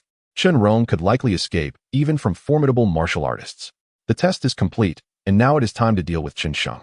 Just as Elder Son revels in excitement, Uncle Zhong of the Qingping sect coldly remarks, his jealousy towards the extraordinary talent of Chen Rong evident. Such a promising figure has fallen into the hands of the Luojian sect, inciting his ire. He channels all his frustration toward Chen Sheng, irrationally believing that, had it not been for this unfortunate individual, Chen Rong might have joined the Qingping sect. Elder Son of the Luojian sect dismissively responds, indifferent to Chen Sheng's fate. Uncle Zhong, engaged in conversation with Elder Son, notices Chen Sheng's desire to undertake a power test and smirks coldly, seizing the moment to incapacitate and humiliate him, ultimately aiming for his demise. This sentiment is echoed by Elder Ouyang of the Qingyue sect. With the test concluded, it is time to settle scores. However, as they prepare to strike, they are horrified to find themselves unable to move. Who is this? What powerful figure has arrived? Uncle Zhong and Elder Ouyang realize they are immobilized, as if bound by unbreakable chains, unable to utter a word. Their minds race with fear. Surely a martial master, or even a martial general is present. How could such an individual appear in Tianyong City at this very moment? Just as they intended to confront Chen Sheng, they are thwarted. Unknown to them, it is Elder Su of the Haori sect, the very person they have consistently underestimated, who has intervened. Elder Su, currently acting from the shadows, seeks to ascertain the full extent of Chen Sheng's strength, intending to showcase the true meaning of power.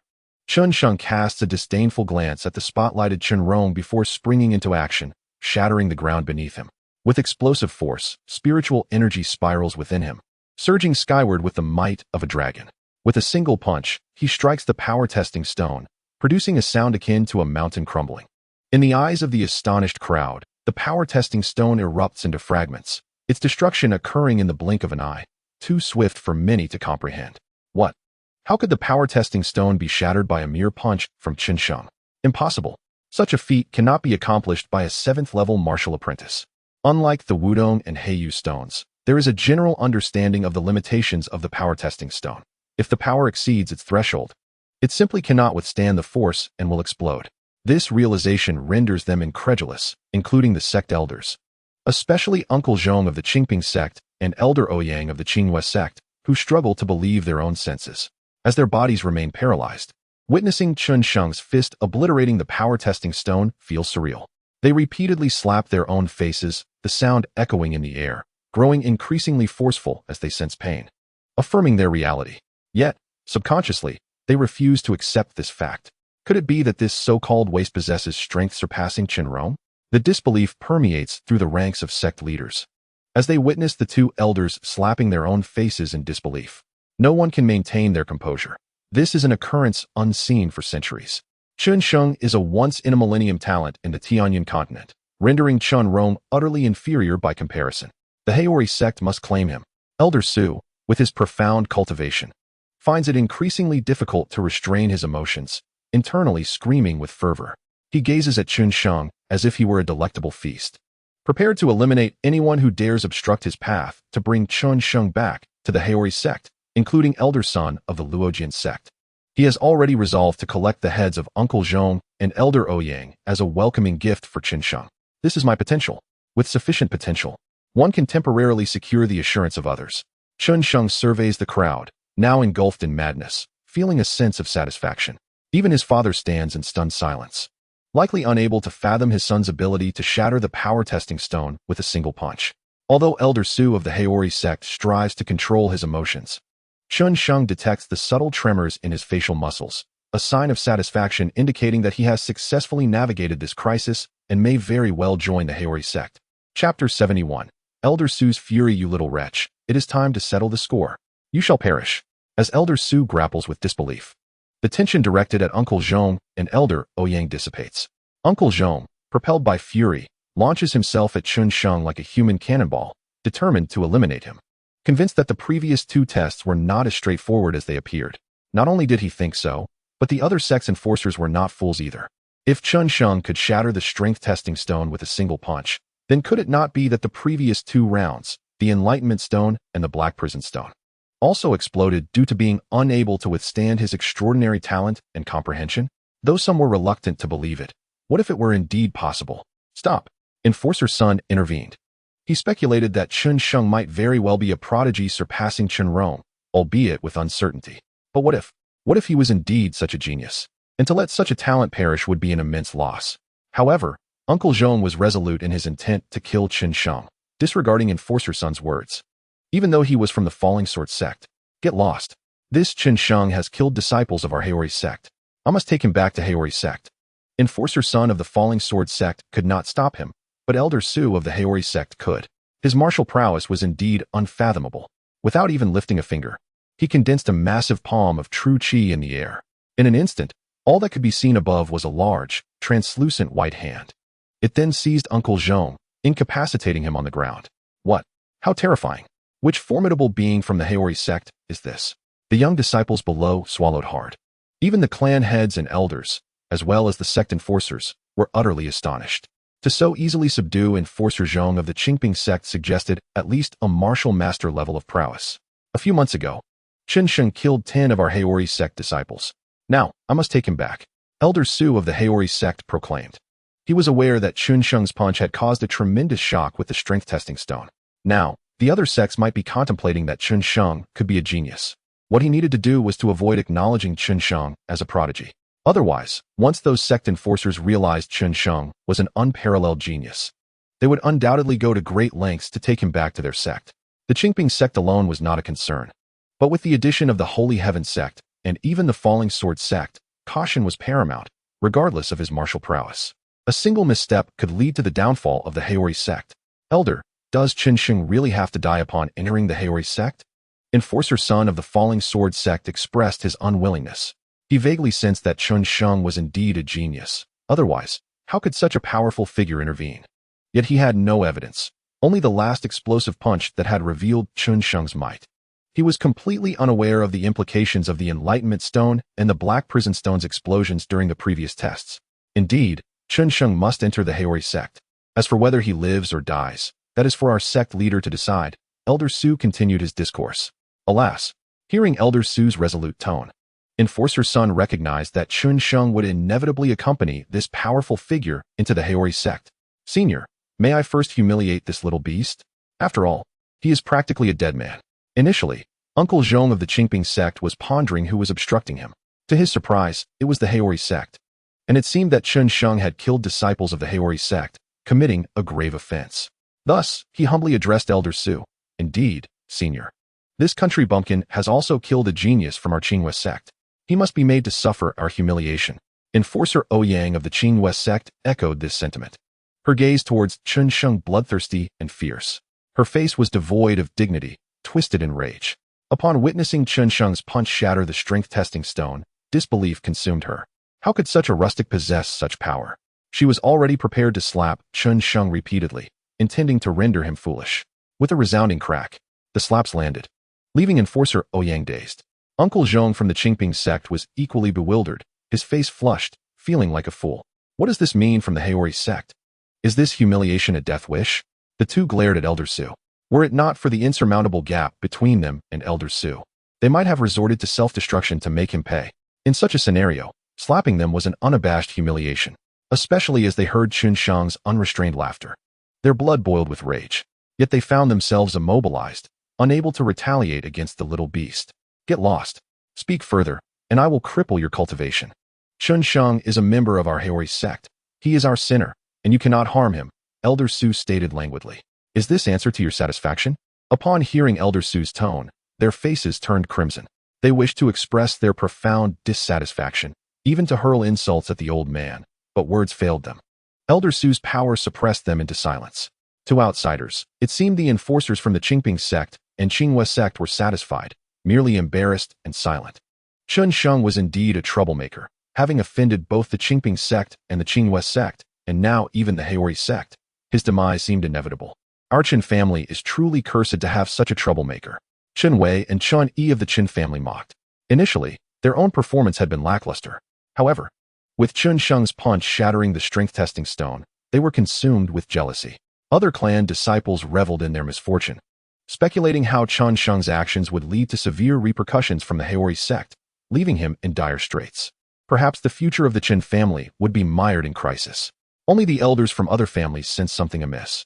Why did Elder Su continuously label Chen Sheng as a great sinner while seemingly defending him? Now, I shall take Chen Sheng back to the Haori sect. Do you have any objections? Elder Su surveyed the surroundings, inquiring. No objections. No objections. Everyone shook their heads. Even Enforcer Son of the Falling Sword sect nodded vigorously. Objections? Are you prepared to receive a few slaps? I have objections. Chen Tian stepped forward at that moment, his true chi coiled and ready to erupt. He was determined to stop them from taking Sheng into the Haori sect for punishment, even at the cost of his life. Chen Tian is doomed. How dare he confront a figure of the Haori sect? Laughter erupted from the clan heads and elders of other families. Chen Tian, what are you doing? Are you truly willing to lead the Chen family to destruction? Do you wish to be the eternal sinner of the Chen family? What a wretched creature. How did our Chen family produce such a monster? The members of the Chen family gazed at Chen Tian with a mix of sorrow and indignation. When Chen Sheng had been a waste, unable to cultivate, their patriarch had squandered untold resources for him. Now that he could cultivate, he had stirred up such calamity, threatening their very existence. The figure from the Haori sect was clearly a peerless master. Otherwise, it would be impossible to humiliate the enforcers of the Qingping sect and the Qingwei sect so effortlessly. Even though Chen Rong of the Chen family had been taken in as a disciple by the Falling Sword sect, they might not be able to come to the Chen family's aid. In the eastern part of Tianyong City, the Chen family possesses a pharmacy dedicated to the acquisition and sale of rare spiritual herbs. The Li family seeks to claim this valuable asset. Additionally, the Chen family operates a prosperous tavern in the northern part of the city, which, although inferior to the Wantian tavern, has nonetheless generated considerable wealth for them. The Bai family covets this establishment as well. Consequently, the Bai and Li families have commenced discussions regarding the allocation of the Chen family's inherited properties. Weaker clans are also preparing to stake their claims, hoping to partake in the spoils. While the Bai and Li families feast, the others aim to sip from the broth. As for the head of the Chen family, you may disagree, but you must consent. Your son is destined to join the Haori sect. Elder Su initially bristled at any opposition, but upon recognizing it was Chen Sheng's father, he quickly softened his demeanor and spoke with cordiality. I do not agree. Chen Sheng interjected, for he awaited the return of Shao Qing.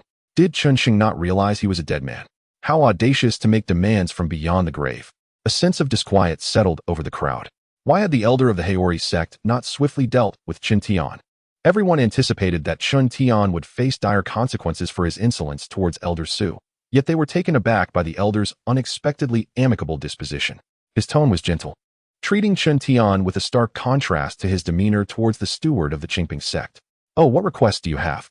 Elder Su inquired, his brow furrowing. What? Was Elder Su genuinely inviting Chen Sheng to voice his demands? Surely, he would reject any requests from Chen Sheng, intending to humiliate him thereafter. The crowd could scarcely believe their ears, their jaws nearly dropping in disbelief. When had the elder of the Haori sect become so accommodating? They speculated that he was merely biding his time to mock Chen Sheng. However, the elder's subsequent response shattered their expectations. Very well. Let us wait a few more days. You shall enter the Haori sect to plead your case then, Elder Su affirmed with a nod. Impossible. Could Chen Sheng truly be regarded as a sinner by the Haori sect? My heavens, was he causing the elder to wait for him? At that moment, many in the assembly felt their minds explode. Was this reality? Thus, some began to slap their own faces, questioning whether they were ensnared in a dream. Slap, slap, slap. The sounds of self-inflicted slaps echoed throughout the hall. That wretch Chen Sheng has slain 10 disciples of the Haori sect, and yet you still extend him such leniency? Indeed. This rustic fool was exceedingly bold. You ought to have executed his father to intimidate him into submission, cried Uncle Zhong of the Qingping sect and Steward Ouyang of the Qinghua sect. Their fury reached a boiling point upon hearing Elder Su's acquiescence to Chen Sheng. Swiftly, Elder Su delivered several sharp slaps to their faces. Why must you meddle in my affairs? He coldly regarded them. Why? Why? Uncle Zhong and Steward Ouyang screamed internally, their gazes towards Chen Sheng filled with hatred. Even Elder Su felt a shiver of unease at their intensity. Should he eliminate them? Well acquainted with the madness of such individuals, he understood they might resort to desperate measures for revenge. While he himself was unafraid, what of Chen Sheng? Thank you, esteemed elder, Chen Sheng expressed with a cupped fist. In a few days, I shall proceed to the Haori sect to atone for my sins. He continued, you two old fools, even if I descend to the underworld, I shall return as a vengeful spirit to slay you. Elder Su nodded in acknowledgement. Chen Sheng's double entendre hinted at his fervent desire to one day vanquish them, a sentiment that earned Elder Su's admiration and increased his regard for Chen Sheng. Truly, he was a person of worth. This time, the Haori sect shall not recruit new disciples. Having discovered the sinner Chen Sheng and dealt with 2 old pests who vexed me, I have no inclination to accept others, Elder Su declared to the assembly. However, this statement struck others as peculiar. No inclination? They mused, observing his apparent good spirits, all while he seemed to defend the very sinner he condemned. Yet, such thoughts remained unspoken, buried within their hearts. I, from the Falling Sword sect, shall recruit Chen Rong and Chen Wei, steward son of the Falling Sword sect smiled. In truth, Chen Rong was a genius deserving of entry into their sect. Chen Wei, however, lacked such qualifications, yet steward son relented, swayed by Chen Rong's merits and Chen Biao's fervent pleas. After all, adding one more disciple posed no significant detriment. I, from the Heavenly Sacred Sect, shall admit by Wuhan and Wang Wei, the steward of the Heavenly Sacred Sect announced, his tone tinged with bitterness. Besides Chen Rong, Wang Jun was deemed the most talented, yet he proved disinterested in joining the Heavenly Sacred Sect. Consequently, the steward settled for Wang Jun and Bai Wuhan as a compromise. As for the remaining 2 sects, Qingping and Qinghua, they bore swollen faces and grim expressions, forcing themselves to muster the energy to recruit disciples. Li Zheng, do you wish to join our Qingping sect? Indeed, Li Zheng replied, rolling his eyes internally. Did any other options remain besides the Qingping sect? Wang Jun, would you like to join our Qingping sect? With Li Zheng's acceptance, Uncle Zhong felt a flicker of hope regarding Wang Jun's potential admission, as he had yet to ally with any sect. Given this, our chances of recruiting him are quite promising. His spirits lifted at the thought. Recruiting Wang Jun, who possessed potential rivaling Chen Rong, would render their efforts in Tianyong City worthwhile. I refuse. I wish to join the Qinghua sect. Yet Wang Jun's immediate reply caused Uncle Zhong to spit blood. He preferred the Qinghua sect instead. Very well, Steward Ouyang, her face swollen like a tomato, was overjoyed by this unexpected turn of events. Securing Wang Jun was a tremendous boon. Chapter 73. The arrival of the Falling Sword sect. Damn it, that wretched Chen Sheng. Uncle Zhong of the Qingping sect attributed all misfortunes to Chen Sheng, his hatred for him reaching a profound depth. He now regretted not having silenced that wretched boy long ago. The 5 great sects had selected their disciples, all of whom hailed from the 3 prominent families of Tianyong City and the city lord's estate. No disciples from other families had been chosen. Esteemed guests, since we have concluded the recruitment, I shall now host a ceremony for my daughter. I hope you will grace us with your presence, the city lord announced, surveying the assembly. Of course, it is our honor to attend the coming-of-age ceremony of the city lord's daughter, the heads and elders of each family responded. The stewards of various sects nodded with smiles. Given the remarkable talents emerging from the city lord's estate, even they could not afford to underestimate it. As for the young men in attendance, they were stirred with excitement. Coming-of-age ceremonies frequently serve as opportunities to select a worthy suitor. With Wang Qiuming, the most beautiful maiden in Tianyong City, present, it was impossible for the young men not to feel a flutter of attraction. We have awaited this moment for an eternity.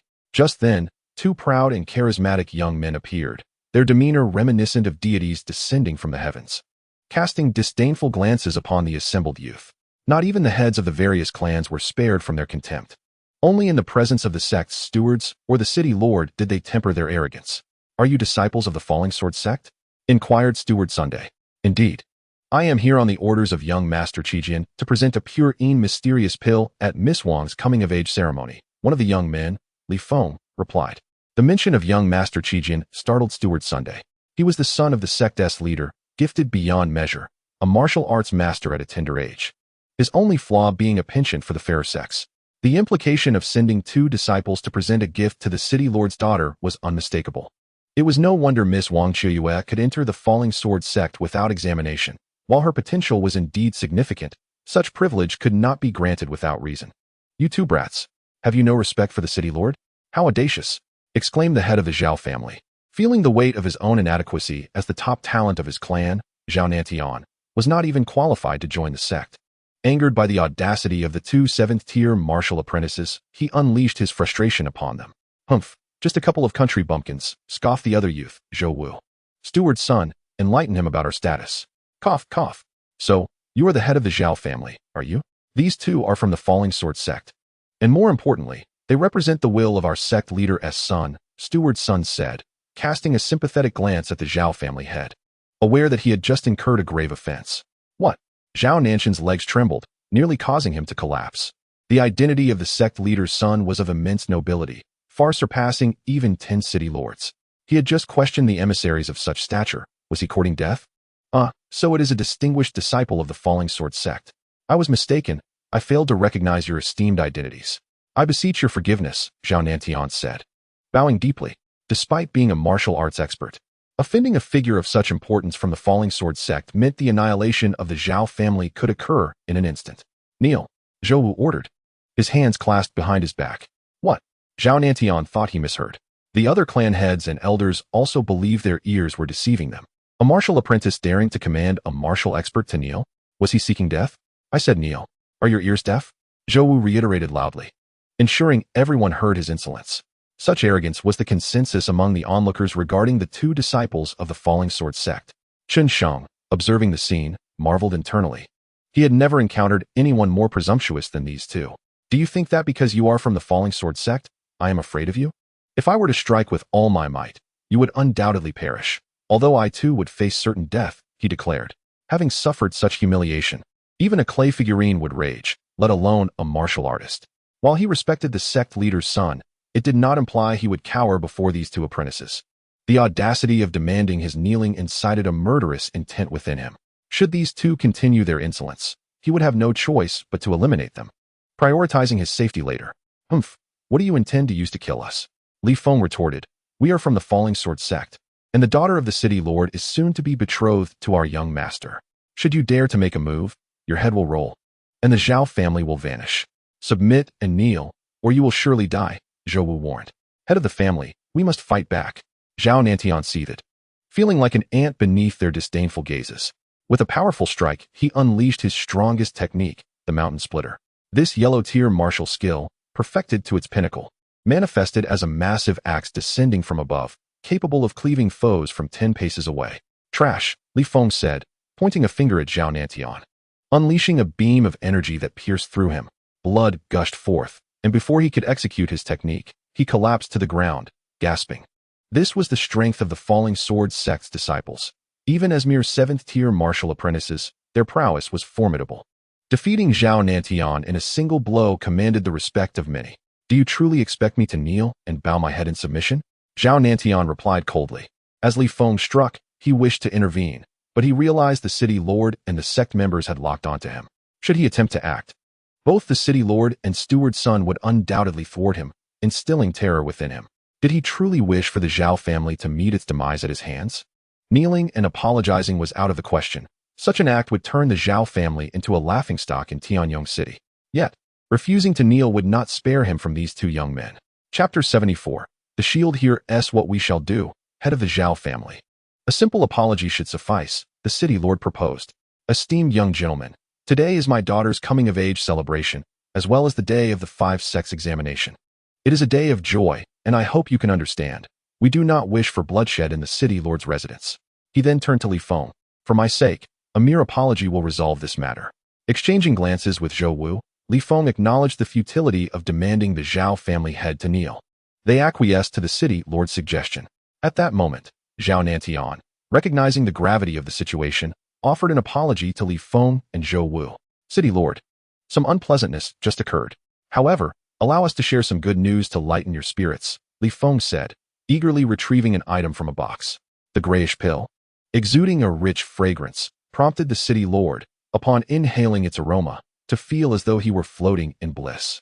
This is a 6th-grade pure and mysterious pill, perfect for Miss Wang.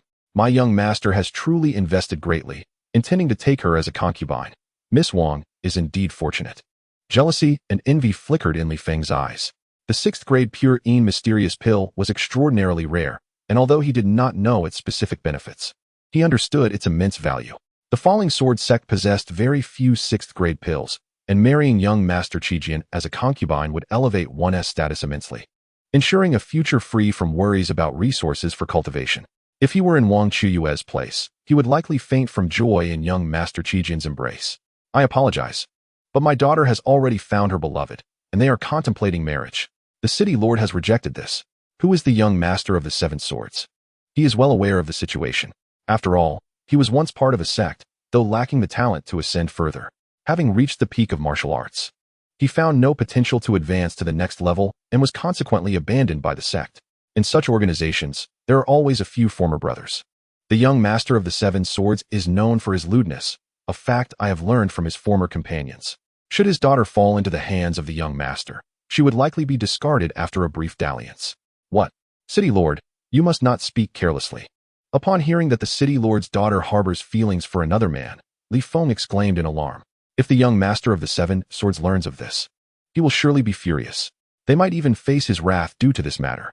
Young Master Li may be unaware, but Chen Sheng of the Chen family and I have been infatuated with each other since our first encounter. At that moment, Wang Qiuming approached Chen Sheng, her eyes brimming with affection. She nestled her head against his chest, exuding a tender demeanor. Witnessing this scene, the other young men from various families were left dumbfounded, their hearts seething with anger. Their goddess had been captured by Chen Sheng. Envy consumed them. Soon, they began to look at Chen Sheng with a mixture of schadenfreude.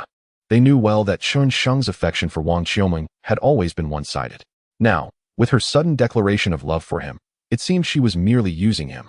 Anyone with sense would quickly distance themselves from Wang Qiuming.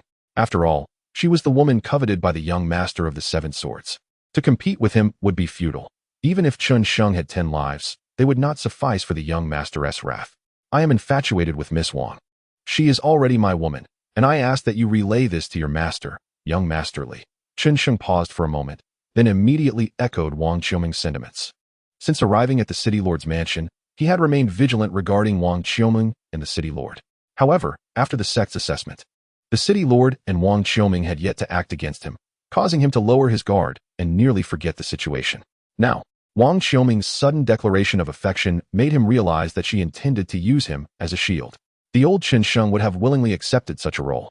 However, the current Chen Sheng merely scoffed internally. If he were to be cast as Wang Qiuming's lover and invite the ire of the young master of the 7 swords, there must indeed be a price to pay. He intended to settle old scores as well. Haha. Chen Sheng is truly a fool for openly acknowledging his relationship with Wang Qiuming. Ignorance breeds fearlessness. Has he not realized that even the Zhao family head pales in comparison to the young master of the 7 swords? He might as well seize the opportunity to benefit from Wang Qiuming while he still could. Upon hearing Chen Sheng claim to have a romantic relationship with Wang Qiuming, those present understood that his fate was sealed. Soon, they realized that Chen Sheng had already drawn the ire of the Haori sect, which had dispatched a prominent figure to capture him alive. Instead of lamenting his fate, they might as well take advantage of the situation with Wang Qiuming. Some sharp-eyed youths had already noticed Chen Sheng's wandering hand inching toward Wang Qiuming's alluring curves, slowly descending toward her voluptuous form. The youths from the Chen, Li, and Bai families looked upon Chen Sheng's actions with envy, wishing that those hands belonged to them. What are you doing? Wang Qiuming had initially been quite pleased with Chen Sheng's compliance. However, upon feeling his inappropriate touch from behind, she was overcome with revulsion. Even more horrifying was the fact that his hand showed no signs of restraint as it ventured lower. Her expression hardened as she glared coldly at Chen Sheng. Ming'er, I was too excited. I never expected you to feel the same way about me. I simply couldn't control myself. Chen Sheng feigned innocence, his gaze fixed solely on Wang Qiuming, as if utterly enamored with her. Even he was impressed by his own performance, thinking he could easily win an acting award if he were on Earth. Meanwhile, he clumsily touched Wang Qiuming's rear, marveling at its softness and smoothness. Despite her cunning nature, her figure was undeniably alluring. If you dare to move again, I will not let you off easily. Wang Qiuming glared at Chen Sheng in disgust. She had always looked down upon him, viewing him as a means to an end. Now, being groped by him felt like being sullied by a beggar, filling her with humiliation. Were the circumstances different, she would have slapped him. Ming'er, don't worry. I understand that you are shy. We can discuss the pleasures of the body when we return. Chen Sheng continued to feign madness, further infuriating Wang Qiuming, who felt both disgusted and oddly satisfied by her allure over him. It took a fool to dare compete with the young master of the 7 swords for a woman. No one else would even think to try. This was precisely why Wang Qiuming had chosen Chen Sheng. She was confident in her control over him. Chapter 76. Abandoning Wang Qiuming. Chen Sheng, are you seeking death? Wang Qiuming's face turned icy, her murderous intent directed at him. She had never anticipated that he would act so irrationally. You shameless woman. The moment you encounter someone with a more substantial background, you seek to curry favor. Do you not understand that 30 years in the east of the river, 30 years in the west? Do not underestimate the youth? Chen Sheng roared. His lips were tightly pressed, and his fists clenched so hard that they cracked, his stubborn demeanor evoking sympathy. 30 years in the east of the river, 30 years in the west. Do not underestimate the youth? Alas, I had no idea Chen Sheng possessed such ambition. It is no wonder he has risen from his former state of uselessness to this level. If given time, I believe his future achievements would surpass everyone's expectations. Looking at Chen Sheng's stubborn and infatuated expression, the onlookers were astonished. It was evident that he had walked a long and arduous path to reach this point. Having endured countless hardships and sacrifices to achieve the 7th rank of martial apprentice and shatter the testing stone, Chen Sheng's rise was no mere coincidence.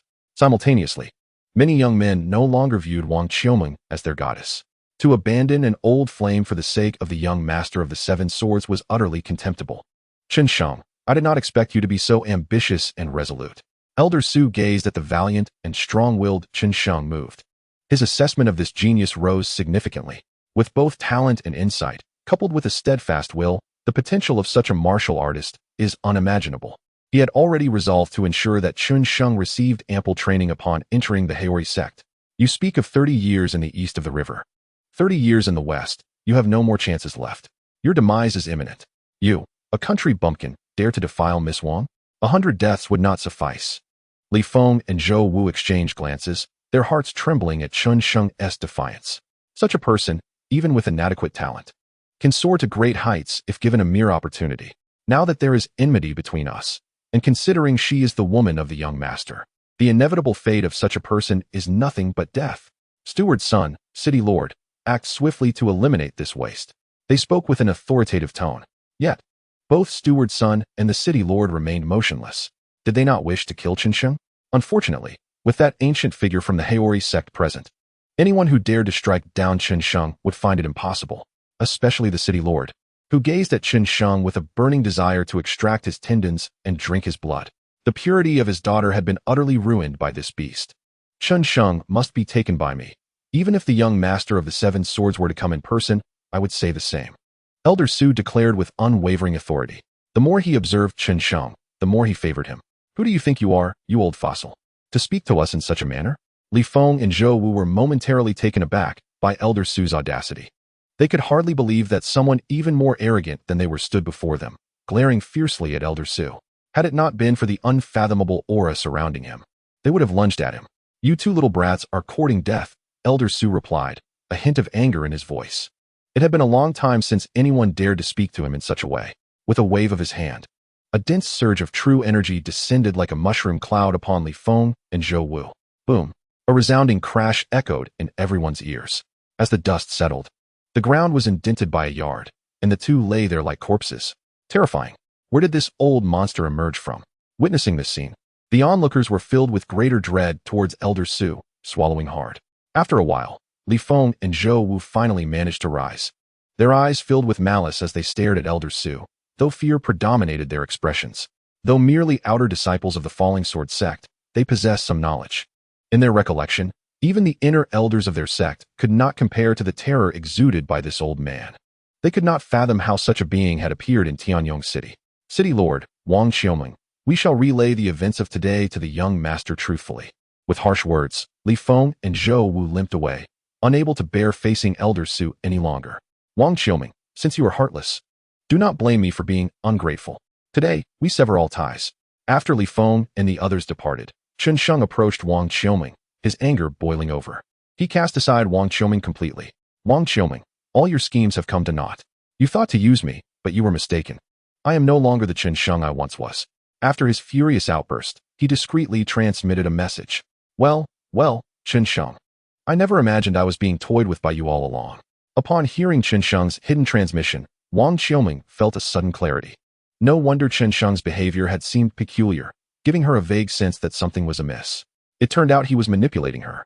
From the moment she delivered the invitation to him, Chen Sheng had likely been plotting against her, using her and her father to fend off the initial attacks from the Qingyue sect and the Qingping sect, while testing her talent, comprehension, and strength. She now suspected that Chen Sheng was far from a waste. The prominent figure from the Haori sect did not intend to take Chen Sheng back for punishment.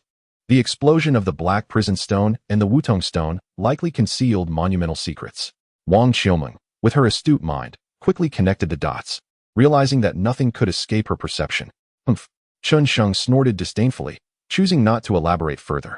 However, internally, he was astonished, for Wang Xiaoming's deductions were fundamentally accurate. As for her assumption that he had been concealing his talents from the start, she was mistaken. It was the acquisition of the Devouring Heavens technique that enabled him to ascend to the 7th rank of martial disciples in such a brief period. Yet, it was understandable. Anyone would likely arrive at the same conclusion. Chapter 77. Leaving the City Lord's mansion. Chen Sheng, you should promptly submit to me, or you will surely regret it. Wang Xiaoming's demeanor shifted from frustration and anger to calmness in an instant. Do not think that a little cunning can outwit me. Such actions will have consequences. She increasingly desired to subdue Chen Sheng. She was no ordinary woman. Had she been, she would have readily accepted the young master's proposal as a concubine. Possessing shrewdness and her own unique experiences, she aspired to become an empress among women, harboring ambitions beyond imagination. Seeing Chen Sheng's formidable prowess, she aimed to bring him under her control. Wang Xiaoming, you are overreaching. Today marks merely the beginning of my revenge. Were it not for your father's presence, I would have fought to the death to slay you. Chen Sheng gazed at the composed Wang Xiaoming, feeling a chill in his heart. This Wang Xiaoming was more formidable than he had anticipated. No wonder the former Chen Sheng had been utterly dominated by her. Wang Xiaoming sensed the resolute determination in Chen Sheng's tone and shuddered. She could feel his murderous intent, an urge that no one could thwart. Between them, it seemed destined that only one would survive. It appeared she would have to kill him. Wang Xiaoming swiftly flashed a glimmer of murderous intent, abandoning her thoughts of subjugating Chen Sheng. However, with the expert from the Haori sect present, she realized that regardless of her plans, she could not kill Chen Sheng now. She would have to prepare for the future, plotting to eliminate him once she entered the sect. TSK, Wang Xiaoming never anticipated being cast aside by Chen Sheng. Alas, her body had already been tainted, and Chen Sheng was doomed. However, Wang Xiaoming would also face the wrath of the young master of the 7 swords, and the city lord's mansion could very well face disaster. Chen Sheng, on the other hand, felt a sense of satisfaction. Having enjoyed the company of the most beautiful woman in Tianyong City before his impending demise, as Chen Sheng and Wang Xiaoming faced off, his expression was one of fury. Many believed he was merely enraged by Wang Xiaoming's heartlessness. How dare you slander my daughter, Chen Sheng? What punishment do you deserve?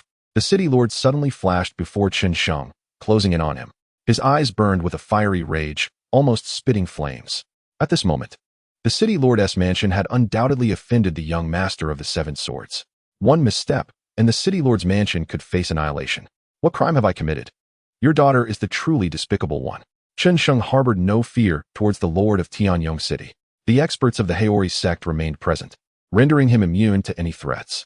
The Lord could only act against him if he could vanquish the formidable figure from the Haori sect. You ungrateful wretch! Were it not for my daughter's invitation, you would never have gained entry into the Lord's mansion, and now you dare to tarnish her reputation. No one can save you now. Enraged, the Lord contemplated directly executing Chen Sheng. The chilling aura, infused with murderous intent, enveloped Chen Sheng like an invisible cord, paralyzing him with dread despite the technique not yet reaching his flesh.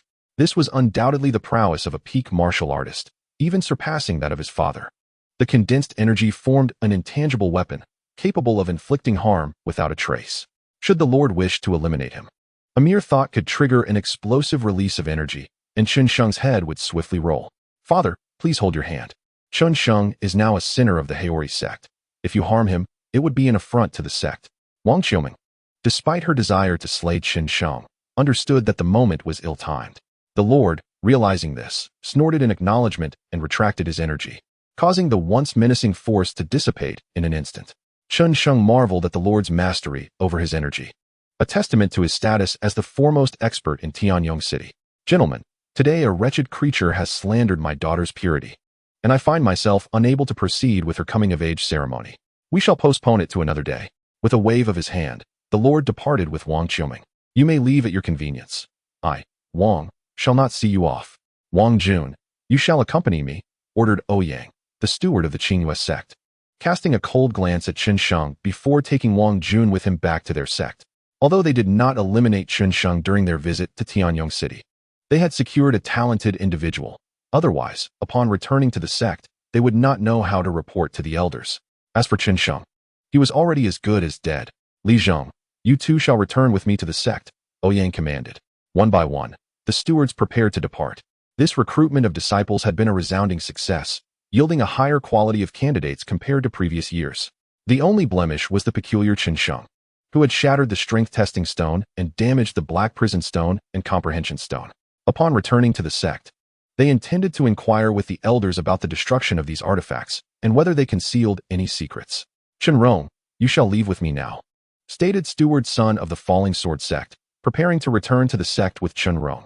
Given Wang Qiuming's special circumstances, others would escort her to the Falling Sword sect. Elder, may I delay my visit to the Falling Sword sect by a few days? I must first converse with my master and settle some matters concerning the Chen family. Chen Rong bowed respectfully. Very well, I shall grant you 5 days to prepare, and I will make myself a nuisance at your Chen family during this time. I trust it won't be an inconvenience. Steward Sun pondered briefly before replying. Chen Rong's potential was unimaginable. He might one day surpass even Chen Rong. By assisting him now, the rewards in the future would be substantial. No inconvenience at all.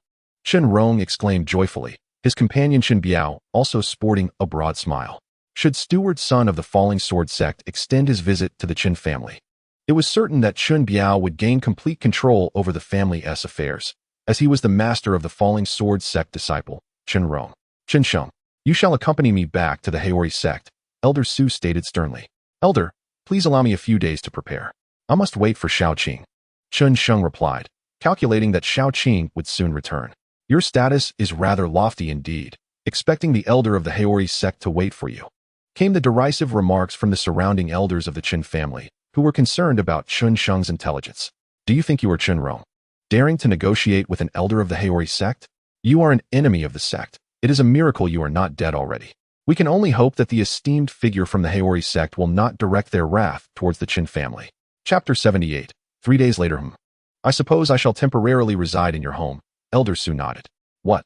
The heads of Chen Biao and several elders momentarily short-circuited, unable to comprehend whether Chen Sheng was truly an enemy of the Haori sect. Do you have any objections? Elder Su's brow furrowed. None at all. It is our family's profound fortune to host you, esteemed elder, Chen Biao complimented, though his heart was a tumult of emotions. What did it mean to have such a powerful figure in their home? Was it a blessing or a curse? Elder Su of the Haori sect and Steward Sun of the Falling Sword sect were warmly welcomed upon their arrival at the Chen family, especially Steward Sun, who was treated as if he were a long-lost relative, given Chen Rong's impending induction as a disciple. In contrast, Elder Su was met with a more reverent demeanor. 3 days swiftly passed. The season of spring had arrived, breathing life into the surroundings. Spiritual herbs began to sprout, prompting many ordinary folk to sow seeds with hopes of harvesting in autumn. While some intended to consume the herbs themselves, many sought to sell them to prominent martial families, such as the Chen and Li families. During these 3 days, Chen Sheng awaited Shaoqing in the courtyard, utilizing the time to refine his energy and solidify his cultivation. Although he had yet to reach the 8th tier of martial apprentices, his energy had become denser. He diligently practiced martial techniques, achieving the pinnacle of mastery in the Tiger Roar Fist, the sword-drawing technique, and the flickering light sword, while also reaching minor success in the 7-star step and just beginning the thunderclap sword. Throughout these days, he devoted himself entirely to training, particularly honing the 7-star step, which encompassed the profound mysteries of celestial movements. Each step encapsulated an essence of the universe's creation and the trajectories of celestial bodies. Upon reaching minor mastery, he felt an exhilarating sensation of being able to leap 100 meters in an instant, as if he could teleport within that distance at will. Through 3 days of rigorous training and contemplation, Chen Sheng's prodigious comprehension enabled him to elevate his understanding of the 7-star step to great mastery, doubling his speed compared to before. When he moved, it was like thunder and lightning, the stars in motion, vanishing in the blink of an eye. An average 7th-tier martial apprentice would find it impossible to even brush against the hem of his garment. This was the remarkable prowess of Chen Sheng. Even those who had perfected the 7-star step could not hope to achieve such velocity. As speed increases, the pressure endured by the body also intensifies. Should the velocity surpass the physical limits one can bear, it may lead to a catastrophic collapse of the corporeal form. Chen Sheng has cultivated the swallowing the heavens technique, allowing his vital energy to transmit force within his body. This energy continuously merges with his blood and bones, honing his physique to an unparalleled state, rivaling that of body refiners. Consequently, he can unleash the full potency of the 7-star step. However, he ponders the return of Shaoqing. It has been 3 or 4 days since she sent him a message. According to her letter, she should have been back by now. Regrettably, he has yet to catch a glimpse of her, which fills him with concern that something may have transpired. At the Heavenly Sacred Sect, the steward has brought Wang Wei and Bai Wuhan into the fold. Indeed, these 2 young men possess extraordinary talent, and with diligent effort, they may well ascend to the rank of martial masters. An elder of the sect stroked his beard and smiled. Thanking the elder for his praise, the steward humbly replied, "These 2 are not the most exceptional prodigies. There are several even more promising youths who, unfortunately, look down upon our sect." The steward mused silently. Naturally, such thoughts must remain unspoken. Otherwise, the elder before him would likely take offense. After all, the Heavenly Sacred Sect is second only to the Falling Sword Sect. If they cannot recruit more outstanding disciples, voicing this would surely provoke the elder's ire. By the way, elder, something peculiar occurred during the recent sect examination. The steward pondered for a moment, recalling Chen Sheng. Oh, what peculiar event? The elder inquired with a smile. During the test, a youth shattered the power testing stone. The steward reported. Oh, he shattered the testing stone. The elder nodded, but soon his expression shifted to one of astonishment. You say he shattered the testing stone? What is his cultivation level? The testing stone is remarkably sturdy. Only a martial artist could destroy it. The notion that a disciple from Tianyong City could fracture such a stone was astonishing, for it implied he possessed the strength of a martial artist, an extraordinary feat for a martial apprentice. Indeed, he is merely at the 7th level of martial apprenticeship. The steward confessed. 7th level? The elder murmured, his eyes wide with shock. Why did you not bring him to the Heavenly Sacred Sect? No. It seems the Falling Sword Sect has already claimed him. The elder lamented, regret washing over him. Had he known of such talent, he would have gone directly to Tianyong City. That is not the case, the steward replied, his expression strange, and he slowly recounted the events that transpired in Tianyong City. So it is, the elder sighed deeply, lamenting the youth's misfortune. Had a mere steward from the Radiant Sun sect come, the Heavenly Sacred Sect might have had a chance. Unfortunately, the Radiant Sun sect dispatched formidable masters to recruit disciples, leaving the Heavenly Sacred Sect with no recourse. Wait, did you just say this youth, Chen Sheng, caused the Black Prison Stone and the Insight Stone to explode during the test? The elder exclaimed, his demeanor shifting to one of frenzy as he seized the steward's garment. An overwhelming aura pressed down upon the steward, his vital energy erupting uncontrollably. Within a radius of 10 feet, the floor shattered, and the air crackled with noise. Yes, elder. The steward gasped for breath, astonished by the elder's reaction. Did the destruction of the stones present a grave issue? Incompetent fools. The elder raged, feeling an overwhelming urge to eliminate the steward. He glanced at the newly recruited disciples, perceiving them as utterly insignificant. Immediately take me to Tianyong City and bring Chen Sheng to the heavenly sacred sect. We shall personally send someone to deal with that old wretch from the Radiant Sun sect, the elder declared resolutely. Elder, what if Chen Sheng refuses to come? The steward pressed. Refuse. The elder paused, suddenly recalling that other sects were likely aware of the situation as well. If he refuses, we must do everything in our power to eliminate him, the elder vowed with a hardened resolve. If he could not possess the youth's talent, then neither could anyone else. Meanwhile, other sects were also experiencing similar occurrences, receiving dire orders from their elders to either bring Chen Sheng into their fold or eliminate him. On that fateful day, Chen Sheng was immersed in his training when Elder Su rushed in urgently. Chen Sheng, a beast tide has erupted in Tianyong City. I must convene with the elders of several sects to combat this threat, Elder Su instructed, though a hint of confusion lingered in his mind. Tianyong City, despite its proximity to the beast-infested areas, had only recently experienced turmoil. It seemed unlikely that another beast tide would arise so soon. However, the direct communication from other sect elders left no room for doubt. This is the map of our Radiant Sun sect, along with a token. It seems you may have to venture there alone, Elder Su concluded before hastily departing. Shortly after Elder Su's exit, Chen Sheng's father entered the room. My son, where is Elder Su headed? Chen Tian inquired, his demeanor weary. Although he had reached the pinnacle of martial prowess, his spirit appeared diminished. He had been preoccupied with worry. Soon, Chen Sheng would be summoned to the Radiant Sun sect to face dire consequences, and he felt utterly powerless. Su Lao said he is heading to Tianyong City to combat the beast tide, Chen Sheng replied. My son, we must leave at once. Chen Tian urged after a moment of contemplation. Our family is on the brink of a significant upheaval, and I may no longer be the head of the family. Those within our clan will undoubtedly seek your demise. Moreover, now that Elder Su has departed, you have the perfect opportunity to escape. Otherwise, once he returns, you will have no chance to flee. Father, I cannot run. Chen Sheng shook his head. Staying within the Chen family is the safest course. With Elder Su just leaving, the clan elders will no longer hesitate to act recklessly against me. Leaving the Chen family would surely mean my demise. I have faith that one person can protect me here, Elder Qian from the Beacon Tower. His cultivation is profound, and he does not feel weaker than Elder Su. My son, if we do not depart now, when will we? Once Elder Su returns, it will truly be too late, Chen Tian said, his hands trembling with agitation. Father, Elder Su is not here to lead me to the Radiant Sun sect for punishment, Chen Sheng replied with a bemused expression. Realizing his father was unaware of the true nature of his relationship with Elder Su. Thus, Chen Sheng elucidated his connection with Elder Su to Chen Tian. After a lengthy exchange, Chen Tian stood frozen in place, disbelief etched across his face. Is what you say truly the case? He struggled to accept it. While his son possessed extraordinary talent and comprehension, it seemed implausible that a figure of such stature within the sect would place such significance upon him. Indeed, it is true, Chen Sheng replied, though his certainty wavered. He, too, remained in the dark about the implications of the Black Prison Stone and the Enlightenment Stone's explosion, but he knew it signified something of great consequence. It was highly likely that Wang Qiuming's conjecture held merit. If that were the case, it explained why Elder Su regarded him with such esteem. Even so, we must depart quickly. The elders of the families are scheming against us.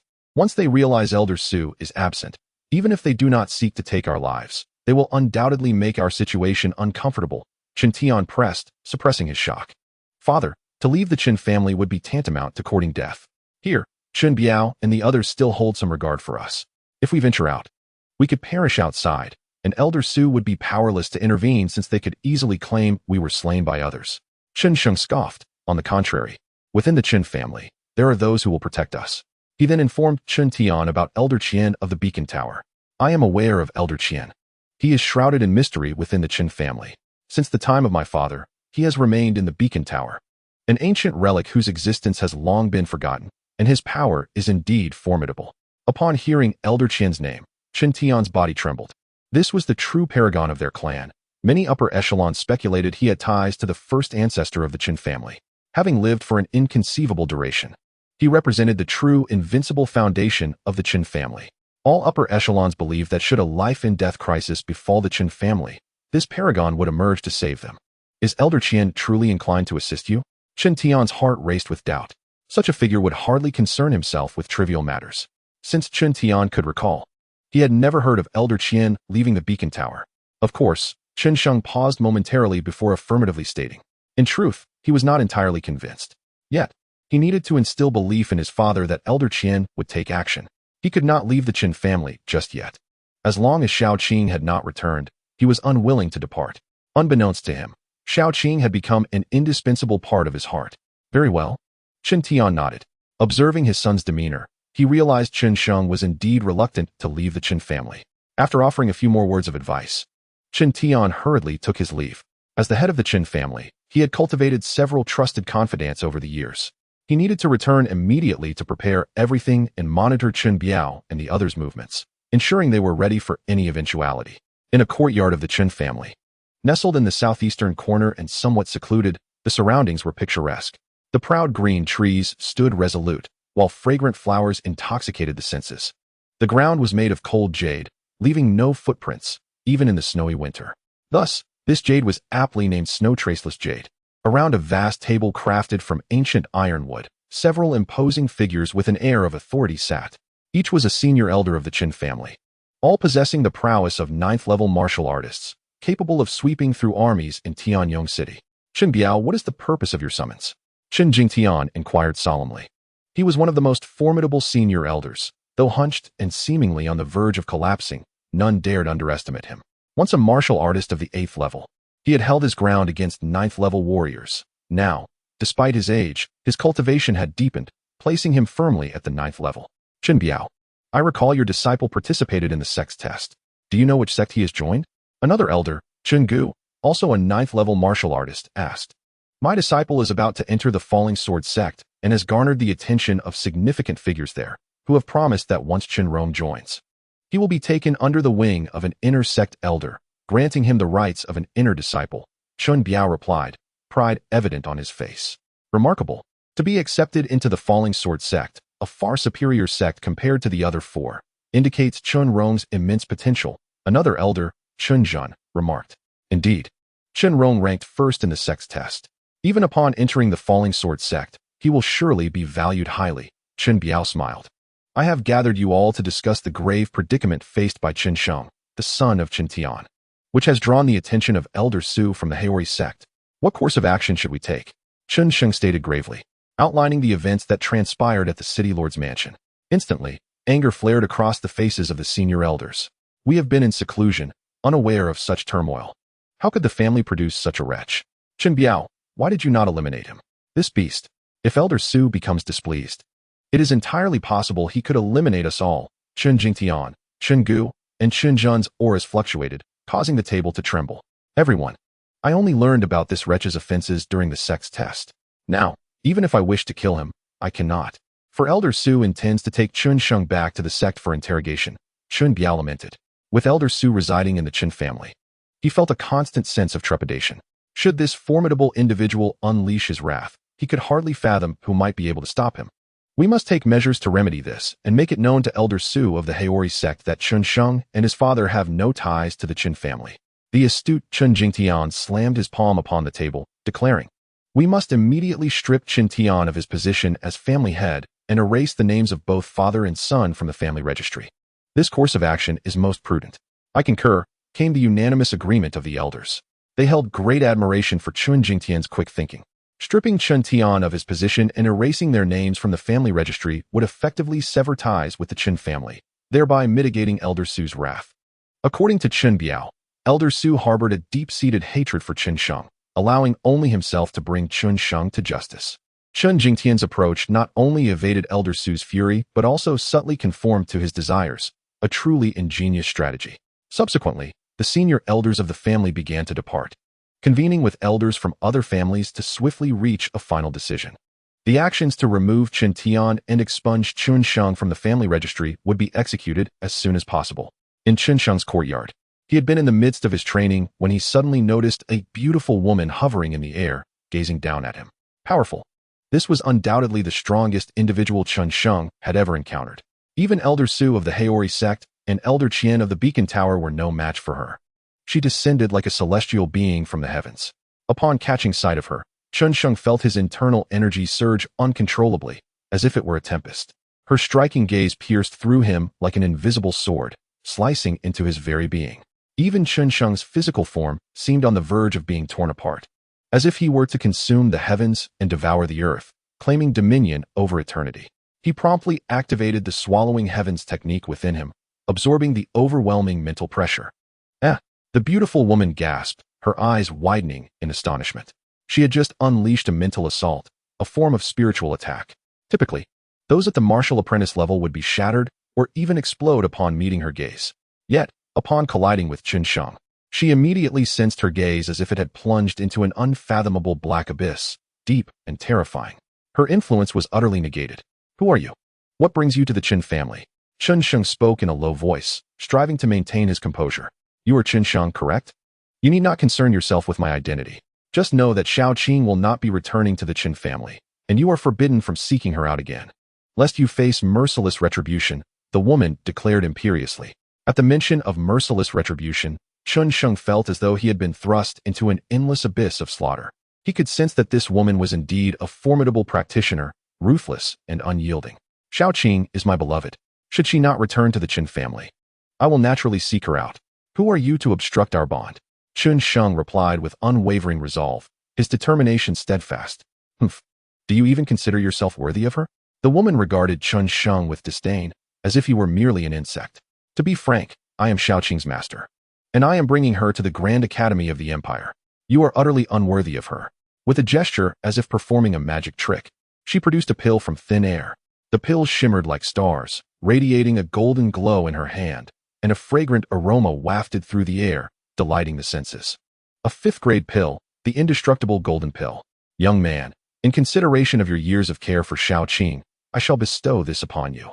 It will allow you to ascend to the martial apprentice realm for a brief period, she offered, as if granting alms to a beggar, tossing the pill into Chen Sheng's hands. She then turned to leave, for to her, the fates of Xiaoqing and this young man had reached their conclusion. He would never fathom the immense potential that Xiaoqing possessed.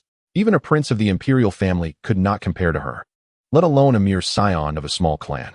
Suddenly, the woman heard a sound akin to an egg shattering. Upon turning to look, her expression changed drastically.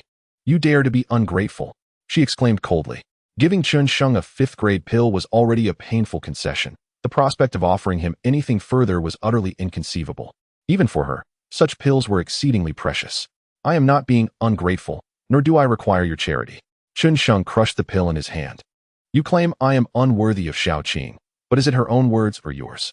I need not guess. It is undoubtedly your own sentiment. This pill was a decision made solely by you, Chen Sheng asserted confidently. Once, I too was deemed worthless in Tianyong City, the most insignificant of all. In less than 4 months, I transformed from that waste into a martial apprentice of the 7th rank. I can now shatter measuring stones with a single punch and even contend with warriors. Emerging from obscurity, I am now the true dragon, capable of overturning clouds and turning impossibilities into realities. Let me make it clear, no one can impede my bond with Xiaoqing, or else. Kill, kill, kill. Chapter 81, Martial Apprentice Level 8, such intense killing intent. Even the woman shuddered upon hearing Chen Sheng's 7-kill command. This was the most primal force within a person, a murderous intent emanating from the heart. A martial apprentice at the 7th rank could rival a warrior. If this continued, perhaps this young man might indeed be worthy of Xiaoqing, she mused. Quickly, she chastised herself for such thoughts. What was she even contemplating? How could this young man possibly measure up to Xiaoqing? She was a being of extraordinary constitution, unmatched even within the entire Grand Empire, let alone a mere youth from Tianyong City. Chen Sheng, if you manage to enter the Grand Academy in the future, you may see Xiaoqing again, and I shall not stand in your way, the woman said slowly, as if a thought had struck her. The Grand Academy? Chen Sheng murmured to himself. That was a place he must attend in the future, for it was the only way to reunite with Xiaoqing. This woman clearly would not permit him to see her now, nor did he know where she was sending Xiaoqing. All he understood was that Xiaoqing would be attending the Grand Academy, and for now, this woman bore no ill will towards her. Her safety was assured. Perhaps Xiaoqing's attendance at the Grand Academy was a fortuitous choice. He was soon to enter the Haori sect, and Xiaoqing would be able to study at the Grand Academy, becoming a formidable protector by the time they met again. Upon raising his head again, he found that the beautiful woman had vanished without a trace, like a fleeting wisp of smoke. Her prowess was indeed formidable. For now, he could not see Xiaoqing, and all he could do was strive to elevate his cultivation, hoping to reunite with her soon. Chen Sheng quickly suppressed his tumultuous thoughts and sat cross-legged. To see Xiaoqing, he must enhance his cultivation. Any further contemplation was futile, though he yearned to see her. That woman had already departed and barred him from meeting Xiaoqing. Strength. Everything hinges on strength. Were he powerful enough, he could have detained that woman and compelled her to reveal Xiaoqing's whereabouts. Taking a deep breath, Chen Sheng gradually calmed his heart. He was now a martial apprentice of the 7th rank, and he sensed that another channel in his meridians was on the verge of opening. What he lacked was the tranquility to focus on his training. He was reassured of Xiaoqing's safety, though the pain of separation lingered. Chen Sheng gradually transformed that anguish into motivation to break through. Buzz. Buzz. The true energy within Chen Sheng began to swirl rapidly, his entire being resonating with the ferocity of a primordial beast. A fierce aura emanated from him. In the courtyard, the true energy within a 10-meter radius was drawn into Chen Sheng's body, amalgamating into his burgeoning strength, relentlessly impacting his meridians. Boom. The resounding echoes within Chen Sheng's body roared like mountains and rivers, shaking the very ground. If one listened closely, they could even hear the sound of massive stones colliding. Boom, boom. The true energy absorbed from the heavens coalesced into dozens of azure dragons, crashing against his meridians. The momentum was formidable, yet Chen Sheng's physique was unparalleled. His meridians were incredibly resilient. Despite the onslaught of true energy, they merely quivered slightly. Break, break, Chen Sheng roared, intensifying the swallowing heavens technique, redirecting and concentrating the true energy to unleash it. Waves of powerful true energy continued to batter against him, the intense impacts causing his body to ripple and convulse. Martial disciple of the 8th rank, break through. Chen Sheng continuously channeled his true energy, striving to overcome the barrier of the 8th rank, and finally sensed a loosening of the bottleneck. At this pivotal moment, stepping forward would lead him to an entirely new realm. As a martial disciple of the 7th rank, he felt he could barely contend with the experts of the 1st rank. If he were to break through to the 8th rank, he was confident that those at the 1st rank would pose no threat to him. In that instant, the true energy within him roared like thunder, forcefully colliding with the veins of his body, creating a cacophony of sounds. Crack! A crisp and sustained resonance echoed in Chen Sheng's heart. The most enchanting melody in the universe. He had succeeded in reaching the 8th rank. Instantaneously, a tumultuous transformation occurred within Chen Sheng. The once thin true energy now thickened into a gel-like substance, becoming more refined. The same true energy had grown exponentially stronger compared to before. Not to mention, upon entering the 8th rank, the density of his true energy had subtly surpassed that of ordinary martial artists. His physique underwent another enhancement, his skin turning platinum and radiating brilliance. In the dark of night, it could even shine with a dazzling golden light. This was akin to the forging of gold and flesh, embodying the firmness of platinum. Common weapons would scarcely leave a scratch on Chen Sheng. He felt invigorated by the immense power coursing through him, a strength multiplied several times over compared to before. Having ascended to the 8th rank, he was now capable of facing martial artists head-on. His might was formidable, and his true energy was profoundly dense. Ordinary martial artists would surely be overwhelmed by him. With this thought in mind, he was eager to seek out a martial artist for a test of strength. If others were to learn of his intentions, they would undoubtedly be astounded. Even those at the 9th rank would not stand a chance against a martial artist, as the disparity was far too great. Typically, a 9th rank martial disciple would be considered a prodigy if they could escape from a martial artist. Young master, hurry to the council hall. Many elders seemed to be plotting against the family head. The old steward Chen Hui urged anxiously. Is this true? Chen Sheng set aside his longing for Xiaoqing. Within the family, it seemed that those elders were gearing up to take action against him and his father. After all, his grievances with the Qingping sect, the Qinghua sect, and even the Haori sect had become glaringly apparent to Chen Biao and the others. It was clear to Chen Sheng that the Hidden Elder Council would likely mobilize to undermine his father this time. He was well aware that within the family, there were certainly 3 or 4 9th rank elders who had remained in seclusion until now, only emerging in times of great upheaval. This time, Chen Rong had garnered the attention of the Falling Sword sect, and coupled with the long-standing animosity from Chen Rong and his associates, they would not easily overlook either him or his father. Now was the time for them to strike, leveraging their influence from the Falling Sword sect to unite the elders against him and his father. Young master, your cultivation? Chen Hui, having just arrived, did not observe closely at first. Upon closer inspection, he gasped in awe. His young master had actually broken through to the 8th rank, and the power within him gave Chen Hui the sensation of an ancient beast lying in wait. leaving even this seasoned martial artist deeply astonished. Chapter 82. Abolishing the family head. My cultivation has once again advanced. I must hurry to the council hall to uncover the truth behind this matter. After breaking through to the 8th rank, Chen Sheng became more composed and resolute. He was now a force to be reckoned with amongst ordinary martial artists. And within the family, he had become a notable figure. It was worth noting that the family's grand elder, Chen Lei, was only at the 2nd rank. Though Chen Sheng was still far from the 2nd rank, he was more than capable of defeating those at the 1st rank. What a fine son the family head has, Chen Hui remarked as he followed behind. Previously, Chen Sheng had been a source of concern for Chen Tian, regarded as the family's disgrace. Chen Hui had witnessed this, but had refrained from expressing his thoughts. Now, Chen Sheng had finally begun to cultivate, and with his remarkable talent, he had ascended to the 8th rank in just a few months. In the entire Dantian Empire, he was perhaps among the elite few. Upon arriving at the council hall, Chen Sheng found it filled with important figures from the family. Apart from Chen Rong, all present were esteemed elders, including his uncles and other relatives. Upon his arrival, he was met with cold stares. The family elders were all aware that Chen Sheng was considered the family's jinx, having revealed his true colors during the sect test. It turned out that this young man had offended numerous sects behind the scenes. Fortunately, these sects had not yet sought retribution against the Chen family, possibly out of respect for Chen Rong. As he pondered this, he looked towards Chen Rong with admiration and then towards Chen Sheng with disdain. They lamented the stark contrast between the two disciples of the Chen family. Chen Sheng, kneel. Do you not understand the gravity of your actions? You have offended the Qingping sect, the Qingyue sect, and even the city lord's mansion. You wretched child, kneel. You and your father are the family's bane, each more troublesome than the last. Your father sheltered your mother, causing a great calamity. Now you surpass him. The elder's voice was filled with icy malice as he reprimanded Chen Sheng. Had it not been for Chen Biao informing them that they could not act against Chen Sheng at present, lest it provoke the wrath of the Haori sect, they would have already captured him and crippled him. What has become of my mother? Speak.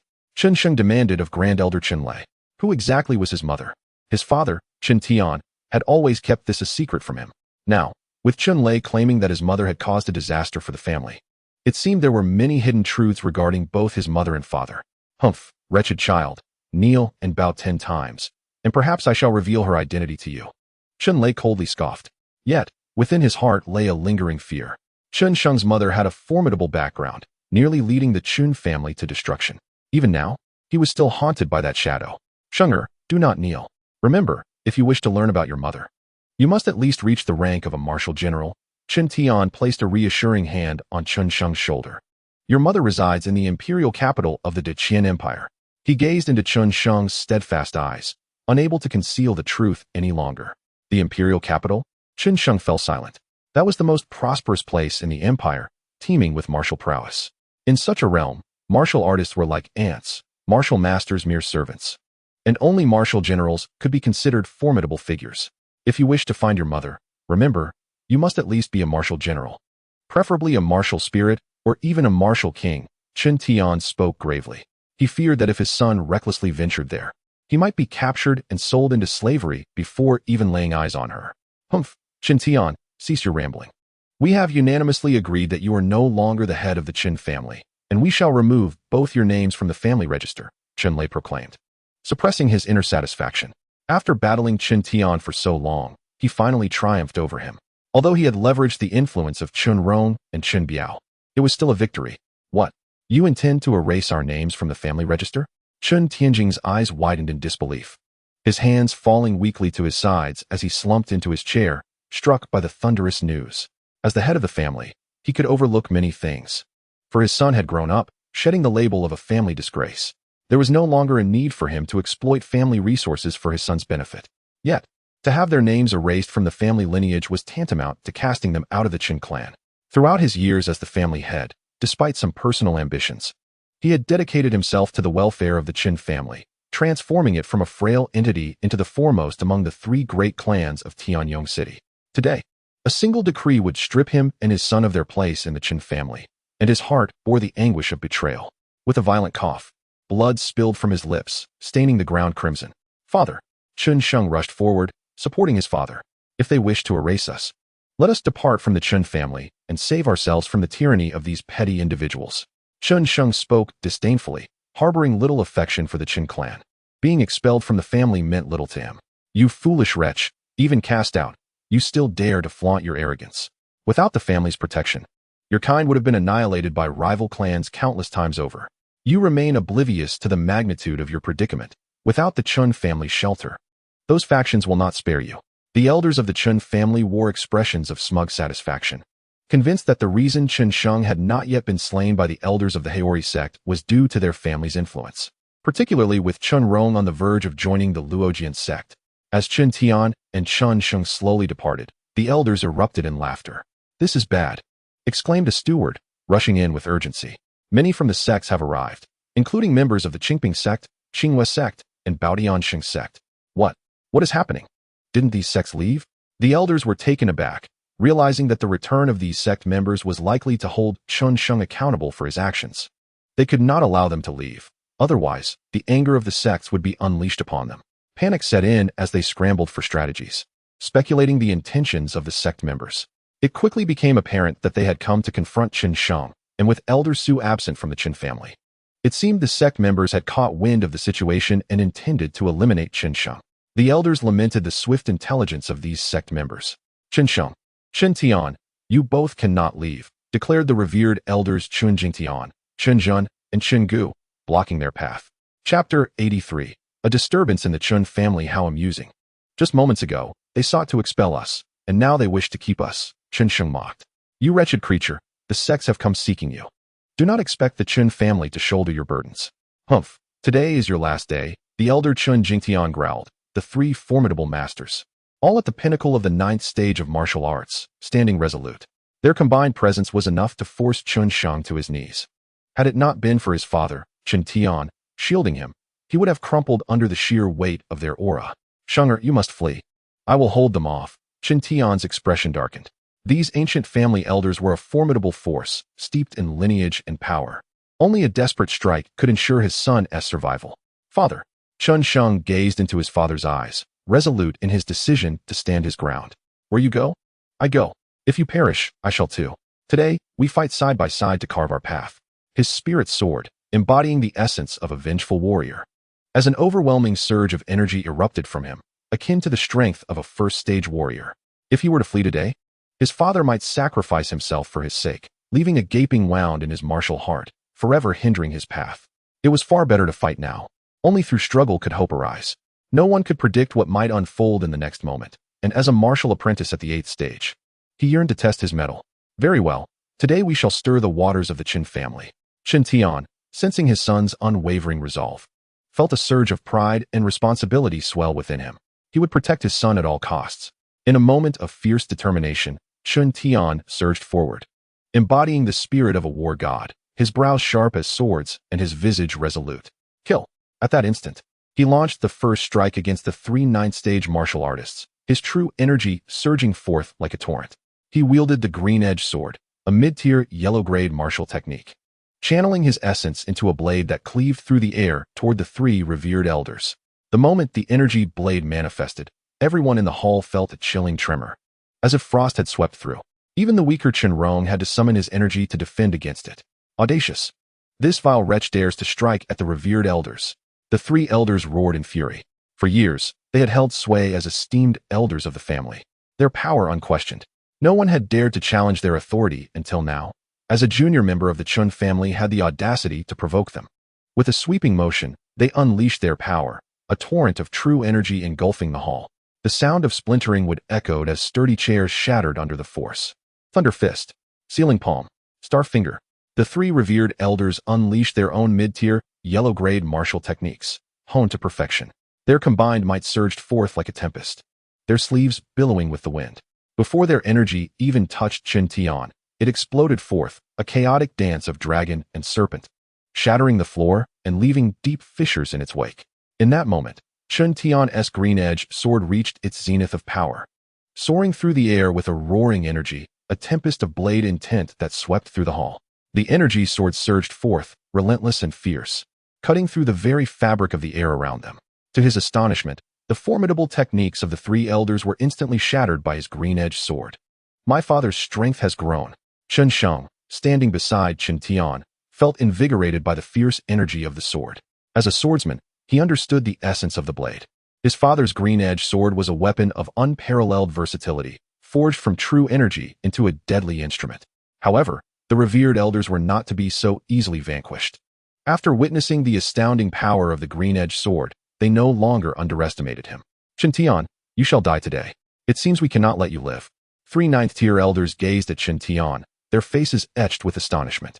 They had not anticipated that Chen Tian's cultivation had reached such a remarkable level, capable of manifesting his true energy into forms. He was on the verge of breaking through to the rank of a martial master. The Qingfeng sword, imbued with vitality, bore the essence Chen Tian had bestowed upon it. It possessed the ability to discern individuals and strike silently. With a resounding roar, the 3 elders unleashed their true energy, summoning a blazing sun that shimmered with golden light. Wherever it illuminated, deep chasms emerged. Waves of scorching heat surged forth as 3 suns bore down upon Chen Tian. This formidable technique belonged to the Chen family, empowering the 3 elders to unleash a fraction of a martial master's might. The myriad manifestations of techniques demanded precedence. The true energy could alter everything. Such power was overwhelming. Chen Sheng's heart trembled with concern for his father's ability to withstand it. The 3 suns of true energy were not aimed at him, yet merely casting a glance in his direction caused his body to ignite. His clothing bore several small burn holes. Chen Sheng activated the swallowing heaven technique, absorbing and digesting the searing aura, allowing his body to remain unscathed. He could only wonder how much pressure his father would endure facing this radiant sun. Despite his worries, Chen Sheng felt powerless to assist. Even seasoned martial artists would perish in such a fierce confrontation. Observing other family elders retreating from the battle, he understood their caution. They wished to avoid incurring the wrath of the tumultuous energy. Simultaneously, Chen Sheng sensed the gaze of a formidable warrior fixated upon him, an unsettling feeling enveloping him. Following the energy trail, he quickly identified its source, Chen Tai, the instructor from the martial arts arena. The once inconsequential Chen Sheng had unexpectedly garnered attention after a mere 3 days apart.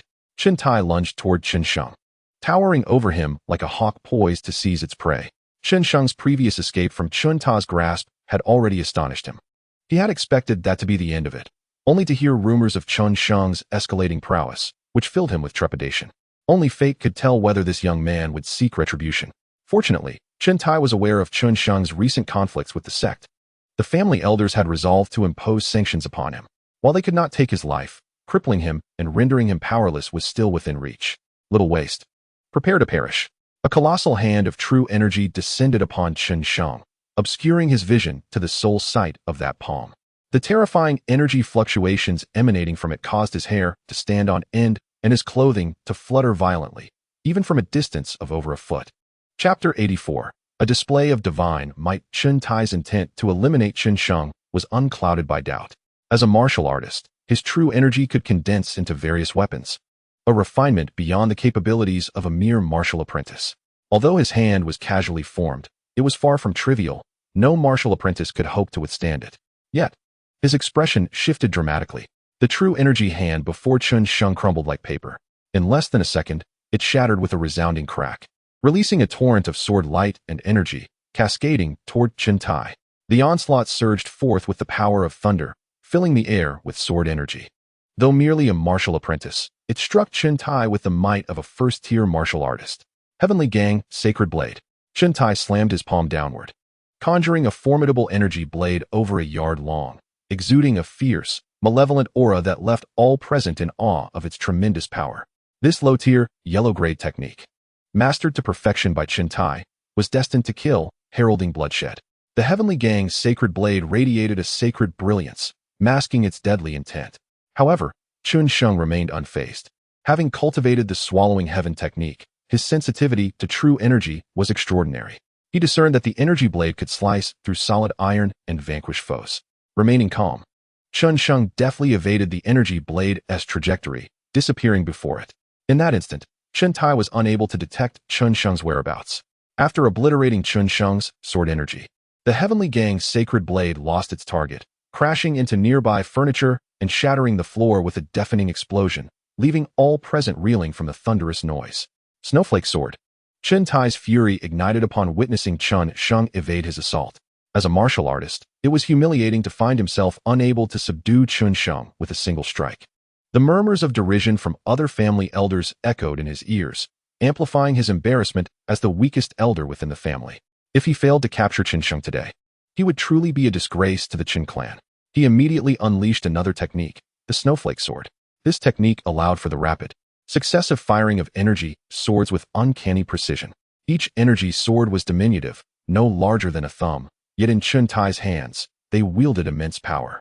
The barrage of energy swords made it nearly impossible for even the most agile opponents to evade.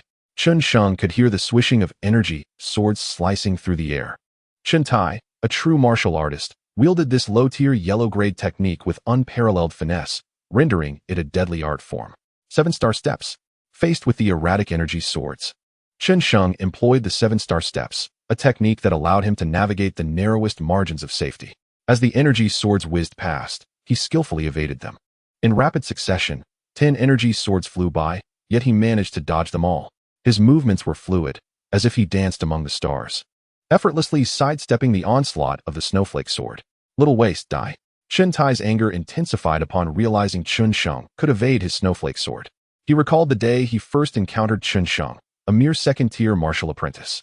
In just a few short months, Chen Sheng had ascended to 8th tier, now standing his ground against Chen Tai. This realization left Chen Tai utterly humiliated.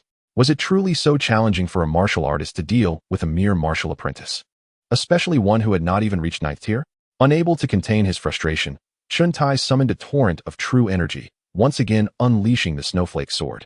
This time hundreds, if not thousands, of energy swords erupted forth, saturating the air with lethal projectiles that could obliterate even the smallest of creatures. Fleeting light shadow sword. Chen Sheng recognized he could no longer afford to evade. Perhaps only by mastering the 7-star steps could he hope to escape unscathed. Channeling the fleeting light shadow sword, he swiftly drew his blade, the air around him filled with vibrant sword energy. The sword's brilliance illuminated the hall, casting a chilling aura upon all present. Though Chen Sheng was merely an 8th-tier martial apprentice, the refinement of his true energy paled in comparison to that of a martial artist. However, Chen Sheng, while cultivating the swallowing heavens technique, possesses an internal energy that exceeds that of a first-tier martial artist. Consequently, the sword energy within this grand hall flows continuously, compensating for its quantity. While Chen Tai's snowflake sword techniques number in the hundreds, Chen Sheng's ethereal sword techniques reach into the thousands. When the snowflake swords clash with Chen Sheng's ethereal shadows, they explode in a series of violent bursts. Within a radius of 10 feet around Chen Sheng and Chen Tai, all that can be heard is the incessant detonation of energy. The snowflake sword energy of Chen Tai dissipates gradually under Chen Sheng's relentless resistance. Ultimately, only Chen Sheng's sword energy remains, piercing ominously toward Chen Tai. What? This young man possesses such profound internal energy that he can unleash so much sword energy? Is this little beast truly so formidable? Even Chen Tai, a first-tier martial arts expert, cannot subdue him? Remarkable. Alas, this young creature has offended so many. His demise is inevitable. Witnessing Chen Sheng shatter Chen Tai's snowflake swords, the onlookers are utterly astonished. Such dense internal energy has already surpassed the first-tier martial artist level. Simultaneously, Chen Sheng's physique is exceptionally robust. At the 8th tier of martial disciples, he can withstand such an abundance of internal energy without fear of his body bursting. How infuriating! How could this waste be so powerful? Standing not far away, Chun Rong gazes at the formidable display of Chen Sheng with disbelief. He has long been aware of Chen Sheng's prowess. During the sex assessment, Chen Sheng shattered the strength testing stone with a single punch, indicating his immense strength. However, he never anticipated that Chen Sheng could contend with a martial artist.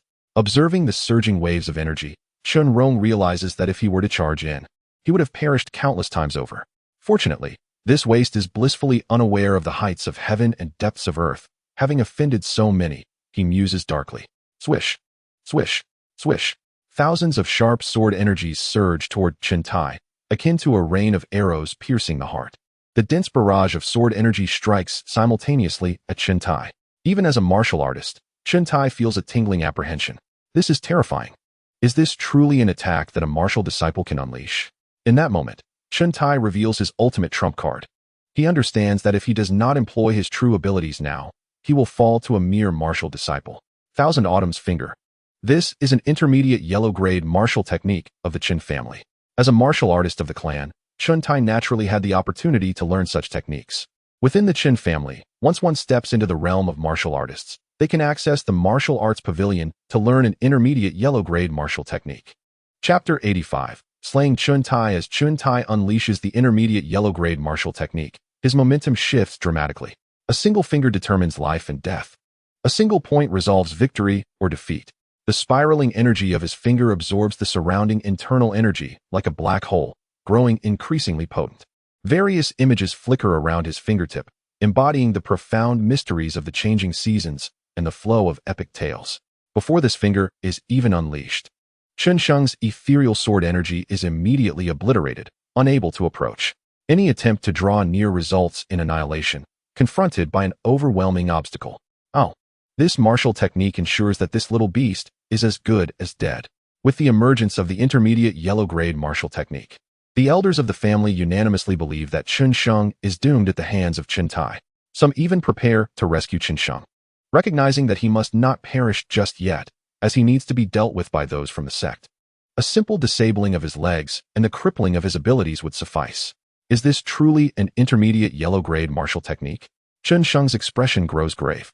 Although he has also cultivated the intermediate yellow-grade martial technique, the Tiger Roar Fist, it is not an offensive technique.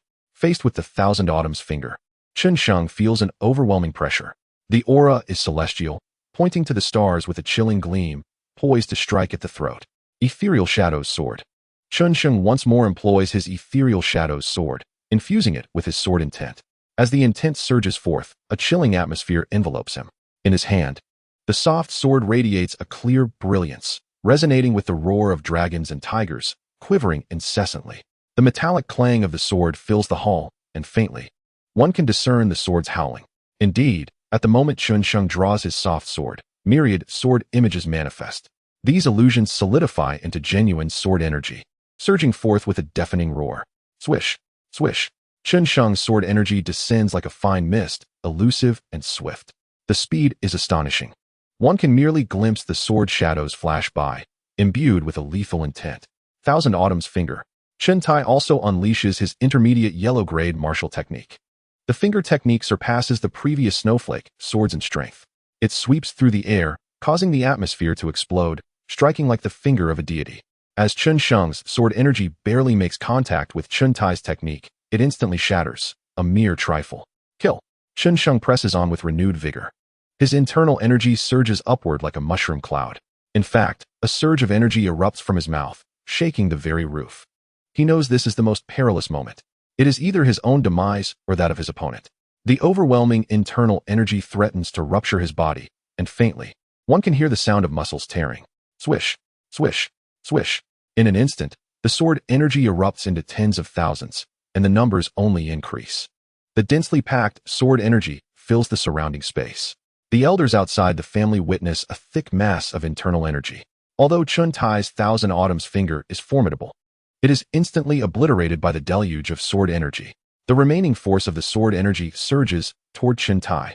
Chen Tai's expression changes drastically as he attempts to defend himself. However, the sheer volume of sword energy renders him unable to withstand it. As he raises his hand, his body is riddled with holes. Bang! He collapses heavily to the ground. Dead. What? Chen Tai is dead? A family elder has perished at the hands of Chen Sheng? This is a martial arts expert, albeit merely a first-tier one. This is no ordinary person. He is possessed by a demon. How can a martial disciple possess such profound internal energy without bursting his own body? The family has produced a prodigy. Alas, his nature is flawed. He must be subdued and killed. Gazing at the fallen Chen Tai, the bodies of all the family elders tremble. Today it is Chen Tai who has died, but perhaps tomorrow it will be their turn. Their murderous intent converges squarely upon Chen Sheng. Chen Sheng immediately feels as though he has descended into hell. Surrounded by a magma inferno, corpses littering the ground, and slaughter reigning supreme. Breathless, the once roaring internal energy within him instinctively retracts. What do you want? What is your intent towards me? At this moment, Chen Tian leaps forward, positioning himself before Chen Sheng, dissipating the murderous intent directed at him. Ever since Chen Sheng engaged in battle with Chen Tai, Chen Tian has been vigilant regarding his son's safety. Initially worried that his son was doomed to defeat, he is astonished to see Chen Sheng grow increasingly fierce, ultimately slaying Chen Tai. Chen Tian stands in stunned silence. Not only he, but the other three elder counselors share the same sentiment. For a martial disciple at the 8th tier to slay a martial artist is a complete upheaval of their understanding. It is well known that anyone below the martial artist level is but an ant. Chen Sheng vanquished Chen Tai, effectively establishing dominance over the assembly of esteemed elders. This victory allowed Chen Tian to exhale in relief as he descended before Chen Sheng. "My son, please take a moment to rest," Chen Tian expressed with genuine concern as he turned back. Chen Sheng nodded, beginning to recuperate his strength. The fierce battle with Chen Tai had drained his internal energy significantly. As he activated the swallowing heaven technique, Chen Sheng gradually restored his vitality. His internal energy slowly replenished, transforming his once emptied body into a vessel brimming with untamed power. He could distinctly feel his strength augmented. No wonder it is said that combat propels swift advancement. Chen Sheng mused. Should he engage in more exhilarating life and death battles, his cultivation would surely surge. Yet, Chen Sheng was acutely aware that such advancement came with peril. A single misstep could lead to his demise at the hands of a more formidable opponent. "What do you intend to do to aid your son?" Elder Chen Biao, who had been observing the shifts within the hall, could no longer contain his murderous intent upon witnessing Chen Sheng's display of might. "This wretched child is formidable.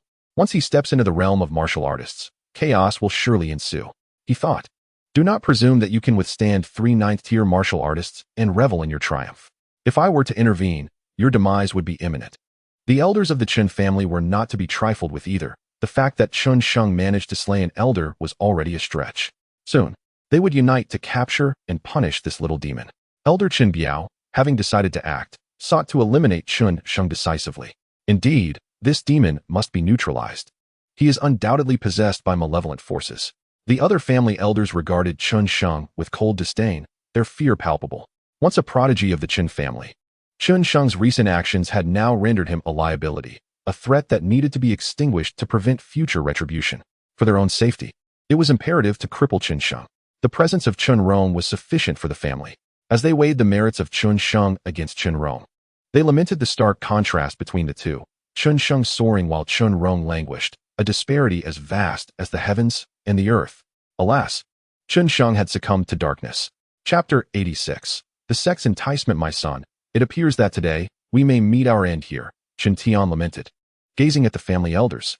He never imagined that as the head of the Chen family, he would one day perish at the hands of his own kin. "Father, we must not surrender until the final moment," Chen Sheng replied, now fully restored and radiating a newfound strength.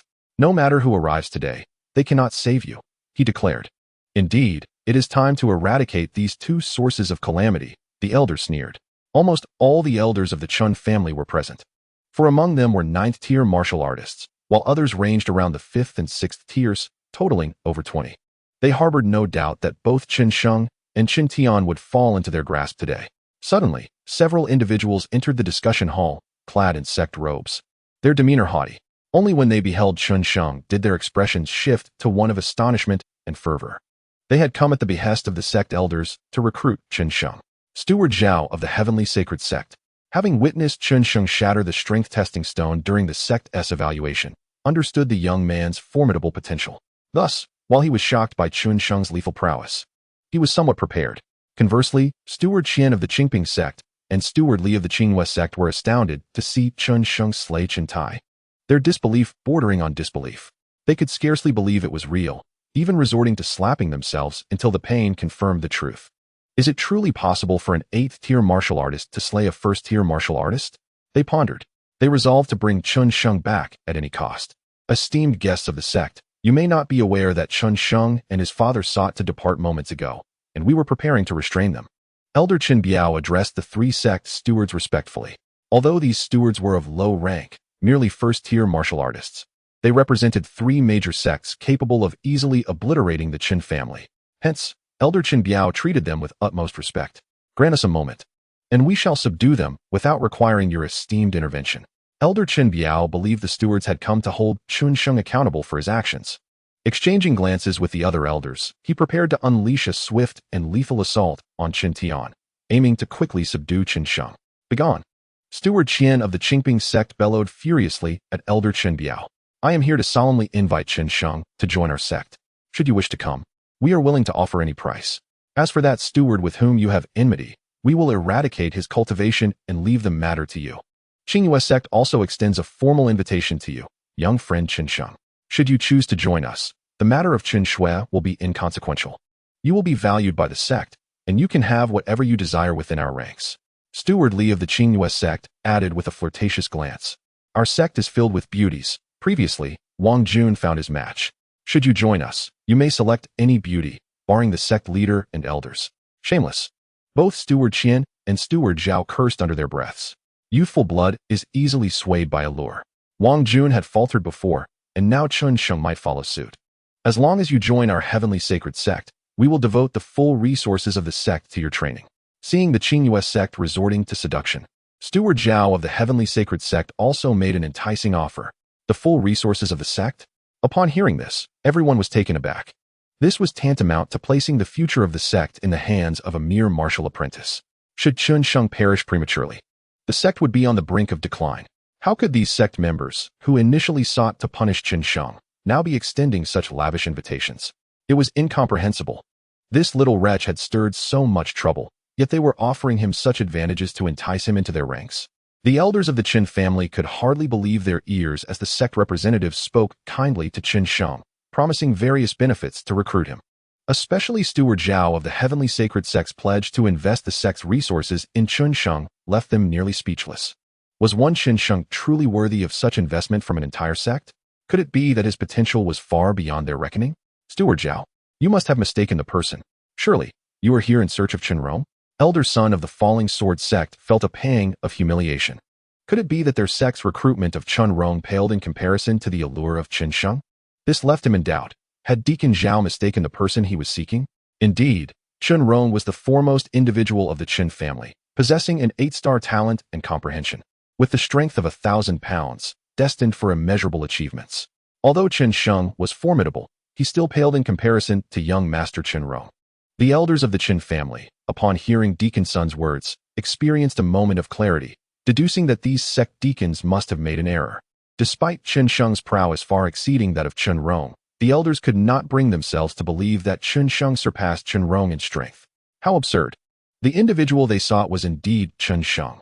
Chen Rong, despite his merits, was akin to refuse when compared to Chen Sheng.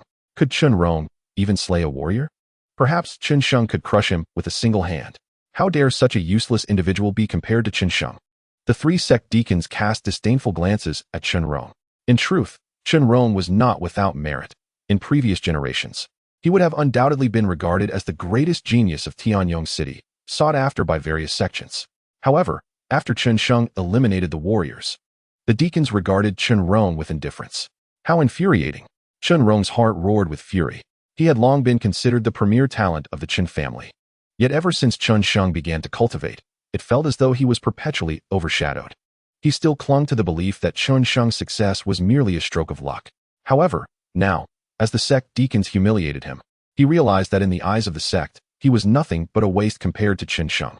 He wished to refute them, but found himself unable to do so, for it seemed that Chen Sheng could indeed crush him effortlessly. Chapter 87. The Flattery of the Sect. Ladies and gentlemen, I am currently in a foul mood, and have yet to deliberate thoroughly. Chen Sheng shook his head, deep in thought. It appeared that his performance during the sect examination was not as superficial as it seemed. The explosions of the Black Prison Stone and the Enlightenment Stone concealed secrets. It was precisely for this reason that Elder Su of the Haori sect held him in such high regard. These other sects, no doubt, sought information to bring him into their fold. You are in a bad mood. It must be due to the unfavorable treatment from the family elders. Should we demand an apology from them? Indeed, these inept Chen family members, mere country bumpkins, would dare to suppress such an extraordinary talent. It is simply foolishness. They must apologize. Only then might Chen Sheng's spirits lift, and he could choose our sect. The sect deacons conferred amongst themselves. For such a talent as Chen Sheng, the elders of the Chen family sought to cripple his cultivation and even plotted to kill his father, Chen Tian. Any individual would be incensed. You Chen family elders must hastily apologize to Chen Sheng. Indeed, if Chen Sheng is dissatisfied, you shall not escape unscathed. Deacon Zhao of the Heavenly Saint sect and the other 2 deacons bellowed, their presence imposing, radiating the authority of the sect, compelling the Chen family elders to apologize. Ladies and gentlemen, this is our Chen family. To demand an apology from this little beast is out of the question. Humph, this little beast possesses a wicked nature. Esteemed guests from the sect should not be deceived by him. The elders of the Chen family could not fathom that the sect deacons had truly come in search of Chen Sheng. Their last flicker of hope that they were seeking Chen Rong was extinguished. Nonetheless, recognizing Chen Sheng as an unparalleled genius worthy of the sect's arduous journey to extend an invitation did not imply that they would apologize to him. Just moments ago, they had referred to Chen Sheng as a little beast. Now to apologize to such a creature would render them even less than that. Humph. Do you think you can ignore our words just because you're in the Chen family? These Chen family buffoons, lacking foresight, are the reason they suppress talents like Chen Sheng.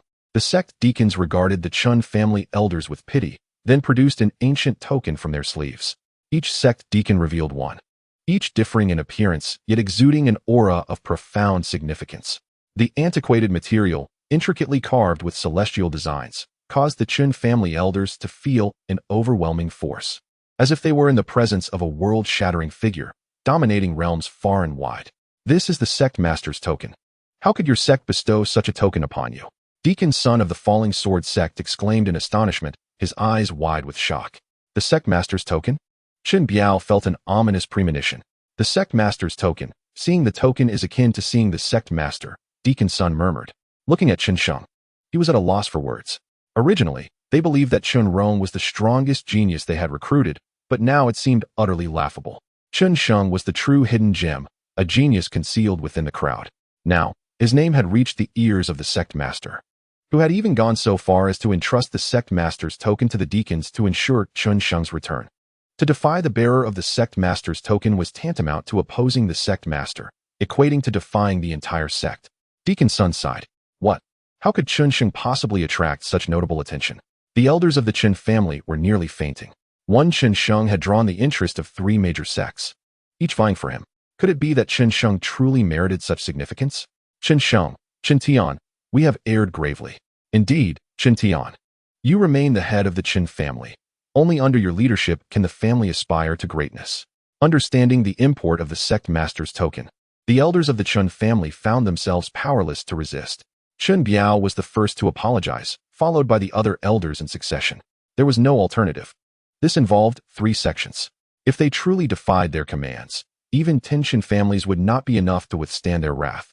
Chen Sheng, how do you feel now? Shall I give you a back rub? The sect deacon looked at Chen Sheng with hopeful anticipation, awaiting his response. Should they succeed in bringing Chen Sheng back, it would undoubtedly be an extraordinary accomplishment. With this in mind, Deacon Li of the Qinghua sect sauntered gracefully behind Chen Sheng, her long hair cascading upon his back, tickling him. Simultaneously, she tightly clasped her fair hand and gently began to rub Chen Sheng's back, occasionally glancing at his expression to discern if he had any further requests. How could this be? The elders of the Chen family could scarcely believe their eyes. A sect deacon, who had just bellowed at them, a first-level warrior, was now massaging Chen Sheng's back. The look on her face resembled that of a devoted servant to Chen Sheng. How infuriating! Chen Rong's eyes blazed with jealousy. Observing Chen Sheng's seemingly reluctant demeanor only made him envious to the point of wanting to spit blood. Shameless! That vixen from the Qinghua sect is utterly devoid of dignity, resorting to seduction. Deacon Zhao of the Heavenly Saint sect and Deacon Qian of the Qingping sect scolded her vehemently. Looking at themselves, they were merely old men.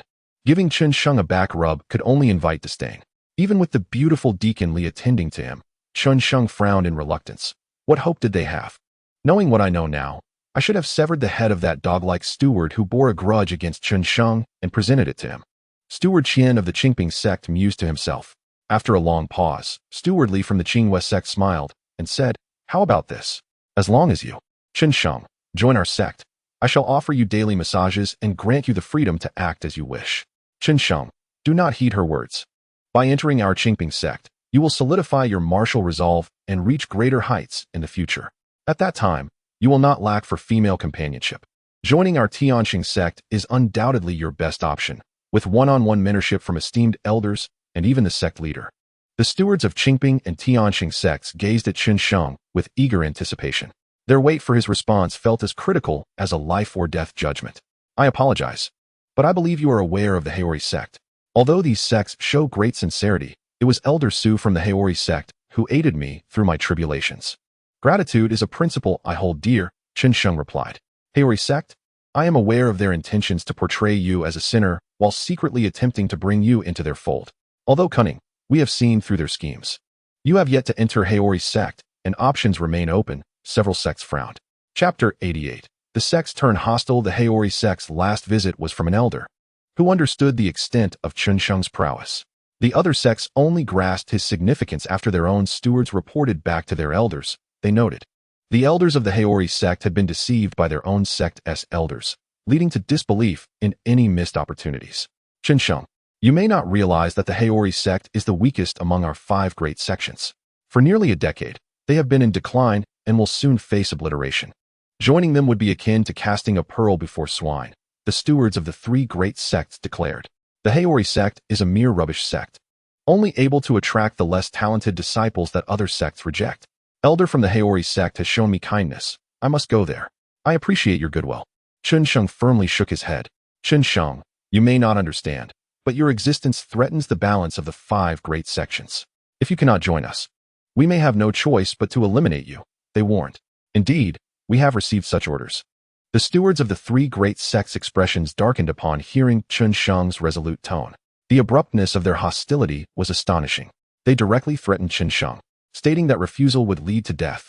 I must adhere to my principles. Chen Sheng stood unwavering in the face of their hostility. If I do not join the Haori sect, should I then join the Tianqing sect, the Qingping sect, or the Qinghua sect? You need not worry. We will not obstruct your choice of sect, except for Haori sect and Luojian sect. Steward Zhao from Tianqing sect waved his hand dismissively. Before the arrival of the 3 great sects, it had already been decided. Chen Sheng can join any of our sects, and should he agree to one, it would signify an alliance among the 3 great sections.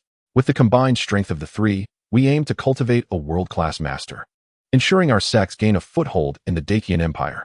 Regardless of which sect Chen Sheng chose, the benefits would be substantial. But he must not join Haori or Luojian sect.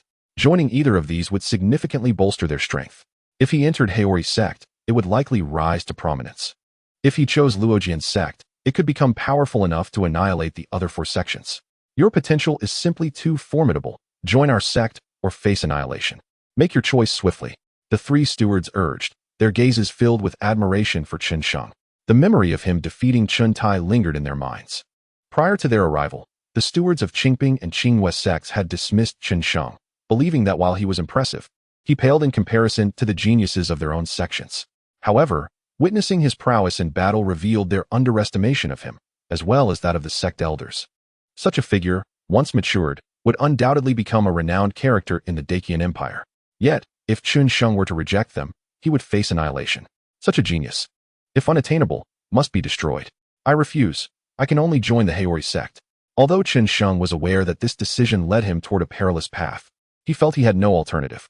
To join any of the 3 sects would betray his principles and violate his martial aspirations. Future endeavors in martial arts would be hindered, rendering life devoid of meaning. Shenger, Chen Tian patted his son's shoulder, wishing to speak, yet ultimately holding his tongue in support of his son's decision. This reckless child had sealed his own fate by daring to reject the stewards of the sections.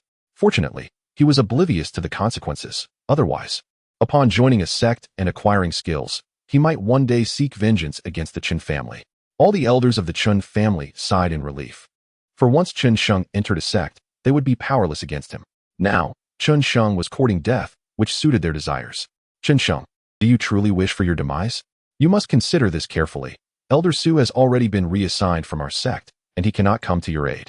They genuinely did not wish to kill Chen Sheng, for he was astonishingly remarkable. He surpassed even the legendary geniuses of millennia past. As a martial artist, one must discern what to pursue and what to forsake, Chen Sheng remarked calmly. To pursue and to forsake. The 3 stewards absorbed this phrase. Their hearts stirred with complex emotions.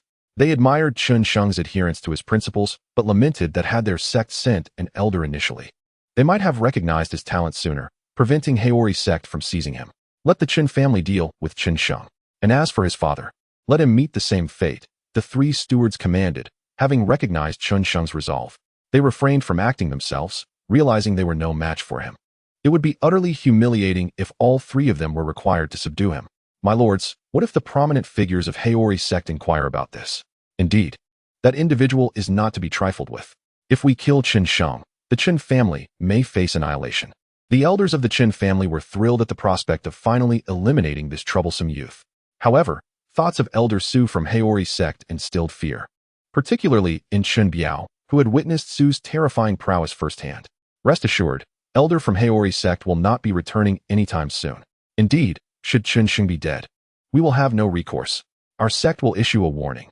He is unlikely to trouble you over a deceased genius. The three stewards alleviated the concerns of the Chen family elders.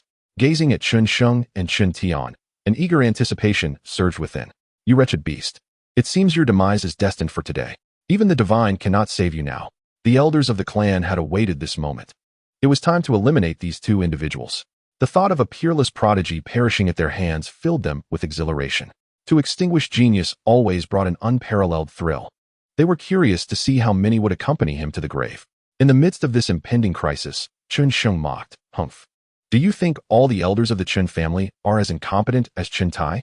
This time, we shall spare no effort in eradicating you." The clan elders subtly encircled Chen Sheng and Chen Tian, preparing for the kill.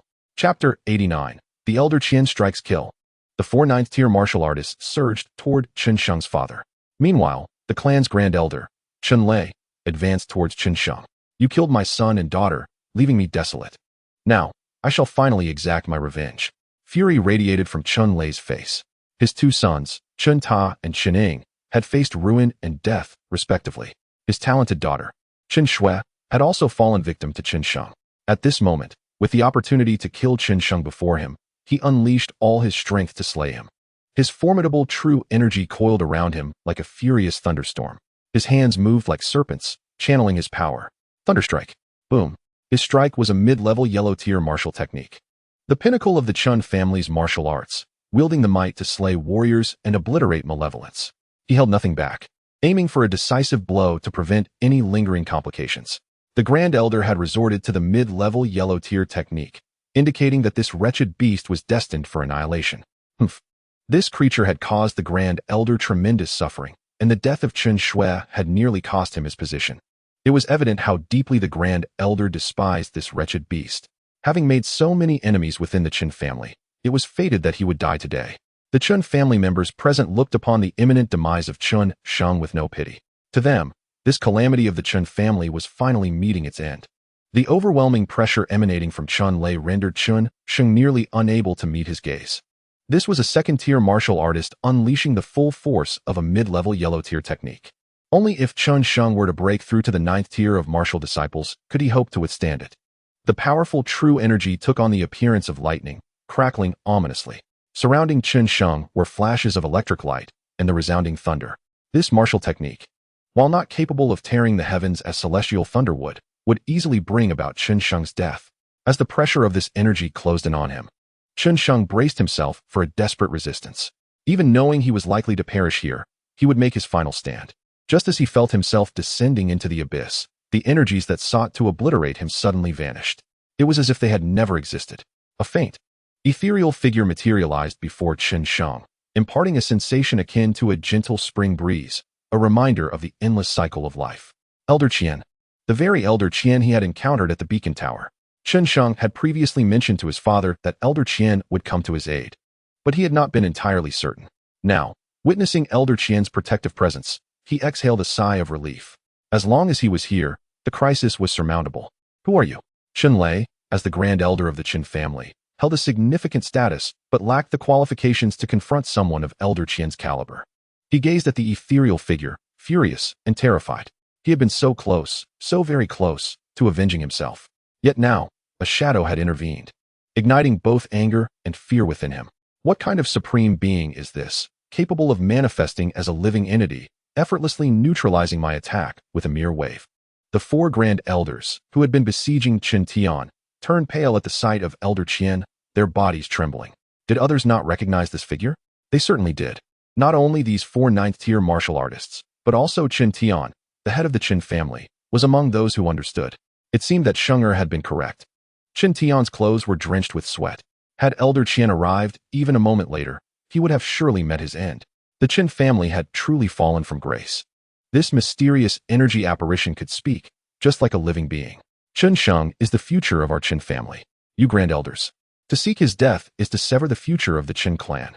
The calm words sent shivers down their spines, causing the elders to break into a cold sweat. They had never anticipated that the act of killing Chen Sheng would provoke the intervention of Elder Qian from the beacon tower. Ancestor, you may not be aware, but this wretched beast has offended numerous sects. Now, with a modicum of talent, he is arrogant and ungrateful, courting his own demise. Indeed, Ancestor, he has crippled our talented Chen Ta, killed Chen Ying, and murdered Chen Shui. Though gifted, he has strayed into darkness. To kill him is to purge evil. Chen Biao and the other grand elders spoke with utmost reverence. Ancestor, is this the esteemed figure of our Chen family? Do we truly possess someone of such extraordinary caliber? The other elders of the Chen family, upon witnessing Chen Biao and the others addressing the apparition as Ancestor, understood they were in the presence of a remarkable individual. However, it appeared this formidable figure was siding with Chen Sheng, which filled them with trepidation. Would Chen Sheng once again escape calamity today? As for Chen Lei, he was consumed with rage, yet powerless to act. He longed to kill Chen Sheng, even to eliminate this so-called ancestor of the Chen family before him. Alas, he lacked the strength. I am well aware of what kind of person Chen Sheng is. The Chen family members he has slain are merely reaping the consequences of their own inadequacies. They were simply worthless in the end, deserving of their fate. Elder Qian spoke with indifference. What kind of ancestor protects a family scourge? Upon hearing Elder Qian declare that his children deserve their fate as worthless members of the family, Chen Lei felt as though his heart were being cleaved by a knife, anguish surging within him. I declare them worthless. They are worthless. Elder Qian pressed down with his hands. The hall trembled, and the iron pillars shook. Everyone felt as though a massive weight pressed upon their chests, making it difficult to breathe. Chen Lei's veins bulged, his face flushed crimson. Uffed. He spat out a mouthful of blood and knelt on the ground. Dominance. This was the shared thought of all the Chen family elders. With a single word, Elder Qian suppressed the grand elder of the Chen family. It was worth noting that Chen Lei's father, Chen Sheng, was also a 9th-tier grand elder. Ancestor, Chen Lei is ignorant. I hope you can forgive him. Chen Sheng knelt before Elder Qian. Though he did not know who Elder Qian was, Chen Biao and the others dared not act rashly in his presence. He was undeniably a formidable figure within the Chen family. Chen Sheng is the hope of our Chen family. I expect that no further voices of dissent against Chen Sheng will arise. Otherwise, Chen Lei's fate shall be yours. Do you understand? As Elder Qian spoke, a burst of energy shot forth, striking Chen Lei's body with pinpoint precision, landing directly on his dantian. Chen Lei had no time to react. His vision blurred as he heard the sound of his dantian shattering. Crack! The crisp sound filled him with despair, rendering his cultivation utterly wasted. Do you comprehend? Elder Qian gazed at the four most formidable supreme elders, akin to a fierce tiger surveying four wild wolves, exuding an aura of authority without anger, majestic and imposing.